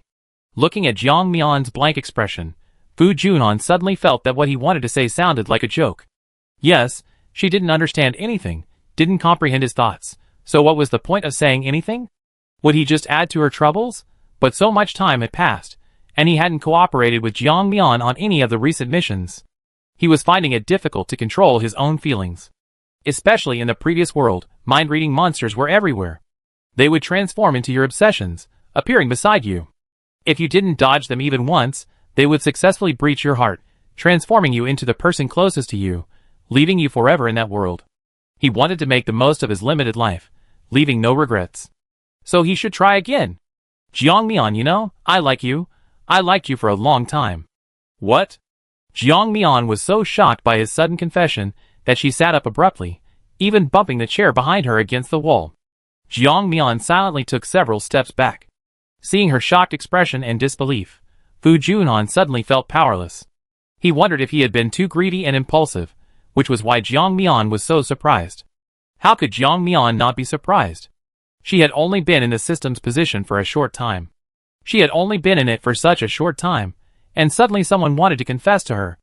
But what were the consequences of being in a relationship? She knew it all too well. Her predecessor had been in a relationship, and now he didn't even know where he was. To put it nicely, it's a honeymoon. To put it bluntly, he's lost his job and is now just a guy living off his trillions of gold coins, coasting along.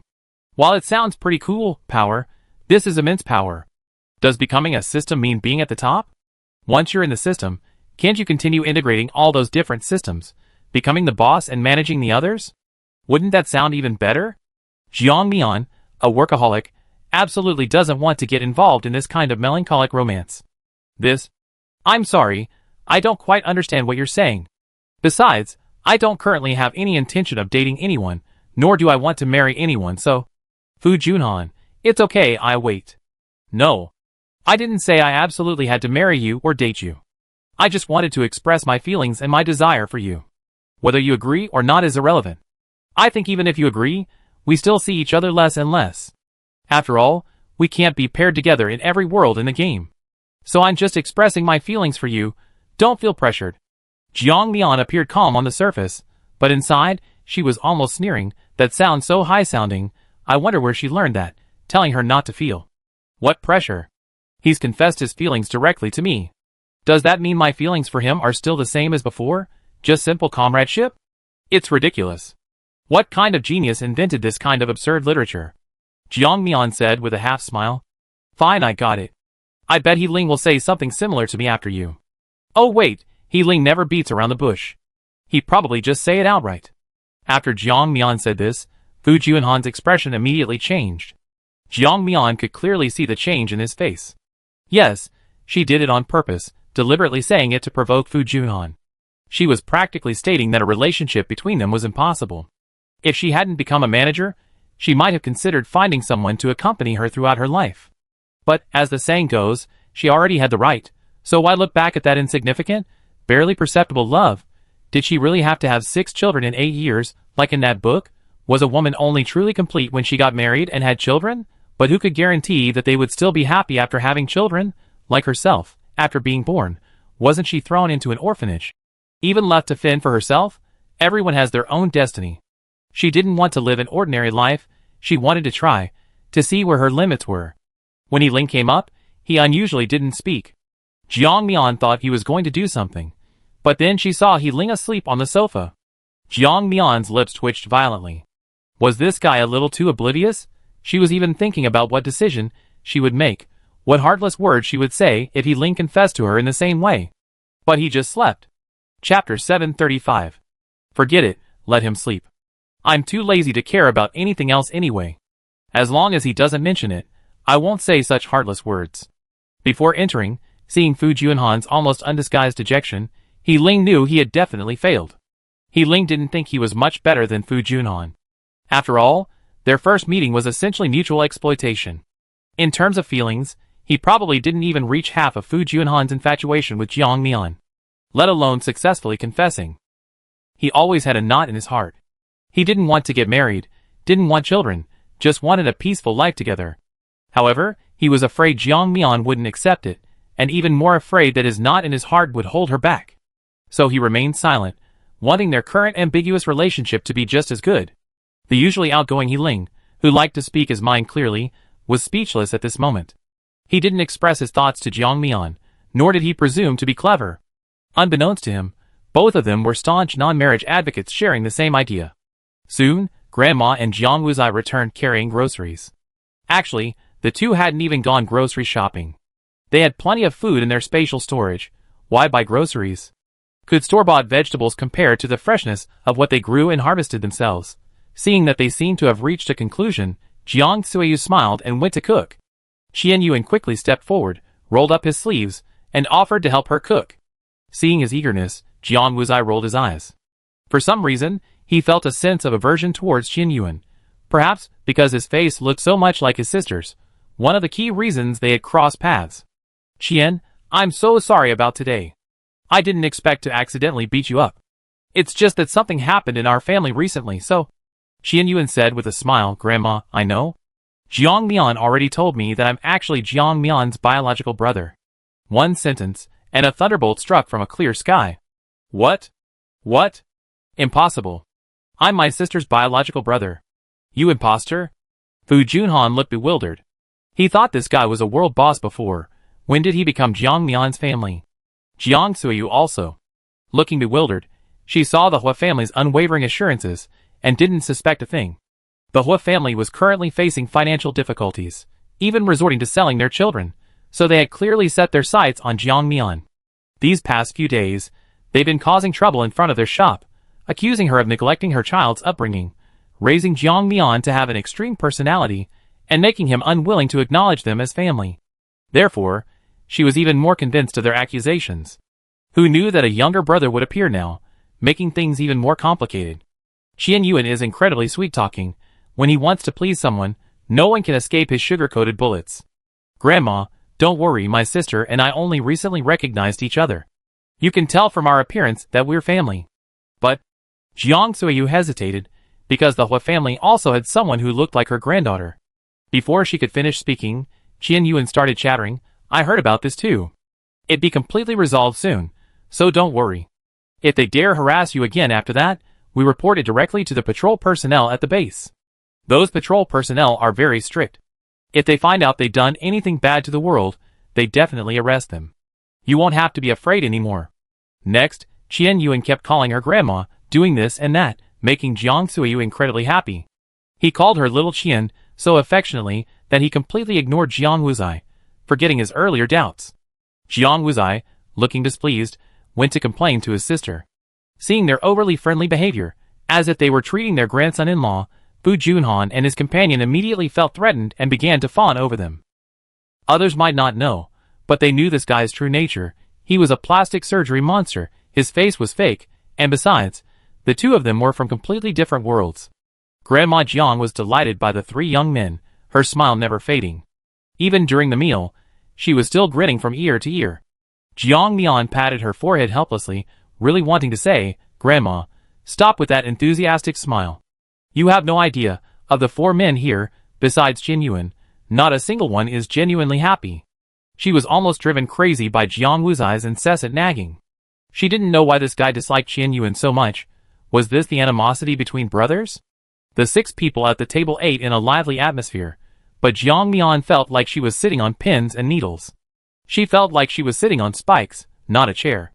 That evening, Grandma, with a smile on her face, looked at the young men who were still reluctant to leave and sighed, Ah, it's getting late. Your families must be worried. Fu Junhan was the first to react, nodding to Grandma Jiang and saying, Grandma, you're right. I have to go back now. I be going now. Hey, wait for me. Goodbye, Grandma. He waved and, striking a bright, sunny pose, left. leaving Qian Yuan and Jiang Mian behind. Grandma Jiang watched them leave. Then she turned and stared intently at Qian Yuan, wondering why he wouldn't leave after all her obvious advances. But Qian Yuan flashed a big smile, his voice tinged with smugness, and said, "Grandma, there's something I haven't told you yet, actually." The next day, a group of people appeared in front of Jiang Mian's house again. This time, it was Jiang Mian's biological parents, the eldest son and wife of the Hua family, along with her siblings. This time, they weren't as arrogant as before. Instead, they seemed ready to pounce and hug Jiang Mian. However, the next second, two tall men suddenly stepped forward, blocking their path. Faced with their puzzled looks, the two men laughed and said, "Wait a minute, who are you? Why are you hugging my sister?" Jiang Wuzai, "Yeah, why are you hugging my sister?" The two men, with their imposing presence and height, stood there like two gatekeepers, blocking the group of vicious little devils outside. Seeing this scene, Madame Hua was stunned. She stared in surprise at the man who looked somewhat like her daughter, unable to process what she was seeing. "You, who are you?" Qian Yuan raised her head. "What do you care who I am? What's it to you?" Madame Hua was taken aback by his blunt retort, looking at him with some distaste.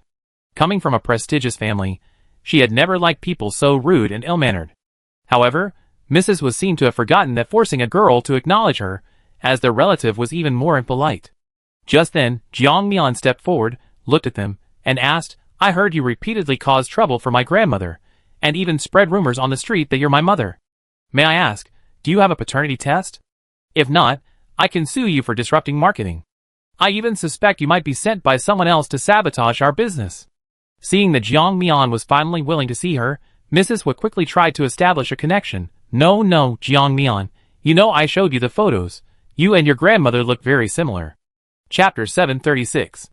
Jiang Mian waved her hand. "Let alone the world we live in now. Even in our previous world, cosmetic surgery technology was quite advanced. I had minor adjustments before, so my appearance is somewhat similar to the person you mentioned. There's nothing to be surprised about. Besides, this is my younger brother. We had a paternity test yesterday, and it showed we're 99.9% related. Actually, I don't understand why you insist I acknowledge you. Is there someone in the family who needs a matching donor? Why did you have to acknowledge me now of all times? But also, of course, modern medical systems are so advanced, an artificial heart can sustain a person's life. Actually, I'm really curious." Jiang Mian's words were all reasonable, leaving Mrs. was speechless. What shocked them most was that the two had actually been found to be related by blood.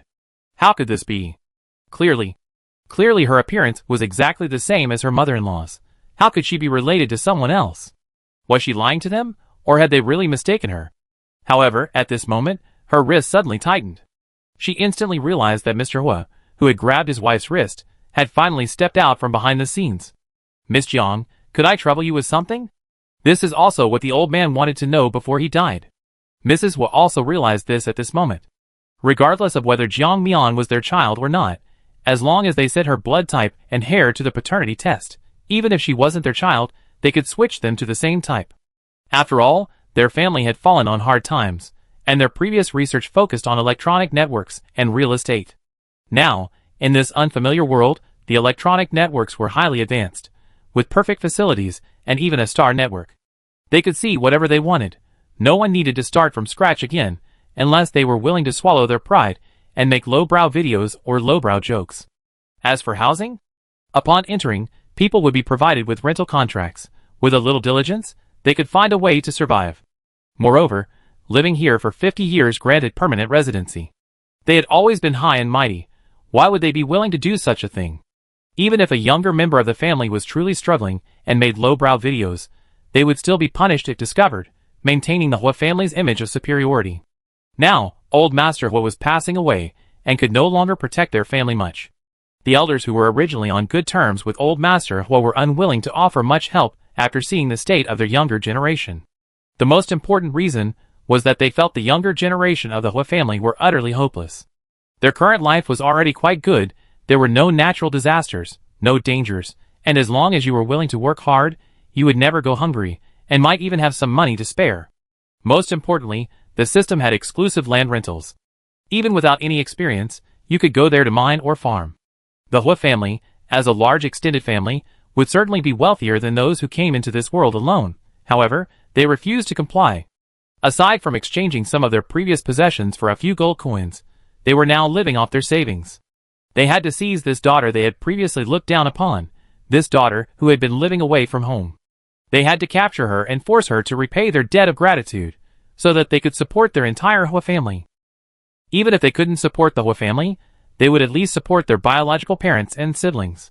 Jiang Mian clearly saw the greed in their eyes, and could only manage a cold laugh. Did these people really think they were so kind?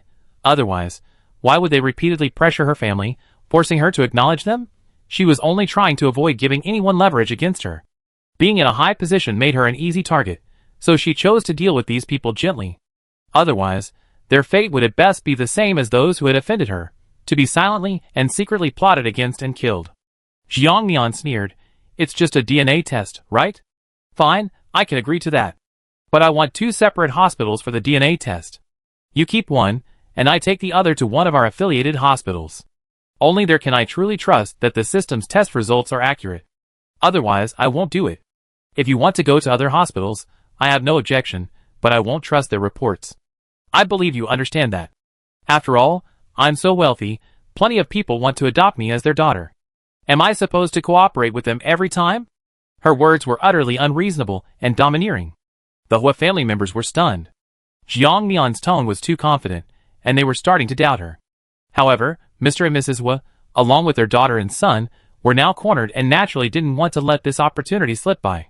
Finally seeing Jiang Mian agree to a paternity test, they naturally wouldn't offend her at this moment, and could only try to appease her. All right, we're willing. Let's go now. Jiang Mian nodded naturally, taking Qian Yuan with her. Facing the others' puzzled looks, Jiang Mian explained, Look, this is the younger brother I told you about. Actually, I trust him more than you, because his face really does resemble mine. These words deepened Mrs. Hua's suspicions. Yes, this man looked so much like Jiang Mian. No, even more accurately, he looked exactly like her mother-in-law. Mrs. Hua was also subtly inquiring about Qian Yuan's birth date. Qian Yuan maintained a polite smile. It's quite a coincidence, my sister and I are twins, but she was born a little earlier than me, so I always called her sister. I known since I was little that my sister was taken away and abandoned in an accident, and my family has been searching for her for years. In fact, our vast fortune has been completely depleted in the process. I originally thought she got lost in City B, and that's where we searched most of our time. We focused most of our energy on City B, but who knew she'd been abandoned in a remote county town? Now that I found my sister, my parents, who died without ever closing their eyes, must be much more at peace. After all, they died in a car accident while searching for her. His tone was extremely sorrowful as he spoke, but then his expression shifted, and he smiled. But thankfully we entered this sanctuary, allowing me to see my sister again. It's quite a coincidence, though. If Grandma hadn't mistaken me for someone else yesterday, I probably still wouldn't have seen my sister. Chapter 737. Qian Yuan's demeanor and speech were exactly like that of a noble young master, so the Hua family didn't suspect his identity. However, perhaps due to different motives, or perhaps it was Madame Hua's preconceived notions, she kept scrutinizing Qian Yuan. If he also entered the game, would he earn more money than Jiang Mian, a girl? She seemed lost in thought, but no one noticed. The group first arrived at the hospital established by the military. The equipment here was purchased with loans. Many people who were originally doctors had jointly invested in opening this hospital. Upon hearing that they needed a paternity test, the doctor's eyes swept over the group, only then realizing that they were the eldest son and daughter-in-law of the Hua family. Suddenly, the doctor's scrutiny became even more intense. A paternity test, right?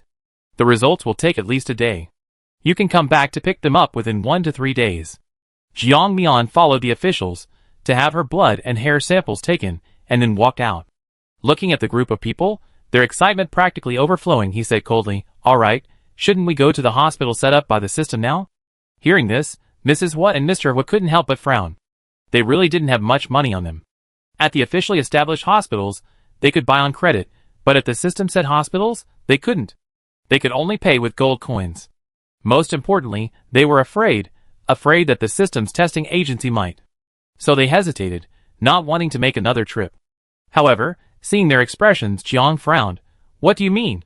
Are you trying to back out, or have you changed your mind? Mrs. Hua stepped forward, her tone somewhat tactful.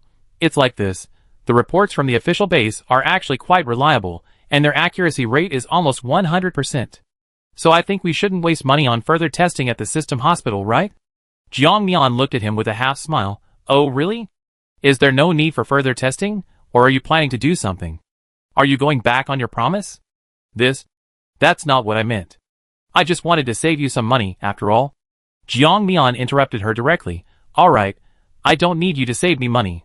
Since we're going to do a paternity test, we should naturally do a more accurate one. Having said all that, the Hua family could only exchange bewildered glances, and finally arrived at the system-established hospital. The system-established hospital was fully equipped, but the doctors there weren't human, they were pre-programmed intelligent robots.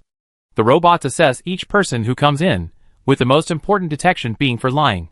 It's common knowledge that patients conceal certain medical conditions from doctors. If they can't get any information out of them, wouldn't administering medication directly harm someone?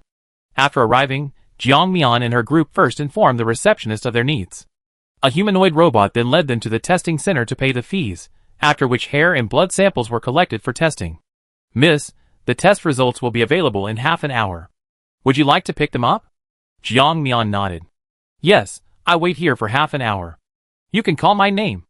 Okay, please wait a moment. She turned to look at the group. These are special times. I hope none of you will leave. Only in this way can we appear fair and just. What do you think? The Hua family had no objections. After all, they had already made arrangements. Even if Jiang Mian wasn't their biological child, she would become his. Okay. So, in the following time, everyone waited for the report. Jiang Mian was the first to receive it. She didn't need to wait half an hour, only a few minutes. The report clearly stated that she and the Hua family were indeed biologically related. Jiang Mian suddenly felt powerless. It really was exactly like that world. She really was this family's child. However, she was already an adult, and after experiencing so much, she had no desire to have anything to do with this family. Change the report. Yes, administrator. In Jiang Mian's territory, changing the report to whatever result she wanted was easy.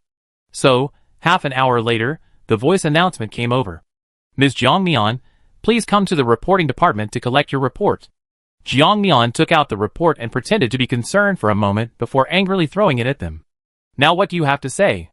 This report clearly shows that I am not your biological child. So admit it, you're just a greedy couple trying to profit from this. Unfortunately, you missed one thing. These hospitals, created by highly advanced robots, will not be bribed by anyone. Jiang Mian spoke without batting an eye, her face calm and composed. Who would have guessed that she was the one who orchestrated it all? When Madame Hua received the report, she was utterly stunned. No, how could this be? This is impossible. This is absolutely fake. How could you not be my child?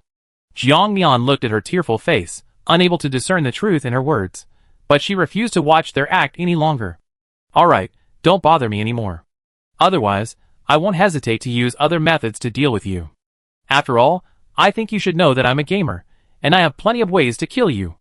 Jiang Mian pulled Qian Yue away. She knew these people wouldn't give up, but she wouldn't allow them much time to cause further trouble. After Jiang Mian left, the eldest son of the Hua family stared at the report in his hand, his fingertips turning purple from gripping it so tightly. Mom, that bitch is so arrogant. It's a good thing she's not my sister, or we don't know what we'd be in. The second young lady of the Hua family breathed a sigh of relief. She was her parents' only daughter, and had been pampered since childhood. If Jiang Mian became her older sister, and took away some of her affection, she wouldn't be happy. So, she added fuel to the fire. Yes, Mom, she went too far. How could she just dump the report on you? She has no respect for elders. Even if you're not her biological mother, she shouldn't be so unreasonable. Their back and forth angered Mr. Hua. Humph. Just a little brat. She only got a chance to defy fate by joining the game. It's a shame our Hua family doesn't have someone like that. If a member of the Hua family had participated in the game, their current status wouldn't be something these people could challenge. Chapter 738. If I became a gamer, I could bring endless profits to my family, allowing the Hua family to climb back to the top of the world and forcing everyone to return to their former subservient state. These people, in their anger, blurted out these words right there in the hospital. Jiang Mian, sitting at home, asked, did they really say that? The hospital's AI robot nodded. Yes, sir. They've been complaining about not joining the game, which is why you're so arrogant. If they join the game, not only you, but even the current administrator would probably be furious. Hearing this, Jiang Mian couldn't help but twitch her lips when two censored words suddenly popped up. Good heavens! What kind of taboo words are these? They're in a doomsday game, a brutal game. How can they have censored words? Sure enough, the next day, after the military hospital discovered the two were related, they tried to cause trouble again. However, an unexpected turn of events diverted their attention. With Xiaoxian, the young master of the Hua family, suddenly vanished before their eyes. They understood this perfectly well. It was a sign that Wu Xiaoxian had been chosen as a player. Immediately, the rumored patriarch of the Hua family, who was supposedly on his deathbed, was able to leave. He knelt on the ground, deeply grateful before the ancestral tablets, saying, "Thank you, Heaven, for your protection. Thank you, Ancestor, for your power. Now my Hua family finally has a pillar of strength. Even in the afterlife, I can give you all an explanation."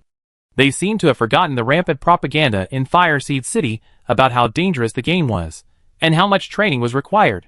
They seem to have already calculated in their minds that with Xiaoxian, once he entered the game, would achieve a grand slam, even ranking among the top.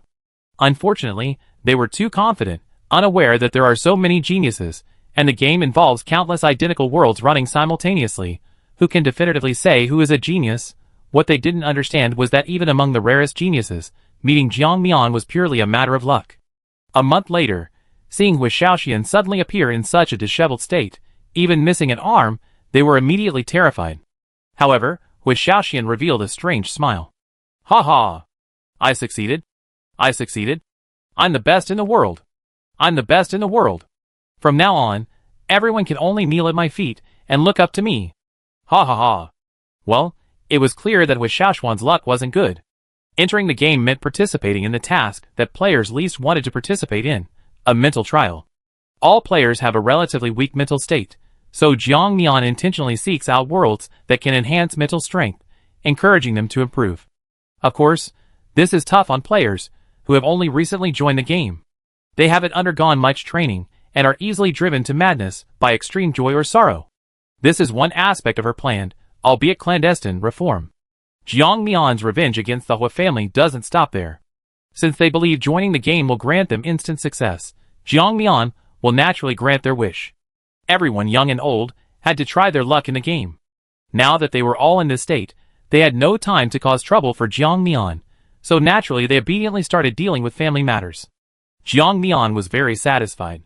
Although Qian Yuan hadn't directly moved into Jiang Mian's house, he had bought a property nearby and came over for meals every day. Jiang Mian hadn't told his family about any of this, so Grandma Jiang still believed that Qian Yuan was Jiang Mian's real brother, and that the Hua family was just a con artist.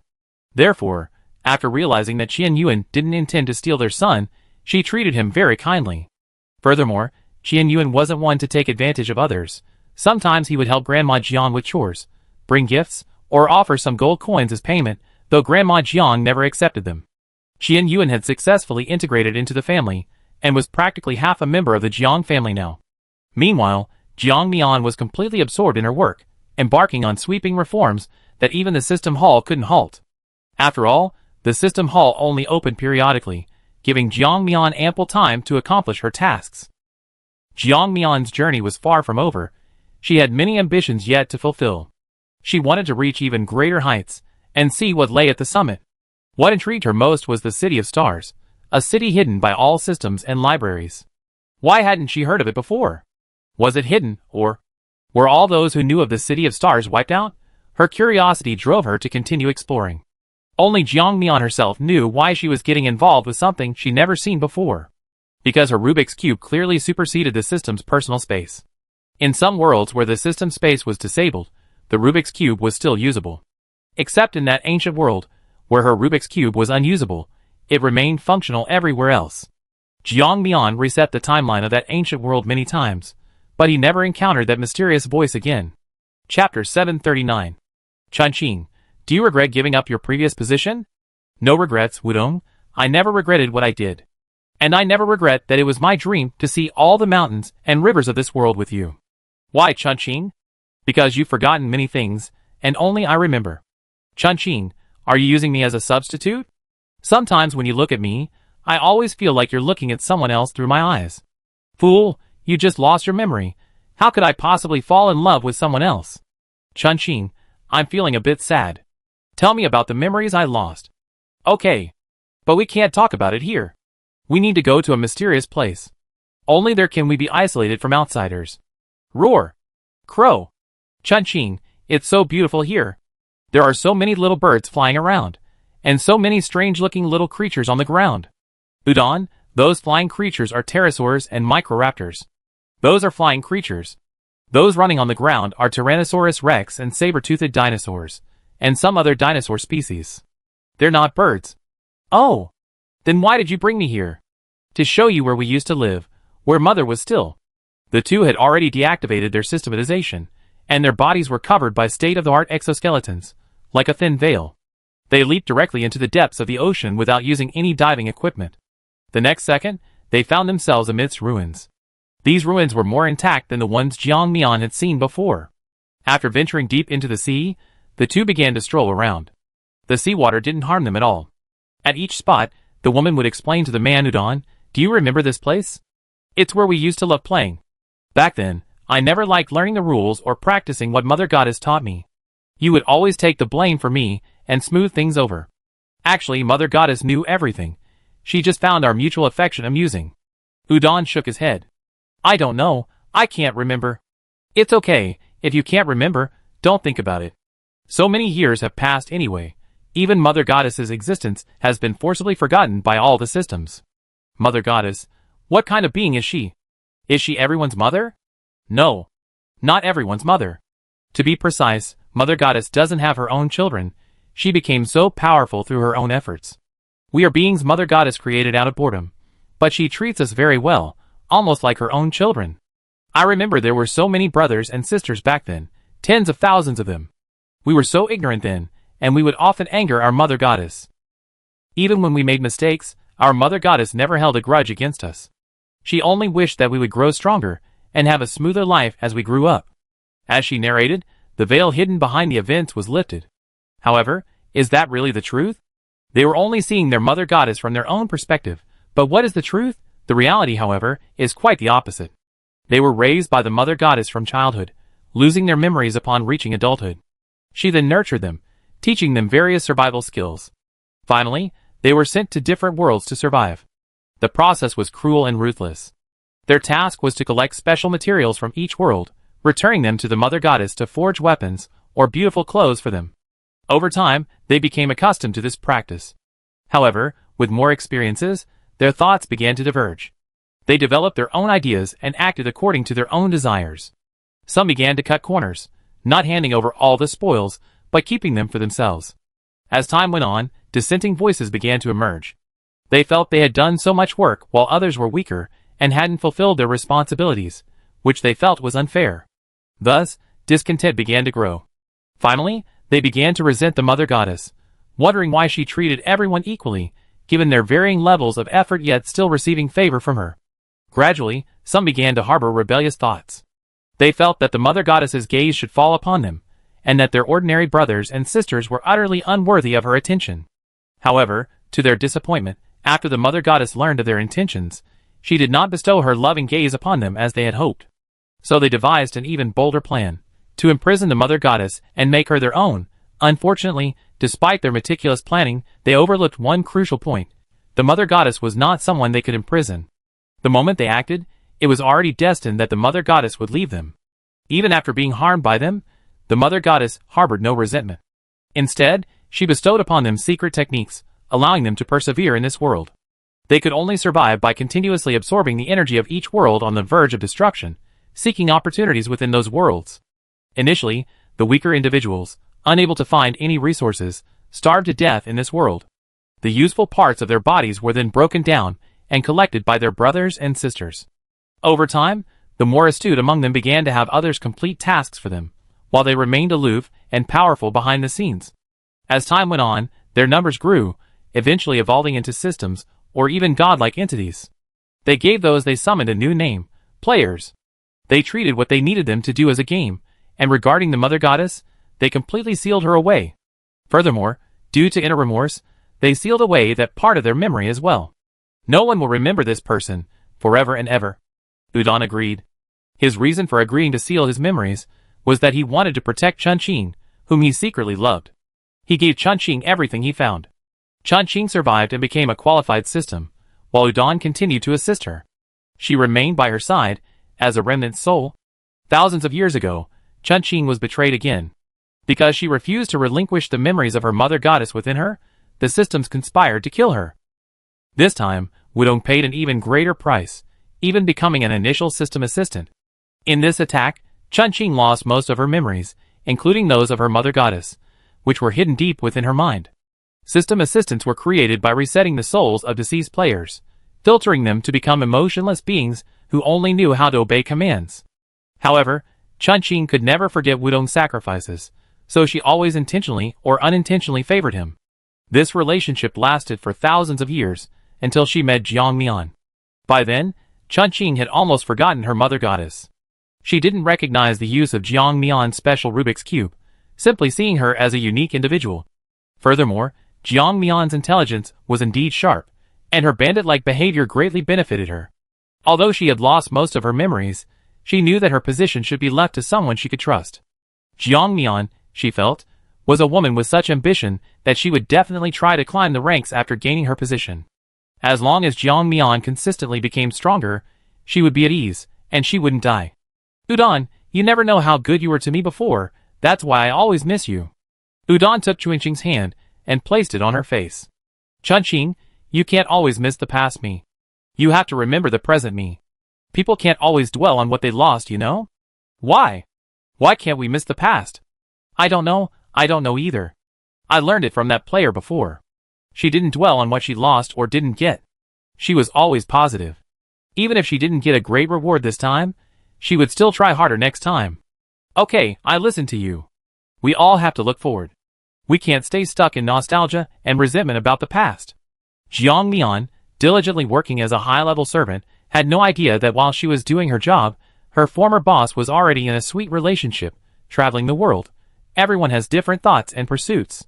You can't force them to act according to your ideas, nor can you expect them to understand your thoughts.